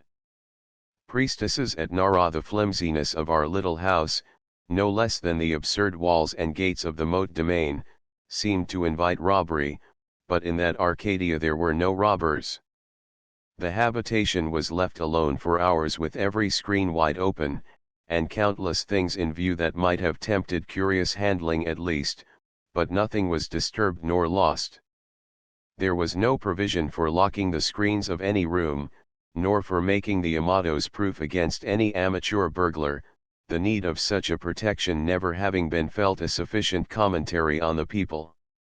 Nisans, coolies, and small boys were all so individual, so characteristically Japanese, so untouched by and unused to foreign influences, that they were an unceasing delight, and so unintentionally theatrical and picturesque that for day after day we felt ourselves to be living in a theater, and Nara's hillside to be one vast revolving stage. We had easily fallen into the serene and peaceful routine of Nara life, and become so interested in those surrounding us, that there was a real sadness on our own part when easel, camera, and cories were packed, and those simple, affectionate people bade us their tearful sayonaras. It was a rainy morning, and the green rice plain looked greener under the grey sky as we rode away from Nara. Men and women were working in the fields, wading knee-deep in the mud and water, stirring the muck around the young shoots, and tearing up the water weeds with iron hooks. No other grain requires as much care as rice, and from the first transplanting from the seed bed until the ears of grain are formed, there is continuous grubbing in the mire of the paddy fields. The legions of frogs that live in them share their abode with horrible slugs, snails, bloodsuckers, and stingers of many kinds, against whose assaults the poor farmers wrap their legs knee-high with many thicknesses of cotton cloth. Following the level plain and skirting instead of surmounting the bold mountain spur, all the 26 miles from Nara to Osaka ran through rice fields. Every little square of diked paddy field had its workers. In some the first plowing was being done, in others the water was being worked into the soil, and, farther on, men and women, standing ankle-deep in the muck, were setting out the tiny green shoots. Here and there laborers were treading water wheels to pump water from the lower to the higher levels, or with long sweeps dipping it slowly up from wells. There are 7 great Buddhist monasteries around Nara, all more or less in decay, but all possessing relics of great historic interest and value.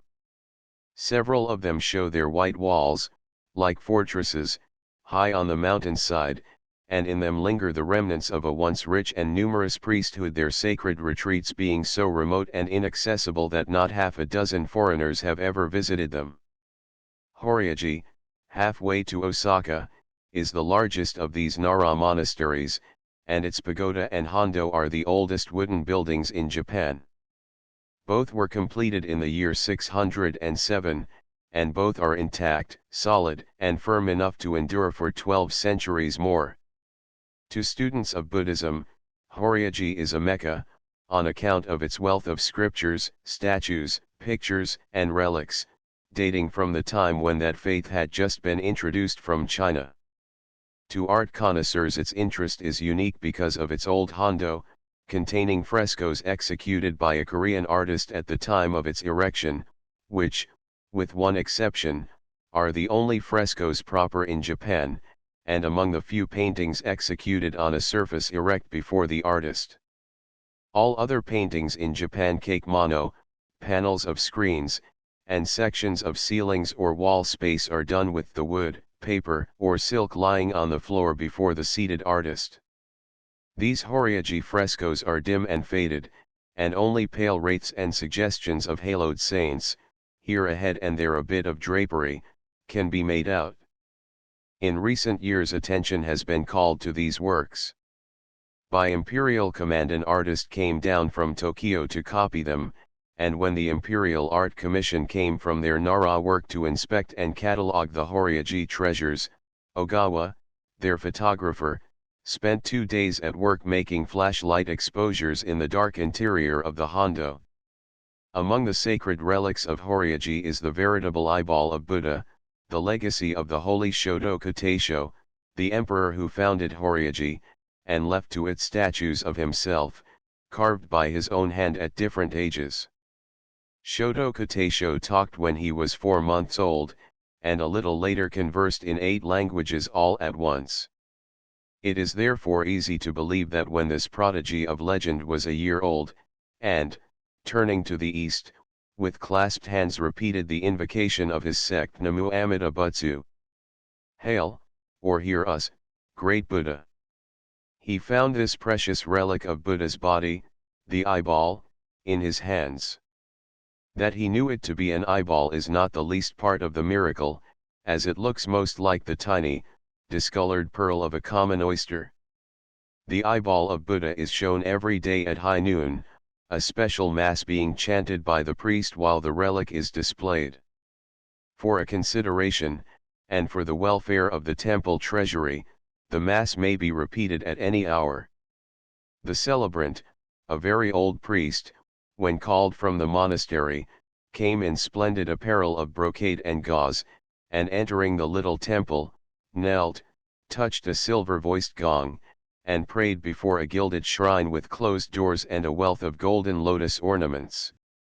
Then he slowly drew forth from an altar recess a large bundle, covered with rich red and gold brocade and tied with heavy silk cords, laid it reverently on a low table before the altar, and, with a muttered chant of prayer, untied and laid back bag after bag of old brocade, each lined with silk of some contrasting color and tied with thick cords. After the 9th bag was opened, an upright case, covered with more brocade, appeared, lifting which, the priest produced a little rock crystal reliquary, and set it upon a golden lotus as a pedestal.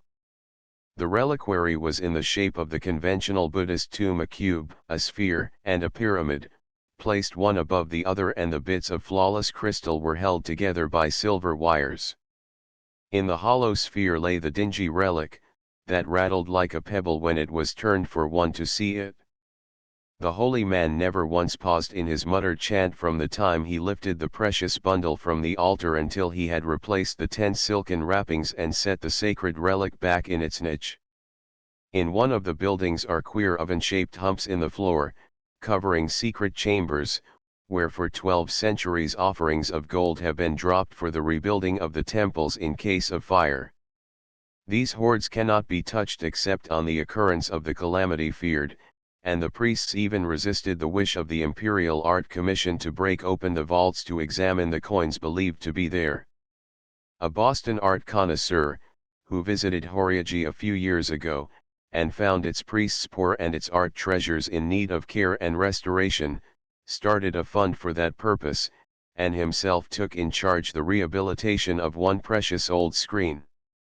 Many valuable paintings, tattered, mouldered, and mildewed almost to extinction, were thereby rescued. 4 other contributors have since subscribed generous amounts to this fund, all of whom, by strange coincidence, were from Boston. On a hill back of the main sanctuaries is a most curious octagonal temple, filled with the votive offerings of those who have been restored to health, or received other answers to prayer. The outside walls are half hidden by the hundreds of 6-inch square boards, upon which are painted the suffering pilgrims who have been cured, and a ledge is heaped high with alms, the conventional offering of the deaf whose hearing has been restored. Locks of hair, short swords, daggers, steel mirrors, and devices in coins are hung on the doors. The circular altar within the stone-floored temple, containing many old statues and sacred images, has its base completely plated with overlapping sword guards, short swords, and little steel mirrors. Helmets and bits of armor are everywhere, and the long shell hairpins of Japanese women have been offered in such numbers that, woven together with silk cords into curtains or screens, they hang like banners before and beside the altars.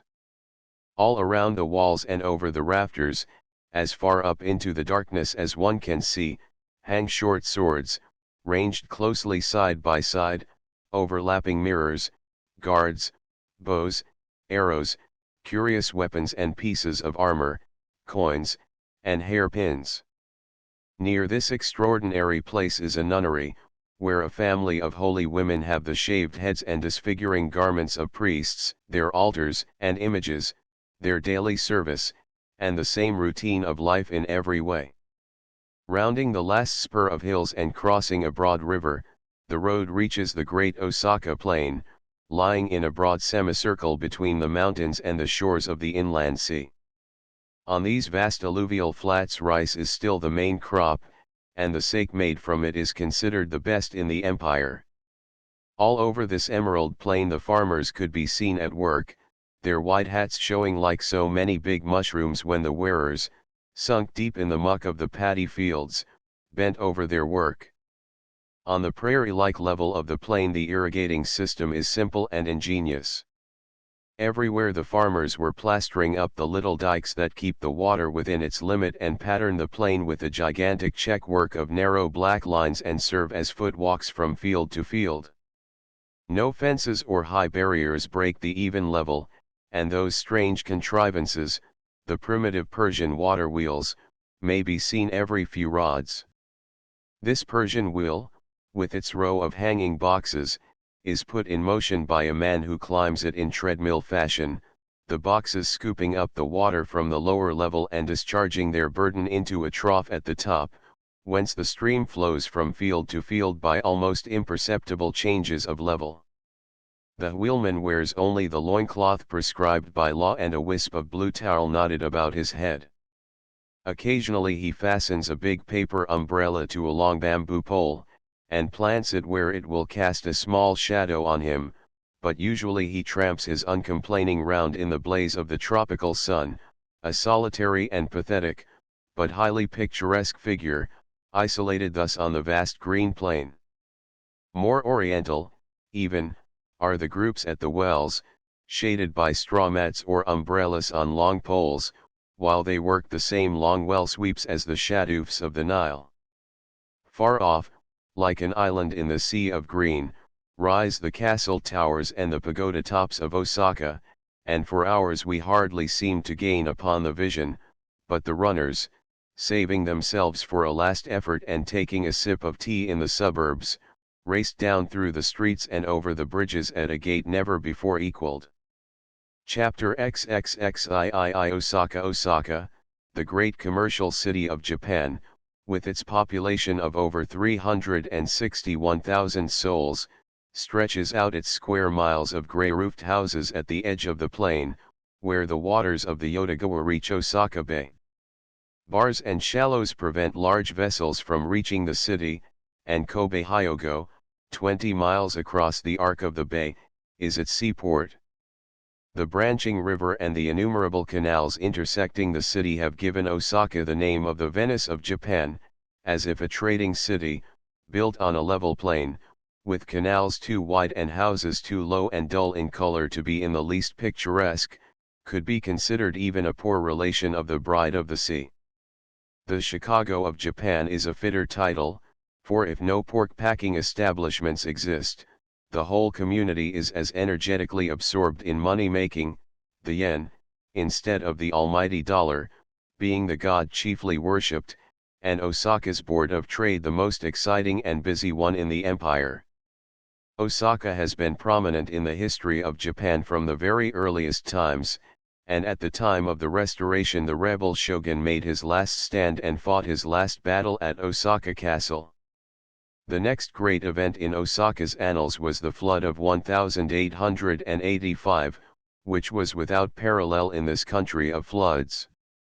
During the last weeks of the rainy season of June the rain fell in torrents for more than a week, and a typhoon, sweeping the region, deluged the adjoining provinces.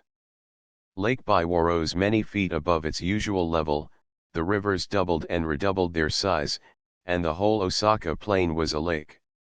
The rivers having been raised artificially above the level of the surrounding country for the irrigation of the rice fields, their banks and levees melted away before the rush of waters, and the plain was scoured by swift currents running 8 and 15 feet deep over the rice fields.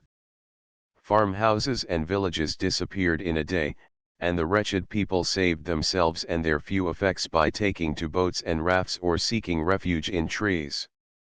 After 2 weeks of high water and continuing rains, the flood subsided and the wreck was more apparent. A few farmers, by replanting and careful tending, obtained crops that season, but hundreds and hundreds of the homeless and destitute were sheltered and fed in the unused barracks at Osaka Castle. In the city itself only the castle and a few business streets were left above water, and thousands of houses and godowns were ruined, the mud walls under the heavy tiled roofs collapsing like cart houses in the current. 146 bridges were carried away, and, for a time, boats were the only vehicles and means of communication.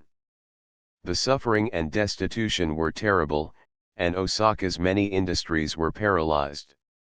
But in the shortest time after the subsidence of the waters temporary bridges and ferries were established, embankments patched up, houses rebuilt, and the city returned to its busy ways. Except for the mud-stained walls and the heaps of drift and debris on rooftops, little reminded one of the disaster as we sped through the stone-paved streets.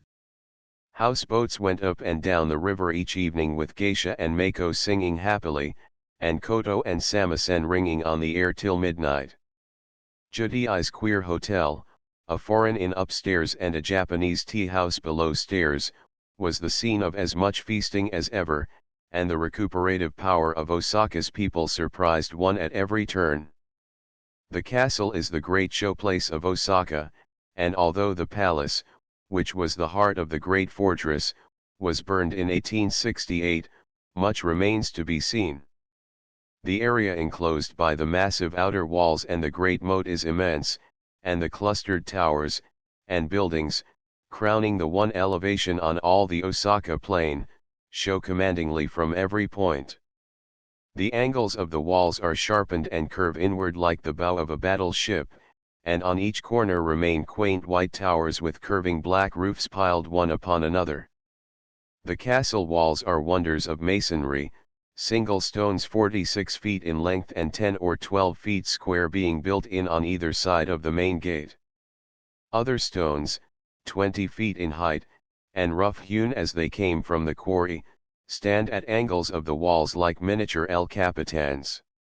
Nearly all these titanic blocks are known to the Japanese by particular names, each with its legends attached, but the foreigner puzzles long to decide how those primitive builders brought such masses of granite from the quarries on the island of Kyushu and placed them in these walls without the aid of steam or modern appliances.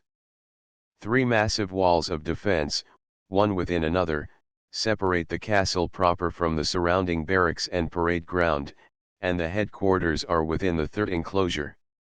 A dapper little lieutenant in spotless white uniform received our party at the temple-like headquarters building, one scorching August morning, and conducted us through a fourth wall, and up broad stone stairways to the lookout of the old citadel. His orderly ran ahead with field glasses, and from that airy perch, 300 feet above the city, we could look over an immense stretch of country and down upon the city rooftops, from which the air rose quivering with heat. At 8 o'clock in the morning at that high point the air was intensely hot, and the stones seemed to scorch our feet, yet up there was a well of deliciously cool water, an unfailing supply for the garrison at all times and through many sieges.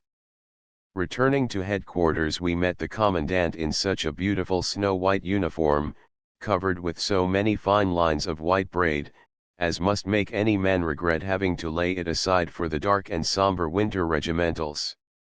The bowing and interchange of conventionally courteous greetings between the commandant and the 2 Tokyo officials whom we accompanied was a charming exhibition of the old etiquette, just a little modified by the new.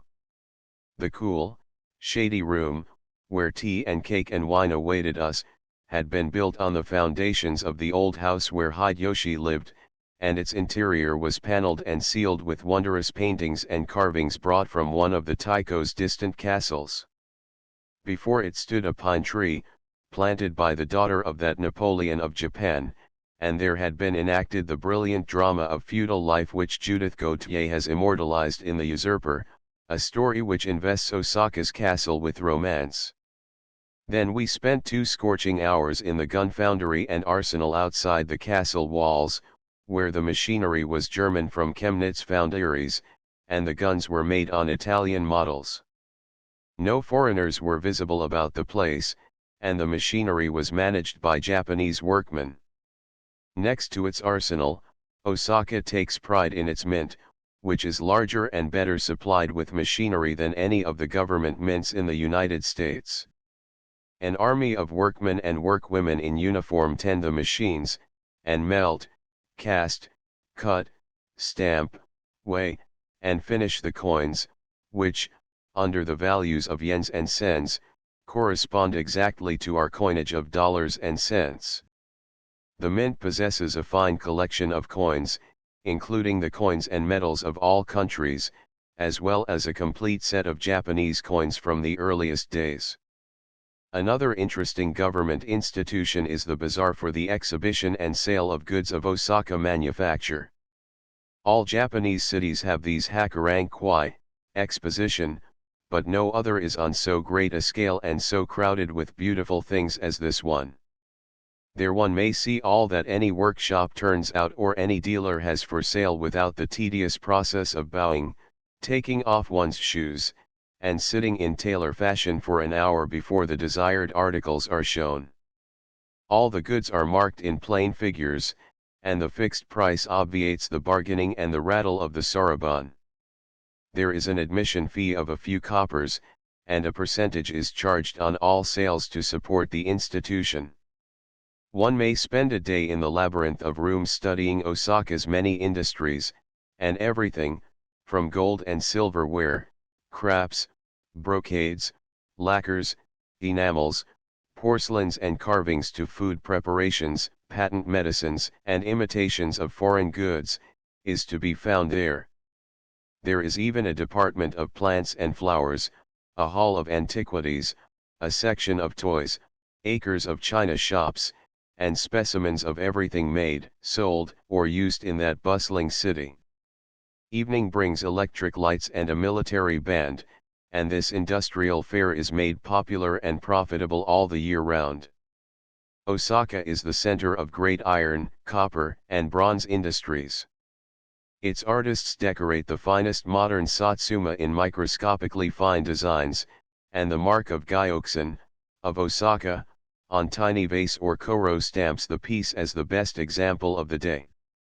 The soft yellow and richly toned wares of Idzumi Kills find their market through Osaka, and the carving of blackwood into cabinets and stands, or mounts, for vases and tokonoma ornaments, is held almost as a monopoly by a great company of Osaka artisans.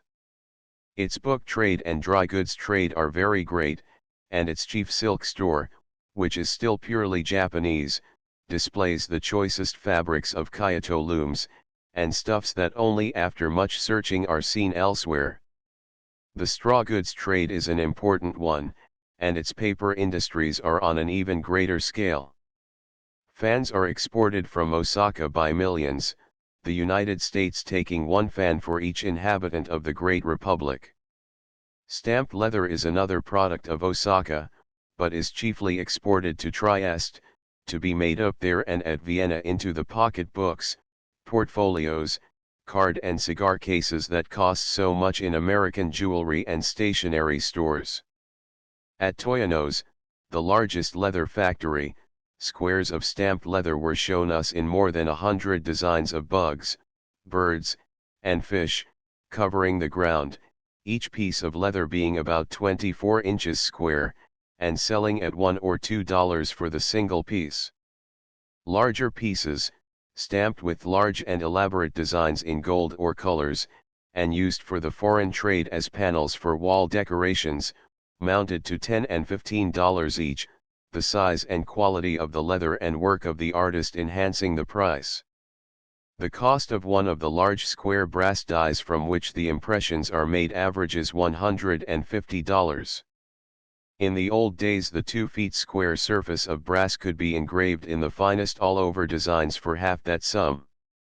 The leather is stamped from these dies by a hand press, and after the stamping workmen sit on their heels and color the designs. An industry peculiar to Osaka is the manufacture of floor rugs of cotton or hemp. These Osaka rugs were much esteemed in feudal days, when the daimyo had the monopoly and sent them as gifts, but in these prosaic days a stock company and a large factory supply the home market and the great foreign demand for these inexpensive and pleasing articles. Half the keiros sold in Japan are marked with an Osaka manufacturer's name, and in cold weather or in illness the possessor of the keiro calls Osaka blessed. For be it known that the keiro is a little tin box with perforated sides and a sliding top covered with cloth. Keirozumi are 3-inch paper cases filled with the finest persimmon leaf charcoal. You light one end of a paper, drop it in the keiro, and blow it until it glows, slip the cover in and wrap the keiro in a handkerchief or special bag. The little charcoal stick will burn for 3, or even 6 hours, giving a steady, even heat all the time. It comes in many sizes, is curved in many ways to fit closely to the body, and its weight is almost nothing. The commonest keiro, about 4 inches long by 2 inches high, costs 3 or 5 cents, according to the quality of cloth pasted over it, and each package of the zumi costs 1 cent and a half. On winter days one often sees the Japanese holding keiros in their hands, tucking them in their obis, and slipping them down their backs.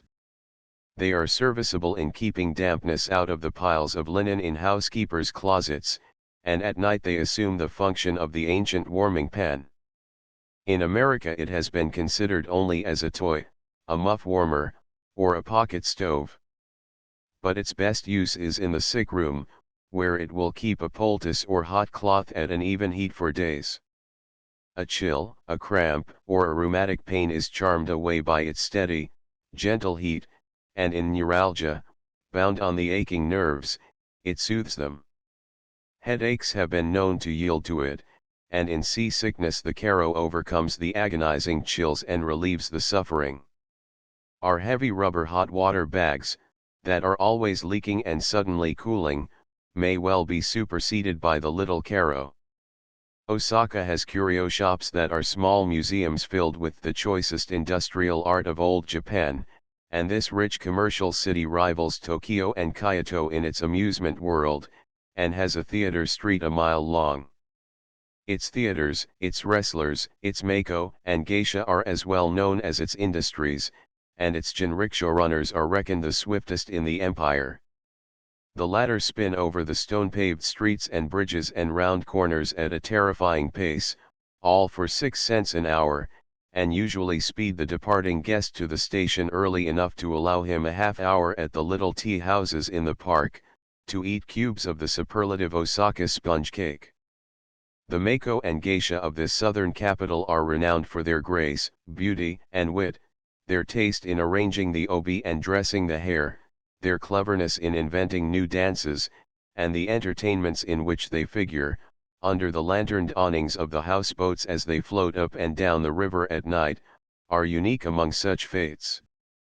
There are many rich and splendid temples in Osaka that seem to have suffered little since the protection of the shogun and the court were withdrawn. Osaka, Tokyo, and Kyoto, the three capitals, are the three religious centers, and the Buddhist establishments, the extensive yellow-walled monastery grounds in the district beyond the Osaka castle are worthy of a capital. The numbers of priests in the streets, the thousands of summer pilgrims, and the scores of shops for the sale of temple ornaments, altar furnishings, rosaries, and brocade triangles for the shelf of household images, give a certain sacerdotal aspect to the busy town. One temple possesses many relics of the 47 Ronins, and at its annual Matsuri, when these are exhibited, the surrounding courts are almost impassable with the crowds and the merry fair. The twin Monto temples are splendid structures, and priests from the Kyoto Hongwanjis often assist in their ceremonials. As one approaches Osaka from Nara, Tenaji's roofs and pagoda are seen at the same moment with the castle towers. This pagoda is one of the few in Japan which visitors are allowed to climb, and contains enough wood and rough timber to build 20 like it after Occidental methods. Such steep and clumsy stairs and ladders are harder to climb than mountains, for the climber crawls over and creeps under heavy beams, and fairly twists himself upward, getting an occasional peep down the dark well hole, where the builder's secret is hidden. Visitors wonder how pagodas are made to stand in an earthquake country, and why these spindling edifices should be built up without regard to the inevitable tremble, until they see in the hollow chamber, or well, an exaggerated tongue or pendulum hanging from the topmost beams.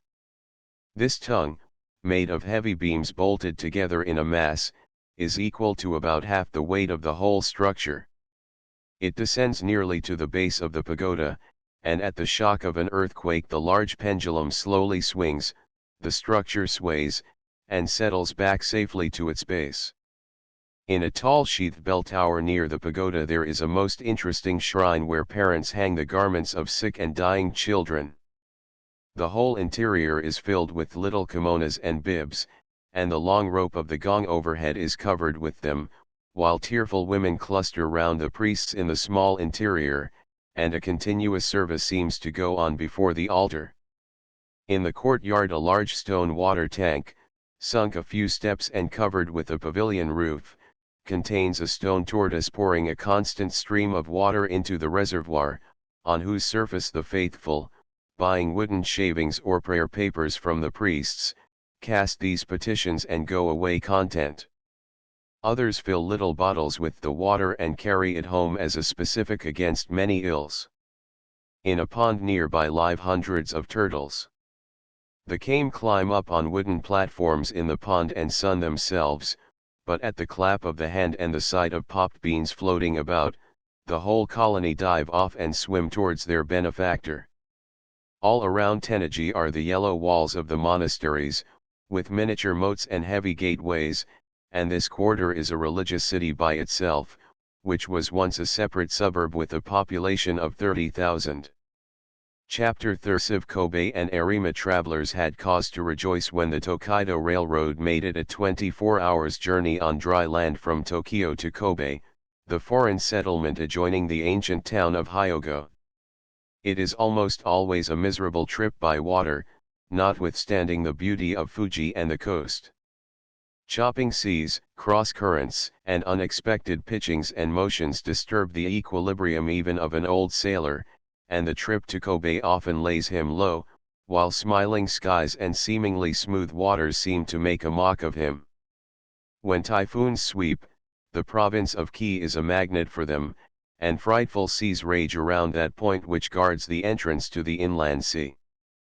Kobe, as the port of Osaka and Kyoto, and the outlet of the great Yamashiro tea district, is an important place commercially, its growth more than equaling Yokohama's since the opening of the port. Beginning with less than 10,000 native inhabitants in the town of Hyogo in 1868, it had risen to more than 80,000 in 1887, and to 215,786 in 1900. The foreign trade of 1,888 amounted to $42,971,976, in 1900 to $97,805,206, of which $60,144,764 were imports, and $37,660,442 were exports.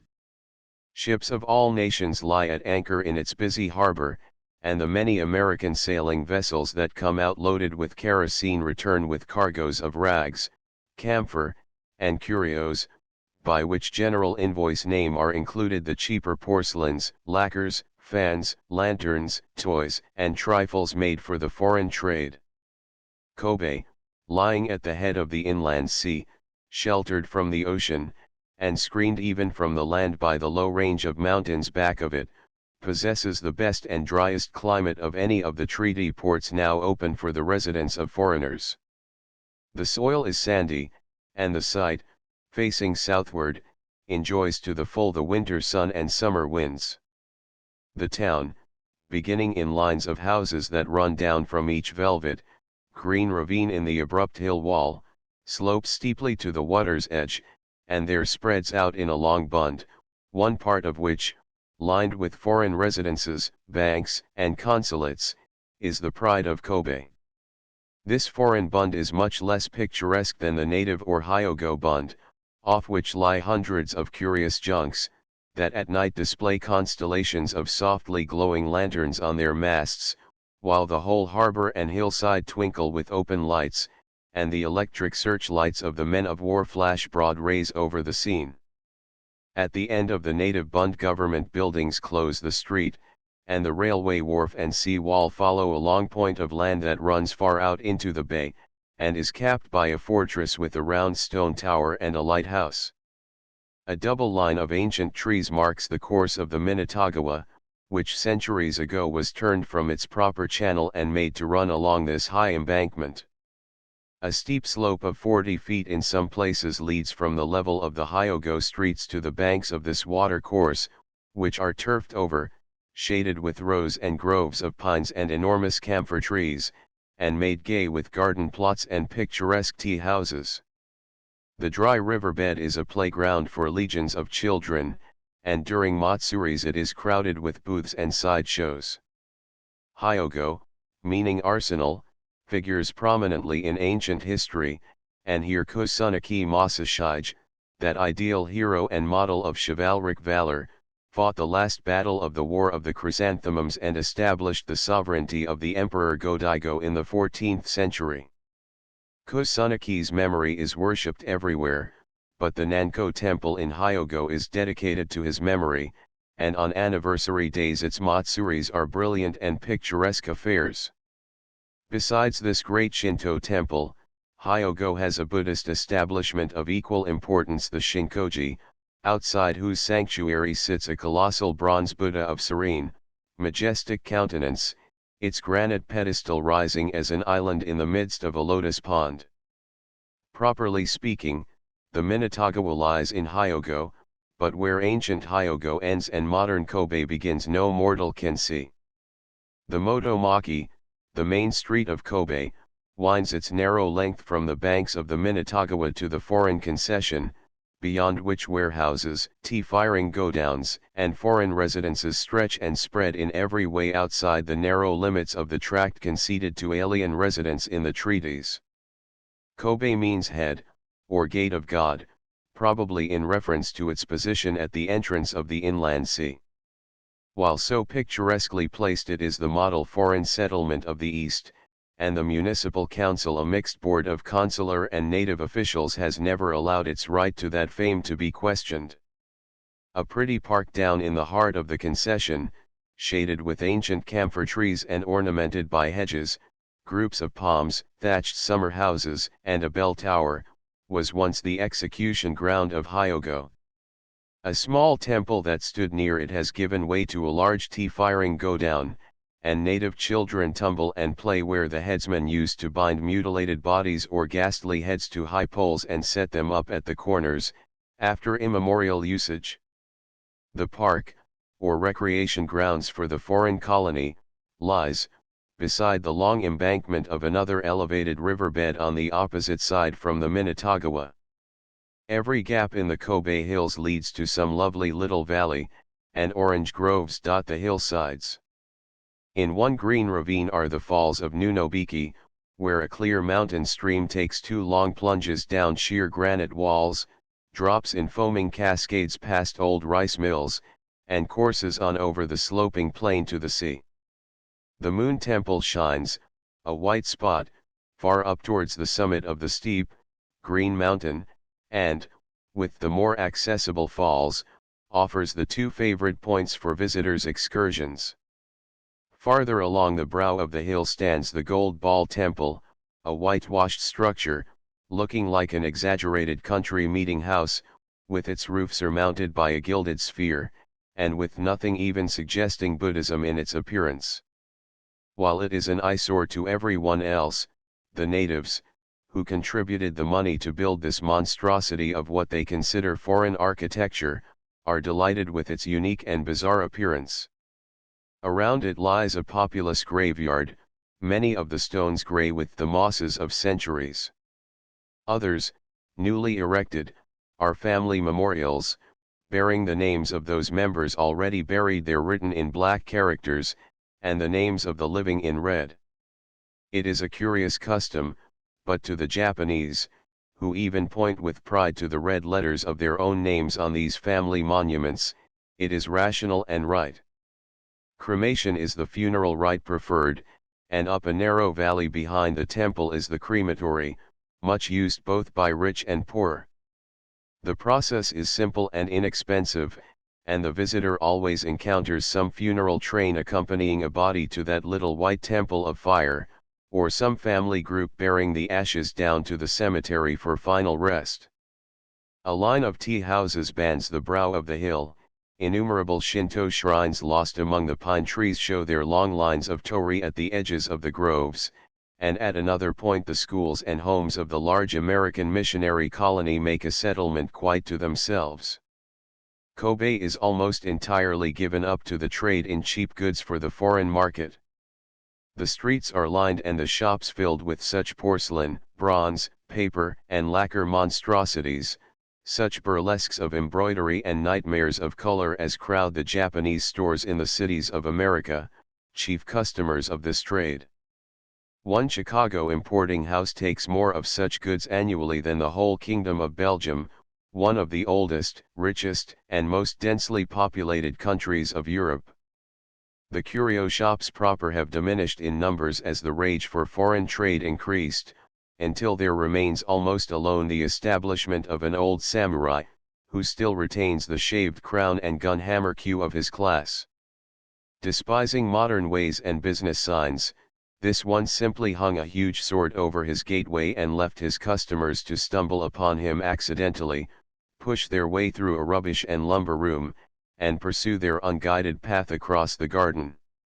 Of recent years even this old conservative has relented a little and made his entrance more plainly alluring, but formerly each comer felt the excitement of discovering some jealously hidden treasure house.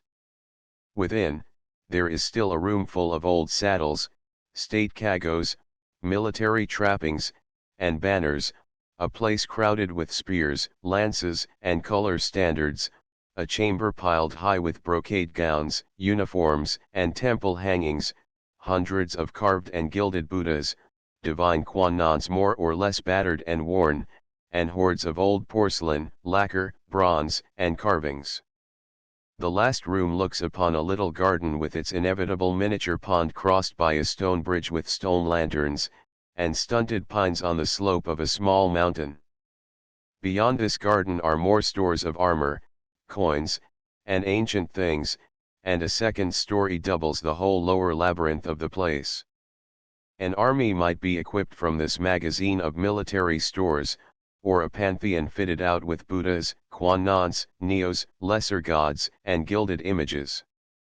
All these deities are certified to have come from the Nara or Mount Hyazen temples, which are the miraculous sources of supply of everything sacerdotal in this part of Japan. One fortunate tourist, who bought a Buddha of Harishin, found that the jewel in the forehead was a diamond instead of a crystal, which, when cut in facets, proved to be worth several $100s. Of this incident the old samurai prefers not to talk, and to change the subject his agile son refills the teacups, unrolls more cake monos, or displays the swords and helmets of my father's young time. Through Kobe the colored straw mosaics of Tajima province on the west coast find their market, as well as the basket wares of Arima, a village lying 15 miles inland. One goes from Kobe to Arima by Jinrikisha, and starting in the dew and freshness of a summer morning at 6 o'clock, we reached the grateful shade of the Taiko's maple in the tea house garden soon after 9. As we rose by degrees through the suburbs of Kobe, and drew nearer its glorious green hill wall, we had a superb view of the opaline bay, set with the black hulls of great merchant ships, the white ones of foreign men of war, and dotted with the square white sails of hundreds of junks and fishing boats. A sudden turn in the road took us behind the sharp spur of a hill, and a narrow canon lay before us with the road clinging to one side wall. All the way we followed watercourses, the road now in some wild ravine, and again running up some emerald rice valley. All the way we met primitive ox carts carrying their loads down to Kobe, each driver bearing an equally heavy load hanging from the ends of a pole across his shoulders. The oxen's horns were bound with fantastic bits of red cloth, their feet shod with straw sandals, and the cart was braked on the slopes by the main force and strength of the driver exerted against a long tongue or pole that also served to guide it. These placid, easy-going oxen, with their hard-working drivers walking beside them, afford some of the best pictures of the old roadside scenes. Small boys trudged at their fathers' heels with bundles of baskets or firewood over their shoulders, and women carried their share of the family load. When the bamboo groves and rice fields of Arima's neighborhood appeared, the paddy fields, lying terrace below terrace on a rounding hillside in waving, irregular lines, easily suggested the terraced basins around the Yellowstone hot springs, the Japanese farmer unconsciously repeating, in larger outlines of vivid green, what the overflowing waters have built up in snowy deposits in the Montana Park Arima, which lines the sides of a steep gorge through which a wild mountain stream dashes, is as picturesque as a mountain village in Switzerland. The houses are built almost one on top of another, with narrow, winding streets, where the heavy projecting roofs almost meet.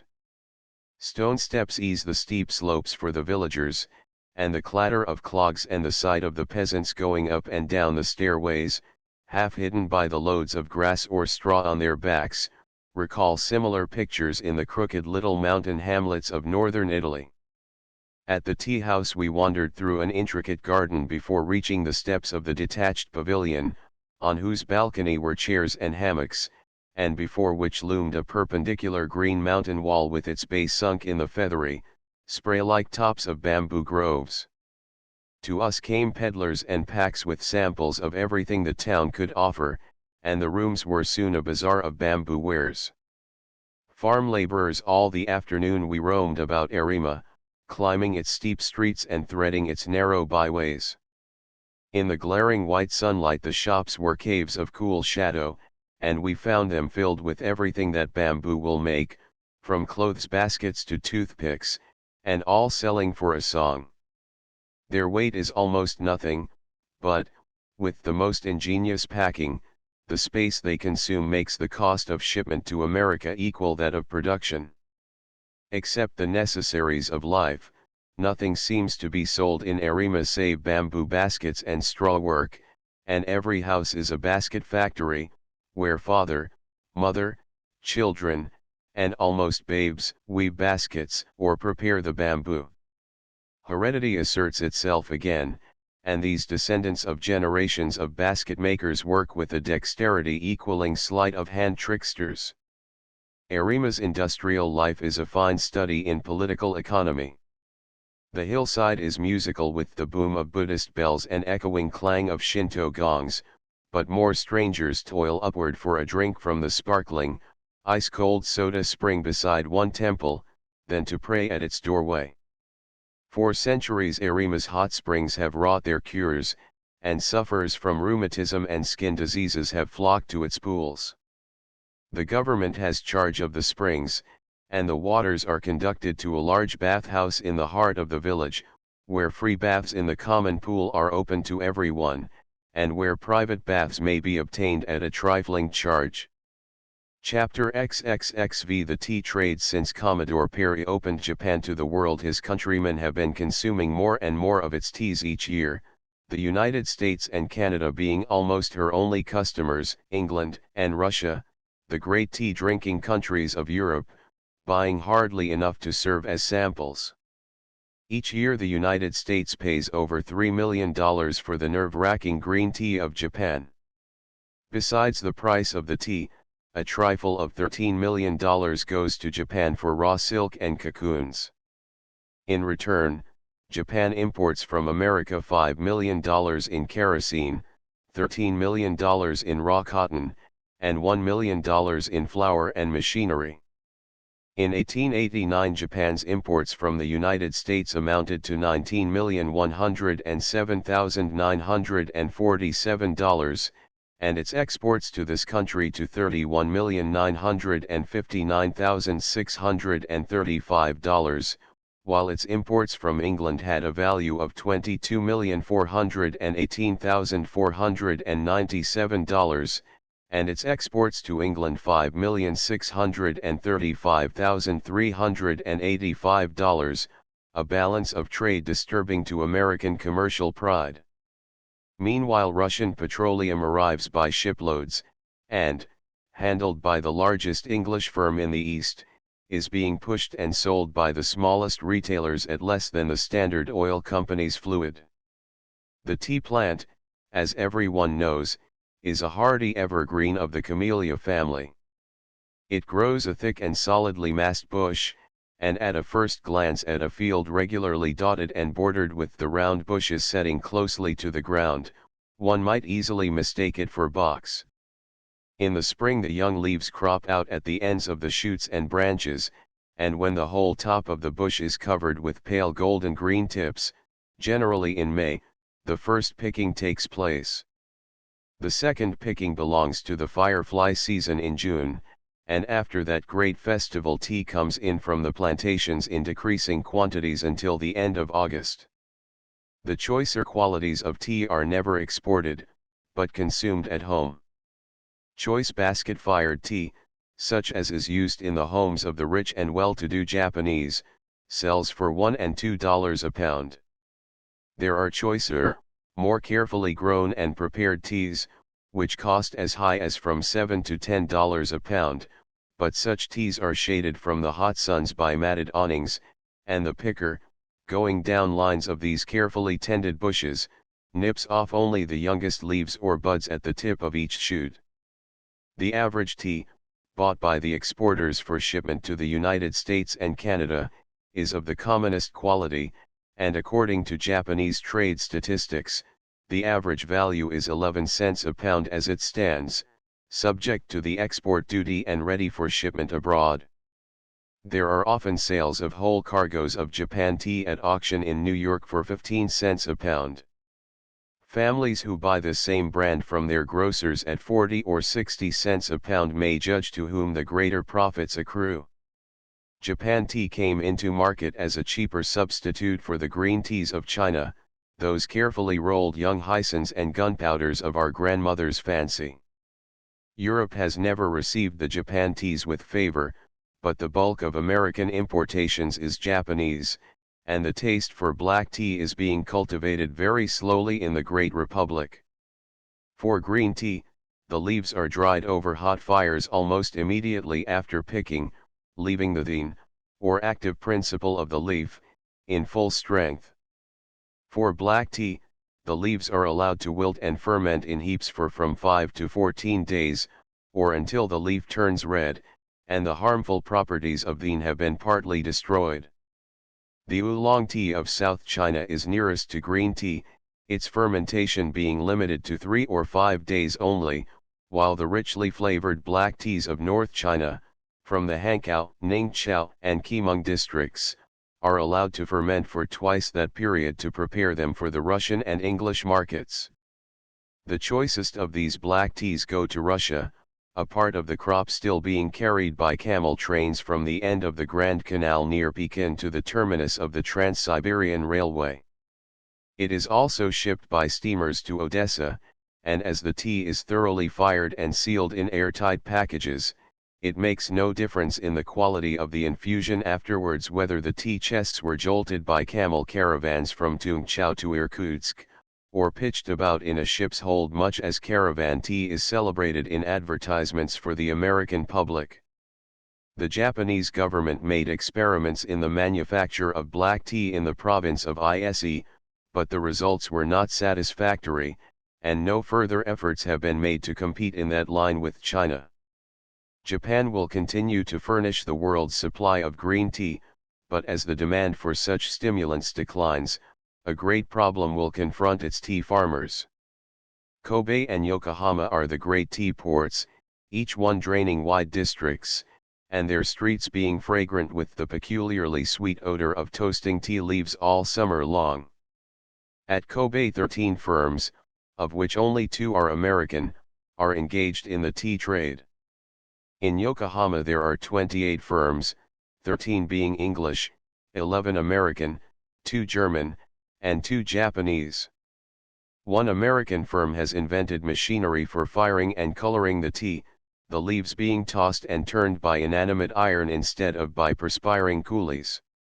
About a half-dozen firms now employ machinery for drying and coloring this green tea, but all of them also use the old hand process, and toast the leaves over charcoal pans. Several thousand men, women, and even children are busily employed during the 4 months of the busy season: May, June, July, and August.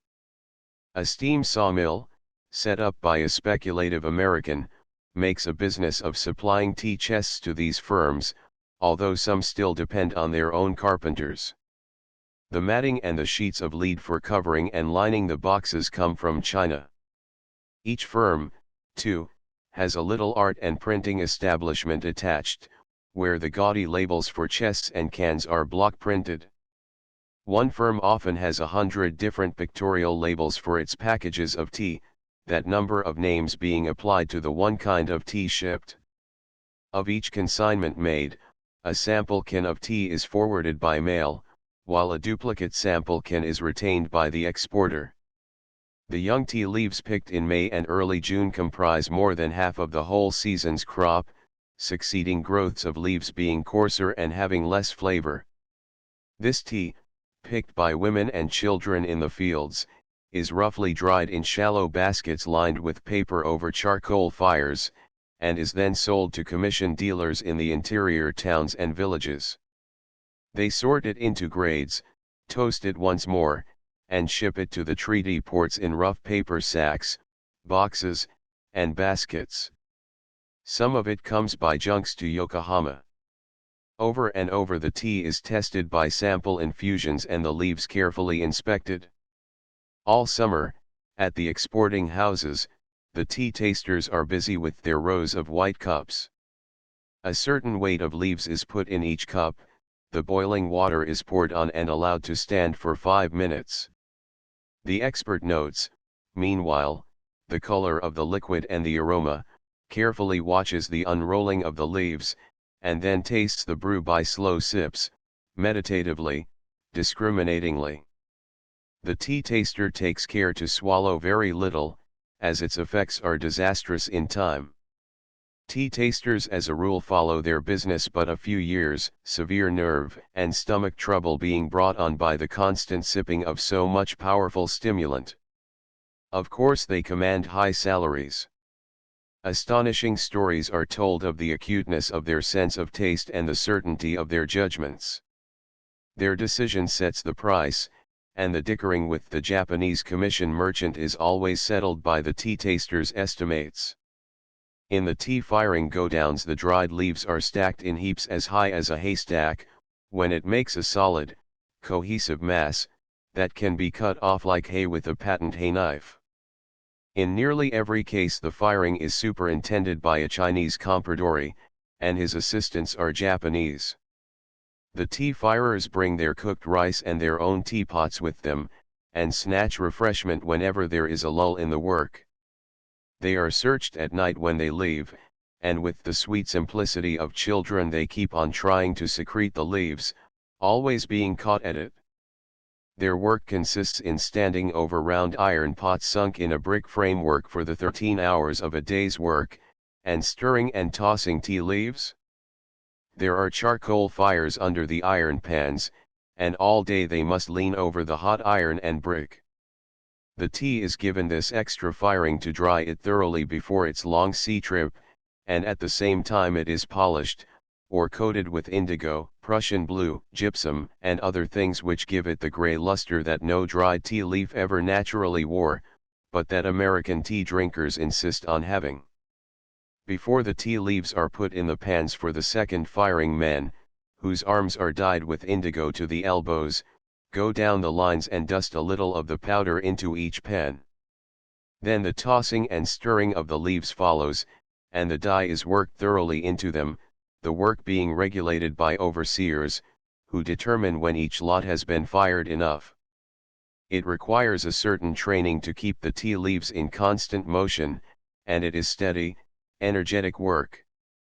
This skilled labor is paid for at rates to make the nights of labor groan, the wage list showing, however, a rise in the scale of prices since the fall in the price of silver and the increased cost of living throughout Japan.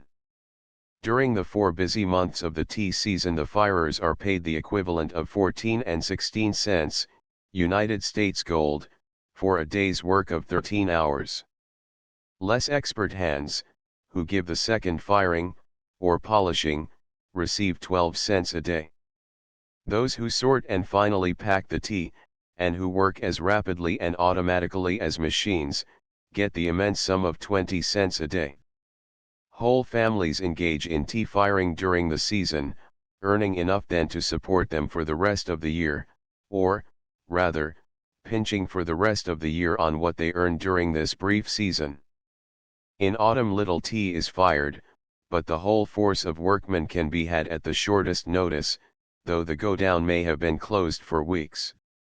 One compradore, notified at 11 o'clock at night that tea must be fired the next day to fill a cable order, had 400 coolies on hand at daybreak, many of them summoned after midnight from their villages, distant over 7 miles from the godowns. This mysterious underground telegraphy in the servants' quarters is one of the astonishing things of the East. Tea firing begins at 6 o'clock in the morning, the coolies clattering into the settlements on their wooden clogs at dawn, and going home at dusk. They wait patiently outside the compounds until the lordly Chinaman comes to summon as many workers as he wants for the day, whether 200, 300, or 400. All these guilds in the Orient have their established rules of precedence among themselves, each one knows his rights and his place, and desperate as may be their need of the small pittance, there is no pushing or fighting. Foreigners who live near godowns complain of the babble of the coolies before daylight, and a tea firing godown always declares its nearness by the confused hum of the several hundred cheerful voices all day long.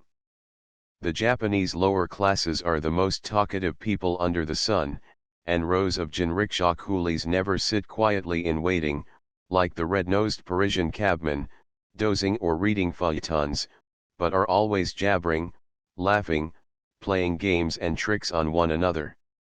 The long, hot day's work does not check the tea firers' loquacity in the least, and at dusk they are as sociable as at dawn. One frenzied resident, whose doorsteps, windowsills, and shady curbstones were favorite resting places for the tea-firing coolies, determined to know the subjects discussed with such earnestness and sonorous phrases. His interpreter reported on 3 consecutive mornings that, for 3 mortal hours, one group of 10 coolies, sitting on patient heels, cheerfully discussed the coming rice crop. Philanthropists see fit to drop a tear over the lives of the workers in the tea godowns, although these victims seem as cheerful and well satisfied with their lot as human beings can be. The women and young girls are rather picturesque with their blue cotton towels folded over their heads, and as the Japanese have remarkably pretty hands, the play of their fingers in the moving streams of tea leaves is pleasant to watch. How they endure the slow, killing heat of the charcoal fires in torrid weather, on their diet of tea, rice, and shreds of cold fish, is a marvel to indolent, meat-eating foreigners. The pathetic sights are the women with young babies on their backs trudging home from the godowns at sunset, the babies having been danced around on the backs of older children in the godown yard all day, or laid down in some safe corner near the mother's charcoal pan. I asked a most humane woman once why charity did not take the form of a crèche, or day nursery. The answer was that it would be impossible to support such an institution in so small a community of foreigners.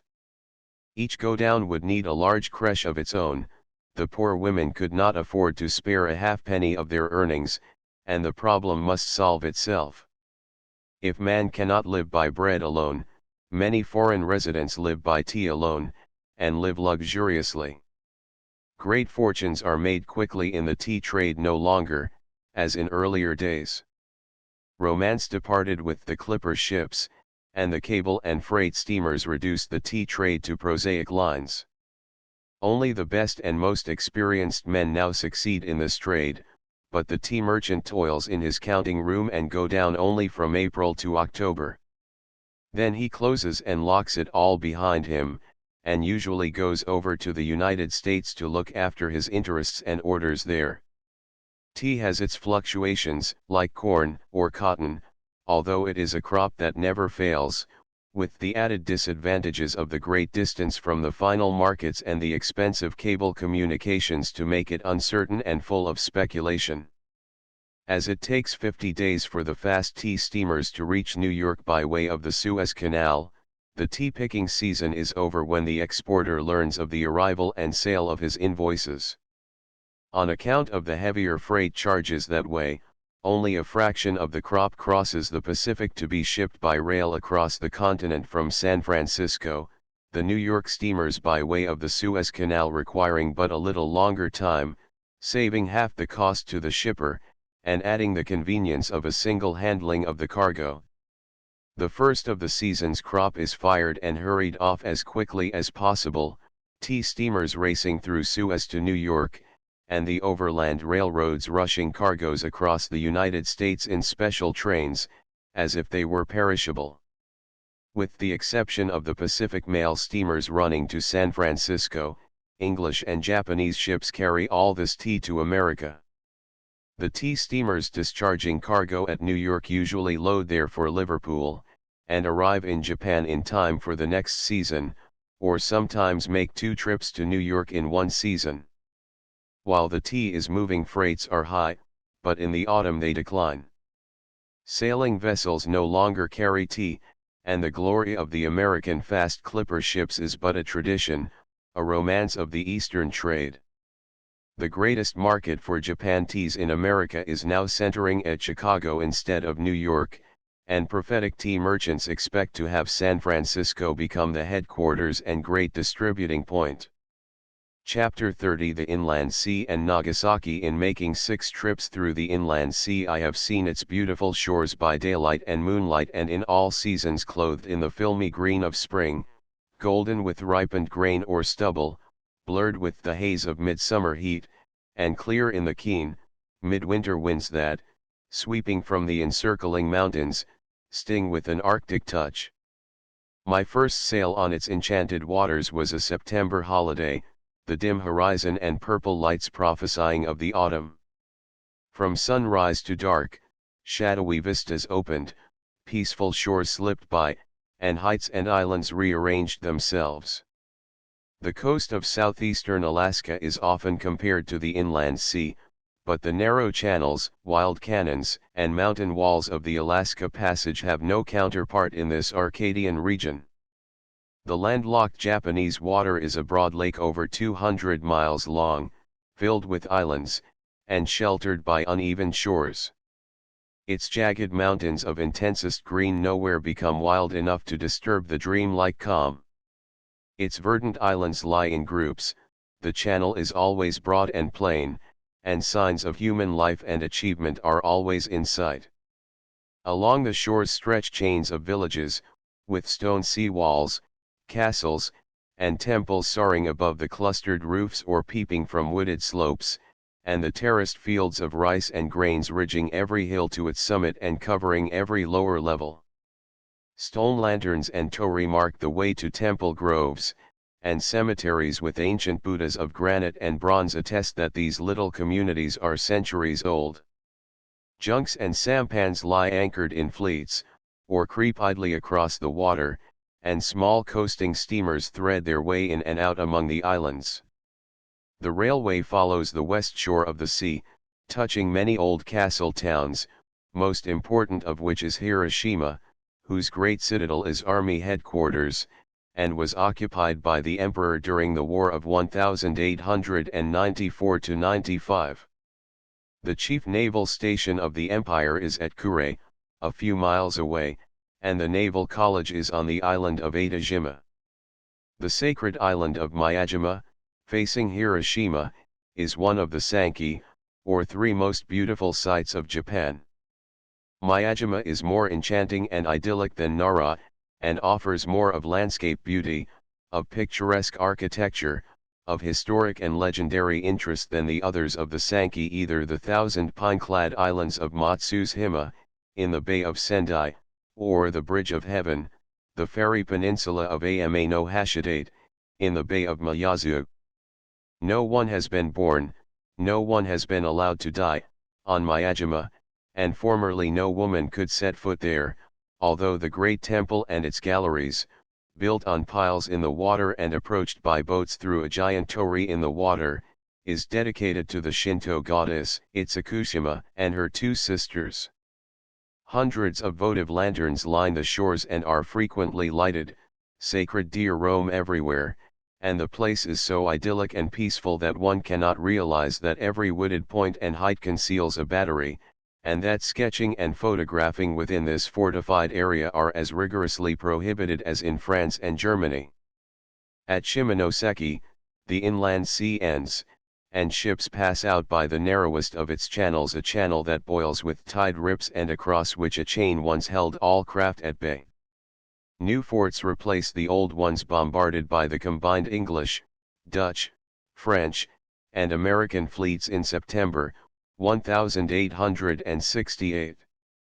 The Shimonoseki affair is conspicuous in the annals of the scandalous diplomacy and international bullying that has constituted the policy of Christian nations in their relations with Japan.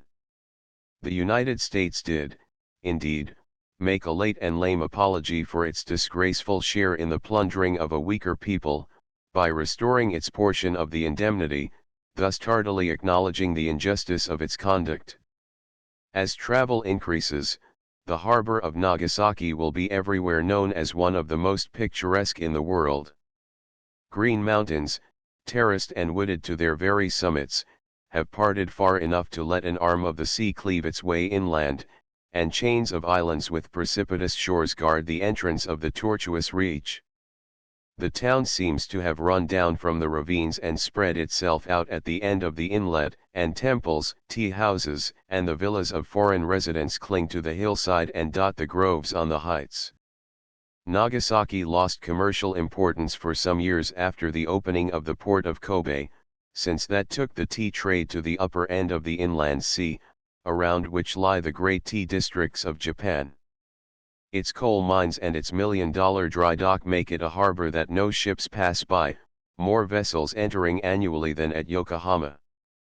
The American occupation of the Philippines, the events occurring in China in 1900, the progress and completion of the Trans-Siberian Railway, and the development of Vladivostok and Dalny have all greatly increased the business of Nagasaki, which now looks upon the busiest and most crowded harbor of Japan.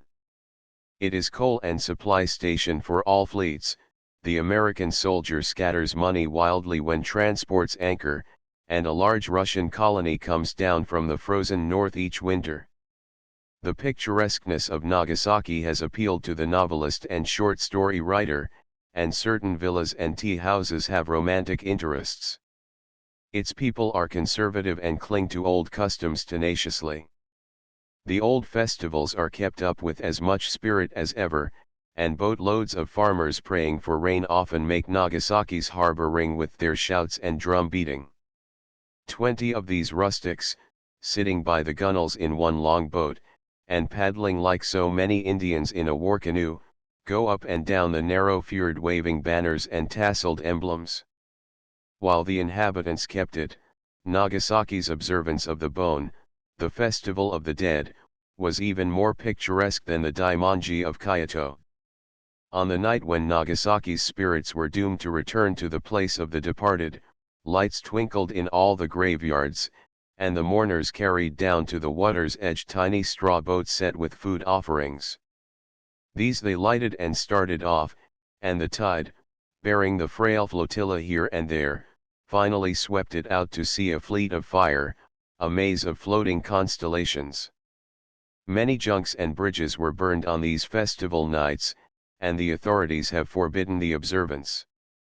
While Nagasaki was the first port open to foreigners, it now has fewer foreign residents than any other.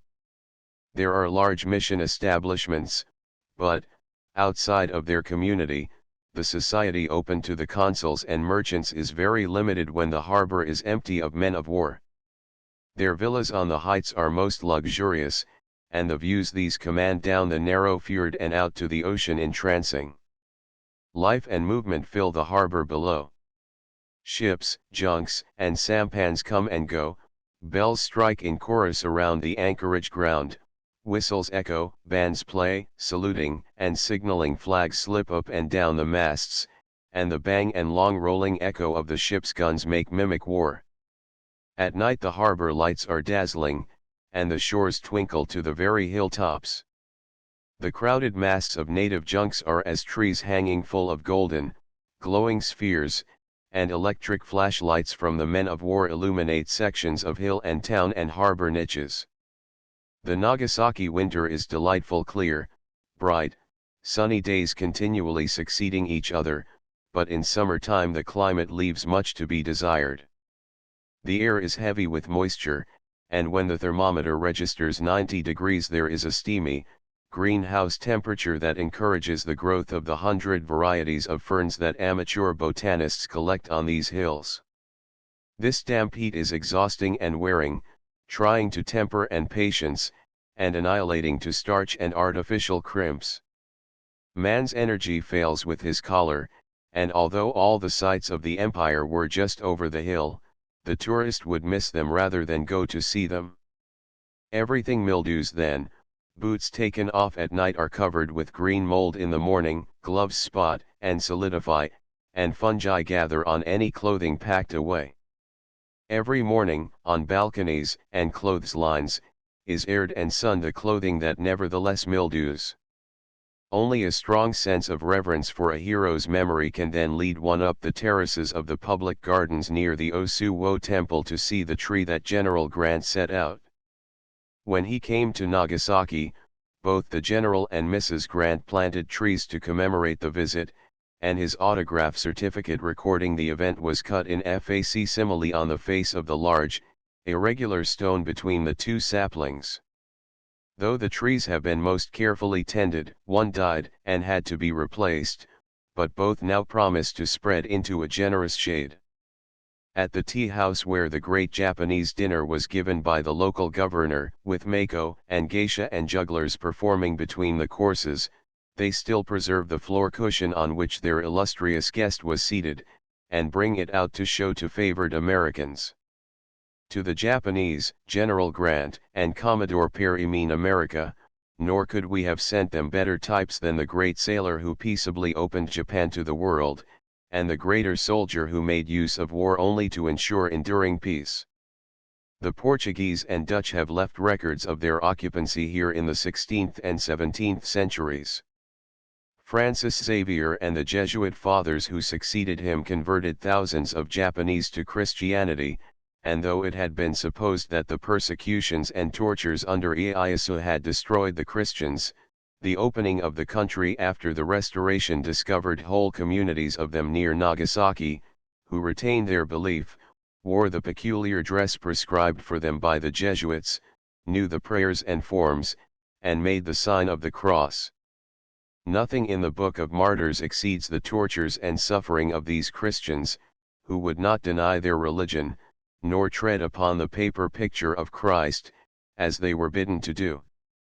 The tradition goes that at Papenburg, the precipitous little island at the mouth of the harbor, thousands of converts were forced by spear points into the sea, but the best scholars and authorities now discredit this wholesale horror, of which no trustworthy record exists. From 1641 the Dutch lived as prisoners on the little island of Decima, where the porcelain bazaar now stands, suffering incredible restrictions and humiliations for the sake of monopolizing the trade of the country. Nagasaki's children and beggars still follow strangers with the shout, "Hollander San! Hollander San!" as a remembrance of those first foreign residents, and in curio shops queer clocks and ornaments show the adaptation and imitation of many Dutch articles by the Japanese. The fact of Nagasaki's being only a port of call makes its curio market fluctuate in proportion to the number of merchantmen and men of war in port. When the harbor is full, no resident visits the curio shops, whose prices always soar at such times. Tortoise shell carving is a great industry of the place, but porcelain is still the specialty of this southern province, where the art was first introduced. Those wares of South Japan known anciently as Nabeshima and Hiradu are the finest of Japanese porcelains, their blue and white beauty being simply perfect. The potters who brought the art from Korea and China settled in Satsuma and Hizen, and the kilns of Arita and Kagoshima are still firing. The Dutch carried the Arita ware to Europe under the name of Hizen. This porcelain is now more commonly termed imari, while Deshima is another general name for the modern product, and Nabeshima and Hiradu are the words used by connoisseurs in vaunting precious wares. This confusion of names misleads the traveler, who cannot at once discern that Hizen is the name of the province, Arita of the town where the potters live and the kilns are at work, Imari of the port from which it is shipped, Nabeshima the family name of that daimyo of Hizen who brought the potters from Korea, and Hiradu of the daimyo, whose factory at Mikawaji, near Arita, produced the exquisite pieces coveted by all of his fellow daimyos. Modern imari ware is much too fascinating and tempting to the slender purse, but when one acquires a fondness for the exquisite porcelains the old Nabeshima made for themselves, learns the comb-like lines and the geometrical and floral marks on the underside that characterize them, and is aroused to the perception of the incomparable seven-boy Hiradu, his peace of mind is gone. Genuine old Hiradu vases or plates, with the 7 boys at play, or even 5 boys or 3 boys, are hardly to be bought today, and the countless commercial imitations of the old designs do not deceive even the amateur connoisseur. Old Satsuma is even rarer, and a purchaser needs to be more suspicious of it in Japan than in London. It is true that the air is full of tales of impoverished noblemen finally selling their treasures, of forgotten godowns being rediscovered, and of rich uncles leaving stores of Hiradu and Satsuma to poor relations, whose very rice box is empty. But the wise heed not the voice of the charmer. The credulity of the stranger and the tourist is not greater than the ignorance of residents who have been in the country for years without learning to beware of almost everything on which the emperor's chrysanthemum crest, the Tokugawa trefoil, or the Satsuma square and circle stand conspicuous. The fine modern Satsuma, all small pieces decorated in microscopically fine work, is painted chiefly by a few artists in Kyoto and Osaka, and their work and signatures are easily recognized. The commoner Satsuma large urns, koros, vases, and plates is made in the province of Satsuma and in the Iwata district of Kyoto, but it is decorated anywhere Kobe, Kyoto, Yokohama, and Tokyo, all coating it with the blaze of cheap gilding that catches and delights the foreign eye. Once upon a time shiploads of porcelains, bronzes, and lacquer were sold for a song, fine bells going for ship ballast, and ship's cooks using veritable old Satsuma jars to put their drippings in. But that time is not now. A collection of old Satsuma lately gathered up in Europe by a Japanese buyer brought 5 times its cost when disposed of in Japan. Some notion of the wealth of artworks, and of the great stores the country contained in the old days, may be conveyed by the drain of these 20 years, since Japanese art began to revolutionize the art world. The Restoration, the Satsuma Rebellion, the adoption of foreign dress for the army and the court, each sent a flood of rare things into the curio market, and hard times still bring forth treasures. The great collectors and connoisseurs are now so generally known that sacrifices of choice curios are made directly to them by private sale, and not in the open market. Government has begun to realize the irrecoverable loss of the country, and the necessity of retaining what still remains, and lists and photographs are being made of all art treasures stored in the government and temple godowns throughout the empire. Much has been destroyed by fire, of course, and it is said that the priests themselves have put the torch to their temples at the approach of the official commission that would have discovered what priceless temple treasures they had sold in times of need. All the Buddhist establishments suffered loss of revenues after the Restoration, and only by secretly disposing of the sacred objects in the godowns were many priests kept from starvation. While the Dutch were there, Nagasaki had a large trade with China, and still does a great business with that country in the exportation of dried fish. It smells to heaven all along the Bund, and in the courtyards of the large warehouses men and women turn in the sun and pack into bags oblong brown things that might be either the billets of wood used in cricket, or old boot soles. These hard blocks are the dried bonito which, shaved on a plain, stewed, and eaten with rice, are a staple of food in both countries, and not unpalatable, as we found while stormbound on Fuji. Almost all the coal used in China and Japan, and by the Asiatic fleets of the different nations, comes from the mines on the island of Takashima, at the entrance of Nagasaki's fjord-like harbor. Cargoes of it have been sent even to San Francisco with profit, although this soft and very dirty fuel is much inferior to the Australian coal. The Takashima mines and the dry dock at Nagasaki are owned by the Mitsubishi Company, which retained those properties when it sold its steamship line to the government, and the coal mine brings in 2 million yen a year to its owners. Its deepest shaft is only 150 feet down, and barges carry the coal from the mouth of the shafts to the waiting ships in harbor. In 1885, the year of the great cholera epidemic, the village of mining employees was almost depopulated. The harbor was nearly deserted, the American and English mission stations were closed, and the missionaries and their families fled to Mount Hyason. Only the Catholic fathers and the nuns remained, much to the concern of the governor and officials, who begged them to go. On our way to China we touched at Nagasaki while the epidemic was at its height, but no passenger was allowed to go ashore, and all day we kept to the decks that were saturated with carbolic acid. It took 6 hours to coal the ship, and from noon to sundown we beheld a water carnival.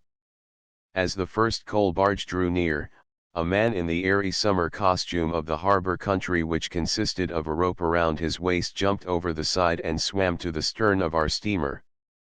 He was like a big, brown frog kicking about in the water, and when he came dripping up the gangway, the faithful steerage steward gave him a carbolic spraying with his bucket and brush. The barge was hauled up alongside and made fast, and our consignment of coal was passed on board in half-bushel baskets from hand to hand along a line of chanting men and women. Nothing more primitive could be imagined, for, with block, tackle, windlass, steam, and a donkey engine on board, it took 100 pairs of hands to do their work. At the end of each hour there was a breathing spell. Many of the women were young and pretty, and some of them had brought their children, who, throwing back the empty baskets and helping to pass them along the line, thus began their lives of toil and earned a few pennies. The passengers threw to the grimy children all the small Japanese coins they possessed, and when the ship swung loose and started away, their cheerful little sayonaras long rang after us. Chapter XXXVII. In the end, and after a foreigner has spent months or years in the midst of these charming people, what has he discovered them to be? What does the future hold for them? To what end did Commodore Perry precipitate upon them the struggle and ferment of the 19th century? The present generation ceasing to be what their forefathers were, what do they expect of their descendants? Is our world thoroughly to occidentalize them, or will they slowly orientalize us? Which civilization is to hold, and which is the better? These are the unsolvable problems that continually confront the thoughtful observer. The Japanese are the enigma of this century, the most inscrutable, the most paradoxical of races. They and their outward surroundings are so picturesque, theatrical, and artistic that at moments they appear a nation of poseurs, all their world a stage, and all their men and women merely players, a trifling, superficial, fantastic people, bent on nothing but pleasing effects. Again, the Occidental is as a babe before the deep mysteries, the innate wisdom, the philosophies, the art, the thought, the subtle refinements of this finest branch of the yellow race. To generalize, to epitomize is impossible, for they are so opposite and contradictory, so unlike all other Asiatic peoples, that analogy fails. They are at once the most sensitive, artistic, and mercurial of human beings, and the most impassible, conventional, and stolid, at once the most logical, profound, and conscientious, and the most irrational, superficial, and indifferent, at once the most stately, solemn, and taciturn, and the most playful, whimsical, and loquacious. While history declares them aggressive, cruel, and revengeful, experience proves them yielding, merciful, and gentle. The same centuries in which was devised the elaborate refinement of cha no yu saw tortures, persecutions, and battlefield butcheries unparalleled. The same men who spent half their lives in lofty meditation, in inditing poems, and fostering art, devoted the other half to gross pleasures, to hacking their enemies in pieces, and watching a harakiri with delight. Dreaming, procrastinating, and referring all things to that mythical Mayanichi, tomorrow, they can yet amaze one with a wizard-like rapidity of action and accomplishment. The same spirit which built the Shinagawa forts during the 3 months of Commodore Perry's absence at times animates the most dilatory tradesmen and coolies. There is no end to the surprises of Japanese character, and the longer the foreigner lives among them, the less does he understand the people, and the less do his facts contribute to any explanation. Their very origin is mysterious, their anos the rock on which ethnologists founder. Their physical types present so many widely differing peculiarities that one cannot believe in any common source, or in the preservation of the race from outside influences for so many centuries.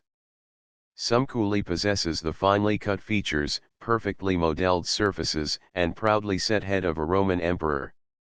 Some peer exhibits the features, the stolidity, and the slow, guttural articulation of a Sioux Indian, and it is common to see coolies identical in figure and countenance with the native races of the northwest coast of America. One group of children might come from an Alaskan village, and in another group frolic the counterparts of Richter's Fisher Boys of Italy. At times the soft, musical speech flows like Italian, at other times it is rough and harsh, and rumbles with consonants. Their very simplicity, their childlike naivete, deceives one into a conviction of their openness, while a mysterious, invisible, unconquerable barrier rises forever between us and them. The divergence of life and thought began in Western Asia too many ages since for the races that followed the setting sun to find, at this late day, the clue to the race that sought the source of the sun's rising. China, which once gave the Japanese their precepts and models and teachers, shows now more differences than resemblances. Far as the pupils have departed from the traditions of the instructor, there yet remains a celestial conservatism, a worship of dry formality, and a respect for the conventional which the new order overcomes but slowly. The missionaries in China, who have to contend against the apathy or open hostility and the horrible surroundings of the native population, greatly admire the Japanese, and envy their colleagues who live in so beautiful a country, among so clean, courteous, and friendly a people, so eager to learn and so quick to acquire.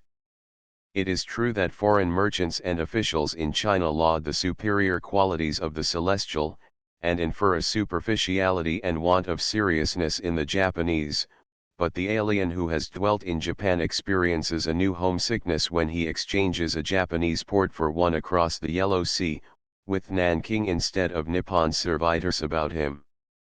The Japanese make an unconscious appeal to a sentiment deeper than mere admiration, but the secret of the fascination they exercise defies analysis. Politically and socially, the Japanese copy the examples of the Western world, and the Restoration, with its consequences, furnishes the most astonishing political problem of the century. The sudden abandonment of the old order, the upspringing of a whole nation armed cap a pie in modern panoply of peace, has been too amazing to be at once accepted, at least among Europeans, as a real and permanent condition of things. If Europe cannot take the United States seriously after a whole century of steadfastness, much less can it comprehend an alien nation like Japan in a brief score of years. A constitution and a parliament have been voluntarily given to a people who had hardly chafed under autocratic forms, or even demanded a representation. Its military and naval establishments, its police organization, and its civil service are modeled upon the best of many foreign models.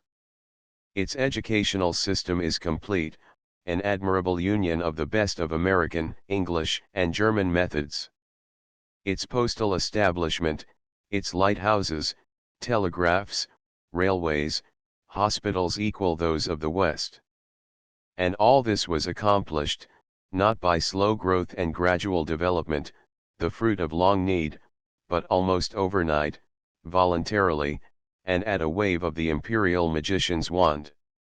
This new birth, this sudden change from feudalism and the Middle Ages to a constitutional government and the 19th century of Europe and America, is a unique spectacle. This spectacle, this unparalleled effort of a people to lay aside what they were born to reverence and follow, because alien customs seemed to promise a greater good to a greater number, this spectacle, which should have challenged the admiration, the sympathy, and the generous aid of Western nations, has been met almost by their opposition. A weaker people groping towards the light, learning by the saddest experiences, has been hampered, bound, and forced from its chosen way by the Christian nations, who have taken every shameful advantage of superior strength and astuteness. Unjust treaties were forced upon the Japanese at a time when they could not protest, and when they could neither understand nor foresee the workings of them. Backed by a display of naval strength, these treaties were pressed upon the little nation, and by the bullies one argument a revision of these unjust agreements has been denied them for these 30 years, although the Japan of today, its conditions and institutions are, in no one particular, what they were at the time of the first negotiations. Pathetic have been the struggles of citizens and statesmen, while the most high-spirited of races has been forced to submit to political outrages or face the consequences of war, the imposition of yet harder terms by their oppressors. Limited in its revenues by these very treaties, Japan can the less consider war with unscrupulous Western powers. The government, in its efforts to secure foreign training for its people, has been fleeced, imposed upon, and hoodwinked, through its ignorance of foreign ways. Reluctantly admitting the perfidy of one people, the Japanese have turned to another. In consequence, they are berated for their fickleness and love of change, and taunted with the fact that American, English, and German influences, successively, have been uppermost at court, and their languages and customs successively fashionable. The Germans, to our shame be it said, have dealt with them more honorably than any other people, and the present triumph of German interests has been well deserved. The ambition, the courage, and persistency of this small nation, in the face of such hindrances, is wonderful, and their struggles with strange tongues, strange customs, and strange dress, all at once, were heroic. Indifferent critics ascribe this peaceful revolution to a love of novelty and an idle craze for foreign fashions. They claim that it is but a phase, a fleeting fancy, a bit of masquerading, to be abandoned when the people weary of it, or attain their ends. But fickleness is not the characteristic of thousands of persons of one race, pursuing the same objects for 30 years, nor could a nation of such taste and intelligence adopt and adhere to strange customs for the mere sake of novelty. Prophecies of retrogression discredit themselves, now that a whole generation has grown up to whom the new is the established order. Japanese youths, educated and trained abroad, have returned home to fill the places of foreign instructors and managers. Each year fewer and fewer foreigners are needed in government departments and institutions. Japan for the Japanese is a familiar cry.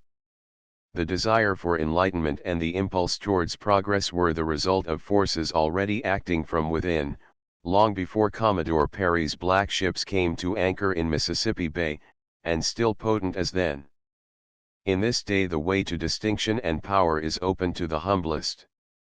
There is a baton in every knapsack, an imperial counselor's star in every schoolroom. The merchant has been ennobled, the samurai have sat at the emperor's table, the eta walks free, the equal of other citizens, and the humblest peasant has inviolable civil rights.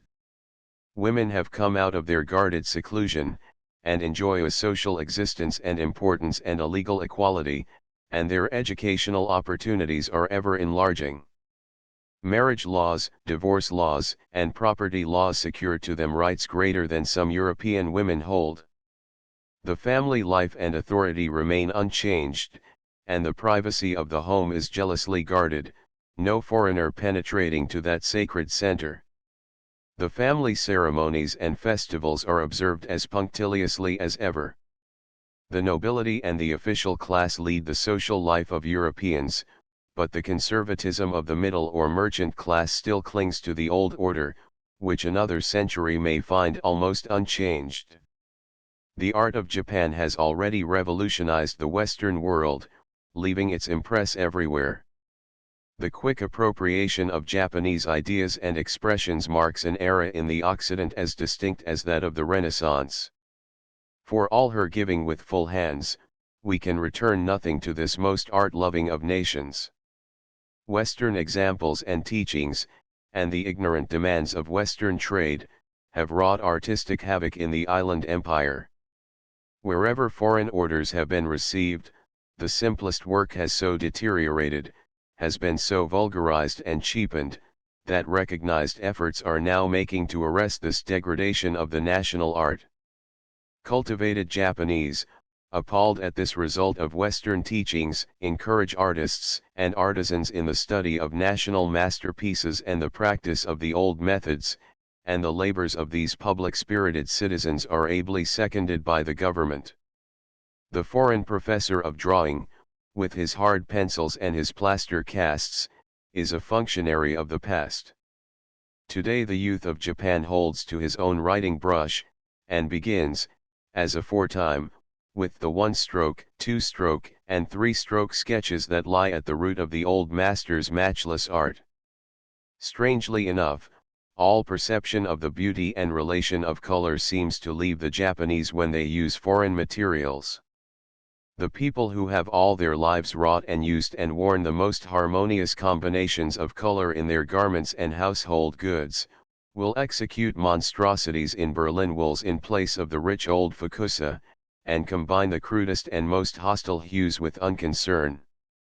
The very use of foreign furnishings or utensils seems to abate the national rage for cleanliness, and in any tea house that aspires to be conducted in foreign fashion, one discovers a dust, disorder, shabbiness, and want of care that is wholly un-Japanese. Nor in other ways has contact with foreigners wrought good to these people. Conservative families have been mortified and humiliated by what seems to them the roughness and vulgarity of the manners of their sons and daughters who had been educated abroad. Many gentlemen even, in Tokyo, long refused their daughters a foreign education for this reason. The mission schools for girls found it necessary to engage masters of Chanoyu and of native deportment and etiquette, to instruct the pupils in their charge. Among the lower classes the decay of courtesy, under foreign influences, was rapid. The bold, impertinent, ill-mannered coolies and Nisans of the treaty ports are as unlike as possible to the same people in interior or remoter towns. If the people are to lose their art, the fine finish of their manners, the simplicity of living, all the exquisite charm of their homes, Commodore Perry should be rated as their worst enemy. If they refine and make better what they now receive from the Occident, as they did with what China gave them long ago, is it not possible that Japan will surpass the world in the next century? Already the art workshop of the globe, has it no greater mission, as travel brings all countries nearer together, than to become the playground and holiday country of all nations, occupying the same relation to both hemispheres that Switzerland does to Europe? Surely some better lot than that awaits this charming people, who so quickly win the admiration, sympathy, and affection of the stranger that is within their gates. Index Actors, 96, 97, 283. Anos, 370. Akamatsu, Mr., 239. Akasaka, 125. Alaska, 358, 370. Alesheim, Mrs., 2. Aleutian Islands, 2. Amato, 141, 144, 162, 323. Amma, 24, 174. Aminomori, Mr., 139. Amida, 230, 238, 251. Andons, 90, 141. Anthem, the National, 116. Arashiyama, 252, 253. Arima, 345, 346, 349. Araimatsu, 204, 205. Arasugawa, Prince Takehito, 124. Arita, 364. Armor, 106, 210, 212, 237, 249, 275, 329, 344. Arnold, Sir Edwin, 95. Art, Club, Tokyo, 50. Commission, Imperial, 312. Japanese, 50, 374, 327, 328. Asahiko, the Empress Dowager, 123. Prince Kuni, 128. Asakusa, 47, 51, 52. Ashikaga, 250, 251. Atagoyama, 49. Attu, Island of, 2.